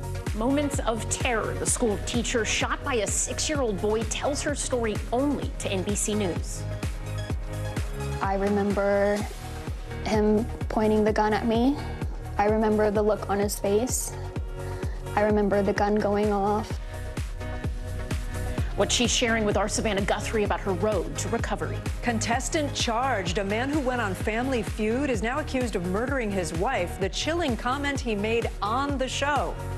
And actress on trial, Gwyneth Paltrow accused of injuring a man in a hit-and-run ski accident. The high-profile case now underway in Utah, and how the Oscar winner is responding. It is 11 a.m. in Eugene, Oregon, 1 p.m. in St. Louis, 2 p.m. here in New York. And we start today with that pending decision over the possible indictment of former President Donald Trump. Several sources familiar with the matter tell NBC News that the earliest a decision could come is tomorrow, when the New York grand jury reconvenes. It's unclear what exact charges they're considering, but the case stems from hush money payments made ahead of the 2016 presidential election. Today, all NYPD officers were told to be in uniform and on standby standby. U.S. Capitol Police also stepping up security, although they say there are no specific credible threats against lawmakers. NBC News national correspondent Gabe Gutierrez is in New York City for us, and NBC News Washington correspondent Yamiche Alcindor joins us as well. Gabe, let's start with you. What do we know about tomorrow when the grand jury reconvenes? Well, Kate, as you mentioned, several sources tell NBC News no new developments are expected today in that grand jury investigation, but the grand jury is scheduled to meet once again tomorrow. The big question at this point, Kate, will there be another witness potentially? We had thought that potentially Robert Costello, the legal advisor to former Donald Trump fixer Michael Cohen, who testified yesterday, might have been the final witness. Michael Cohen was on hand, standing by as a potential rebuttal witness, but he tells NBC News that he was not needed, according to the prosecutor. So legal experts have surmised that that could mean that this grand jury investigation could be reaching its conclusion. Question will be, once the grand jury reconvenes tomorrow, will there be one more witness? Law enforcement agencies here in New York, however, are preparing for the possibility that an indictment could be imminent. We have seen steel barricades around the DA's office here in Lower Manhattan, and we understand that several law enforcement agencies, Kate, have been discussing potential security and logistical concerns. Yeah, we're hearing a lot of noise there behind you. I know there's folks already starting to gather. Gabe, thank you. Yeah, Yamiche, how are Trump and his allies responding to all of this? Well, it's a key question. Former President Trump and his allies continue to fiercely defend Trump and paint this potential indictment and arrest as politically motivated. Last night, Trump posted a video online where he vowed to defeat the investigations and called the investigation into the hush money payments, the ones, of course, that Gabe is covering there in New York, an absolute disgrace. Now, Trump claimed he is protecting his supporters from political enemies. Take a listen. Our enemies are desperate to stop us because they know that we are the only ones who can stop them. They know that we can defeat them. They know that we will defeat them. But they're not coming after me. They're coming after you. I'm just standing in their way, and I always will stand in their way. So there you have it, former President Trump really painting the picture that this isn't just about him. This is about all the people, his millions of supporters, Republican voters, of course, that he's hoping will support him in 2024 for that Republican nomination. Now, Trump's lawyers have also been defending him, including attorney Alina Habab, I should say. She is claiming Trump is being mistreated. We've also, of course, seen a number of legal people on his team saying that this is really not a case that should have been brought, that this is the prosecutor that is making wrong decisions here and prioritizing this indictment wrongly. So a lot of support is coming from former president. It's coming for former President Trump. But of course, there are a lot of people who are also waiting and seeing how this case plays out. All right, Yamiche Alcindor, thank you so much for that. Right now, California is getting drenched from the Bay Area down to San Diego. For Southern California, flash flooding is creating a dangerous threat. The system could dump as much as 10 inches of rain in some places by the time it moves out. Strong winds and even more snow are also posing risks across the state. NBC News meteorologist Bill Cairns has the forecast. But first, we begin with NBC's Scott Cohen in Los Angeles. Scott, how serious is the rainfall and flooding threat where you are? Well, Ellison, we're getting a very welcome break in the rain right now, but we are told, and Bill, I'm sure will bear this out, that this is not going to last. We're going to get another wave of this storm, and the concern there is that there's going to be a lot of wind with it. And you can see this is the LA River, which normally, if you're used to seeing it, if you're familiar with it, it's a trickle at best. But now look at it. They could whitewater raft in there if the weather wasn't so awful. The concern with the wind and all the saturated soils is that we are likely to see more downed trees, down power lines, so power outages, some flash flooding, and also mudslides. This is the impact of the 12th now atmospheric river hitting this state and hitting it hard since the first of the year. Guys. 12th is hard to believe. Bill, let me go to you. This storm system not only hitting California, but it's going to pose a threat as it moves east again? Eventually. Some severe weather, Texas Thursday, maybe Friday in the southeast. But the concern now is for the heavy rains, if we're going to get any of those mudslides or landslides. So as far as the numbers go, there's not a ton of people under winter weather advisories. It's pretty warm. The snow levels are pretty high. That's why we only got about 3 million people. Flood alerts is 21 million. Wind alerts about 30 million. So there's going to be a big windstorm, too. We're going to get power outages. Right now, it's only about 15,000 people without power in California. That number will go up as the winds pick up later on today. All the green shows you the rain. You can see the spiral all the way up here near Monterey. It was actually very impressive on radar earlier today. And that band of heavy rains moved through. And that's where the strongest winds are going to be, up in areas from the Bay southwards down to Santa Cruz. In the mountains outside of L.A., that's where some of the heaviest rainfall totals will be. And that's where we could have some runoff issues. And look at these wind gusts. Monterey could gust to 62. L.A., not so problematic with the winds, 31-mile-per-hour winds. Even San Diego, in the mountains outside of San Diego, could have some significant issues. And the final piece of this puzzle is the snow, even another 1 to 4 feet. But it's high up there above 6,000 feet in the Sierra. And eventually this moves into the Rockies later on tonight. So that's going to be one of the big issues. And with a separate storm, we actually got snow heading up to areas of the Dakotas. I know, first day of spring, but you're used to it in the northern plains. Fargo today, right around 4 to 7 inches. So a lot of issues in the west. Thankfully, after tomorrow, we get a little bit of a break. That is good news. Yes, we'll take it. Bill Cairns and Scott Cohen, thank you both so much. Well, after days of failed negotiations, tens of thousands of school workers in Los Angeles are on strike. It includes custodians, bus drivers, cafeteria workers, and teaching aides who say their current salaries are not enough in a city with one of the highest costs of living in the whole country. The union for the district's 35,000 teachers asked its members to walk out in solidarity with the school workers. NBC News correspondent Maura Barrett is in Los Angeles for us. Maura, are the workers' union, the school district, any closer to any kind of agreement? As far as we heard, not yet, Kate. As you can see, while hundreds of thousands of students are out of class today, there are hundreds of union workers behind me gathering outside the LA Unified School District headquarters building.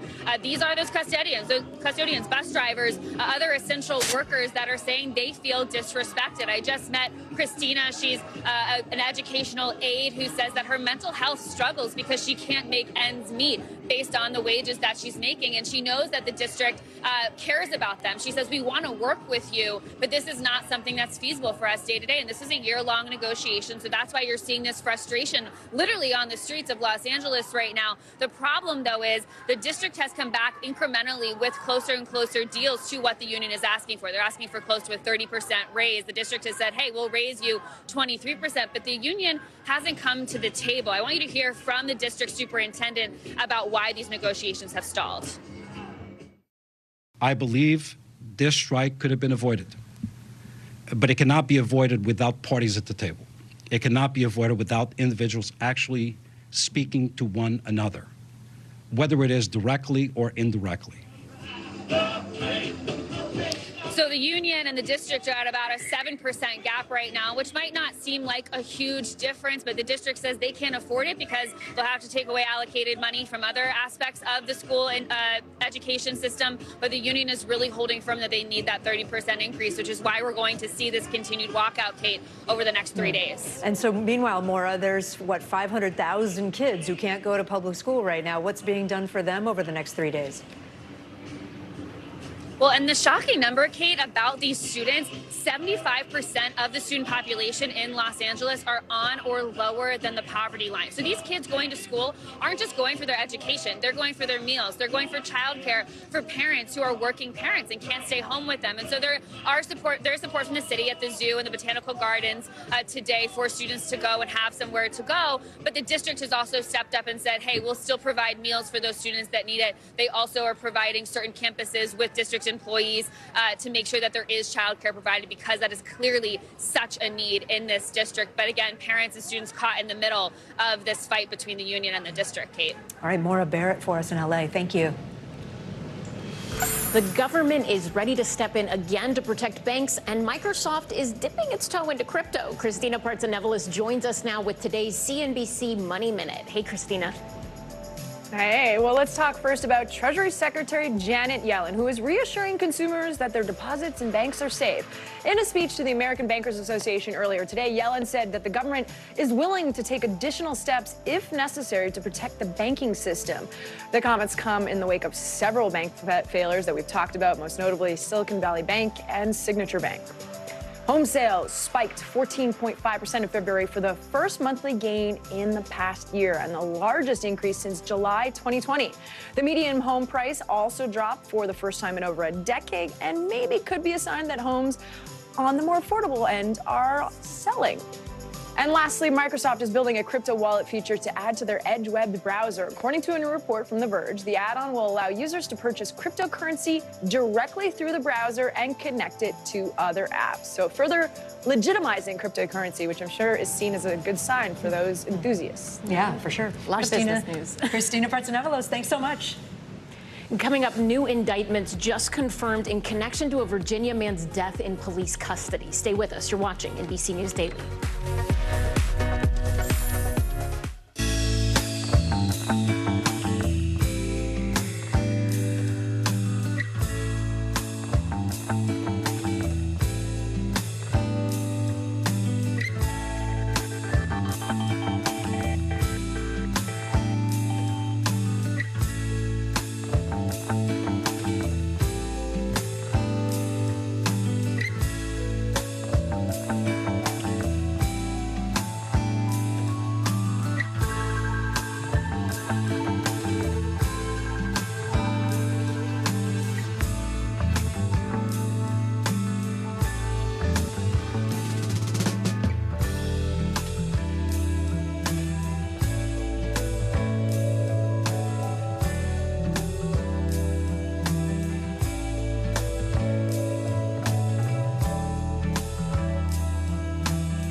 The day's biggest political stories with trusted insight and expert analysis. A daily look at the politics behind the headlines.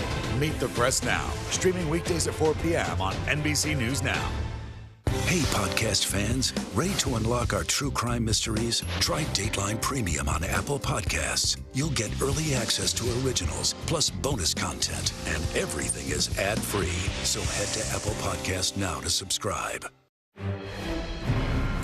Breaking news moments ago, a Virginia grand jury indicted 10 people in connection with the death of Ivo Otieno. He died at a hospital surrounded by police and hospital staff earlier this month. There is also new surveillance video of the minutes before his death, obtained first by the Washington Post. And a warning, it is difficult to watch. The Post says it found this video by clicking on Dropbox links listed in public filings. NBC News was not immediately able to independently obtain the video, which has no sound, and it's unclear how it was edited. NBC News correspondent Marissa Parra is joining us with this story. She's been watching it closely. She's down in Dinwiddie, Virginia. Marissa, the grand jury just releasing indictments. What do we know? Yes, so that just came down the Dinwiddie courthouse here. All 10 people, we're talking about 7 deputies and 3 hospital employees, now indicted with second-degree murder charges. And a big focal point of today, I mean, of course, there's that headline, but then you have that video that you're looking at your screen, which, again, we will warn you, parts of it might be difficult to watch. And this is such a focal point of this entire story. This was a focal point last week when we first heard about this story. And so what you see in the video, which, again, we're only seeing 9 minutes of about 27, according to the Washington Post. But you do see at some point 10 different people on top of Otieno to the point where you can't even see him on the screen there. We know that at one point you could see one officer with his knee somewhere on Otieno's body, and that is something that we heard in court today. It's been a busy day in the courthouse.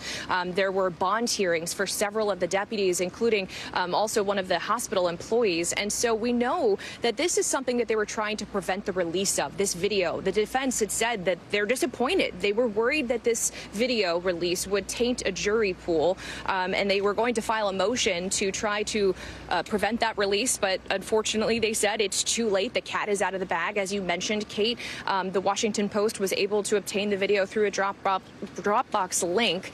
And during a motion today, one of the defense attorneys had kind of hinted he didn't know if it was intentional or not intentional, that was not password protected. But either way, he said it is simply too late. So, Kate, in terms of new developments, we know that the defense repeated something that we've heard before. They said that it was because of Otieno's history with mental health and violence, and because he had been combative, that was why they had the response that they had. We heard that echoed throughout the day, but we also know that the family of Otieno is expected to speak in just a few hours at 6 o'clock. Kate? All right, Marissa Parra for us. Thank you. Gwyneth Paltrow is taking center stage in a Utah courtroom. The actress and Goop entrepreneur is being sued over claims she seriously injured a man in a 2016 ski accident. Paltrow denies those allegations and is countersuing, saying she was the victim in the incident. NBC News correspondent Kaylee Hartung has the details. Gwyneth Paltrow is heading to court today in Park City over allegations of a hit-and-run ski crash in 2016. While at the posh Deer Valley Ski Resort, 76-year-old Terry Sanderson claims Paltrow skied out of control and hit his back, knocking him down hard, knocking him out, and causing a brain injury, 4 broken ribs, and other serious injuries. I was going slow, and then all of a sudden, I heard this absolutely horrifying screech. It was a hysterical scream. Sanderson says after the accident, Paltrow left him stunned, lying in the snow. The Oscar winner has a very different account of the collision, saying it was Sanderson who plowed into her and that it was she who sustained a full-body blow. Sanderson, a retired optometrist, initially sued Paltrow for more than $3 million, though a judge ruled he can only seek $300,000. Paltrow calling it an attempt to exploit her celebrity and wealth. She's countersuing, asking for just $1 in damages plus legal fees. The actress turned lifestyle guru is expected to take the stand in the courtroom, while also defending herself in the court of public opinion. On a recent podcast, the Goop founder and CEO described her daily eating habits, a paltry menu of coffee, celery juice, bone broth, and vegetables. For me, it's really important for me to support my detox. Bone broth is not a suitable meal, and it's affecting a whole other generation of young folks who think that eating like GP is appropriate, is okay. Paltrow addressed the swift backlash, saying this routine has helped her deal with long COVID symptoms and is not meant to be advice for others. And by the way, I eat far more than bone broth and vegetables. I eat full meals. That response not squashing the criticism. It is so frustrating when celebrities, especially those with a massive platform and a whole wellness line, promote anorexia and disordered eating as wellness. Kaylee Hartung, NBC News. Coming up, the bizarre comment made on a game show that could become evidence in a murder trial. You're watching NBC News Daily.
Watch NBC Nightly News with Lester Holt or listen wherever you get your podcasts. Hey, podcast fans, ready to unlock our true crime mysteries? Try Dateline Premium on Apple Podcasts. You'll get early access to originals, plus bonus content, and everything is ad-free. So head to Apple Podcasts now to subscribe. We're back now from Las Vegas. From Seattle, Guatemala City. From Wilmington. I was in space in Texas. From Normandy, From France. Surfside, Florida. Thank you for watching, everyone.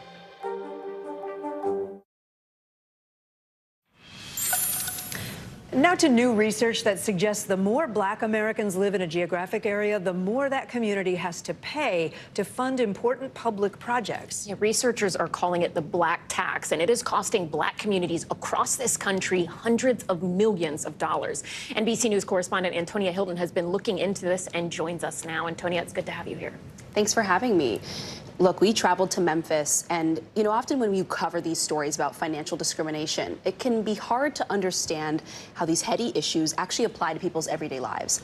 That's not the case in Tennessee, where in Memphis you can see schools that are crumbling. There's water dripping down from the ceilings. There are classrooms that are not functional. And for a long time, families, parents have complained about this. But this new information from this study from a team of financial researchers offers us a clue as to why. Every morning, Daphne Pratcher packs lunch for her daughter Ramia and niece Zuri. Typically, they'd all ride over to the same Memphis, Tennessee school where Daphne works in special education. But in August, their routine turned upside down when the roof of the library at their school, Cummings Elementary, caved in, sending 3 adults to the ER.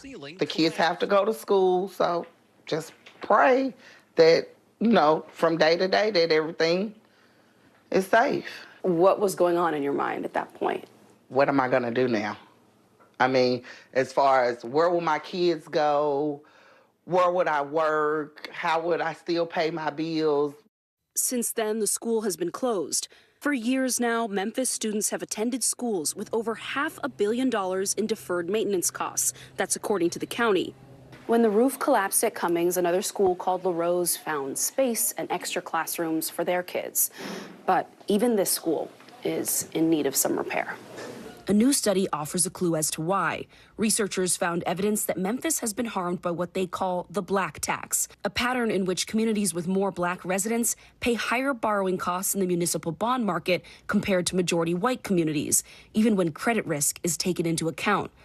The more Black people, the more lenders charge them to borrow less money, and the harder it is to fund projects like schools. We discovered other. For years, Reverend Althea Green has fought for more funding on the school board. I've been in Memphis my entire life. I'm a product of Memphis City Schools. I can remember as a little girl growing up and going to elementary school, this sink is where I went to wash the exact same sinks. The road to repair is long. About a third of Memphis school buildings are more than 100 years old. This could be a very emotional journey when you walk in a building and you start seeing all of the needs. Because each day it seems that they're identifying more and more problems. Professor Matthew Winter studies the Black tax. His team believes it has cost Memphis more than $100 million. The market's behaving as if the presence of these Black people in and of itself is something that makes it risky. We reached out to the major banks underwriting municipal bonds, the agencies assigning bond ratings, and the SEC, which regulates them. All declined to comment. But Shelby County Mayor Lee Harris plans to demand answers. How are you going to hold them accountable? That's a major implication. That's a disrespect not just to the county, but to every single Black person who lives in it. I think that's right. I think that's right. We have demonstrated to this community of lenders that we have what it takes, and we just need to make sure that we're treated fairly. Just 20 minutes down the road, the predominantly white district of Collierville has a higher bond rating and a new $100 million high school. Well, that surprises me. We should have a bond rating at least as high or higher than Collierville. Shelby County has done an incredible job of managing its debt load and managing its financial resources. Here in Memphis, Reverend Green continues to fight an uphill battle and put on a brave face. And even as we stand here and you look up, we realize that these are old stains. I want parents to be assured that this won't happen again. Don't children who look like me deserve to see better and to go in places that look like the schools look in other areas? But how do we get there? The authors who wrote this study hope that cities like Memphis take this information and go back to lenders and press them to make changes now. Ask questions. Antonia Hilton, wonderful reporting. Thank you so much. You're watching NBC News Daily.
Hey, podcast fans, ready to unlock our true crime mysteries? Try Dateline Premium on Apple Podcasts. You'll get early access to originals, plus bonus content, and everything is ad-free. So head to Apple Podcasts now to subscribe. We're back now from Las Vegas. Seattle, from Guatemala City. From Wilmington. I was in space in Texas. From Normandy, From France. Surfside, Florida. Thank you for watching, everyone.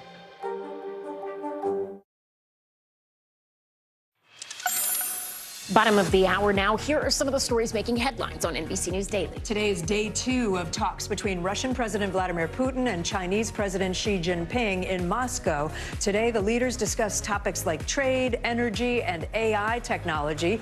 Putin and Xi have also reportedly talked about the future of the war in Ukraine and even plans for a potential ceasefire. Xi has also invited Putin to travel to Beijing later this year.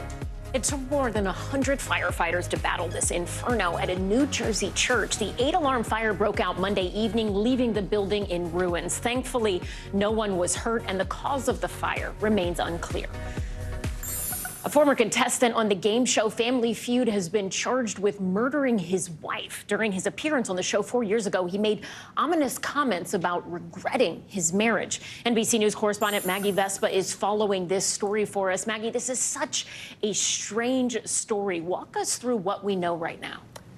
Yeah, Ellison, a lot of bizarre elements in this one. So in short, Timothy Bleefnick is charged with murdering his wife, Rebecca, inside her Quincy, Illinois home last month. The couple, who has 3 boys, we're told were in the middle of tense divorce proceedings. All of this, as you said, 4 years after that family went on Family Feud, and Tim Bleefnick, the suspect in this case, gave a now famous answer. You're going to see the clip of that answer here, and then immediately afterward, hear what his defense attorney has to say about it. Take a look. Hey, people, what's the biggest mistake you made at your wedding? Honey, I love you, but said I do. Not my mistake. Not my mistake. I love my wife. I'm going to get in trouble for that, aren't I? Yeah. Is that famous Family Feud quote an element of foreshadowing in this case? It's nothing. That give people pause? It's nothing. It is a game show. It is a silly answer to a silly question. And it was an answer that was on the board. So I would really hope that a jury in our community would not convict somebody of first-degree murder based upon an answer they gave on a game show 4 years before the murder. And so we should note, his attorney also says Timothy Bliefnick, who is being held in jail without bond, maintaining his innocence from jail and intends to plead not guilty. And by the way, we have reached out to Fremantle Media and Tribune Media, the companies behind Family Feud. And Ellison, we have yet to hear back at this point. All right, Maggie, so a comment like that, while interesting in court, would be circumstantial at best. What do we know about the other evidence, concrete evidence in this case?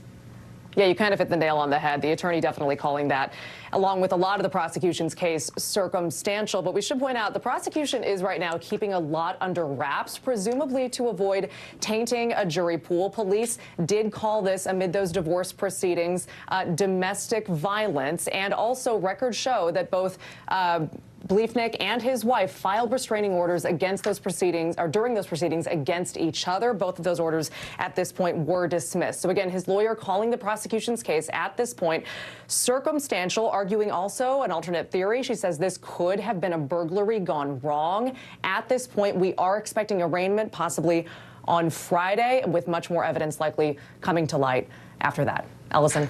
All right, a lot to watch. Thank you so much, Maggie Vespa. Now to an NBC News exclusive. You probably remember the shocking story of a first grader shooting and injuring his teacher at a Virginia school back in January. The teacher's name is Abigail Zwerner, and now she is breaking her silence, talking exclusively with the Today Show's Savannah Guthrie about that day and her road to recovery. NBC News correspondent Kristen Dahlgren joins us now to kind of present this to us. Kristen, good to see you. This was quite an emotional interview. What is Zwerner saying about her recovery?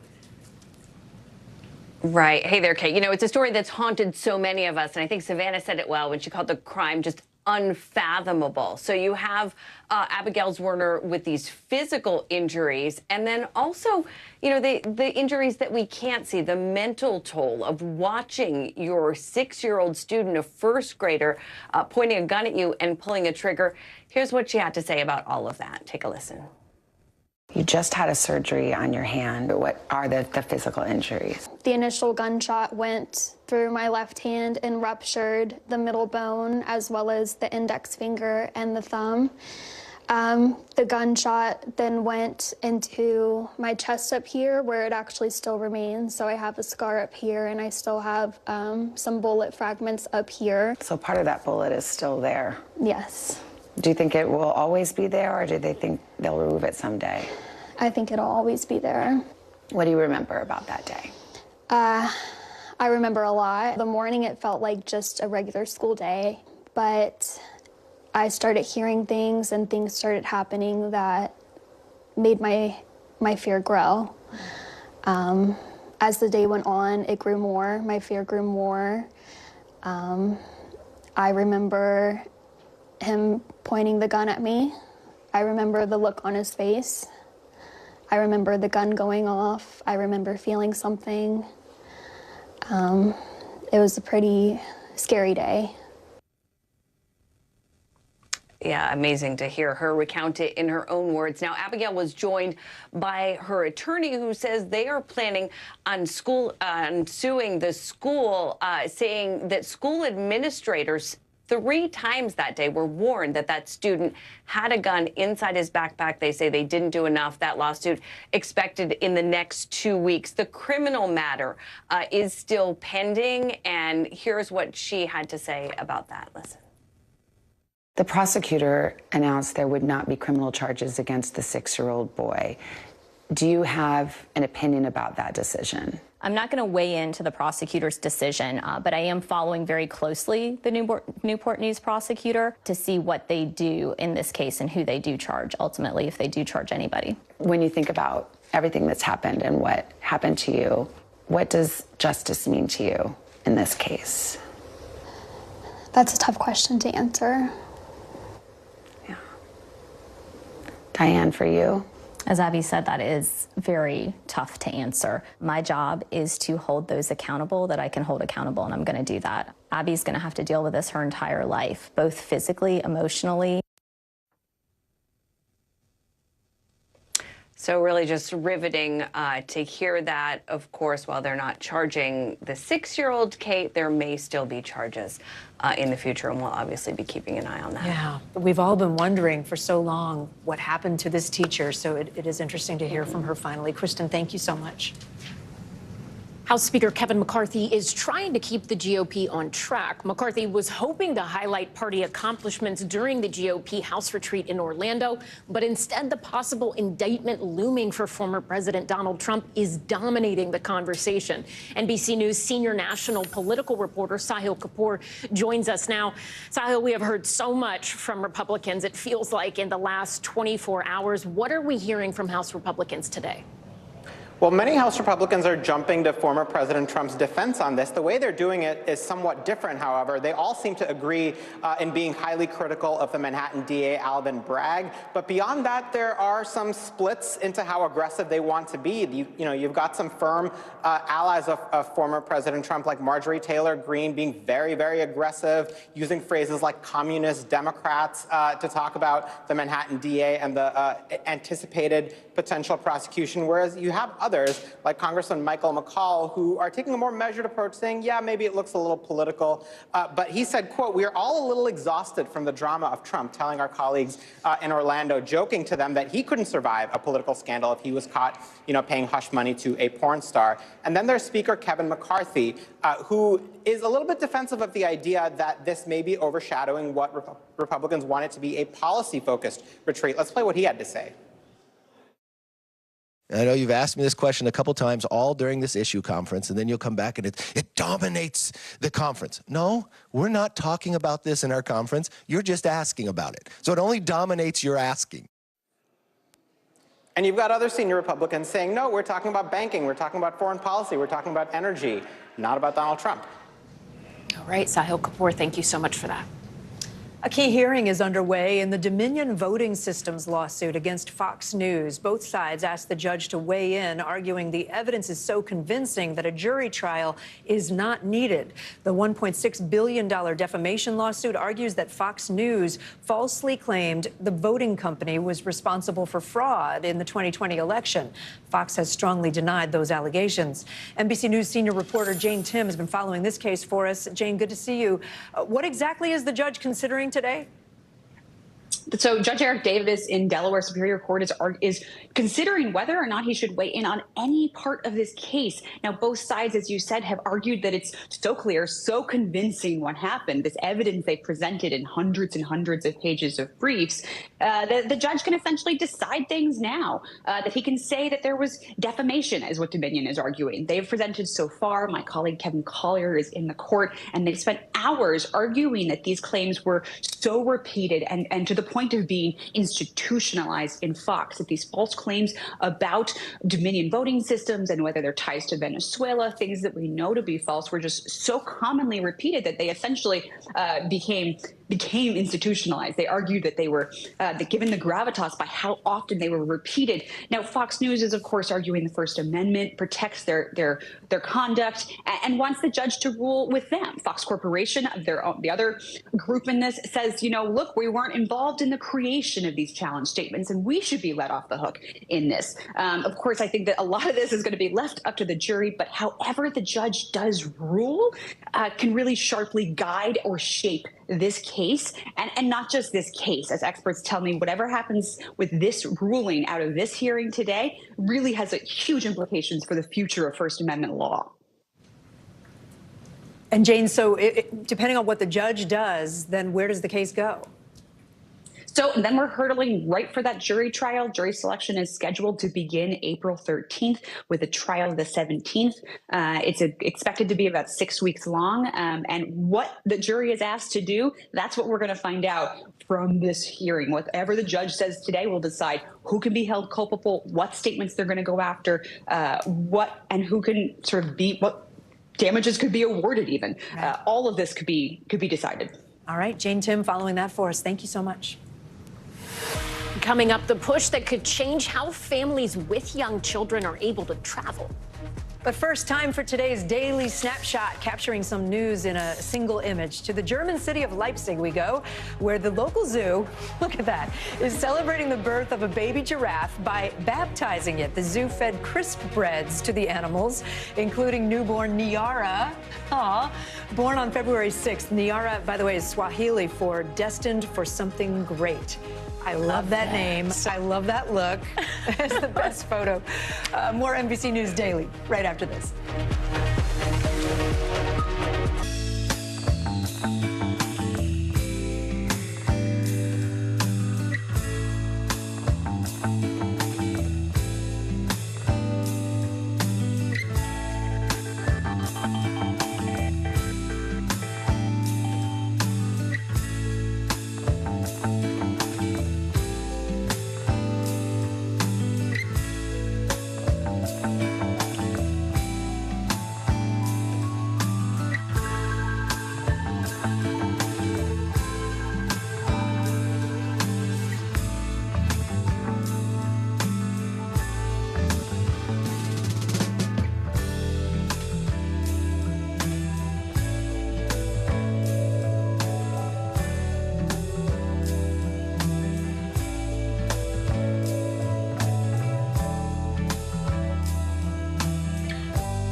What do people need most right now? Did the state and/or law enforcement drop the ball? Migrant families now stranded in Mexico. What's the World Cup experience been like? It's your news playlist. Top story with Tom Yamas. Weeknights at 7 on NBC News Now.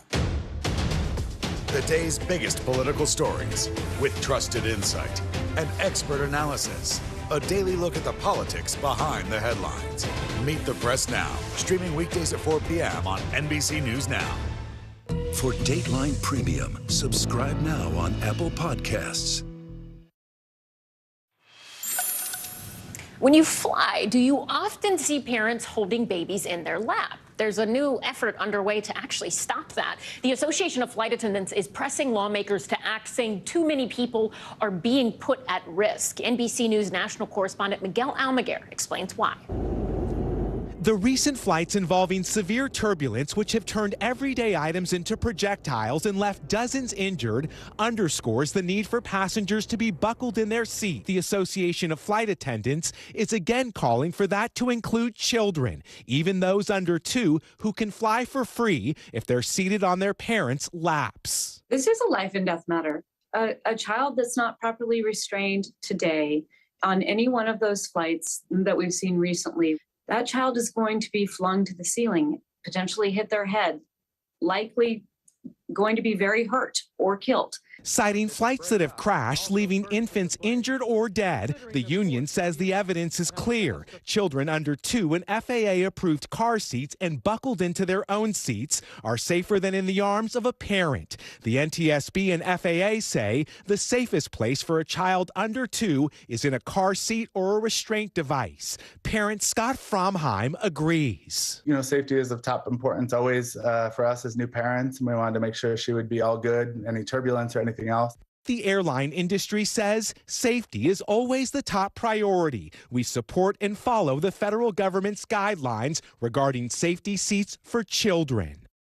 Miguel Almaguer, NBC News. Okay, so here's my question as a parent, though. Are they going to let us have the baby in a car seat and not pay for the seat?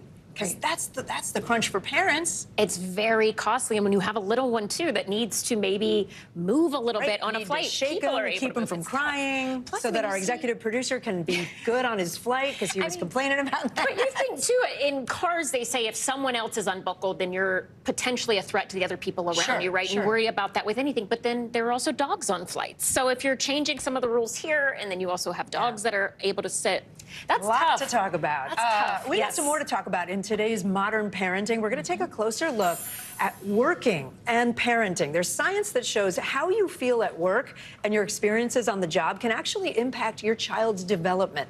Joining us now is Maureen Perry Jenkins. She's a professor of psychological and brain sciences at UMass Amherst. Professor, nice to see you. Thanks for being with us. I know you've been researching this connection between work and parenthood. What did you find? We found that the experiences parents have on the job in the first year of a parent's life has long-term implications for kids' developmental outcomes, both their social and emotional outcomes, their relationships, their social skills, as well as their academic sort of literacy and math outcomes at 6 years of age. So it really matters, as we're seeing on the screen, what happens in your work life can really kind of seep into your home life. Yeah, you know, a lot of the work that we've done on parenting is time away from work, how to get parents parental leave, how to get parents sick time. All those things absolutely matter.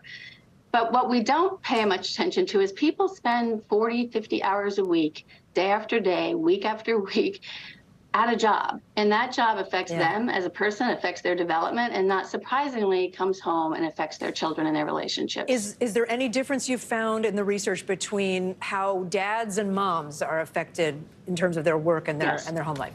So ours is one of the first studies that actually included dads. And we basically found the same set of relationships, that when parents were having good experiences at work, feeling autonomous, feeling they had some control, both mothers and fathers, parenting was affected and their kids' outcomes were affected. So we saw the exact same set of findings for mothers and for fathers. What about things like schedules, parental leave, sick leave, overtime? How much of a role do they play in how we parent? As you know, I mean, we have some of the worst policies in the world in terms of our parental leave. They're getting better. We're starting to get paid leave. But we're literally talking about, even in the best case, 12 weeks of paid leave, which when we compare ourselves to other countries, which have a year or more, what's long here is considered short anywhere else. So our leave data is actually not all that compelling in that it has some positive effect, but it's simply actually not long enough, I would argue, especially for that first year of child development, which is what we really focused on here. When families are becoming families for the first time, how that first year affects their long-term development. So interesting and so much to think about. Maureen Perry Jenkins, thanks for being with us. Appreciate it. Thank you. All right. There's much more ahead. More news ahead. You're watching NBC News Daily.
people need most right now. Did the state and/or law enforcement drop the ball? Migrant families now stranded in Mexico. What's the World Cup experience been like? It's your news playlist. Top Story with Tom Llamas. Weeknights at 7 on NBC News Now. Hey, podcast fans, ready to unlock our true crime mysteries? Try Dateline Premium on Apple Podcasts. You'll get early access to originals, plus bonus content, and everything is ad-free. So head to Apple Podcasts now to subscribe. The Drug Enforcement Administration has issued a public safety alert about a dangerous drug known as Tranq that we just told you about last week on this program. Tranq is an animal tranquilizer. It's commonly mixed in with fentanyl. The DEA says the combination can make overdoses even deadlier. They're also warning, again, about something we saw on video last week, which is people who use Tranq can develop skin wounds that can lead to tissue death and even amputations. Scary stuff. Auto safety regulators are investigating complaints about defective steering wheels on Honda Civics. Drivers say the steering wheel can stick, which causes a momentary increase in the effort needed to turn it. The National Highway Traffic Safety Administration says there have been no reports of crashes or injuries. The investigation will cover thousands of 2022 and 2023 Honda Civics. Popular cars. New Mexico's Department of Fish and Game has the perfect job for animal lovers. Are you ready? They're hiring professional bear huggers. That's what they're calling them, also known as their next class of conservation officers. And I guess part of the gig, is this true, is hugging baby bears? I hope it is. I want to apply. I mean, there's someone hugging a baby bear, so I guess that's why they call it that. They're sending the conservation officers into bear dens. I guess it's part of a research project, so that's why it's part We have the wrong job, I feel like. I don't know, though. I'm not sure I would want. Would you want that job? I don't know that I could handle that. I would do it. All right, if you have any plants at home, you might want to take a second look at the pots you're keeping them in. Environmentalists are sounding the alarm about black plastic commonly used for potted plants. LX News storyteller Fernando Hurtado explains why. Black plastic is ubiquitous in both the brunch and plant industry, and here's why. They are capable of holding in the temperature, holding in the heat better. Marie Chiappo is a horticulturalist and landscape designer who looked at the impact plastic in the plant industry has on the environment. What she learned is that the green industry isn't as green as it appears, and black plastic has a lot to do with that. The problem is that optical readers at recycling facilities cannot detect black. That in and of itself has created a huge nightmare in terms of the recyclability of these pots. Because the scanners at facilities can't detect the color black, a majority of these pots are not recycled. The recycling people know that the optical reader's not going to read it, so they just toss it to the side. And it's not just black plastic. Many pots that aren't black don't get recycled because they're made of a mixture of different types of plastic. In fact, it was estimated 98% of all plastic pots ended up in landfills in 2015. You cannot recycle a product that contains different resins. You can't. And when it comes to cheaply produced plastic can oftentimes only be recycled once, if that. That's why one plant shop in Los Angeles is taking steps to extend the life of plastic pots. We have a bin here in the shop where customers can come and either leave pots that they are getting rid of and don't need anymore, or they can come and take them if they're ready to pot up a bunch of new things. At Folia Collective, you won't find plastic on their care instruction cards or plastic bags to carry your plant home. Instead, they reuse the paper the plants arrive to the store in. Then we also take all of the plastic flats that plants come in. We always take them back to our suppliers so that they can be reused there. So we make sure none of the plastic goods, unless they're broken and just completely not usable anymore, we try to make sure none of them ever end up in landfills. Alternatives to plastic pots do exist, like fiber-based pots and bioplastic ones, which are made from renewable materials like sawdust and vegetable oil. But not many companies are mass producing them. Some require more water than plastic pots, and some are more expensive. We are hoping that we will have more growers be willing to take a chance and try these alternative pots. The good news is I think people are becoming much more aware of the environment and climate change. and the emissions that are being used for a number of reasons. And it has shown that consumers are willing to pay a little bit more for a material that is recycled. Fernando Hurtado reporting there. That is interesting. Never thought about it before.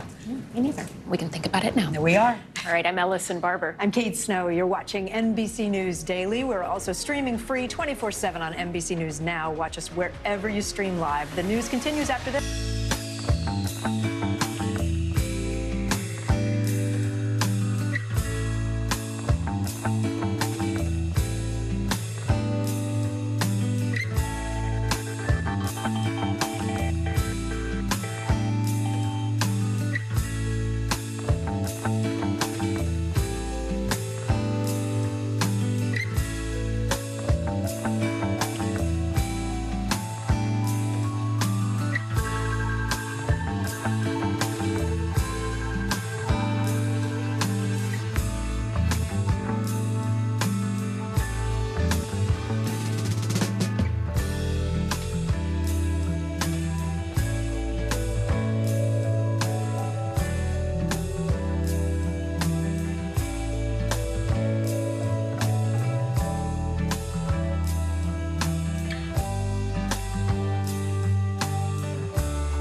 Watch NBC Nightly News with Lester Holt or listen wherever you get your podcasts.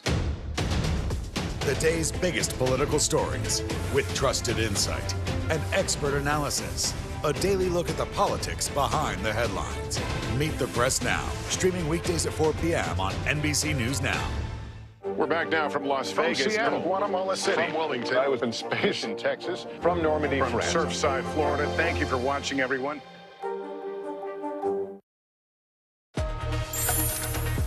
Hi, everybody. I'm Kate Snow. And I'm Ellison Barber. NBC News Daily starts right now.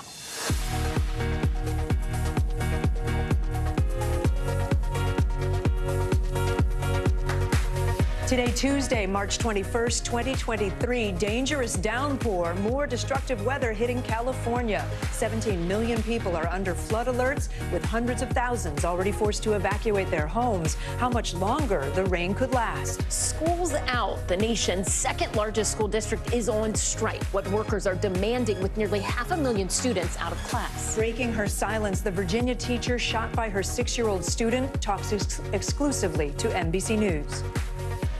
I just will never forget the look on his face that he gave me while he pointed the gun directly at me. It's changed me. It's changed my life. How she put her students' lives above her own and her road to recovery with a bullet still lodged in her chest. An urgent warning. The CDC sounding the alarm over a potentially deadly fungus spreading across the United States. What you need to know to protect yourself and your family.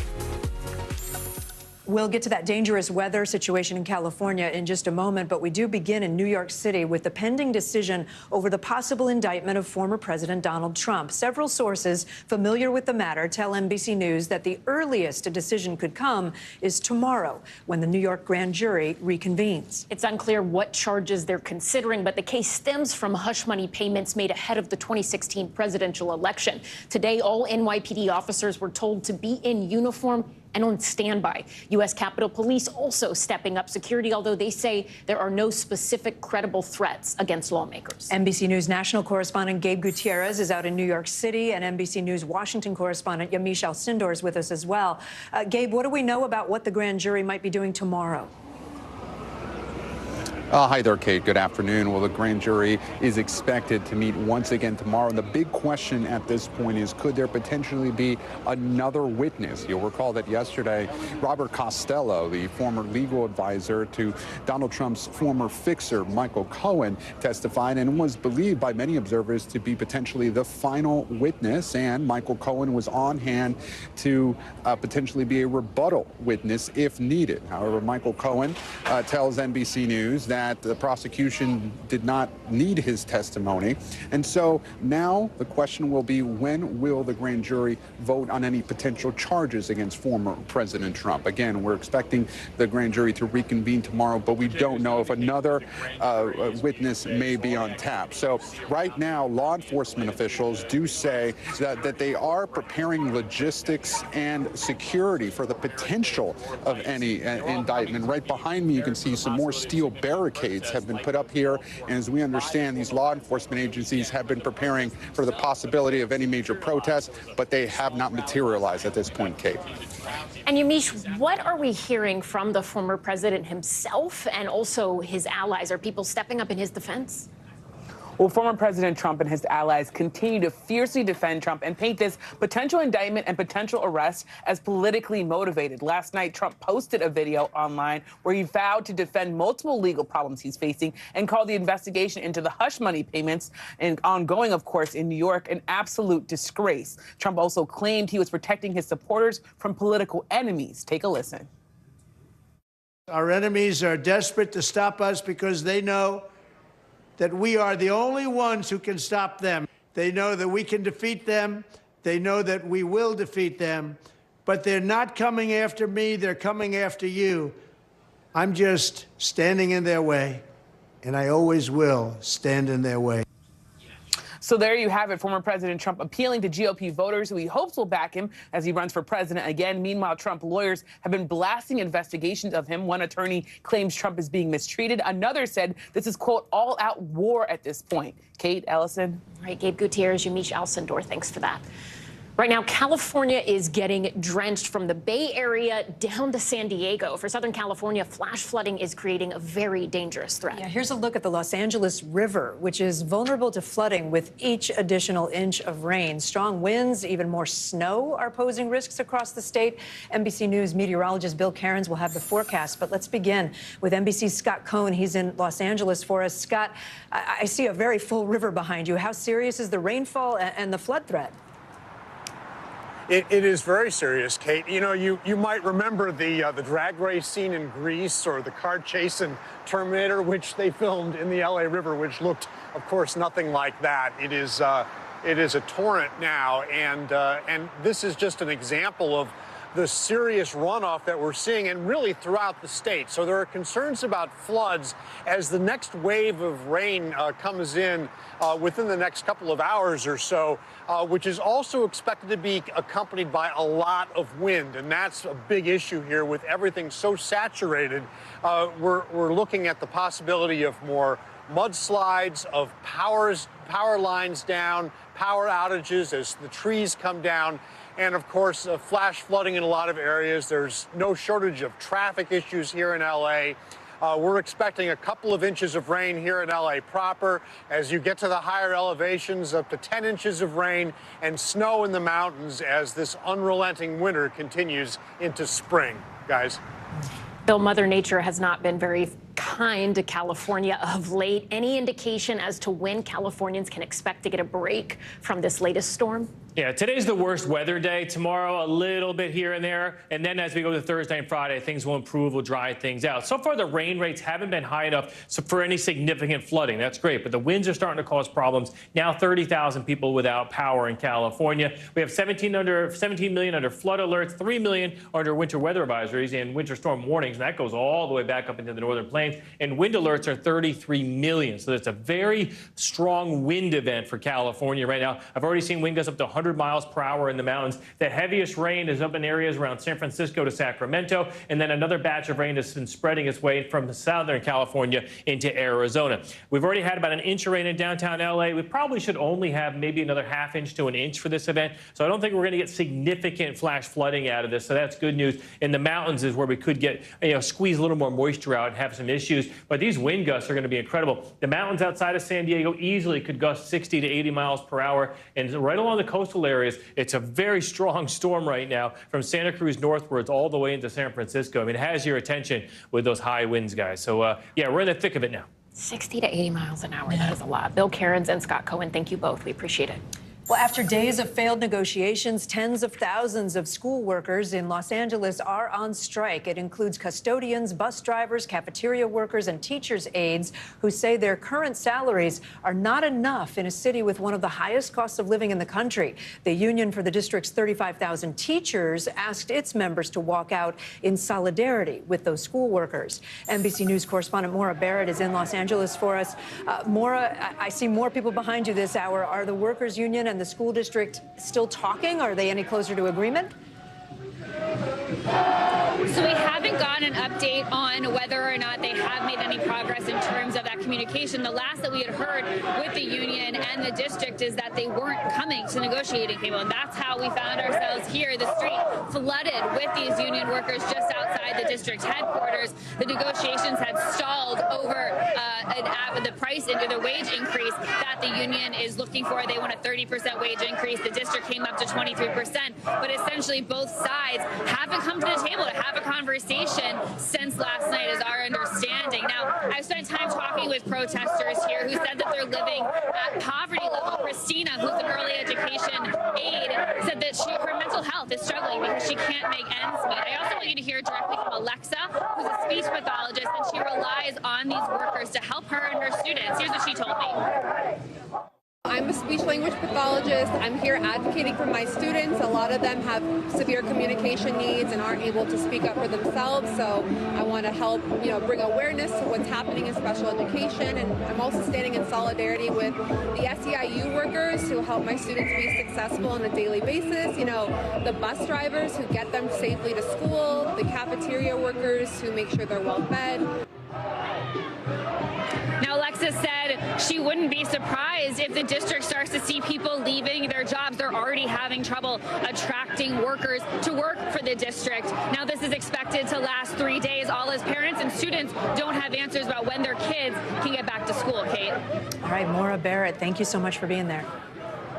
We may soon learn almost everything the U.S. government knows about the origins of COVID-19. President Biden signed into law a bill ordering the declassification of intelligence related to China's Wuhan Institute of Virology. This could shed new light on what triggered the virus 3 years ago, something top U.S. intelligence agencies still cannot agree on.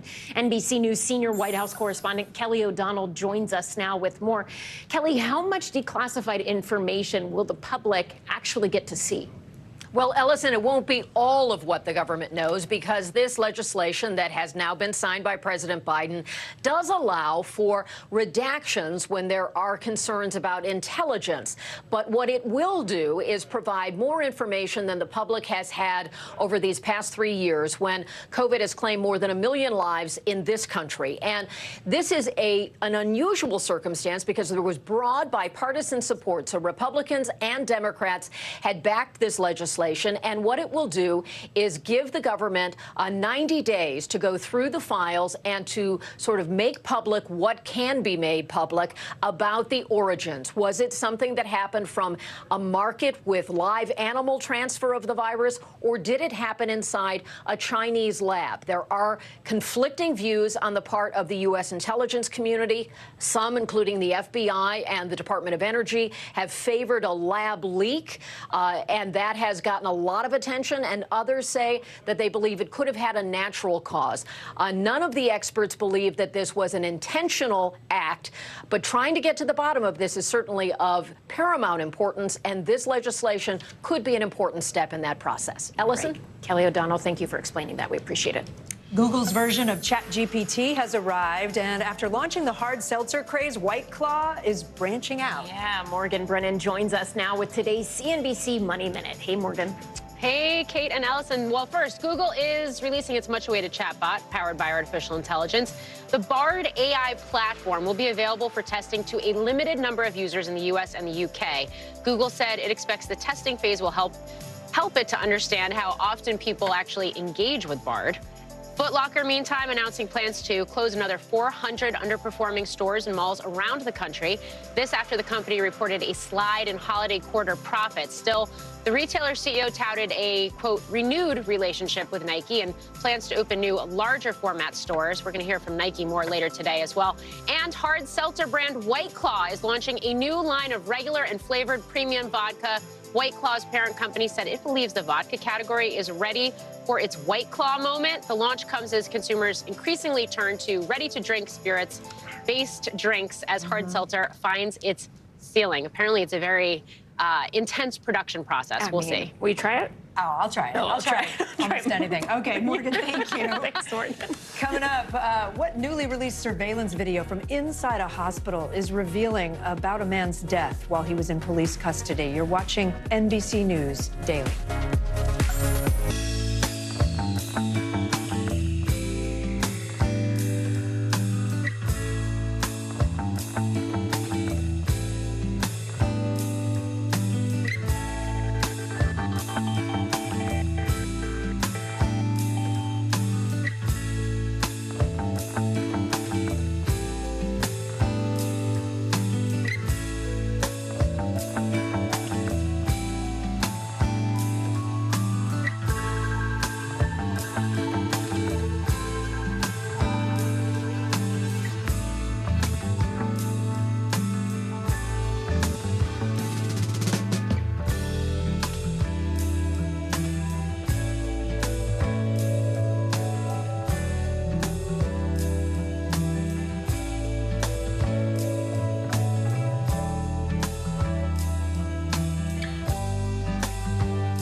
We begin top story with that breaking news. This is just in, a lot of stories to get to.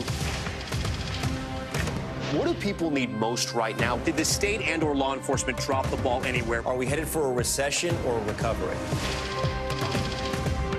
Migrant families now stranded in Mexico. What's the World Cup experience been like? The civilian effort is not just about fighting, it's also about helping. Every night, it's your news playlist. Top Story with Tom Llamas, streaming weeknights at 7 on NBC News Now. Some breaking news out of Virginia, where a grand jury indicted 10 people today in connection with the death of Ivo Otieno. He died at a hospital surrounded by police and hospital staff earlier this month. And now there's new surveillance video of the minutes before his death obtained by the Washington Post. And a warning, it is difficult to watch.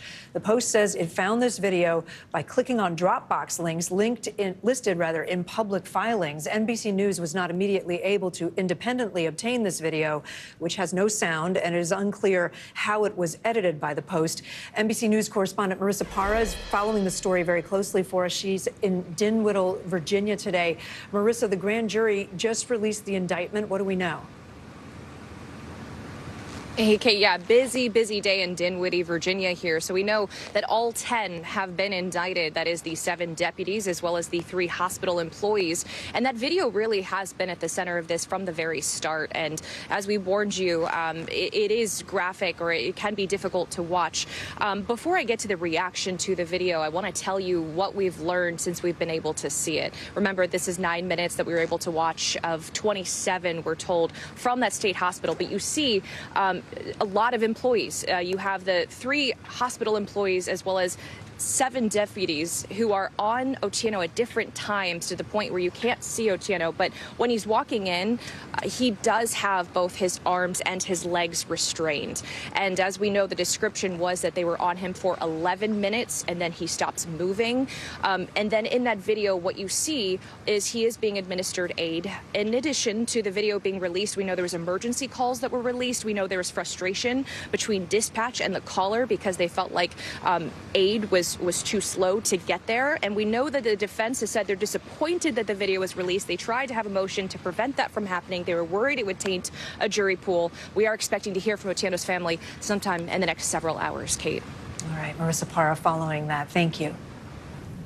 An Oklahoma City police captain is on leave today after being arrested for allegedly driving drunk. The encounter, caught on the arresting officer's body camera, shows the captain making several pleas for that officer to turn the body camera footage off. That officer did not do that. Here's NBC News correspondent Morgan Chesky with more. Newly released body camera footage captures an Oklahoma City police captain being pulled over for reckless driving. That captain appearing to use his job to avoid arrest. I'm drunk? No, I'm the captain. Captain James French repeating his position in the department as the officer who pulled him over grew suspicious that he might be impaired. You've been drinking tonight, sir. I'm a captain on the police department. French even requested the arresting officer to turn off his body camera at least 5 separate times. How much we had to drink tonight, sir?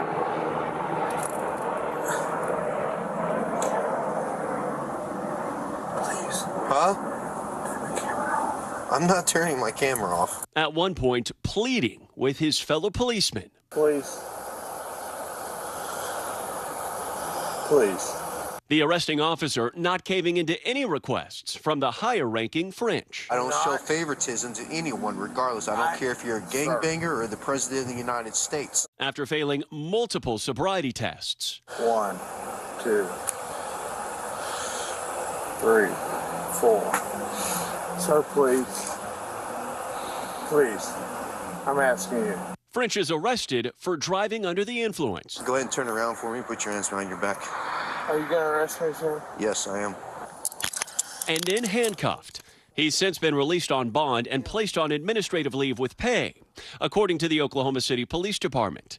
French has not responded to calls for comment. The department's chief applauding the actions of the sergeant who responded. The officer did exactly as he should have and handled it, very professionally, in my opinion. As for Captain French, the department confirmed a criminal investigation is now underway, with an administrative investigation to follow, which will decide French's future on the force. Morgan Chesky, NBC News. Coming up, the bizarre comment made on a game show that could become evidence in a murder trial. You're watching NBC News Daily.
Kelly. It's good to be with you tonight. There's another legal filing today, and I want to cut through some of the weedsy stuff. And let's just get to the point. They have started to vote on the PACT Act. If you're like, Kelly, stop speaking Washingtonese. This bill would basically give health care to veterans who have exposed to these toxic chemicals. So, Scott, I'm trying to make this as not D.C. as possible. The increased sort of anger that we've seen now in politics. I saw you searching for, I think, your microphone, Dan. You are. I was trying to do it on the slide. Live TV, man. It's okay. A new report from the UN warns global warming has already caused irreversible damage and that the risks are now greater than scientists thought, and it's actually having an impact on the mortgage market. CNBC's Diana Olick explains. Hurricane winds are getting stronger, common storms are getting wetter, wildfires are spreading faster, and millions of U.S. homes sit in the path of all of it. But the housing market currently doesn't factor that climate risk into home values, leading one set of researchers in a new report to claim U.S. homes already exposed just to flood risk are now overvalued by roughly $200 billion. That has profound future implications on the nation's nearly $12 trillion mortgage market. Do you think that mortgage underwriting in general is taking into account the risks from climate change? To the full extent, no. No, I think there's still more that we have to do, and I think we just don't have the analytics yet to do it. So Fannie Mae, which backs more than 40% of all residential mortgages, just launched its defense, hiring climate risk modeling firms like First Street, Jupiter, and others to figure out how to factor climate risk into home values and mortgage underwriting. We really are interested in not only what current state is of natural disasters and the impact of our book of business, but also what does U.S. housing look like decades in the future. First Street, for example, looks at climate risk from floods, fire, even wind, and brings it down to an individual property level. Jupiter studies neighborhoods and communities. So far, Judge says they've learned that climate impact varies widely across the country, but impacts vulnerable communities far more than affluent ones. He agrees climate risk is not priced into the market and consumers are not aware of potential future costs. Mortgage lenders are also struggling to figure out the financials. It is a massive challenge for all of us to really think about. But as of now, Wells Fargo does not factor climate risk into its underwriting. So to date, it hasn't. I think it's something that we're evaluating like the industry is. Wells Fargo's Christy Furcho just finished a term as chair of the Mortgage Bankers Association, which issued a special report from its research institute in 2021 saying climate change may increase mortgage default and prepayment risks, trigger adverse selection in the types of loans that are sold to the GSEs, increase the volatility of house prices, and even produce significant climate migration. It's certainly impacting how we're thinking about mortgages and what we need to do. The problem is the models from the different firms, as well as from government agencies like FEMA, all vary widely. And Judge says that has made the project harder than he expected. So you're not at the point yet where you're saying, I'm not going to back the mortgage on this home because the risk from climate change is just too high? No, we're not there yet. The first step is understanding what the damage will be to each property. The second step is how is that going to change borrower behavior and how is that going to change valuation of properties? That's a lot of the work we have to do. Is it 5 years away? I'm not sure. And Diana Olick joins us now. Diana, is there any sort of data that gives us some sort of indication as to how many homes in the United States will be impacted by climate change in the years to come? Well, so on the current climate trajectory, the estimated number of U.S. homes that will be significantly impacted by climate-related disasters, it goes from less than 1 million in 2030 to over 62 million by 2050. And in value, that's losses of just under $200 million to close to $9 billion in any given year. And that's all according to new research by CoreLogic. So we can't get this research fast enough. Wow. Diana Olick, thank you so much for that. A Long Island, New York police department is using a new tool to reduce car chases. They call it Star Chase. It's a dart gun attached to police cars that shoots a GPS dart onto other cars that might try to evade the cops. Then before we even put the lights on to stop the car, we GPS tag it. Then if we put the lights on and the car decides to drive away, we don't even need to chase it. Now we can see where it is, we can track it. Costs about $6,000 per car plus maintenance, and soon all 6 police cars in Old Westbury, Long Island, New York will be equipped. The police chief says this new technology will stop dangerous chases in their tracks because people being asked to pull over now know they're going to be tracked if they try to speed away. Interesting stuff. Yeah. Coming up, how the Virginia teacher shot by her 6-year-old student remembers that terrifying day when she shares her story for the first time. Stay with us. You're watching NBC News Daily. We're also streaming free 24/7 on NBC News Now. You can watch us wherever you stream live, including all the names you see there on your screen. The news continues right after this.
Still to come on the Channel 2 News. Well, the waters are certainly receding now. Still too close to call. Lester Holt reporting from Ground Zero, as it's being referred to. It is, in fact, a taste of freedom. The Haitian people know a little something about resiliency. What's the biggest risk right now? Some of the troops who have been proud. I want to welcome you to the first presidential debate. In fact, we've been told we can't go any farther. Here are some resilient folks. Let me get a hint.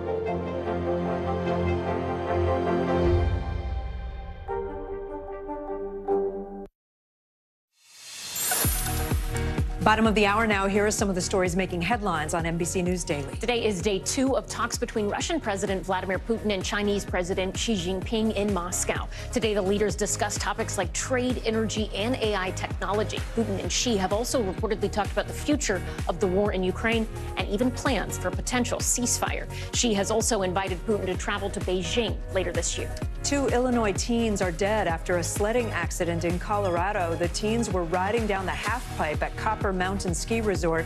That's when investigators say they suddenly launched off a large snowbank and hit a patch of ice. Copper Mountain says sledding is prohibited on the half pipe for safety reasons and that it was closed at the time of that incident.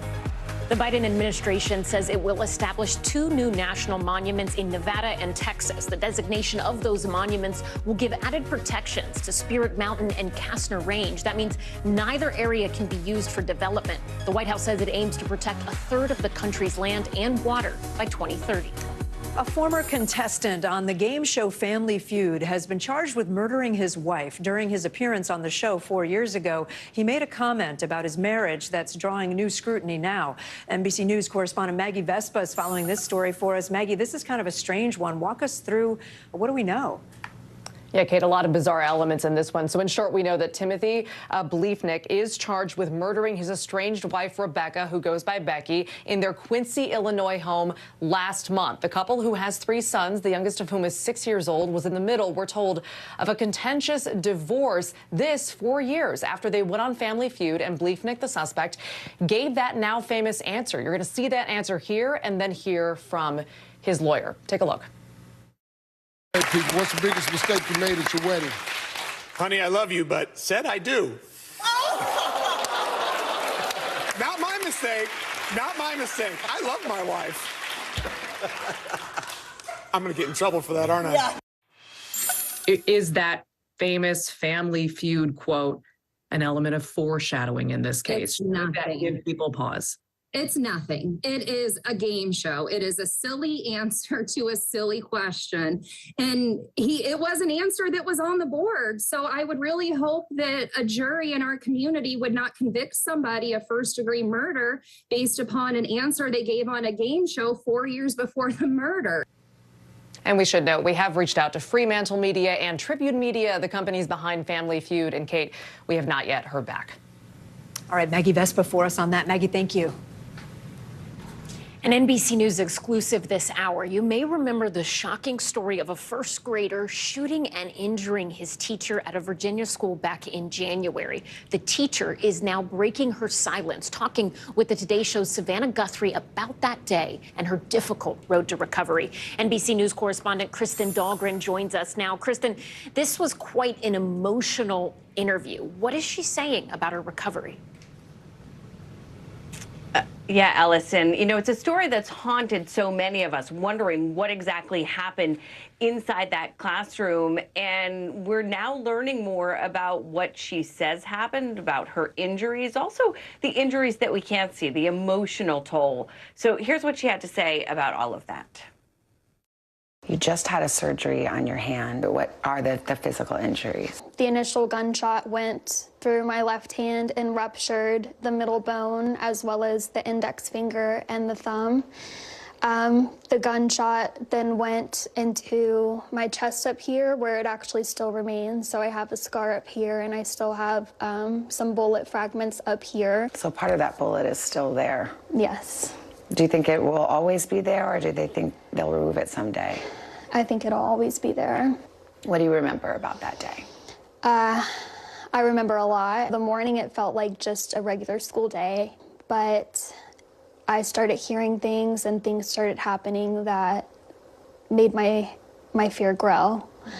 As the day went on, it grew more. My fear grew more. I remember him pointing the gun at me. I remember the look on his face. I remember the gun going off. I remember feeling something. It was a pretty scary day. Just such frightening moments. And getting back to her physical injuries for a second, she said that they told her it was her hand and the bullet going through her hand that may have saved her life because it slowed that bullet down slightly. Now, she was joined by her attorney, who said that they are planning on suing school administrators in the next 2 weeks because they claim that the school was notified 3 times that day that that 6-year-old had a gun with him. Now, the criminal matter is still pending. And so here's what she and her attorney had to say about that. Take a listen. The prosecutor announced there would not be criminal charges against the 6-year-old boy. Do you have an opinion about that decision? I'm not going to weigh into the prosecutor's decision, but I am following very closely the Newport News prosecutor to see what they do in this case and who they do charge, ultimately, if they do charge anybody. When you think about everything that's happened and what happened to you, what does justice mean to you in this case? That's a tough question to answer. Diane, for you? As Abby said, that is very tough to answer. My job is to hold those accountable that I can hold accountable, and I'm going to do that. Abby's going to have to deal with this her entire life, both physically, emotionally. So today we do know a lot more about what happened, and now we'll be watching to see what happens with that civil suit and the possibility that there may be more criminal charges coming in this case. And if it goes to court, we could learn even more. Allison? All right, Kristen Dahlgren, thank you for that. At the House Republican retreat in Florida, House Speaker Kevin McCarthy is trying to keep the focus on the GOP's agenda and accomplishments, but the possible indictment of former President Trump is really dominating a lot of the conversation. NBC News congressional correspondent Julie Sirkin joins us now on Capitol Hill. Julie, the potential indictment, it's all over the news. What are Republicans saying about it? Well, look, Republicans at that retreat, they certainly don't want to keep talking about the former president who has just injected his own news into the front and center conversation that these Republicans are having at their annual retreat. They want to be talking about immigration, about energy, about other policies they plan to use their very slim majority to handle here in the House. But instead, they have to, of course, comment on the former president teasing his potential indictment, one that Speaker Kevin McCarthy and other Republicans were tweeting about all weekend. Take a listen to a portion of what McCarthy had to say at that retreat. We live in America and it should be equal justice. This was personal money. This wasn't trying to hide. This was 7 years ago, statute of limitation. And I think in your heart of hearts, you know, too, that you think this is just political. Yeah, so you heard there from McCarthy. He's saying that this is purely political. That's something we're hearing from most Republican allies here on the Hill. I will say, though, the Senate is just getting back into town, and we haven't heard from a lot of moderate Republicans, especially those who traded some tense words with the former president while he was a president, and of course now 2 years later as well. So we'll take a look at that reaction that we're able to get once the Senate is back on Capitol Hill. And Julie, I understand some Republicans on the Hill are threatening some kind of retaliation against the New York prosecutor in Trump's case. What could they actually do? Well, it's not clear what role the House, if any, can play in intervening in an ongoing investigation in New York, in Manhattan, but they're certainly going to try. Now, Speaker McCarthy directed relevant House committees to look into the financial angle of this specifically. It's why we saw a letter from the three chairmen of the House Oversight, Judiciary, and the Administration Committee sending a letter, sending an inquiry, trying to see if there's any way that federal funds were used in DA Alvin Bragg's investigation into the former president's hush money payments. But again, it's not clear what authority they're going to have, but that's something that McCarthy says they're going to push on. And we also have new reaction from senators. Senate Homeland Security top Republican Rand Paul tweeting today saying that the DA in New York should, quote, be put in jail if Trump were to be indicted. Now, all of this very much up in the air, but just a very real example of how the former president continues to have such an influence over the Republican Party and, more importantly, over a large majority of their base. Julie Sirkin for us. Julie, thank you.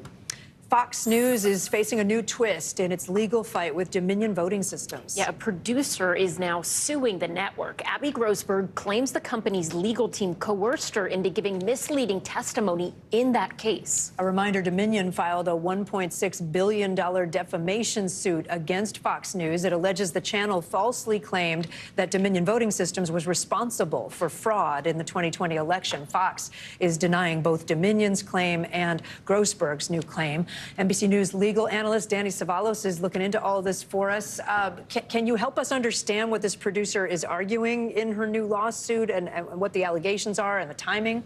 Most of the complaint reads like a classic sex discrimination lawsuit, although it's very much written as a speaking kind of indictment, not a true indictment. But in other words, it is a narrative that is designed to be released to the public because the attorneys surely knew this would be newsworthy. So there's plenty more narrative than you normally see in a civil complaint in this case. But at the core, it is a straight up sex discrimination and other forms of discrimination complaint. The part about the depositions features really only later in the complaint.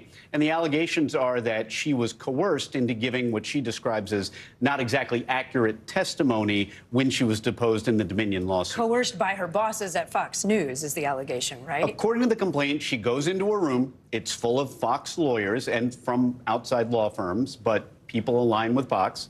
And she's essentially coerced into giving testimony that she now thinks isn't as accurate. The problem there is that you're under oath at a deposition. It's on you to give truthful answers. So she's caught in a little bit of a conundrum there. So what could this mean for the initial lawsuit with Dominion? Is the evidence testimony she gave going to be thrown out, or is she caught in that hard place and it changes nothing? That'll work itself out in discovery. There doesn't appear to be anything in the complaint that'll get it tossed at this stage, at the pleading stage.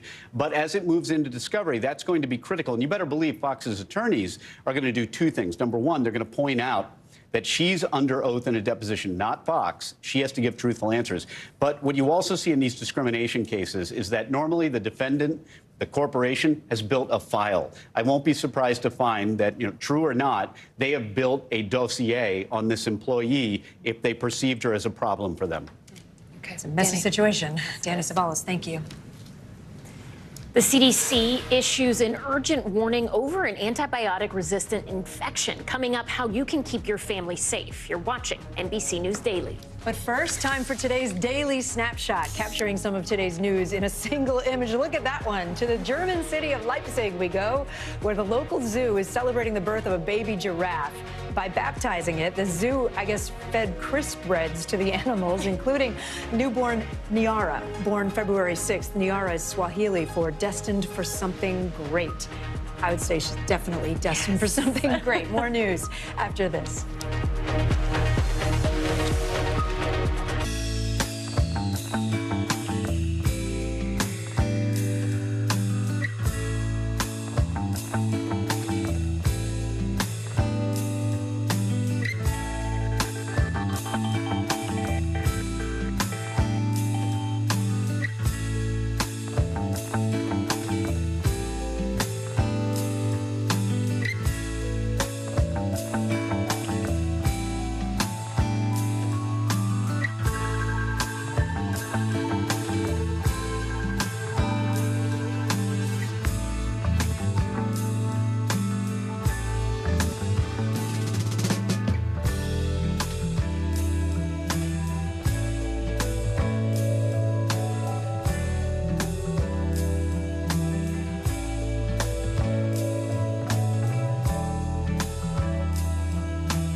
NBC News, streaming free now.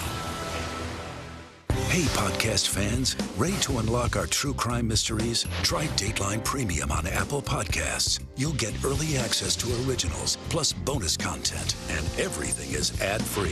So head to Apple Podcasts now to subscribe. The day's biggest political stories with trusted insight and expert analysis. A daily look at the politics behind the headlines. Meet the Press Now, streaming weekdays at 4 p.m. on NBC News Now. In today's Daily Health, the CDC is putting out a warning about a deadly and highly drug-resistant fungus that is spreading at an alarming rate. Take a look at this. Infections spread from just 4 states in 2016 to over half of all states in 2022. Scientists say the fungus can be especially dangerous to people who are not in good health. Let's bring in NBC News senior medical correspondent, Dr. John Torres. This sounds scary. I don't like hearing fungus spreading to all those states. What is it? How how concerned should we be? And it is very concerning, especially for those who are vulnerable. And first and foremost, for people who have watched the show Last of Us, which is an apocalypse because of a fungus, this is not that. It's not that. We're not getting Okay, to that good. stage here. We're not becoming zombies. No, we're not becoming zombies. And this is the type of infection that affects people who don't have a healthy immune system. So if you have a healthy, intact immune system, not a threat to you. But for those that are in long-term facilities, long-term health facilities, it can be a problem, especially if they're on any kind of IVs or ventilators. It can get inside their body. And the problem is we're starting to see it spread not just here in the U.S., but around the world. The World Health Organization said it's a global issue as well. It is becoming drug resistant, and so the antifungal medications we use aren't working as well, and in some cases not working at all, with a fatality rate anywhere from 30 to 72% of people who get this. Remember, they're sick people to begin with. Of all people or sick people? These are the sick people who get this. They're the ones who end up getting this, and it's, again, a very high mortality rate for them, and so that's causing some issues. Forgive my ignorance, but quickly, how do you catch a fungus?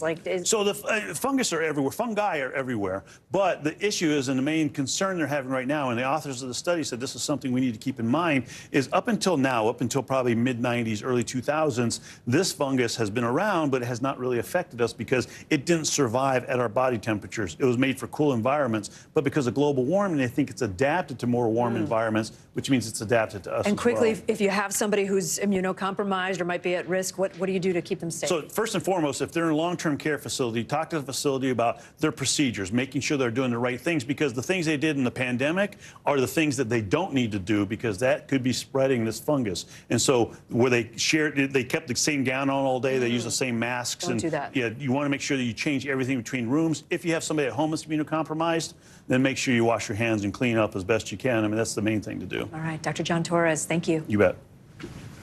The most popular gay dating app is joining the fight against HIV. Grindr is working with the CDC and several other public health organizations to distribute free at-home tests. NBC Out reporter Jay Valle is following this story for us. Jay, it is so good to see you. Anytime you have a situation where there is more resources available to people to stay healthy, it seems like a good thing. But walk us through what's happening here and how did this partnership get started? Yeah, thank you for having me again.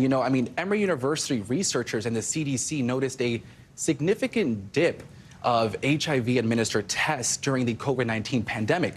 So they initiated a program directed to U.S. populations disproportionately affected by HIV. And so the CDC recently reported, too, that men who have sex with men, that 70% of those cases, those men make up 70% of those cases, but specifically Black and Latinos make up respectively 26 and 23% of those. So right now, Grindr's main role in this, or partnership in this program, is to promote to their 12 billion active users online. I know 12 billion, that's insane, right? But it's their initiative to promote these free at-home HIV tests. And I want to note that the kits are from a $41 million grant from the CDC. And in the next 5 years, they hope to send out over 1 million of these tests. And, 1 million tests, we think accessibility. And so I spoke with Jack Harrison Quintana from Grindr, actually, and this is what he shared about accessibility. He said that, if you've got a way that you are testing and it really works for you,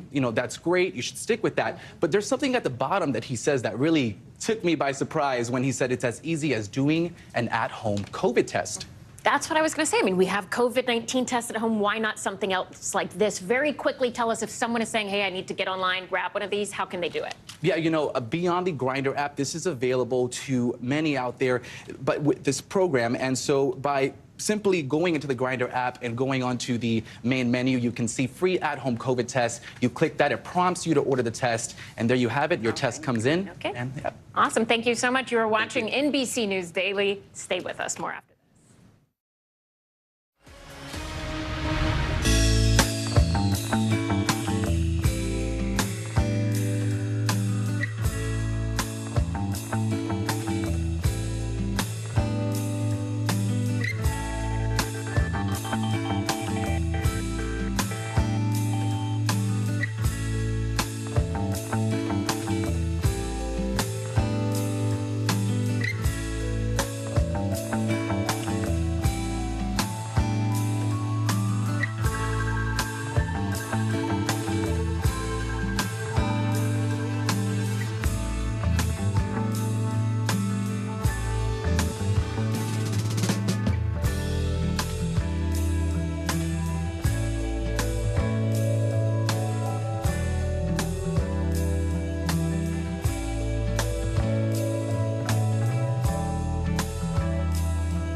top story with that breaking news. This is just in. A lot of stories to get to.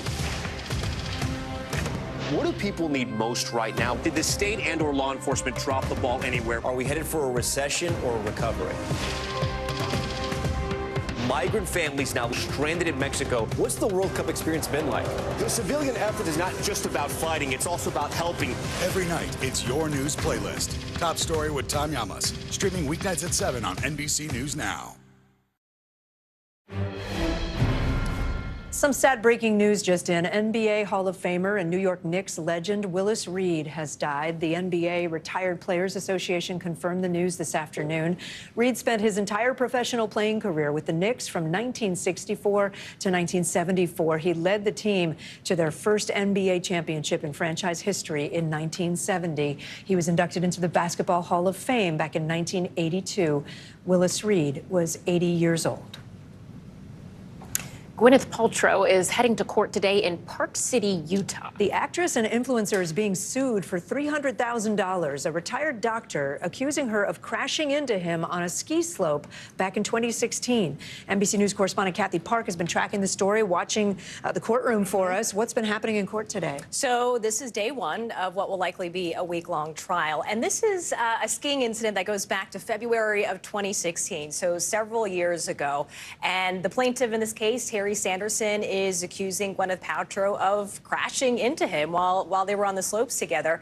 And he is suing for $300,000, as you mentioned, Kate. And he is alleging that she was being reckless, wasn't paying attention, therefore she crashed into him, and he suffered a traumatic brain injury. There was a concussion, several broken ribs, and several years later, he's still kind of feeling the ramifications of this crash. On the flip side, Gwyneth Paltrow is saying, look, he's the one who crashed into me. So this is kind of a classic case of he said, she is countersuing for $1. So this is something that we'll be watching closely, and you know, I'm sure will be playing out in the courts in the next couple of days as well. Yeah, they seem to be diametrically. I know, and several witnesses will be on the stand, including her kids, who are also with them at that time. So a large group will.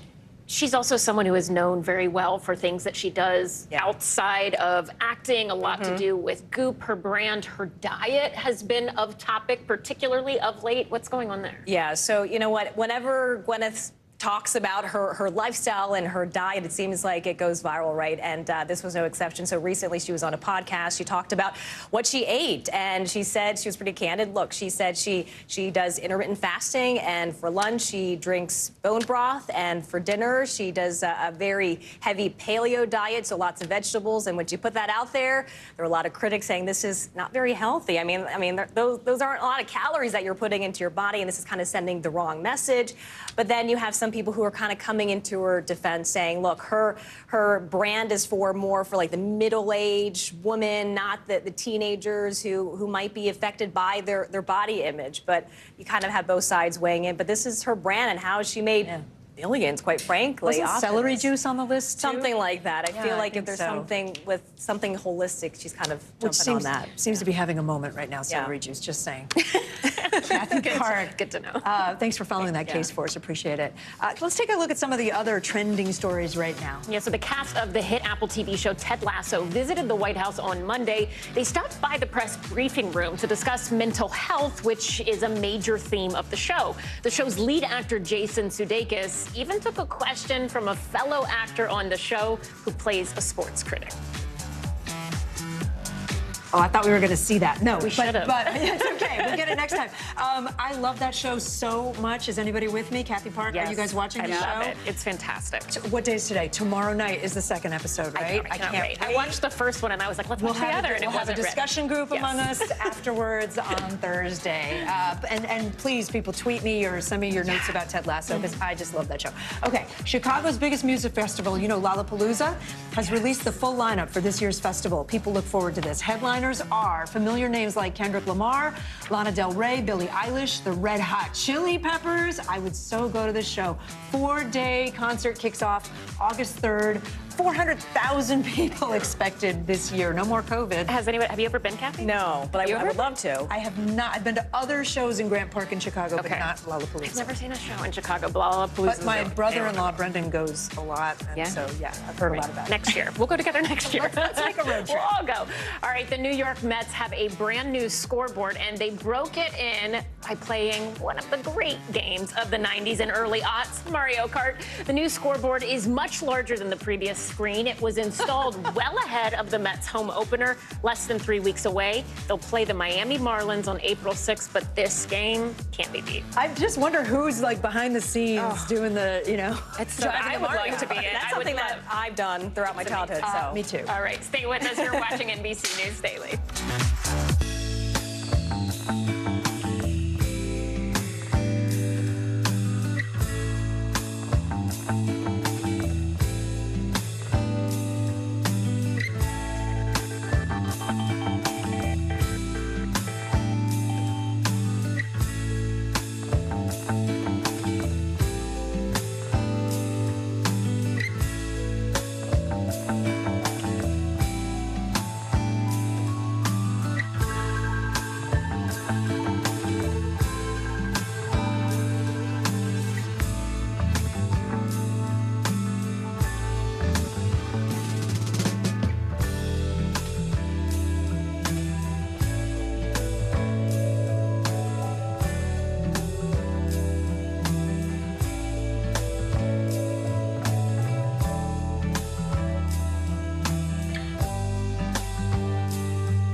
Back now from Las Vegas, Seattle, Guatemala City, from Wilmington, I was in space in Texas, from Normandy, from Surfside, Florida. Thank you for watching, everyone.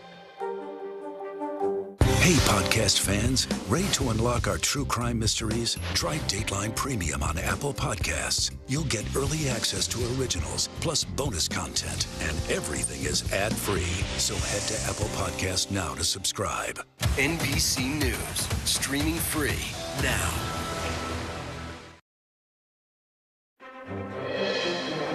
If it's Tuesday, Republican leaders and 2024 rivals rally around the former president and ramp up their attacks on Manhattan prosecutors ahead of an expected historic criminal indictment. Plus, America's top adversaries hold formal talks in Moscow as Russia and China agree to strengthen their economic ties amid growing tensions with the U.S. And the nation's second largest school district shut down as tens of thousands of school workers strike in Los Angeles after last-ditch efforts to avert a 3-day walkout failed.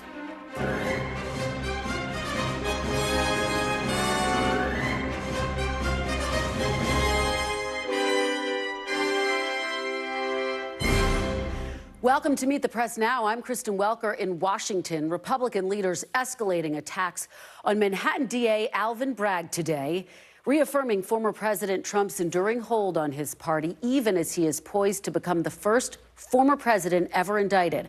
Republican leaders are focusing their fire on the Manhattan DA, whose office could bring charges in the coming days tied to hush money payments Mr. Trump made to adult film star Stormy Daniels. This morning, House Speaker Kevin McCarthy defended former President Trump, criticized the press for asking him about the case, and called any prosecution politically motivated. We live in America and it should be equal justice. This was personal money. This wasn't trying to hide. This was 7 years ago, statute of limitation. And I think in your heart of hearts, you know, too, that you think this is just political. So it's not here that we're coming to defend President Trump. What we're coming to defend is equal justice in America. What we see before us is a political game being played by a local. Look, just as this isn't New York City. This is just the Manhattan. This is just a borough DA. Now, McCarthy's comments come a day after the Republican chairs of the House Judiciary and Oversight Committees called on Alvin Bragg to testify. House Republican Conference Chair Elise Stefanik told reporters she briefed the former president on her party's efforts to essentially investigate the investigators. I really talked about our efforts on the Judiciary Committee, on the Oversight Committee. We also talked a lot about how what I've heard from his supporters in my district and across the country is he's never been in a stronger position in terms of rallying that support. So you don't feel any slippage from your... No, I think you're going to see the opposite. I think you'll see his poll numbers go up. Republican Senator Rand Paul took things a step further, calling for Bragg to be put in jail. The reaction from the former president and his allies is a familiar page from a playbook they have deployed so many times before. That means unleashing personal attacks on social media and rallying supporters to protest. It means deflecting, distracting, and trying to discredit any institution or investigation they see as posing a threat. It's a strategy we've seen used in response to the Mueller investigation, to impeachment probes and trials, various investigations into the Trump Organization, the Justice Department search of Mar-a-Lago, and many more. It is a playbook that has worked often. But none of those investigations we just mentioned came this close to an actual criminal indictment against Mr. Trump, which begs the question, is this time different or not? Vaughn Hilliard is covering all things Trump in West Palm Beach, Florida. Joining me now is Ryan Nobles on Capitol Hill, and also with us is Chuck Rosenberg, a former U.S. attorney and senior FBI official. He's also an NBC News contributor. Thanks to all of you for being here. Vaughn, I have to start with you. Look, despite what Trump has posted over the weekend, no indictment today. He's keeping his posting up, though, at a pretty high pace here over the last 24 hours. So take us inside Trump world. Vaughn, what are you hearing? What is the strategy going to be moving forward? Right. It was Donald Trump himself on Saturday who speculated that he was going to be arrested on Tuesday. Of course, when he made that statement, no charges had been filed against him. And to the best of our knowledge, that is still the reality here on this Tuesday afternoon. There's been about 4 or 5 dozen folks who have come out to show their support for him just outside of his Mar-a-Lago private club here on this Tuesday. But for Donald Trump and the Trump campaign, they're seeing themselves about 30 percentage points up in polling here. They feel good about where they are politically. Of course, when you're talking about a potential indictment, as one ally of his tells me, he does not want to get arrested. This is not in his playbook. It was just earlier today in a Truth social media post in which he said that DA Bragg should not prosecute him. This is still a man that would much prefer not to have images of him in New York City here. And that is why his legal defense team requested that Robert Costello go before that grand jury, is sort of a last gasp a chance to potentially get into the minds of the jurors that Michael Cohen is the key witness in all of this, was to be questioned. Of course, we still don't know, because this is a secret grand jury process, the extent to which they have other corroborating witnesses or evidence to back up Michael Cohen. But this is a Trump operation here that would much prefer to not have him be indicted, Kristen. You know, Vaughn, it's interesting. You actually dug back into the files of Stormy Daniels, that 2016 payment that was made. Just remind our viewers of why this was so significant and what you found when you went looking back into those files, back in the history books, if you will. Right. This is now spanned, we're talking about 7 years here. We're talking about past statements of before the 2016 presidential election that are at the heart of this potential criminal proceeding here. Michael Cohen now says that he had explicit conversations with Donald Trump before the 2016 election to transfer $130,000 to Stormy Daniels prior to the presidential election. Donald Trump has consistently consistently denied ever having that conversation and ever being aware of this entity that Michael Cohen set up to transfer the funds. Now, of course, this hits again at the questions of what evidence or corroborating witnesses back up Michael Cohen's claim, because federal prosecutors, when Michael Cohen pled guilty in 2018, they wrote in their sentencing memo that Michael Cohen was directed to make those payments at the behest of individual one, Donald Trump. But because that never went to trial, Kristen, the public never got to see the actual evidence or the other testimony of other potential witnesses that led prosecutors to make that statement. But now this is where it comes down to whether the grand jury feels like they have the potential evidence to bring charges against Donald Trump if Michael Cohen's version of events are accurate. Vaughn Hilliard, great reporting, standing there behind Trump supporters with waving Trump flags. Thank you for that great reporting. Ryan Nobles, let me turn to you and what we are hearing from Republicans, this sort of remarkable attacking DA Alvin Bragg, but also trying to keep a distance from the accusations against former President Trump. Save Speaker McCarthy, who walked up to the line a little bit of defending what happened. Yeah, what you see here, Kristen, is coordinated talking points amongst the Republicans here on Capitol Hill, particularly those Republicans in the House Republican Conference. They're describing this as a political witch hunt. They're attacking the district attorney in Manhattan, calling him someone that is funded by George Soros, who is, of course, a Democratic boogeyman for many Republicans. And they're essentially trying to set the stage that any sort of indictment that could come down will not be based on the merits of the evidence, but instead will just be based in a political calculation made by a hardened Democrat who just wants to see Donald Trump damaged by this politically. And what is interesting is that that has been the consistent theme across all the Republicans that we've talked to up until this point. And you're right, they don't want to talk about the merits of the case at all. They don't want to get into the fact that this was a hush money payment to a porn star, allegedly part of an affair that Donald Trump was involved in. They are way more focused on the fact that it's a partisan district attorney in their mind who is looking to cast a political vendetta against the person who they view as the strongest candidate for president in 2024. That's the line they're towing right now.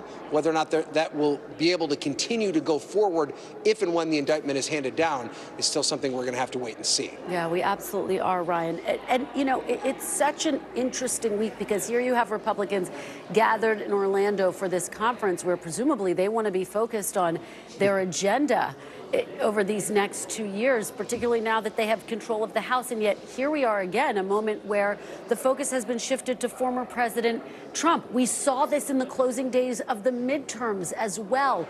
Talking to your sources, is there a frustration about that, Ryan?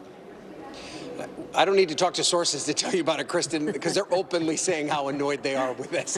You know, Kevin McCarthy said it repeatedly during the conference in Orlando that, you know, they, behind closed doors, are not making Donald Trump the focus of their conversation, that they are, in fact, having, you know, substantive conversations about the agenda that they want to push forward that has to do with energy independence, that has to do with reducing crime, that has to do with a number of other things that don't involve Donald Trump, at least not at this point. I will say, when you talk about sources, I did run into a former United States Senator who is a Republican who told me that they are very glad that they are not here having to answer questions about Donald Trump anymore. But yeah, that's not what they want to be talking about. But unfortunately, you know, the base of this party is still inexorably linked to Donald Trump. He is still the kind of the heartbeat and the driving force of this Republican conference. And because many of these Republicans that are elected right now on Capitol Hill are so kind of running on the agenda that he's established, it's hard for them to quit Donald Trump. And they're in a position where they're forced to answer questions about him, whether they like it or not. Yeah, very well stated. Ryan Nobles, thank you so much for all your great reporting from Capitol Hill. Chuck Rosenberg, thank you for being here on an important day while we are bracing for what could be this potential indictment against the former president.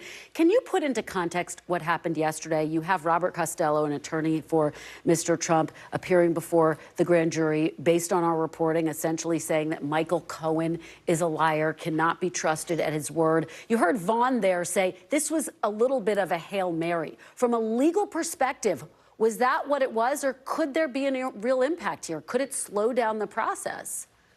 Yeah, I find that unlikely, Kristen. So New York State has a quirky law, something we don't have in the federal system, that permits a defendant, or in this case, a subject of a grand jury investigation, to ask that the grand jury hear from one of their witnesses, somebody who will tell the grand jury why he ought not be charged, or in this case, why the grand jury ought not credit one of the government's witnesses. So it's a little bit of a quirky procedure.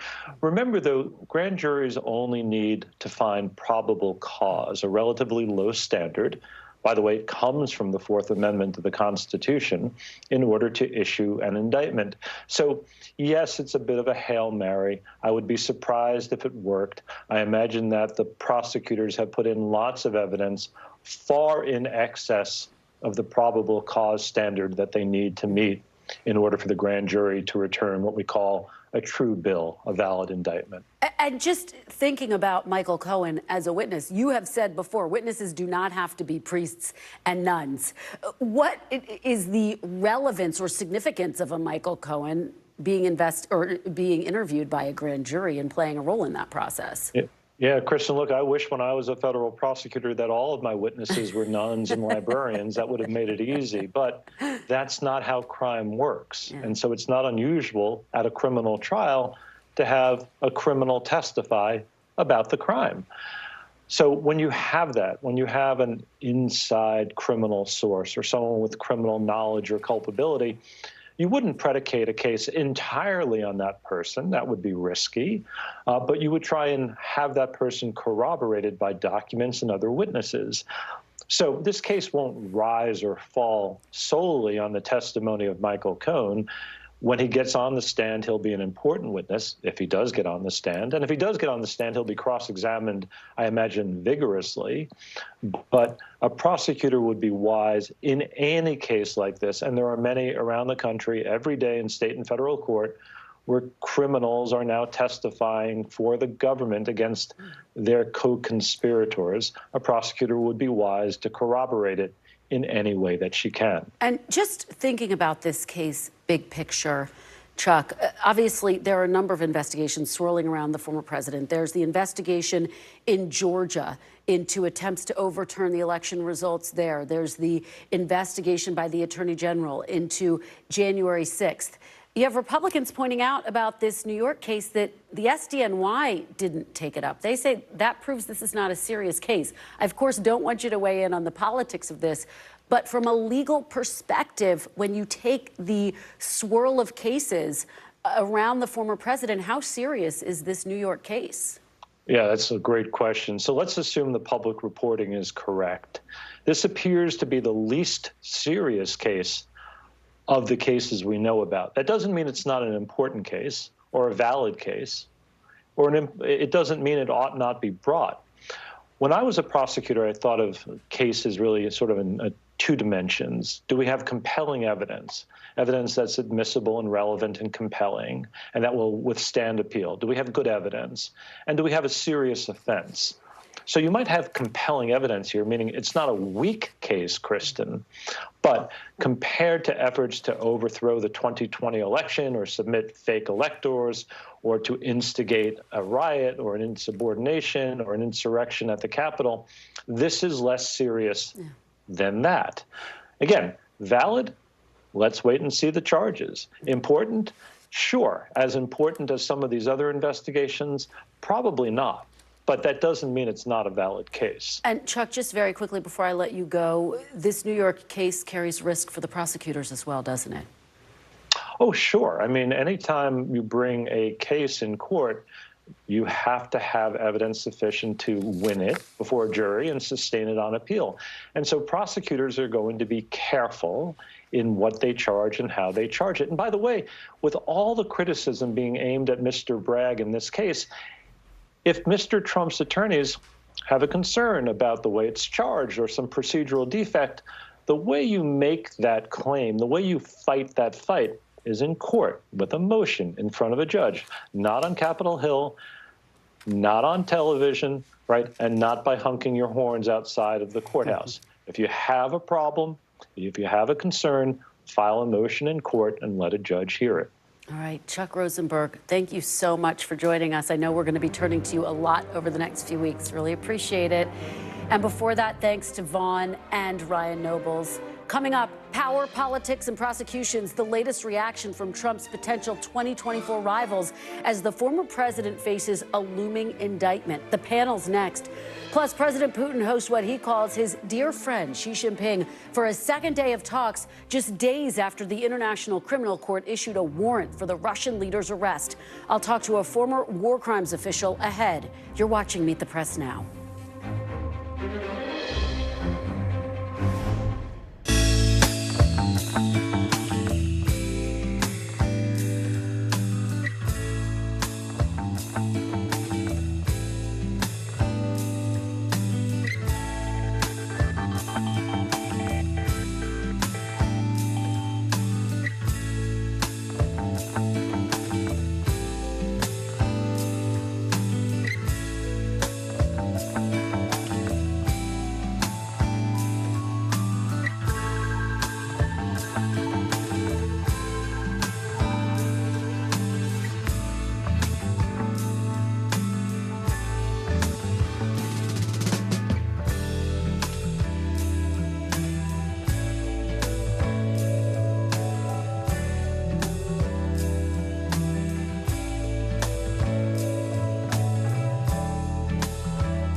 For Dateline Premium, subscribe now on Apple Podcasts. What is going to happen now? Going back and forth because Oh, yeah, this is it.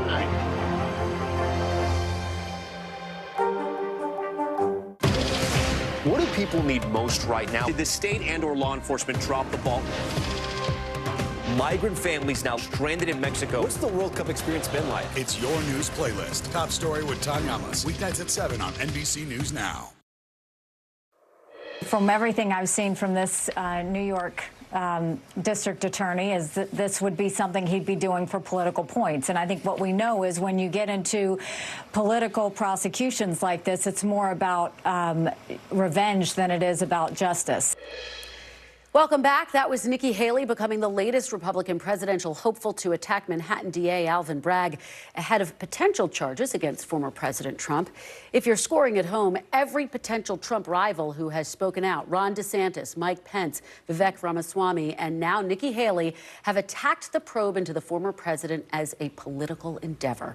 Joining me now to discuss this is a fantastic panel. Jeff Mason, White House correspondent for Reuters, Simone Sanders Townsend, host of Simone on MSNBC, and former senior advisor to Vice President Harris, and Brendan Buck, former advisor to Speakers Boehner and Ryan. He is also an NBC News political analyst. Thanks to all of you. We have a robust discussion today. Jeff, let's start off with the fact that we have been here before. Yeah.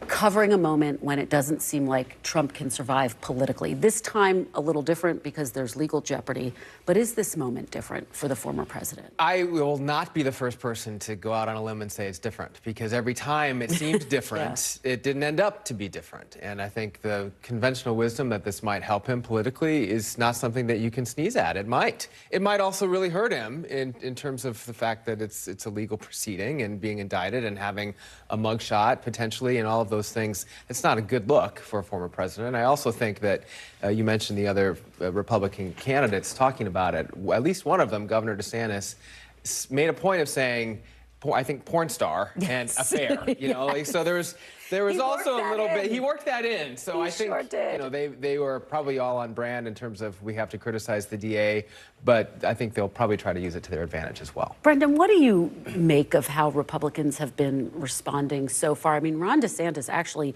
went the furthest in a way. Jeff is right in terms of also taking a jab at Mr. Trump over this. Yeah, and credit to him. I mean, it seems like an obvious thing to do. Talk about the merits of why we're even having this conversation. He cheated on his wife, who I believe was pregnant at the time, with a porn star, and then paid her off. That seems like something we should talk about. But most of the other Republicans don't want to do that. But I think it speaks to the currency of the Republican Party today is, who are your enemies? And this is sort of the quicksand that you get in with Donald Trump, because all Nikki Haley is doing there is reminding people that there are people on the left that don't like Donald Trump. That's all you need in today's Republican Party. That's what Ron DeSantis has written on, that there are people in the media, people on the left that don't like him. So she's saying people on the left don't like Donald Trump. All it does is help him. She's trying to insulate herself, I understand. But if you're trying to beat Donald Trump, you might want to remind people why he's in this mess in the first place. Simone, what do you make of that, and what do you make of the strategy that we've seen from Republicans so far? I mean, look, I think I agree with Brendan that it seems as though Republicans who have at least announced that they are running for president, and then some Republicans that maybe would like to run for president but have yet to come to a decision, have all coalesced around this idea that it is not a popular position to attack Donald Trump. That can hold up now. A debate stage is a number of months away, but at the end of August, it will be the first Republican debate. And if everyone is standing on that stage singing Kumbaya and not differentiating themselves, what are you telling voters in a primary? You have to sell yourself about why they should vote for you and not the other person. Not to mention a general. I mean, the extent to which this may say to independent voters, you know, do we really want to go through this again? The kind of drama that seems to come with the former president. Absolutely. And if you're running for the Republican nomination, you have to have the general electorate in mind as well, because if you get that far and you're able to differentiate yourself from Donald Trump, that's a real plus in the general election, because we know that independent voters are not as excited about President Trump, former President Trump, as his base is. I will say it is asking a lot of Republican voters to worry about electability. And I think we've seen in a lot of polls recently, they care a lot more about who excites them. And if you're hoping that people will say, well, maybe he can't get elected, I think that's a very important thing to think about. I just don't know that a lot of Republican voters are thinking that way. I don't think they thought about that in the midterm elections. I mean, if you look at the midterm primaries, who Republican voters sent forward to face Democrats in general elections in these Senate races and some of these governor's races, these were not the most electable folks by any means, but I do think that the candidates and their staff have to be thinking about the point that Jeff made. Like, are you going to stand on that stage and be cozy with Donald Trump come August? Are you going to stand on that stage and be willing to take a hit and keep on moving because you are thinking about your ability for the following election? Well, and not to mention a number of those candidates were chosen by former President Trump. And as we discussed earlier, in the closing days of the midterms, it became all about Trump and Mar-a-Lago. I want to play a soundbite from candidate Trump in 2016 talking about Hillary Clinton. I want to get everyone's reaction on the other side. If she were to win this election, it would create an unprecedented constitutional crisis. In that situation, we could very well have a sitting president under felony indictment and ultimately a criminal trial. Her current scandals and controversies will continue throughout her presidency, and we will make it, honestly, look, it's going to be virtually impossible for her to govern. Now, the Republicans have talked very tough, and the Democrats. It's going to be just another mess for another 4 years, folks. A mess. Simone, let me have you respond to that. I mean, is President Biden watching this and thinking, maybe I should take a page out of that playbook if, in fact, I'm facing off against former President Trump. Do you think he should be commenting on this? I don't think it benefits President Biden at this point to say anything about what is happening with former President Trump, particularly because the talking points from Republican members of Congress and Republicans across the board is that this is a politically charged investigation. So if the President of the United States of America, who is also going to be running, allegedly, assuming for re-election, probably against Donald Trump, maybe, doesn't seem good for him to weigh in. I had to laugh because what a lot of progressives often talk about, that, oh, Republicans are projecting, what they're saying is what they're doing. And I laugh because I usually do not agree with that. But in this case, what Donald Trump said, it seemed like he was talking about himself. Oh, that's interesting. I want to shift gears a little bit. And as we talk about how these Republican candidates are or are not differentiating themselves from former President Trump, Jeff, Nikki Haley very notably wrote an op-ed today, and I want to read a little part of it. She writes, Mr. Biden's hemming and hawing is consistent with history on national security. More surprising is the weakness from some on the right. This is about Ukraine. They say the U.S. shouldn't care about Ukraine because this war isn't our fight. Some call it a more mere territorial dispute. They say we should ignore Ukraine so we can focus on China.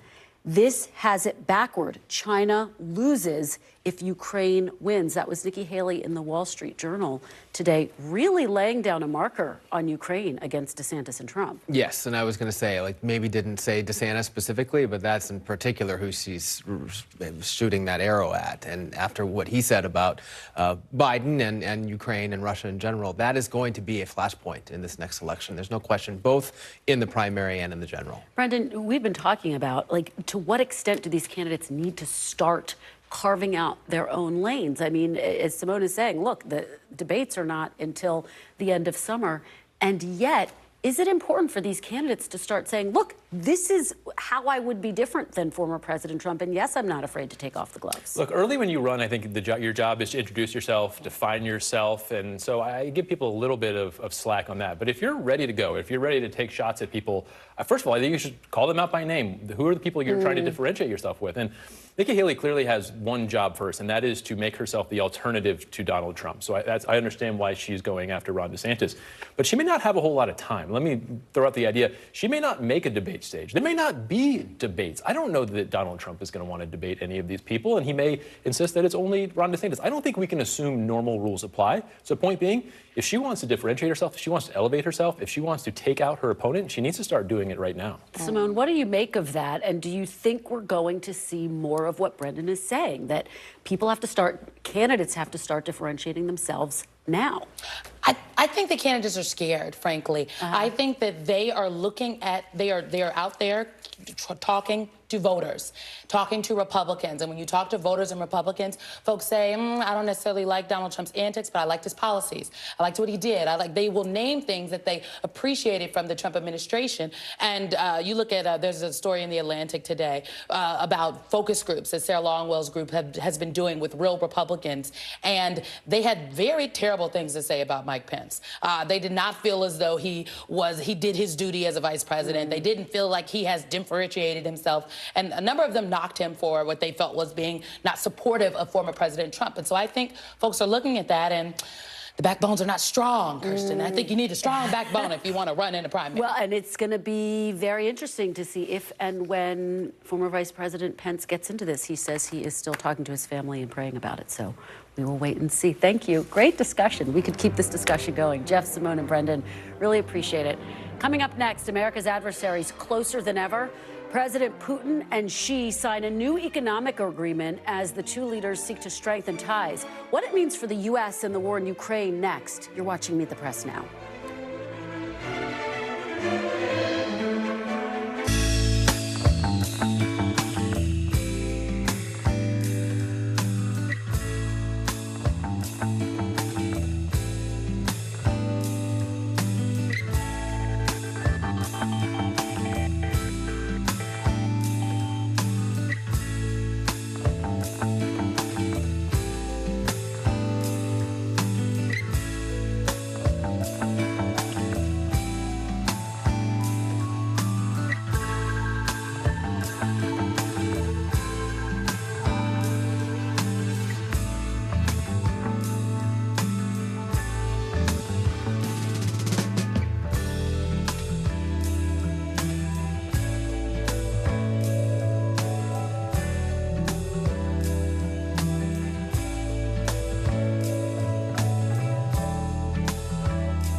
See you tonight.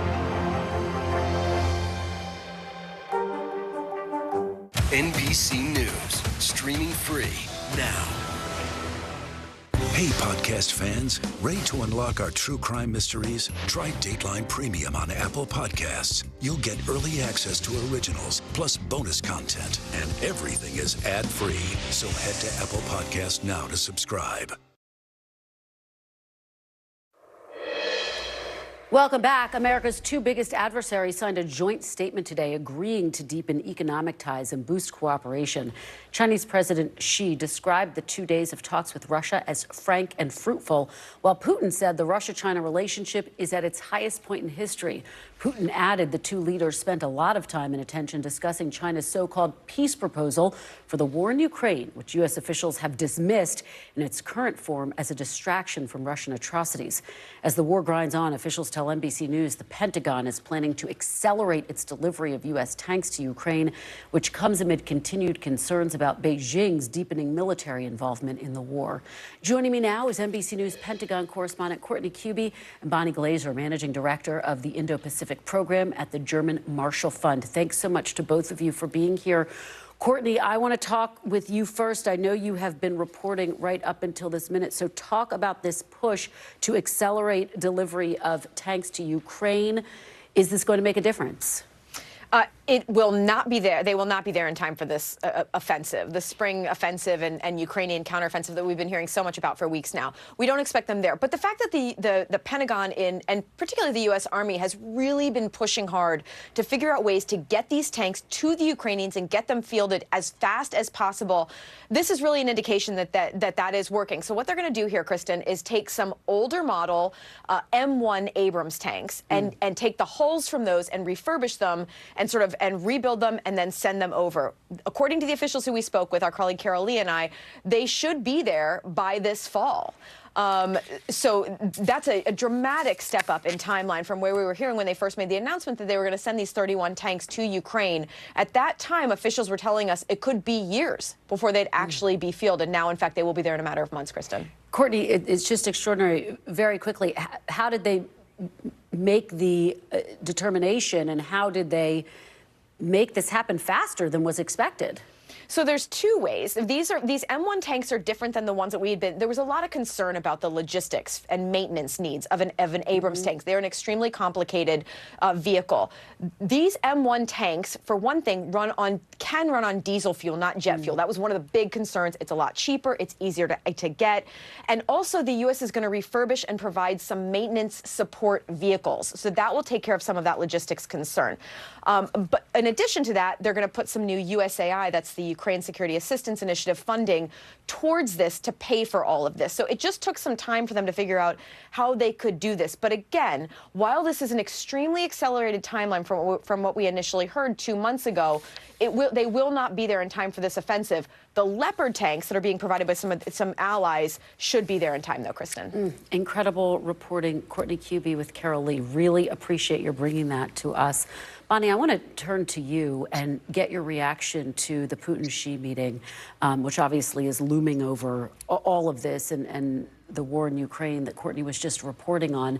What is your takeaway from this agreement that was just signed? What's the significance? Well, the agreement really focuses on economic cooperation between the two countries, which, of course, has been strengthening in recent years. There will be, of course, more trade that goes on, and military technology, I think, as well. I think we can be confident that not everything has been reported that is going to take place between Russia and China. But what's really noteworthy is that Vladimir Putin really hyped the importance of agreeing on the completion of this new Power of Siberia 2 pipeline. And Xi Jinping did not seem to be quite as enthusiastic and said that he would study this pipeline. Now, this pipeline really is to enable Russia to sell the oil and gas that it's been selling to Europe to China instead.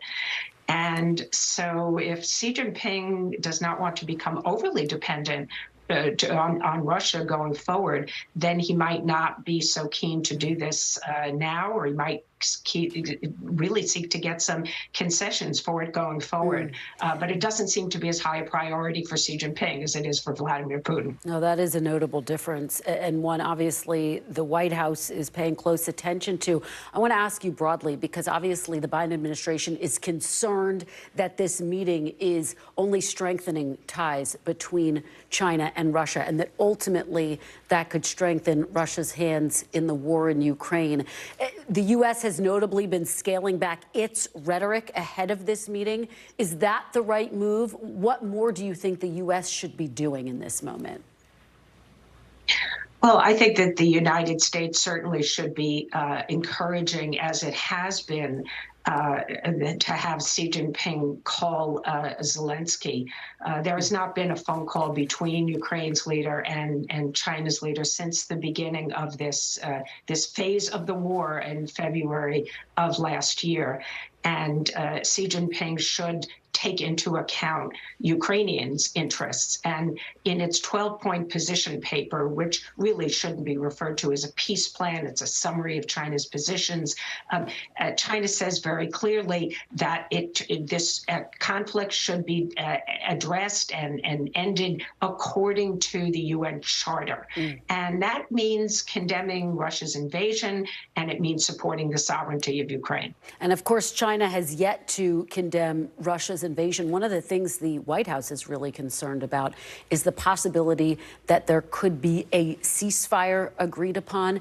And the concern there is that that would essentially ratify the land that Putin has seized and has tried to ratify as Russia's land. How concerned should they be about that? Has the threat passed now that the meetings are over? Well, I don't think that Xi Jinping is really that keen to be a mediator in this conflict.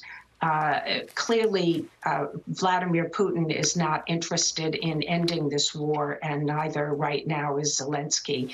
And I don't see the possibility of Xi Jinping putting pressure on Putin to end the war, just because the Chinese somewhat opportunistically facilitated this deal between Saudi Arabia and Iran. That really should not lead people to think that China is stepping up as a mediator for the conflict in Ukraine. Bonnie, I think what's really clear is Xi Jinping wants to be seen as a peacemaker. He doesn't really want to be one.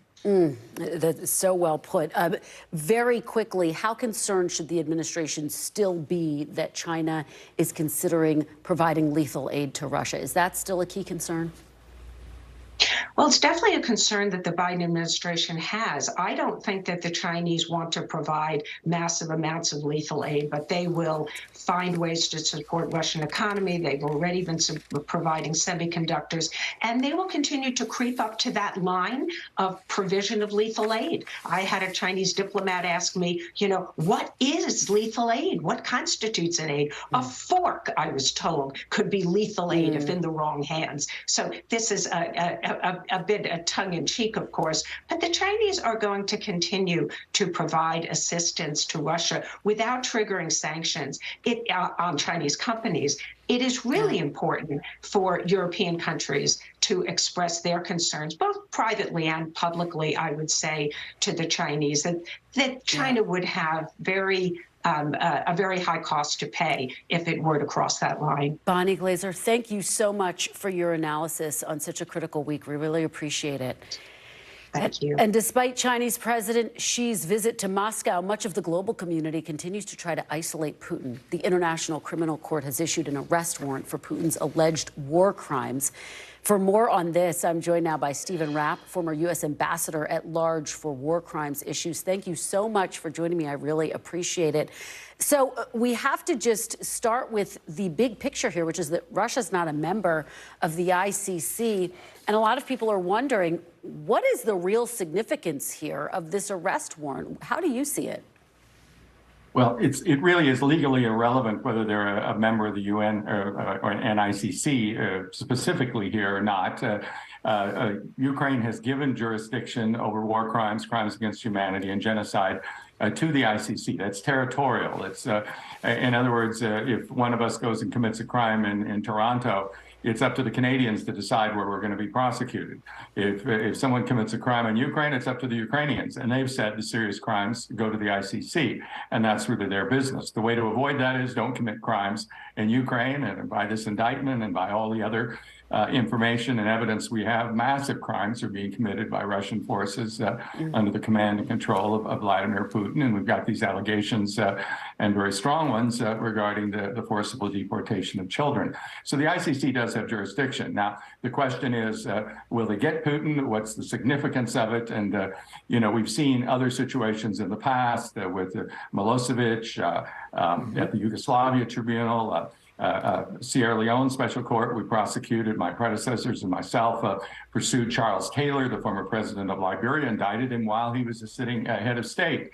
That Liberia hadn't recognized our court, but because it had been an internationalized court with the United Nations, we were able to get cooperation and bring him into custody and try him and convict him and sentence him to 50 years, which he's serving today for war crimes and crimes against humanity. In those situations, we had strong support of third states and of major countries like the United States and the European Union to bring pressure on countries to cooperate. And the crucial question here is whether there'll be that level of cooperation. But the Yugoslavia one is an interesting one because there it was Yugoslavia got sanctions lifted. It got off certain lists by cooperating on Milosevic. Later on, other major suspects like Mladic and Karadzic came in because of other economic and political incentives. Yeah. And frankly, I think the message to Russia will be, as long as this guy's your leader, you're not going to get back in the world system. You're going to suffer in terms of your growth and the economic health of your country. And eventually he may be pushed aside and a convenient place for him to go, maybe The Hague. So I guess that leads me to the question, do you think there will be that type of pressure to ultimately hold him accountable? And do you expect that other officials will face charges, other Russian officials? Well, there's no question the ICC will charge, I think, other individuals. And we hear that there are additional charges pending potentially in terms of the attacks on civilian infrastructure, particularly the attacks that Russia's launched since October, particularly after the Ukrainians had succeeded in their offensive in Kharkiv and elsewhere.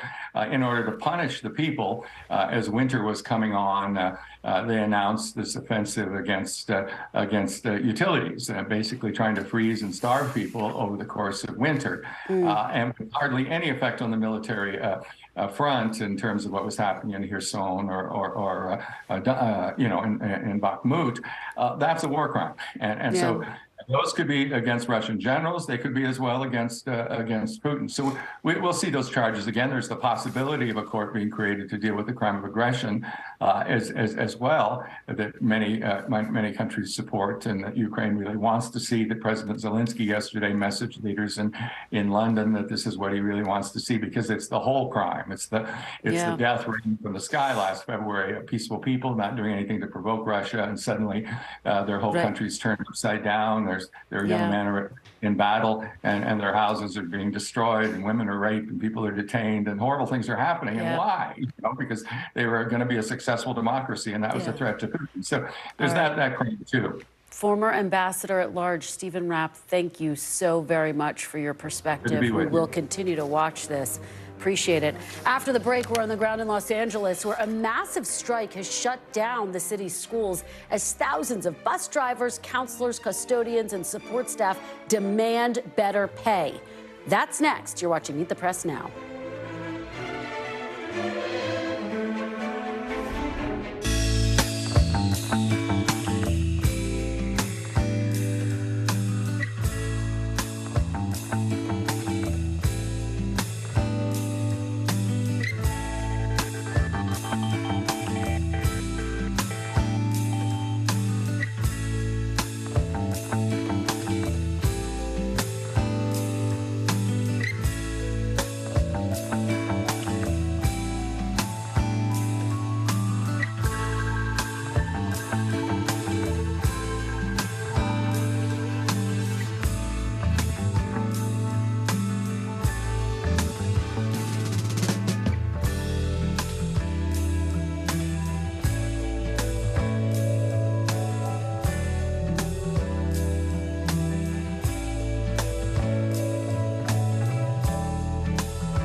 Still to come on the Channel 2 News. Well, the waters are certainly receding now. Still too close to call. Lester Holt reporting from Ground Zero, as it's being referred to. It is, in fact, the taste of freedom. The Haitian people know a little something about resiliency. What's the biggest risk right now? Some of the troops who have been proud. I want to welcome you to the first presidential debate. In fact, we've been told we can't go any farther. You with some resilient folks, let me get in.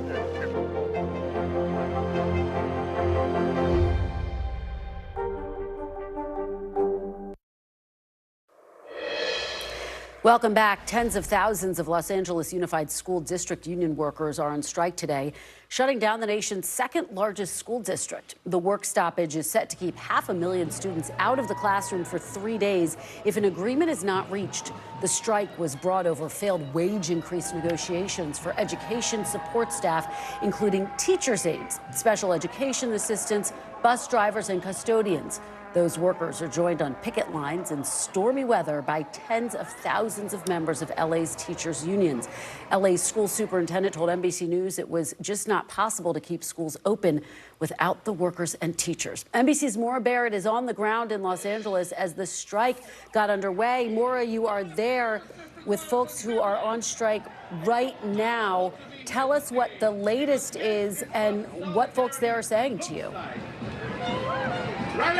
The energy here, Kristen, is obvious as you see the thousands of union workers and the teachers who are supporting them saying they're not going to cross the picket line to go into class today, joining them outside the LA district headquarters right now. There is palpable frustration and anger directly towards the superintendent, who publicly is online saying that he's ready to return to the negotiation table after about a year-long effort with the union members here as they're asking for a 30% wage increase. But they say that there's a disconnect when it comes to the negotiation table with the superintendent. He's saying the same thing. I want you to hear with one of the teachers that I spoke to here that said he came out in order to support some of his colleagues who are living on the poverty line, going to work every day. He said he's very upset with the way the superintendent is acting. Take a listen to what he told me.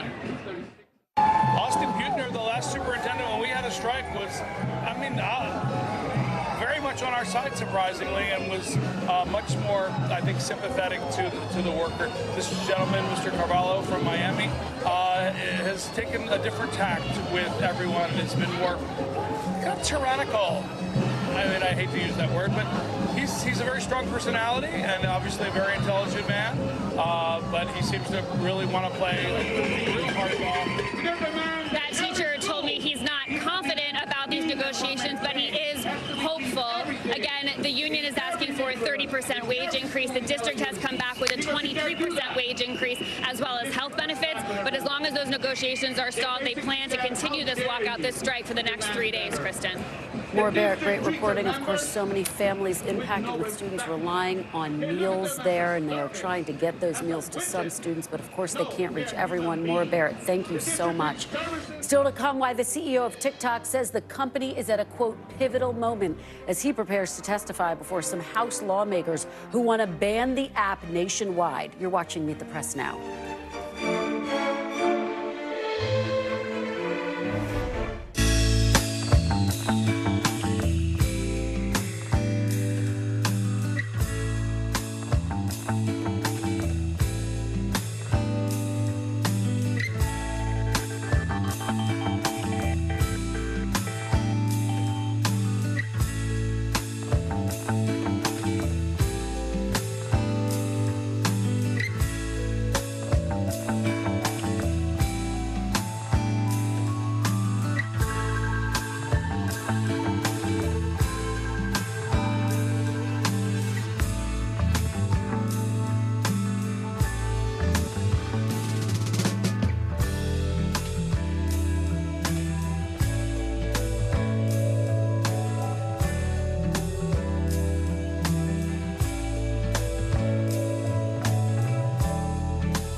Hey, I'm Hallie. It's good to be with you tonight. There's another legal filing today, and I want to cut through some of the weedsy stuff. And let's just get to the point. They have started to vote on the PACT Act. If you're like, Hallie, stop speaking Washingtonese. This bill would basically give health care to veterans who have exposed to these toxic chemicals. So, Scott, I'm trying to make this as not DC as possible. The increased sort of anger that we've seen now in politics. I saw you searching for, I think, your microphone, Danny. You are. I was trying to do it on the slide. Live TV, man. It's okay.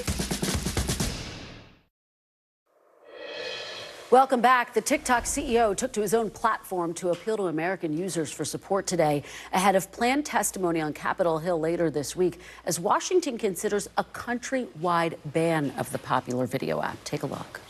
Hey, I'm super excited to announce that more than 150 million Americans are on TikTok. That's almost half of the US coming to TikTok to connect, to create, to share, to learn, or just to have some fun. This includes 5 million businesses that use TikTok to reach their customers, and the majority of these are small and medium businesses. Now, this comes at a pivotal moment for us. Some politicians have started talking about banning TikTok. Now, this could take TikTok away from all 150 million of you. I'll be testifying before Congress later this week to share all that we're doing to protect Americans using the app.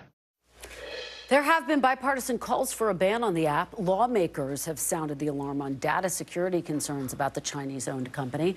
I'm joined now by Keith Krach, chair of the Krach Institute for Tech Diplomacy at Purdue University. He served as former Undersecretary of State during the Trump administration. Thank you so much for joining me. I really appreciate it. It's always a pleasure. Thanks so much for having me. Let me just have you, if I could, respond to that news that we heard there from the CEO of TikTok. 150 million users, nearly half of the U.S. population. What do you make of that? Is it too big to ban at this point? By the way, there's more reason to ban that. So if you think about it, Kristen, that both sides of the aisle agree that our number one national security threat is Communist China. And you know, I can tell you as Undersecretary, when I was behind closed doors with Congress many times, you couldn't tell the difference between a Democrat and a Republican. This is a bipartisan issue. And no matter how you look at it, TikTok is controlled by the Chinese Communist Party, legally, structurally, from a data governance standpoint, from a leadership perspective. And TikTok is programmed to be weaponized. You know, if China can weaponize a balloon, think of what they can do with 150 million TikTok users in America at their mercy. So I want to ask you actually about your time at the Trump administration, because you were among those leading the efforts to try to ban TikTok back in 2020. Didn't work. You were blocked legally. Now you have the Biden administration effectively calling on the parent company of TikTok to divest, or else they say they are going to move to try to block the company. If it didn't work then, can it work now? It absolutely can. You know, our initial mission was 5G with Huawei. That's when we created the Clean Network Alliance of Democracies. We defeated their master plan to control 5G. We were able to get 60 countries and 200 telcos joining us on that. And we also announced clean apps and clean stores. So TikTok was part of that. Tencent was part of that. Clean cloud with Alibaba and Baidu and Tencent. So it absolutely can be done, and I'm really glad to see this being picked back up. But legally, how does it stand up? If, and this is a big if, we're not there yet. I'm told this could be months before there's any resolution. But how would it stand up legally, do you think, at this point? Well, that's the law in Congress, the PROTECT Act, that gives the Secretary of Commerce, Gina Raimondo, to be able to ban any technology from our adversaries that's a threat to national security. It's really that simple. Let me ask you about something that was in the Wall Street Journal today, reporting that TikTok has what has been referred to as web tracking pixels embedded in U.S. government sites. Does that mean it goes deeper than data collection? How concerning is that to you? By the way, it's super concerning. I mean, you think about what they can look at, what they can absorb. They're tracking your keystrokes, bank records. You know, they can track where you're at. But here's the other thing. it's not just about you as a user. It's about everybody you digitally interact with, your family, your friends, your business associates. In essence, what it is, it's a digital virus. And that TikTok virus, you know, the only cure for that, the only vaccine for that is really a total ban. And what do you say to critics who say this is an overreaction? The only reason why lawmakers and the government are going after TikTok is because this is essentially a Chinese-owned company? By the way, it's a national security threat. You know, there's a number of things. I'll give you one, for example. I have 11-year-old twins, and the way TikTok is programmed, it preys on children. I mean, it's disguised as candy, and it's actually a cocaine. And I think this is coming out everywhere. Let me ask you, what do you say to your children? What should the message be? Because we've heard from so many parents who have kids who use TikTok, and the parents have real concerns, but the kids love it. Yeah, by the way, you tell them the truth. And even 11-year-old twins can understand the threat from communist China. They see on TV Putin's bloody invasion of the Ukraine. They see the totalitarian twins together. They understand. And you know, I think this is a chance to have a great discussion with children on this. Well, we will keep this discussion going. Keith Kruk, thank you very much for your great information. Really appreciate it. And thank you for being with us this hour. Chuck is back tomorrow with more Meet the Press Now. NBC News Now coverage continues with Hallie Jackson right now.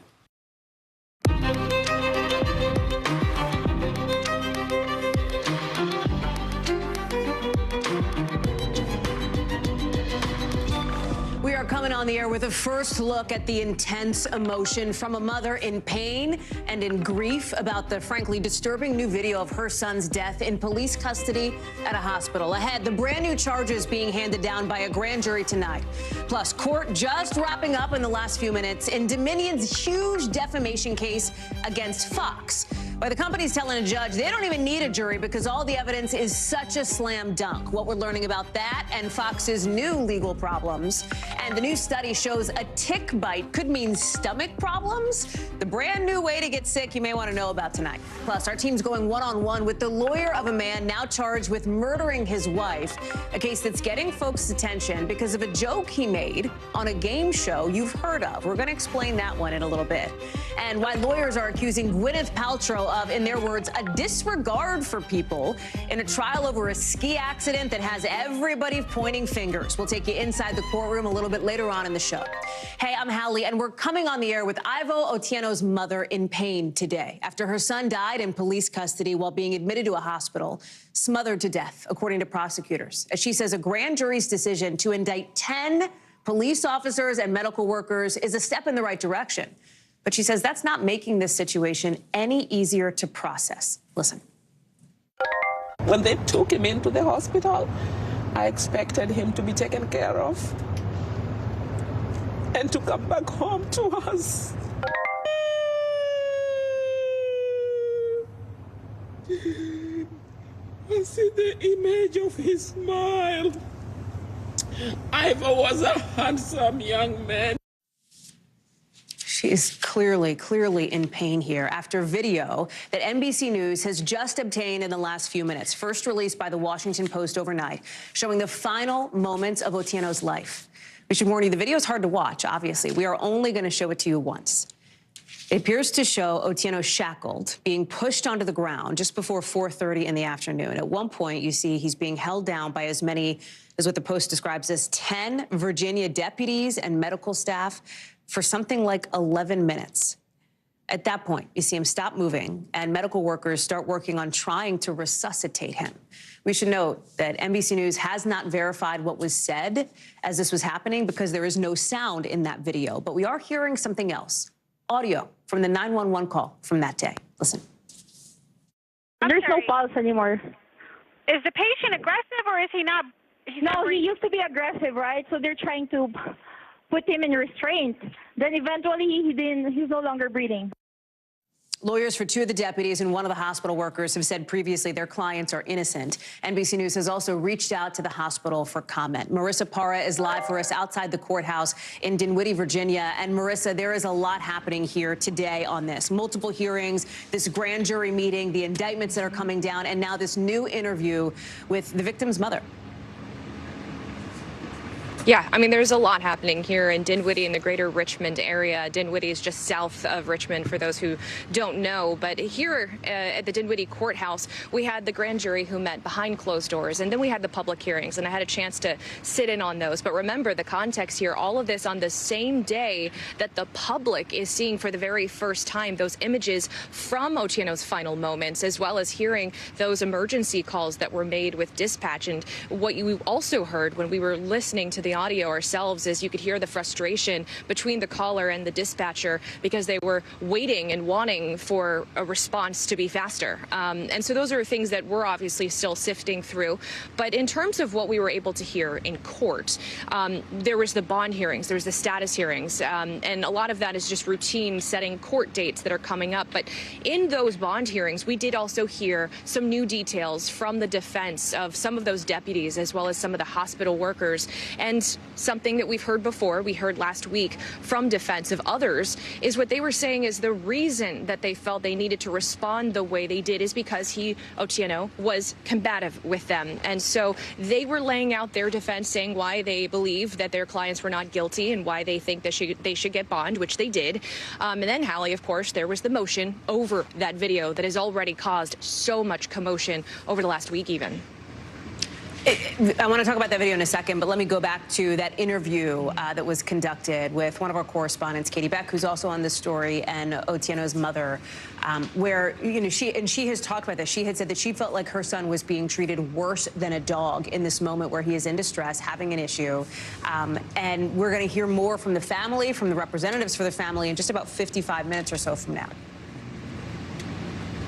Yes. And we know that they have said repeatedly over the last week that she knew that her son was having a moment that needed addressing by people who specialized in mental health training. And that has been something the family has echoed over and over. I spoke to neighbors of Otieno as well, and they said that they knew that this was something that he struggled with. And so ultimately, I think that kind of brings everything full circle here is I think regardless of where you stand on how this should have been handled, I think the one resounding consensus is this was a man who was having a mental health crisis, and he was faced, with people who didn't know how to handle someone having a mental health crisis. Hallie.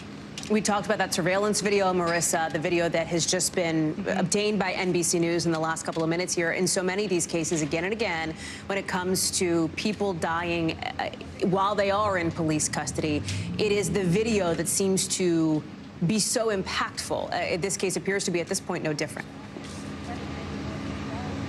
I mean, that video really is the center of this whole piece. We know that that's been the focal point. The defense said that they're disappointed that it was released. They were worried that it would taint a jury pool, and they were trying to file a motion to prevent it being released. And in that video, you do see the number of people that are on Otieno at one point. You couldn't even see Otieno underneath them. Again, it doesn't have audio, but you do have that visual there. So, Hallie, they did try, I know we're out of time here, but they did try to prevent that from being released, and they were unsuccessful in doing so.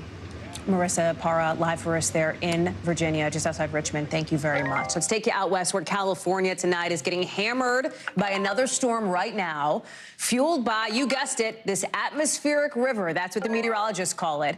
It's this sort of system that brings in tons of rain, a lot of wind. It is the 12th such system to hit California this year alone.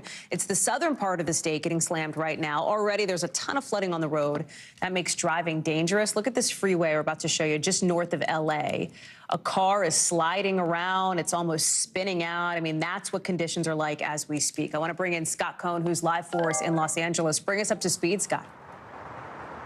Yeah, Hallie, as you can see, it is not raining right now in Los Angeles, but take a look at the LA River, which you are probably used to seeing in car chase scenes in movies and the like, but obviously they're not doing anything like that here. This is some of the runoff from the earlier rains, and we are expecting that this lull is going to go away, and we're going to get the next wave of rains in the next hour or two, accompanied by high winds. They're already hitting other parts of the state. They've had people sheltering in place up north in Santa Cruz, and that sort of works its way south. And the concern here is that we have had now 12 atmospheric rivers. Everything is saturated. That means that trees will be coming down in this wind. That means power outages. And of course, there's been a huge amount of property damage into the billions of dollars. 13 deaths in Southern California thus far, on top of nearly 24 in Northern California from the floods earlier this year. It has been a very, very difficult winter, now stretching into spring. Hallie. Scott Cohen live for us there in L.A. More rain to come. I know, Scott, I am sure. I'm glad you're getting a bit of a break, at least for the moment. Appreciate it. A big demonstration is happening tonight as we speak in that state, with teachers and school workers getting ready to strike. They're actually striking now. The school workers are. The teachers are standing in solidarity with them, shutting down one of the biggest school districts in the country. More than 400,000 students in L.A. not in class today. They probably won't be back in class for days. You've got 30,000 workers in L.A. We're talking bus drivers, cafeteria workers, custodians, teachers' aides. They are striking. They want more money from the school district. The teachers are standing behind them. They're saying they are not going to cross the picket line. Listen. Stand united, 65,000 members strong, until LAUSD and Superintendent Alberto Carvalho give respect to the education workers that keep our schools running. That gives you a bit of the flavor of what it's like. And here is a bit of the flavor of what the union wants here. They want more money here. They make an annual average salary of $25,000. You've heard some of these people on strike say, hey, I could make more money working at a fast food restaurant. Want to show you some live pictures now of what it looks like as we speak. Out in LA, you can see people getting ready now for this demonstration. Maura Barrett is there. She is live in LA. The district says that they are still giving out, for example, free lunches, free meals, considering that 3/4 of the students in this LA school district live at or below the poverty line. This is going to have this strike, obviously, big impact for the workers on strike, but big impact for kids and families, too. Yeah, Hallie, and we've been battling storms, as you heard from Scott, all day. And despite that rain, we've seen thousands of demonstrators come out here. The street is shut down just outside the LA Unified School District headquarters because they have that passion for the things that they think that they want, that they deserve. And 75% of the student population struggles and is on or below the poverty line. Those students, many of them, are the children of the workers, the support staff, the custodians, the bus drivers, the student aides that make us day-to-day school day go smoothly. And the district recognizes that. They say that they want to come to a fair contract with these workers, but it's been a process of the last 11 months. They haven't been able to come to an agreement, and that's why you see this passion out here today. I want you to hear some of the conversations we had from workers who are striking, pleading the superintendent and the district to hear them. Please invest in us because we are worth it, Mr. Cavallo. We're worth it. Our SEIU workers deserve to be taken care of so that their students can be successful too. Something really needs to be done, and this is, I guess, where we are. And just before we came on the air with you, Hallie, the superintendent releasing a statement saying they're, quote, ready to return to negotiations, seemingly saying that we don't know if negotiations have been ongoing today. They stalled late last night. But as long as there is not a deal reached, they plan to keep striking at least through Thursday this week, Hallie, which means students will remain out of school at least until then. And then what happens after that? Do they for sure go back Friday? Do we not know yet? You mentioned how negotiations seem to be at a bit of a standstill. It doesn't seem like there's a lot of indication that'll change, although the education secretary here in Washington told me just last week they are hopeful they will get to some kind of a resolution soon. And it seems like both sides here are hopeful as well, but I spoke to one teacher who said he's not confident in them reaching a deal because of the hesitancy they're seeing from the superintendent, the lack of action they're seeing in person versus what he's saying online is what they tell me. And as a reminder, the union is asking for a 30% increase in their wages. The district has come back and said, we'll give you a 23% increase over several years plus added health benefits. But the union workers say that's not enough for them right now. So we're in touch. We have have communication with the union and the district to understand what those conversations look like. As of now, the strike will go through Thursday, but there is a real possibility it could extend past that, Hallie. Maura Barrett live for us on the ground there in L.A., watching all of that, of course, in the country's second biggest school district. Maura, thank you. So listen, I don't want to make any predictions here, but by the time we're on the air tomorrow, we should be getting the first idea of the next steps in this grand jury investigation into former President Trump. Our sources say Manhattan grand jurors are going to meet again tomorrow as one of Mr. Trump's attorneys in a separate case is blasting the district attorney's star witness, Michael Cohen. Listen. I don't think that's where I want our party to be. And to be a sore loser and have to deal with a porn star and hush money, that's not where I want our party to be focused. That, of course, is not Mr. Trump's attorney. We will get to that soundbite you just heard in just a second coming up with Vaughn Hilliard. That, of course, was one of the top Republicans on Capitol Hill. But it comes as we're learning tonight that Michael Cohen has been advised not to go on TV until further notice, given what his attorney calls the sensitivity of the time period. Just in case something does go down, some indictment does happen potentially this week. Police both in New York and D.C., plus the feds, are getting ready for the possibility of any protests. You're looking at a bunch of bike racks on the left near Capitol Hill, on the right in Manhattan. Right now, not really much to say of substance as far as protests. Our team on the ground in Florida, for example, says only about a couple dozen demonstrators came to Mr. Trump's home, or at least the causeway outside of it, supporting him. You see them there. You also see our Vaughn Hilliard, who is joining us in West Palm Beach. And let me start with this interesting piece of information, just to remind people, this is an investigation into alleged hush money payments that the former president made to Stormy Daniels, former adult film star here. The question is, did he break any laws, campaign finance laws? We don't know what this indictment will say. That's what's at issue. Michael Cohen has been like the key witness for the Manhattan DA. And now, as we're like walking into the studio, we're finding out that Michael Cohen's attorney has told him, please stop going on TV. Like, please, given everything that could happen in the next few days. Help us understand that. Right, Hallie, because the grand jury has yet to actually charge the former president with any crime at this point. Those proceedings are still taking place. That grand jury we expect to meet back up tomorrow. The district attorney, Alvin Bragg, could potentially bring additional witness or two or more. There is no timetable for this here. And that is why Michael Cohen, after leaving Lower Manhattan yesterday, went and made some rounds where he started talking a little bit more about this. But of course, the district attorney is concerned about potentially this impacting the jury and wants to let this process play out. When we're talking about Republicans, though, nationally, you saw those supporters. We were just amid that crowd. There were a couple dozen of them that said that they came out to show their solidarity and support for Donald Trump, Hallie. But when you're hearing from national Republicans, like Mike Pence, you'll recall this story first broke in 2018. And Mike Pence at the time called them baseless allegations. So it's difficult for him now to, all these years later, step away from those previous comments. Take House Speaker Kevin McCarthy. Just listen to him from earlier today to give you a sense of sort of where Republicans are nationally right now on this. This was personal money. This wasn't trying to hide. This was 7 years ago, statute of limitation. And I think in your heart of hearts, you know, too, that you think this is just political. For years now, Republicans have defended Donald Trump against what they say are Democratic prosecutorial efforts to undermine the Republican movement. Now, this is a very difficult moment as Donald Trump is atop polling here to win the Republican nomination again. You know, you make the point, and we heard it from Congressman McCall there just a minute ago in the introduction there. There are some in the Republican Party who, like, don't want this to be the topic of conversation. It seems like despite the former president saying today was going to be the day he thought that maybe he would end up indicted, that obviously hasn't materialized, but neither really have the protests or demonstrations. And I want to be really transparent about that.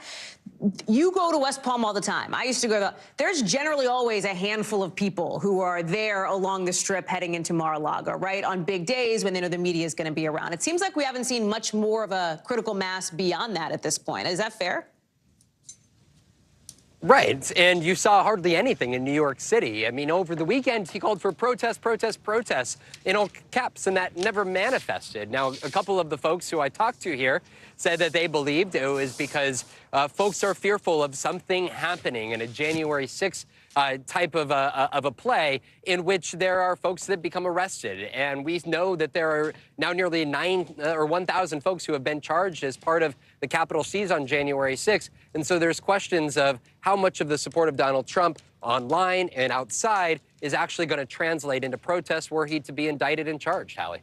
Vaughn Hilliard, thank you very much. Appreciate it. Lawyers for Dominion Voting Systems are, in just the last hour, finishing up the first day of trying to convince a judge that the evidence that they have on Fox News in the defamation lawsuit is so convincing, is such a slam dunk, that they don't even need a jury trial. That's what they want the judge to decide. Both sides are going to be back in court tomorrow. You know that Fox News and its parent company, Fox Corporation, are getting sued by Dominion after Dominion, an election tech company, said the network aired damaging and defamatory comments about them after the 2020 presidential election. Like conspiracy theory stuff, right? The idea that votes were switched to President Biden, the ties to the former head of Venezuela, et cetera. Fox, for its part, says that that's just free speech protected by the Constitution. It's happening as NBC News is confirming another layer to this, that a Fox News producer, Abby Grossberg, who worked with some of the network's biggest names, Maria Bartiromo, Tucker Carlson, is saying in a new lawsuit she was coerced into giving false testimony in this Dominion case. She also says that Fox in this suit was just a terrible place for a woman or anyone to work, with daily verbal abuse, a disregard for mental health, a very hostile work environment created by the higher-ups at the network. Her lawyers say she was manipulated, in their words, and used like a pawn so that these executives wouldn't get blamed for the network's coverage of Dominion. Fox is responding to all this, basically saying the allegations came after a bad performance review for Grossberg, and that her claims are baseless. NBC News legal analyst Danny Savalos is joining us now. So let's talk about the law. Let's talk about the sort of bigger, broader case here. The defamation case, it's now in front of a judge. Dominion wants the judge to say, yeah, the evidence is so convincing we don't need a jury trial. The question at hand, part of it, is whether Fox put people on air who were just blatantly biased. You've got the judge talking about one big Fox business personality, Lou Dobbs, asking questions about the fact that Dobbs regularly used the hashtag MAGA, the hashtag America First, sounding a little bit skeptical in this exchange, Danny, that in fact somebody like Lou Dobbs was a, non-biased participant in the news, given some of what he was doing online. How should we be reading this? What are the tea leaves here? If you're just playing the odds, then this motion, this request to deem liability established, is probably going to lose, if only because judges are loath to grant these motions. They want to give every party their day in court. Well, I'm sorry, Danny. I'm saying the deem liability, that's the lawyerly version of saying not go to a jury trial? Exactly right. Yeah, take the case. So basically the standard is the judge is going to think about it. Well, are all the facts known? Nobody disputes the facts. Based on those facts, are there any issues of law? Can I decide all the issues of law? Because juries decide facts. The judge decides legal issues. And if there is nothing for a jury to consider on liability, then the judge can say, okay, then liability is established. We'll just go. The trial will only be on damages. That is not a place a defendant likes to be, is only having a trial on damages, knowing that liability's already been determined. And that's why, again, if you're just playing the odds, the judge is probably going to deny it, even though Dominion appears to have a pretty compelling case. If they lose here, it doesn't mean Dominion loses at all. It just means they proceed to trial. And, there's some thought that if they get to put on the liability portion, it'll inflame a jury, and it may even be better for Dominion. Is there any chance Fox tries to settle before it goes to a trial, if it were to come to that? Look, Fox can always make the business decision to settle the case and avoid the possibility of leaving it up to a jury, to a coin flip, and to all of the damages that a jury might heap on Fox if they're angry enough about what Fox did. Let me ask about that lawsuit from the producer that we mentioned, that producer Abby Grossberg. We already knew about her from the texts that have come out in the discovery portion of the proceedings here. And there's this moment, this text exchange, where Maria Bartiromo writes to Grossberg, who was her producer at the time. She had just interviewed Donald Trump. She says, should we have just stayed the extra 5 minutes and spent some time on a peaceful transition? Grossberg responds, to be honest, our audience doesn't want to hear about a peaceful transition. Adding, I'm quoting here, they still have hope. Would it be realistic that Grossberg gets called as a witness in the Dominion suit? Is there a credibility question here, given that text exchange? Yes, and there would always be a credibility determination. I'm sure Grossberg would have an explanation for that text, as often text messages can be taken out of context, so she might have an explanation. But on the whole, Grossberg's complaint is a pretty standard employment discrimination complaint, and you're seeing a very standard response from the corporate defendant, which is, no, no, no, this wasn't discrimination. This was a bad employee. That's the standard back and forth in a discrimination complaint. What makes Grossberg's complaint particularly interesting is near the end when she talks about being coerced into giving what she describes as maybe misleading deposition testimony. Danny Savalos, thank you very much for watching this one. More to come on this, I know. Today, you've got TikTok trying to prove that the best defense is a good offense, with the TikTok CEO making his case to users in his own video posted on TikTok ahead of his appearance in front of Congress on Thursday. He is giving youthful chill vibes, I guess, with a hoodie. He's got the Capitol in the background. He's obviously here in D.C. Listen to what he says. Some politicians have started talking about banning TikTok. Now, this could take TikTok away from all 150 million of you. I'll be testifying before Congress later this week to share all that we're doing to protect Americans using the app and deliver on our mission to inspire creativity and to bring joy. It comes as the company is rolling out some new rules and standards banning deep fakes, basically fake videos of private figures, meaning like not public people or young folks too. That's going to be banned. It is going to be okay to do deep fakes of people who are public figures only in certain contexts. To give you an example, right, look at this guy turning himself into a young Leonardo DiCaprio, complete with a toast and a head nod. That's it. Obviously, the meme that's very famous or infamous. TikTok says that kind of thing is okay for like artistic or educational uses, not for political or commercial endorsements. Ken Delanian is joining us now. Writ large, right? It seems like part of the goal here for TikTok with this video, with these new rules here, is to kind of make a case that like they got it. They can put some sort of boundaries in place on the app and continue to operate in the United States, even with all these calls now from politicians to ban them. Yeah, that's right, Hallie. It's very clever because deep fakes are a growing concern, right? The technology is improving, and people on all kinds of social media platforms are trying to figure out what they're going to do when people start making deep fakes that look extremely realistic about other people, about celebrities. So what they're saying here is you can't make a deep fake of somebody who's not a public figure. It's got to be clear. Any deep fake has to be clearly labeled. And if you're using a public figure for satire or other kinds of reasons, it can't be to endorse a product or to do some kind of real distortion of their political views. Of course, none of this, Hallie, none of this speaks to any of the fundamental concerns that the intelligence community has about TikTok, which is that it's owned by a Chinese company, which is legally bound to turn over data on demand to the Chinese military, and could also use the algorithm to manipulate American public opinion. But there is a reality that the TikTok CEO is laying out here. We played it in that video. Did you catch it? He says more than 150 million Americans use TikTok. That's more than we thought like a month ago, right? You got a lot of businesses using them, small business, medium-sized businesses, 7,000 U.S., people who work in the U.S. for various companies use it. It feels like he is trying to make the case here that TikTok is too big to ban, that it's just an intrinsic part now of everybody's social life and of their phones. I think you're absolutely right. They are playing chicken with the U.S. government and daring the Biden administration to follow through with this plan to ban TikTok. What the Biden administration, of course, would hope is that they could just ByteDance, the Chinese company, could just sell the platform and it could continue as normal. But that's complicated for a lot of different reasons. And so you're absolutely right. This is really going to come to a head here. Does the Biden administration really believe this is such a significant security threat that they're willing to deprive hundreds of millions of people of this platform, Hallie? Ken Delanian, thank you very much. We'll see how it goes this week. Coming up here on the show, Gwyneth Paltrow is in court today for this big he said, she said trial over an alleged ski crash. You see her there? There she is. We'll tell you when she could take the stand and what else went down today. Plus, allergy season's coming early this year. Have you noticed? It's way worse in some cities than others. We've got that new report coming up in our 5 things.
Hey, I'm Hallie. It's good to be with you tonight. There's another legal filing today, and I want to cut through some of the weedsy stuff.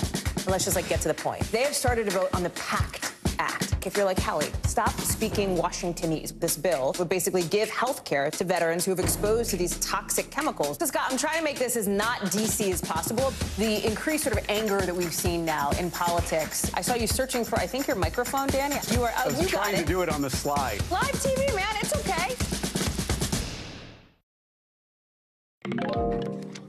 Right now, actress Gwyneth Paltrow is sitting in a court in Utah as lawyers accuse her of having, in their words, a conscious disregard for people. The court is in a quick recess right now, but the claim came, you see Gwyneth Paltrow there, during opening arguments on the first day of this high-profile trial between Paltrow and a guy who says that she hit and hurt him on a ski slope.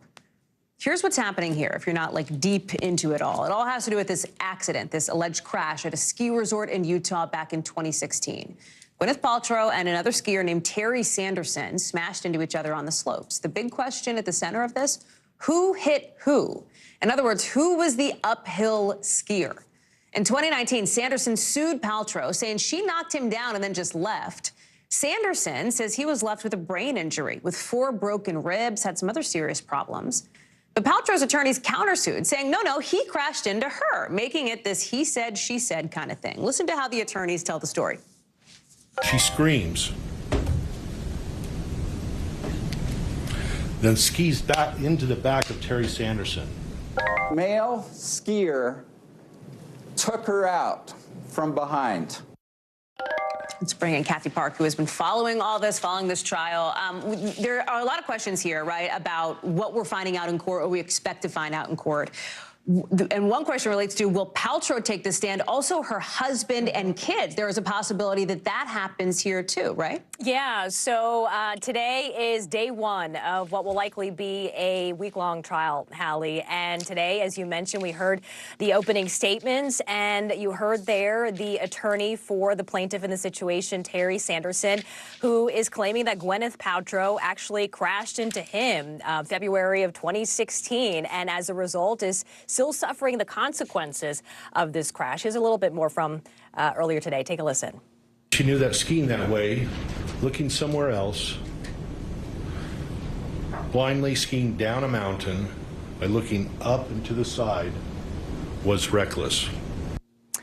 Meanwhile, Hallie, Paltrow's attorney is saying, look, that is not exactly what happened. It was the other way around. Sanderson is the one who actually crashed into her, and she was actually pretty upset about it, the situation. You mentioned her kids. Well, they were all there on the ski trip, and apparently they will be taking the stand at some point in the coming days, corroborating her report. She was upset. She was visibly shaken. So they're going to be talking about how their mother was doing at the time. So this is, once again, day one, so buckle up. Well, is there any reporting that we have, Kathy, or any analysis from some of the legal experts I know you're talking to on why Paltrow may have decided to take this to trial rather than just settle it here? Yeah, so, Hallie, Gwyneth Paltrow, she is practically a household name, right? She is. She is. If she is not a household name, Kathy, my God, you know what I mean? Yeah, she's an award-winning actress. Of course, everyone knows her for her lifestyle brand, Goop. So she is essentially trying to set the record straight here. She has been kind of dragged through the mud in the past couple of years in her eyes, and she just wants to clear her name. And like I said, she is a powerful figure. She is an influencer now, and she's only countersuing for $1. So that kind of shows you what she's trying to do at this point. make a point, basically. Yep. Kathy Park, thank you very much. Appreciate it. Let's get you over to the 5 things our team thinks you should know about tonight. Number 1, President Biden just created 2 new national monuments in the Southwest. That means the Spirit Mountain area in Nevada and the Castner Range in Texas will be protected from any new development. We're talking about 500,000 acres. Both sites are important ecologically. They're considered sacred to dozens of Native American tribes. Number 2, the 2 candidates for Wisconsin's vacant Supreme Court seat meeting up for a debate today. Why are we talking about a state Supreme Court seat? Because this particular seat, this particular court, could have a huge impact on abortion access and next year's presidential election in the key state of Wisconsin. Remember, back in 2020, the Wisconsin Supreme Court was only 1 vote away from overturning Donald Trump's loss in that state. Number 3, spring has officially sprung, and for a lot of people, that means allergy season is upon us. Brutal. And if you're wondering where the top 3 allergy-suffering locations are, folks in Wichita, Dallas, and Scranton, PA, you have drawn the short straw this season, friends. Hate to say it. They're the top 3 allergy capitals in this country, according to some new rankings. Number 4, the maker of sports gear Fanatics will replace Adidas as the next official uniform supplier of the NHL. They signed a 10-year deal that starts next year. It's going to be the first time that Fanatics branding is going to show up on an official uniform in pro sports. Number 5, the circus making a big return this fall, specifically the Ringling Brothers and Barnum and Bailey. The reimagined Greatest Show on Earth will feature a lot of performers, but notably none of what you see here. No elephants, no tigers. The show took down its tents back in 2017 after concerns about how circus animals were treated. Ticket sales drove way down, so thus the new reimagined circus, sans animals. So listen, if you're thinking about buying a house, there are some new statistics that show it could be a good time for that, because for the first time in more than a decade, home prices are down. We're also finding out home sales are going up a lot. It's like the biggest spike since the start of the pandemic. It all happens before tomorrow's Fed decision. And yes, they could raise interest rates again, which means mortgage rates could go up again. Diana Olick is always here to translate what this means. So first time in 12 years that we're seeing home prices go down. Is that good news if you're looking to buy, bad news if you own, or is that overly simplistic? Okay, well, it depends if you're a buyer, you're a seller, whatever, what side of the aisle you're on. But look, we haven't seen home prices drop, and they were only down 0.2%, but still, they were down for the first time, as you said, in over a decade.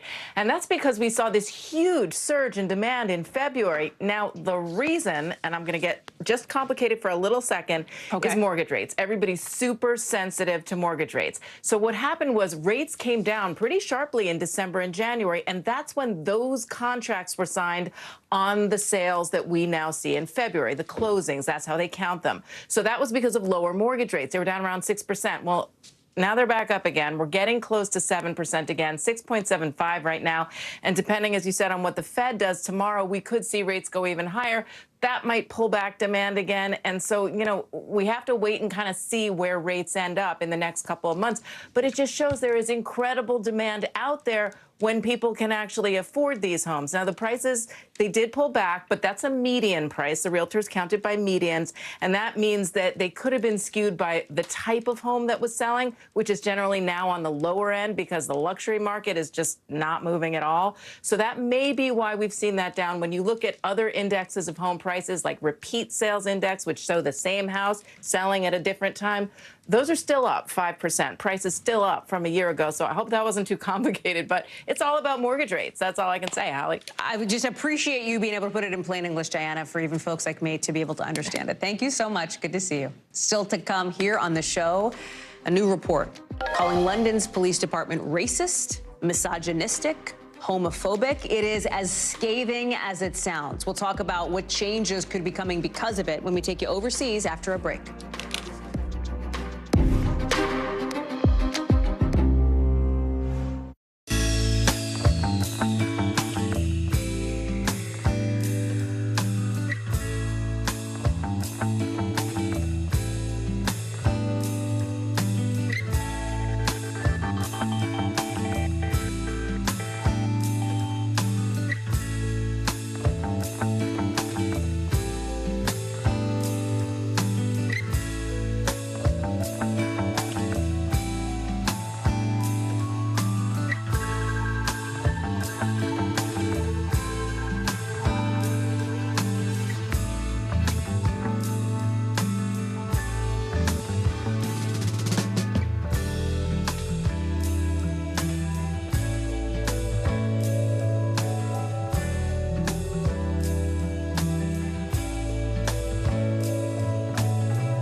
day's biggest political stories with trusted insight and expert analysis. A daily look at the politics behind the headlines. Meet the Press Now, streaming weekdays at 4 p.m. on NBC News Now. What do people need most right now? Did the state and/or law enforcement drop the ball? Migrant families now stranded in Mexico. What's the World Cup experience been like? It's your news playlist. Top Story with Tom Yamas. Weeknights at 7 on NBC News Now. In the last couple of hours, we're getting the first reaction from the Pentagon to the Chinese president's attempt to act as sort of a peacemaker in Russia's war with Ukraine, with the Pentagon press secretary saying the whole U.S. defense strategy is based on trying to counter this friendship that is growing between Beijing and Moscow. Listen. We consider China to be the pacing challenge and that Russia is an acute threat. Xi Jinping will head back to China tomorrow, back to Beijing, after talking with his, in his words, dear friend, Vladimir Putin, after a day of pomp and circumstance and red carpets and document signing and all of what you're seeing. According to Russian state media, China thinks Russia is ready to, I'm quoting here, launch negotiations. What that means is not clear. But their joint statement spent more time slamming the U.S. for building up nuclear submarines, slamming sanctions, agreeing that they're going to partner up on issues like oil. Keir Simmons is following all of it for us live from overseas. So our team of translators is giving us an idea of what Putin and Xi said at the summit today, with the big takeaway. Both of them plan to cooperate. But if there is some kind of a plan for peace in Ukraine, they're not exactly tipping their hand. Is that a fair summation? Yeah, fair. I mean, you can look closely, if you like, for the next 24 hours, 48 hours, for as long as you like. You won't find a big new plan for peace. China suggested that they had a 12-point plan. A week or two ago, they put forward a 12-point plan. We didn't see anything more about it today. We didn't even see a suggestion of a ceasefire. What we did see was President Xi saying that he will increase economic aid to Russia. What does that mean, Hallie? You suggested it. More oil, more gas, more trade, propping up Russia's economy, and of course, giving China the opportunity for cheaper energy and economic opportunities. There was plenty more personal chemistry between the two men, too. President Xi inviting President Putin to Beijing for a reciprocal visit, and President Putin describing their talks as substantive. But if they did talk at all about the idea of China sending arms to Russia, they certainly weren't saying it publicly, Hallie. There was also a really interesting split screen, too, Keir, because as this meeting was happening in Moscow, right, Xi and Putin, you have the Japanese prime minister making this surprise visit to Ukraine. We're about to show it. He's laying flowers here. And this feels like an illustration, sort of very vividly and very visually, of the divide, right, that's growing between countries tied to the U.S. and countries tied to China and Russia. Yeah, that's why people are nervous, images like this. I mean, look, you've got the leader of China in Russia and the leader of Japan in Ukraine. Those two leaders on two sides of the war today.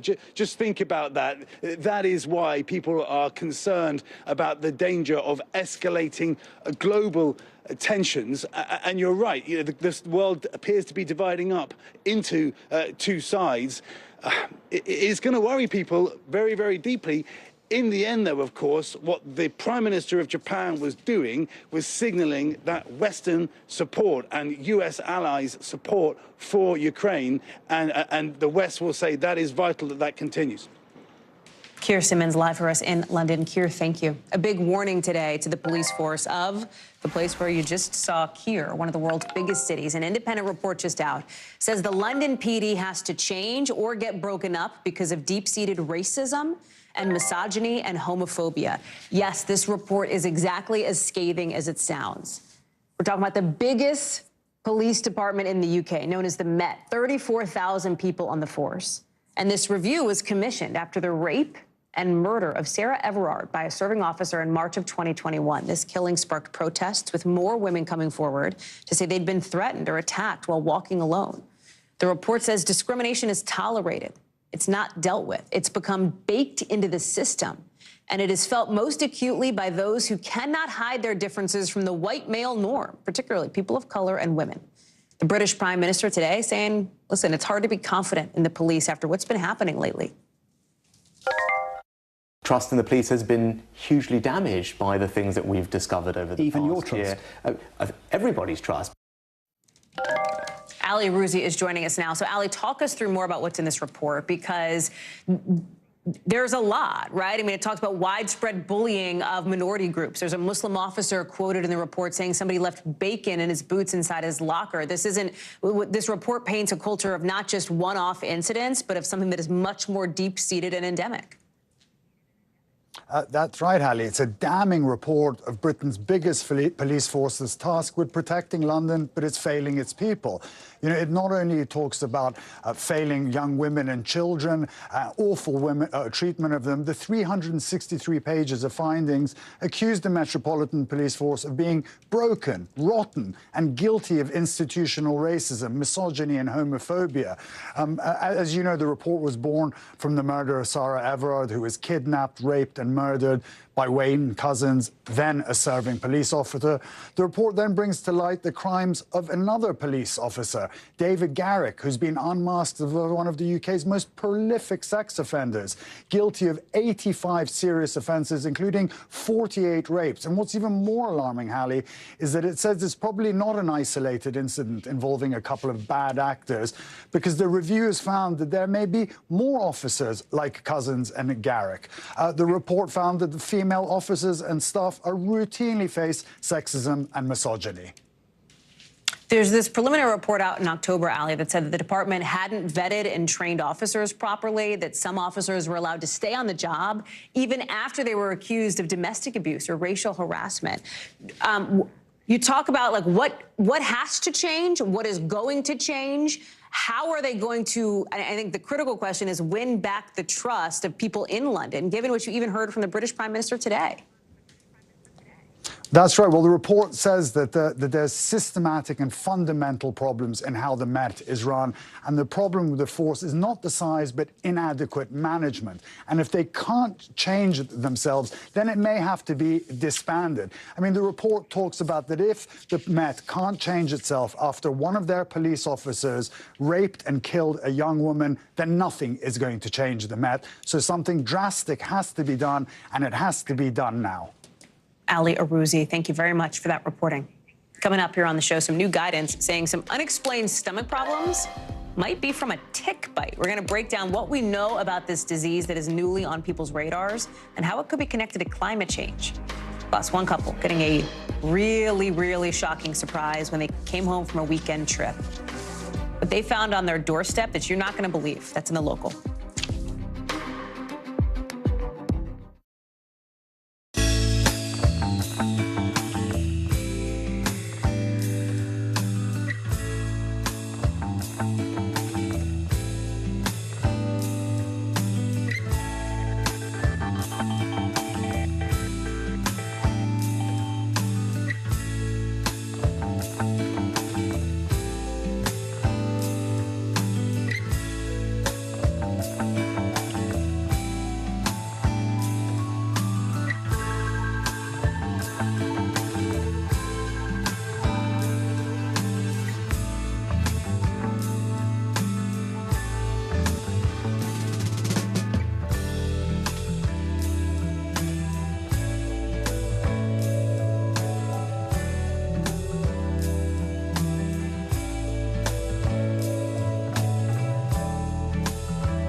What do people need most right now? Did the state and/or law enforcement drop the ball? Migrant families now stranded in Mexico. What's the World Cup experience been like? It's your news playlist. Top story with Tom Yamas. Weeknights at 7 on NBC News Now.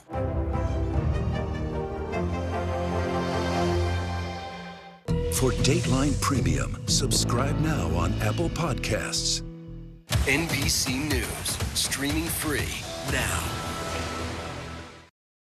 NBC, what are you doing here? We've got some new guidance out today on the possible dangers of tick bites, with some people apparently getting sick to their stomach from a food allergy when they eat things like red meat, like animal products. There's this other report from the CDC that says tick-borne illnesses are going up, so more and more people are having problems from tick bites, especially in the Northeast. And if you're like, great, terrible timing, I get it, because right now the weather's getting warmer. Maybe you're getting outside more. Dr. Akshay Sayal is joining us now. So wait, talk to me about this alpha-gal syndrome, right? That's what it's called. It's very rare, it's new, but it affects people's stomach after they get bitten by a tick? Yeah, Hallie, so alpha-gal really is an allergy to red meat that our best guess is this develops after a tick bite. So basically what happens is you get bitten by a tick called a Lone Star tick. So about weeks to months after that. Is that like bigger or smaller than a deer tick, let's say? You know, I'm actually not sure size-wise, but it looks pretty similar. Okay. So you same tick precautions. But, you know, 4 to 6 weeks after you get bitten, you may actually start to develop an allergy to red meat, where every time you eat beef or lamb, you could get the typical hives and rash that you see with allergies. You could have trouble breathing, go into anaphylactic shock. But what we're learning today is you can actually only have stomach problems. So a lot of patients are really just having, abdominal pain or nausea or vomiting with no real answer, being labeled as IBS. And the guidelines today from the really national group of stomach doctors saying, hey, wait a minute, let's test them for alpha-gal and see what happens. Are we seeing more cases of people who are coming in and presenting with symptoms of alpha-gal? Exactly, and I think the more awareness of this, it could just be an isolated stomach problem. And really the red flag symptom you want to watch for is, are you waking up in the middle of the night? Are you just having excruciating stomach pain? Are you having, nausea, vomiting? Because what's weird about this allergy, it's 2 to 6 hours after you eat something that you start to have symptoms. And I think if you have a friend who has, a peanut allergy, it's pretty immediate. Oh, yeah. Yeah, so that's what's making this a little bit more mysterious and a little bit more, frankly, interesting. As you say, like it could get misdiagnosed as IBS or maybe some other type of, noro, whatever. Are we seeing more of this because, like we talk about the climate perspective a lot on this show? The climate change is a factor here, right? Pull that thread, explain that for us. So, as the weather gets warmer, ticks like warmer weather. And as the weather gets warmer, ticks are going to places they weren't normally going to, like Canada. They're also spending a lot more time not hibernating because it's warmer in places they already were. So we talk a lot about, climate change affecting allergies with a lot of pollen in the air. Now we're learning about how it can affect tick diseases like Lyme disease or like alpha-gal.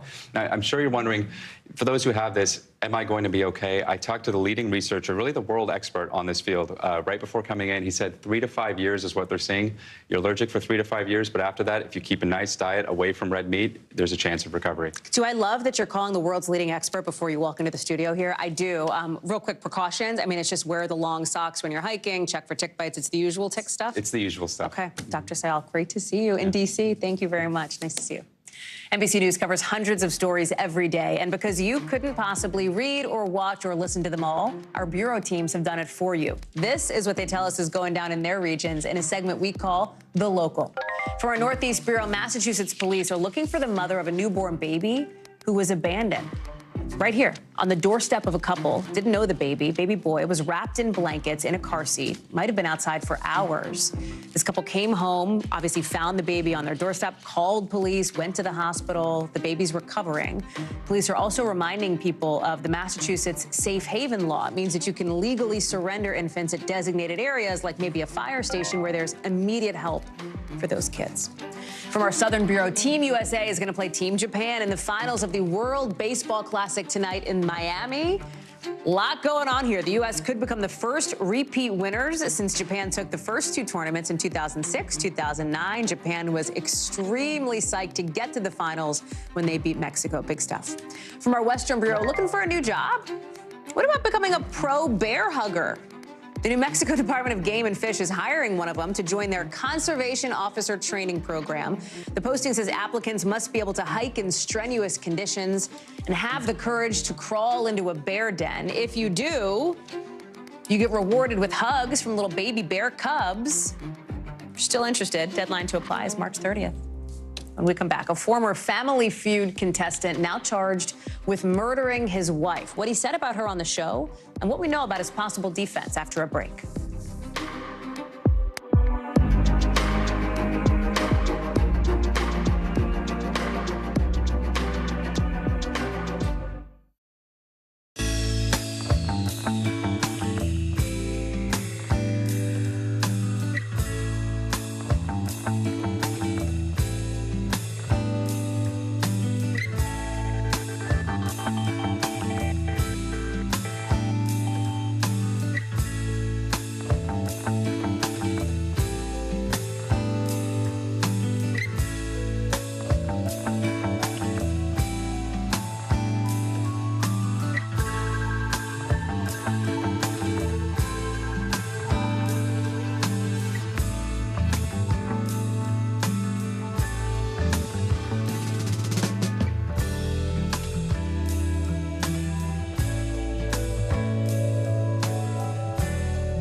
We are learning new details today about a possible defense from an Illinois man whose joke on a game show now seems to sound maybe a little more ominous since he's now being charged with murdering his wife. The moment we're talking about comes from Timothy Bleefnick's appearance on a 2019 episode of Family Feud. You know Family Feud. It's that game show where you come on with like your parents or your siblings or your cousins, whoever. You guess the top answers to questions to different surveys. You see if you can guess what response most people gave. Fine, so listen to what Bleefnick says. What's the biggest mistake you made at your wedding? Honey, I love you, but said I do. Not my mistake. Not my mistake. I love my wife. So listen, Family Feud is supposed to be jokey, right? Like, that's the whole vibe of the show. But flash forward 3 years later. Police say Bleefnick, in February, broke into the home of his wife, he was estranged from by then, and shot her to death.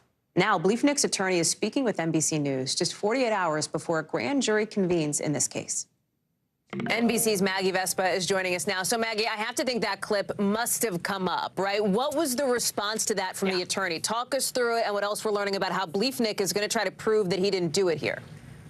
Yeah, we'll start with that clip, Hallie, because obviously that's the biggest part of this headline, the thing that's raising the most eyebrows. Bleefnick's attorney, as you can imagine, very familiar with it. Again, she tells us that her client maintains his innocence from jail, where he is being held without bond in the murder of his estranged wife, Rebecca, in their Quincy, Illinois home last month. The same wife who 4 years ago, in 2019, he apologized to on Family Feud after giving that answer. And again, his attorney, very familiar with that clip.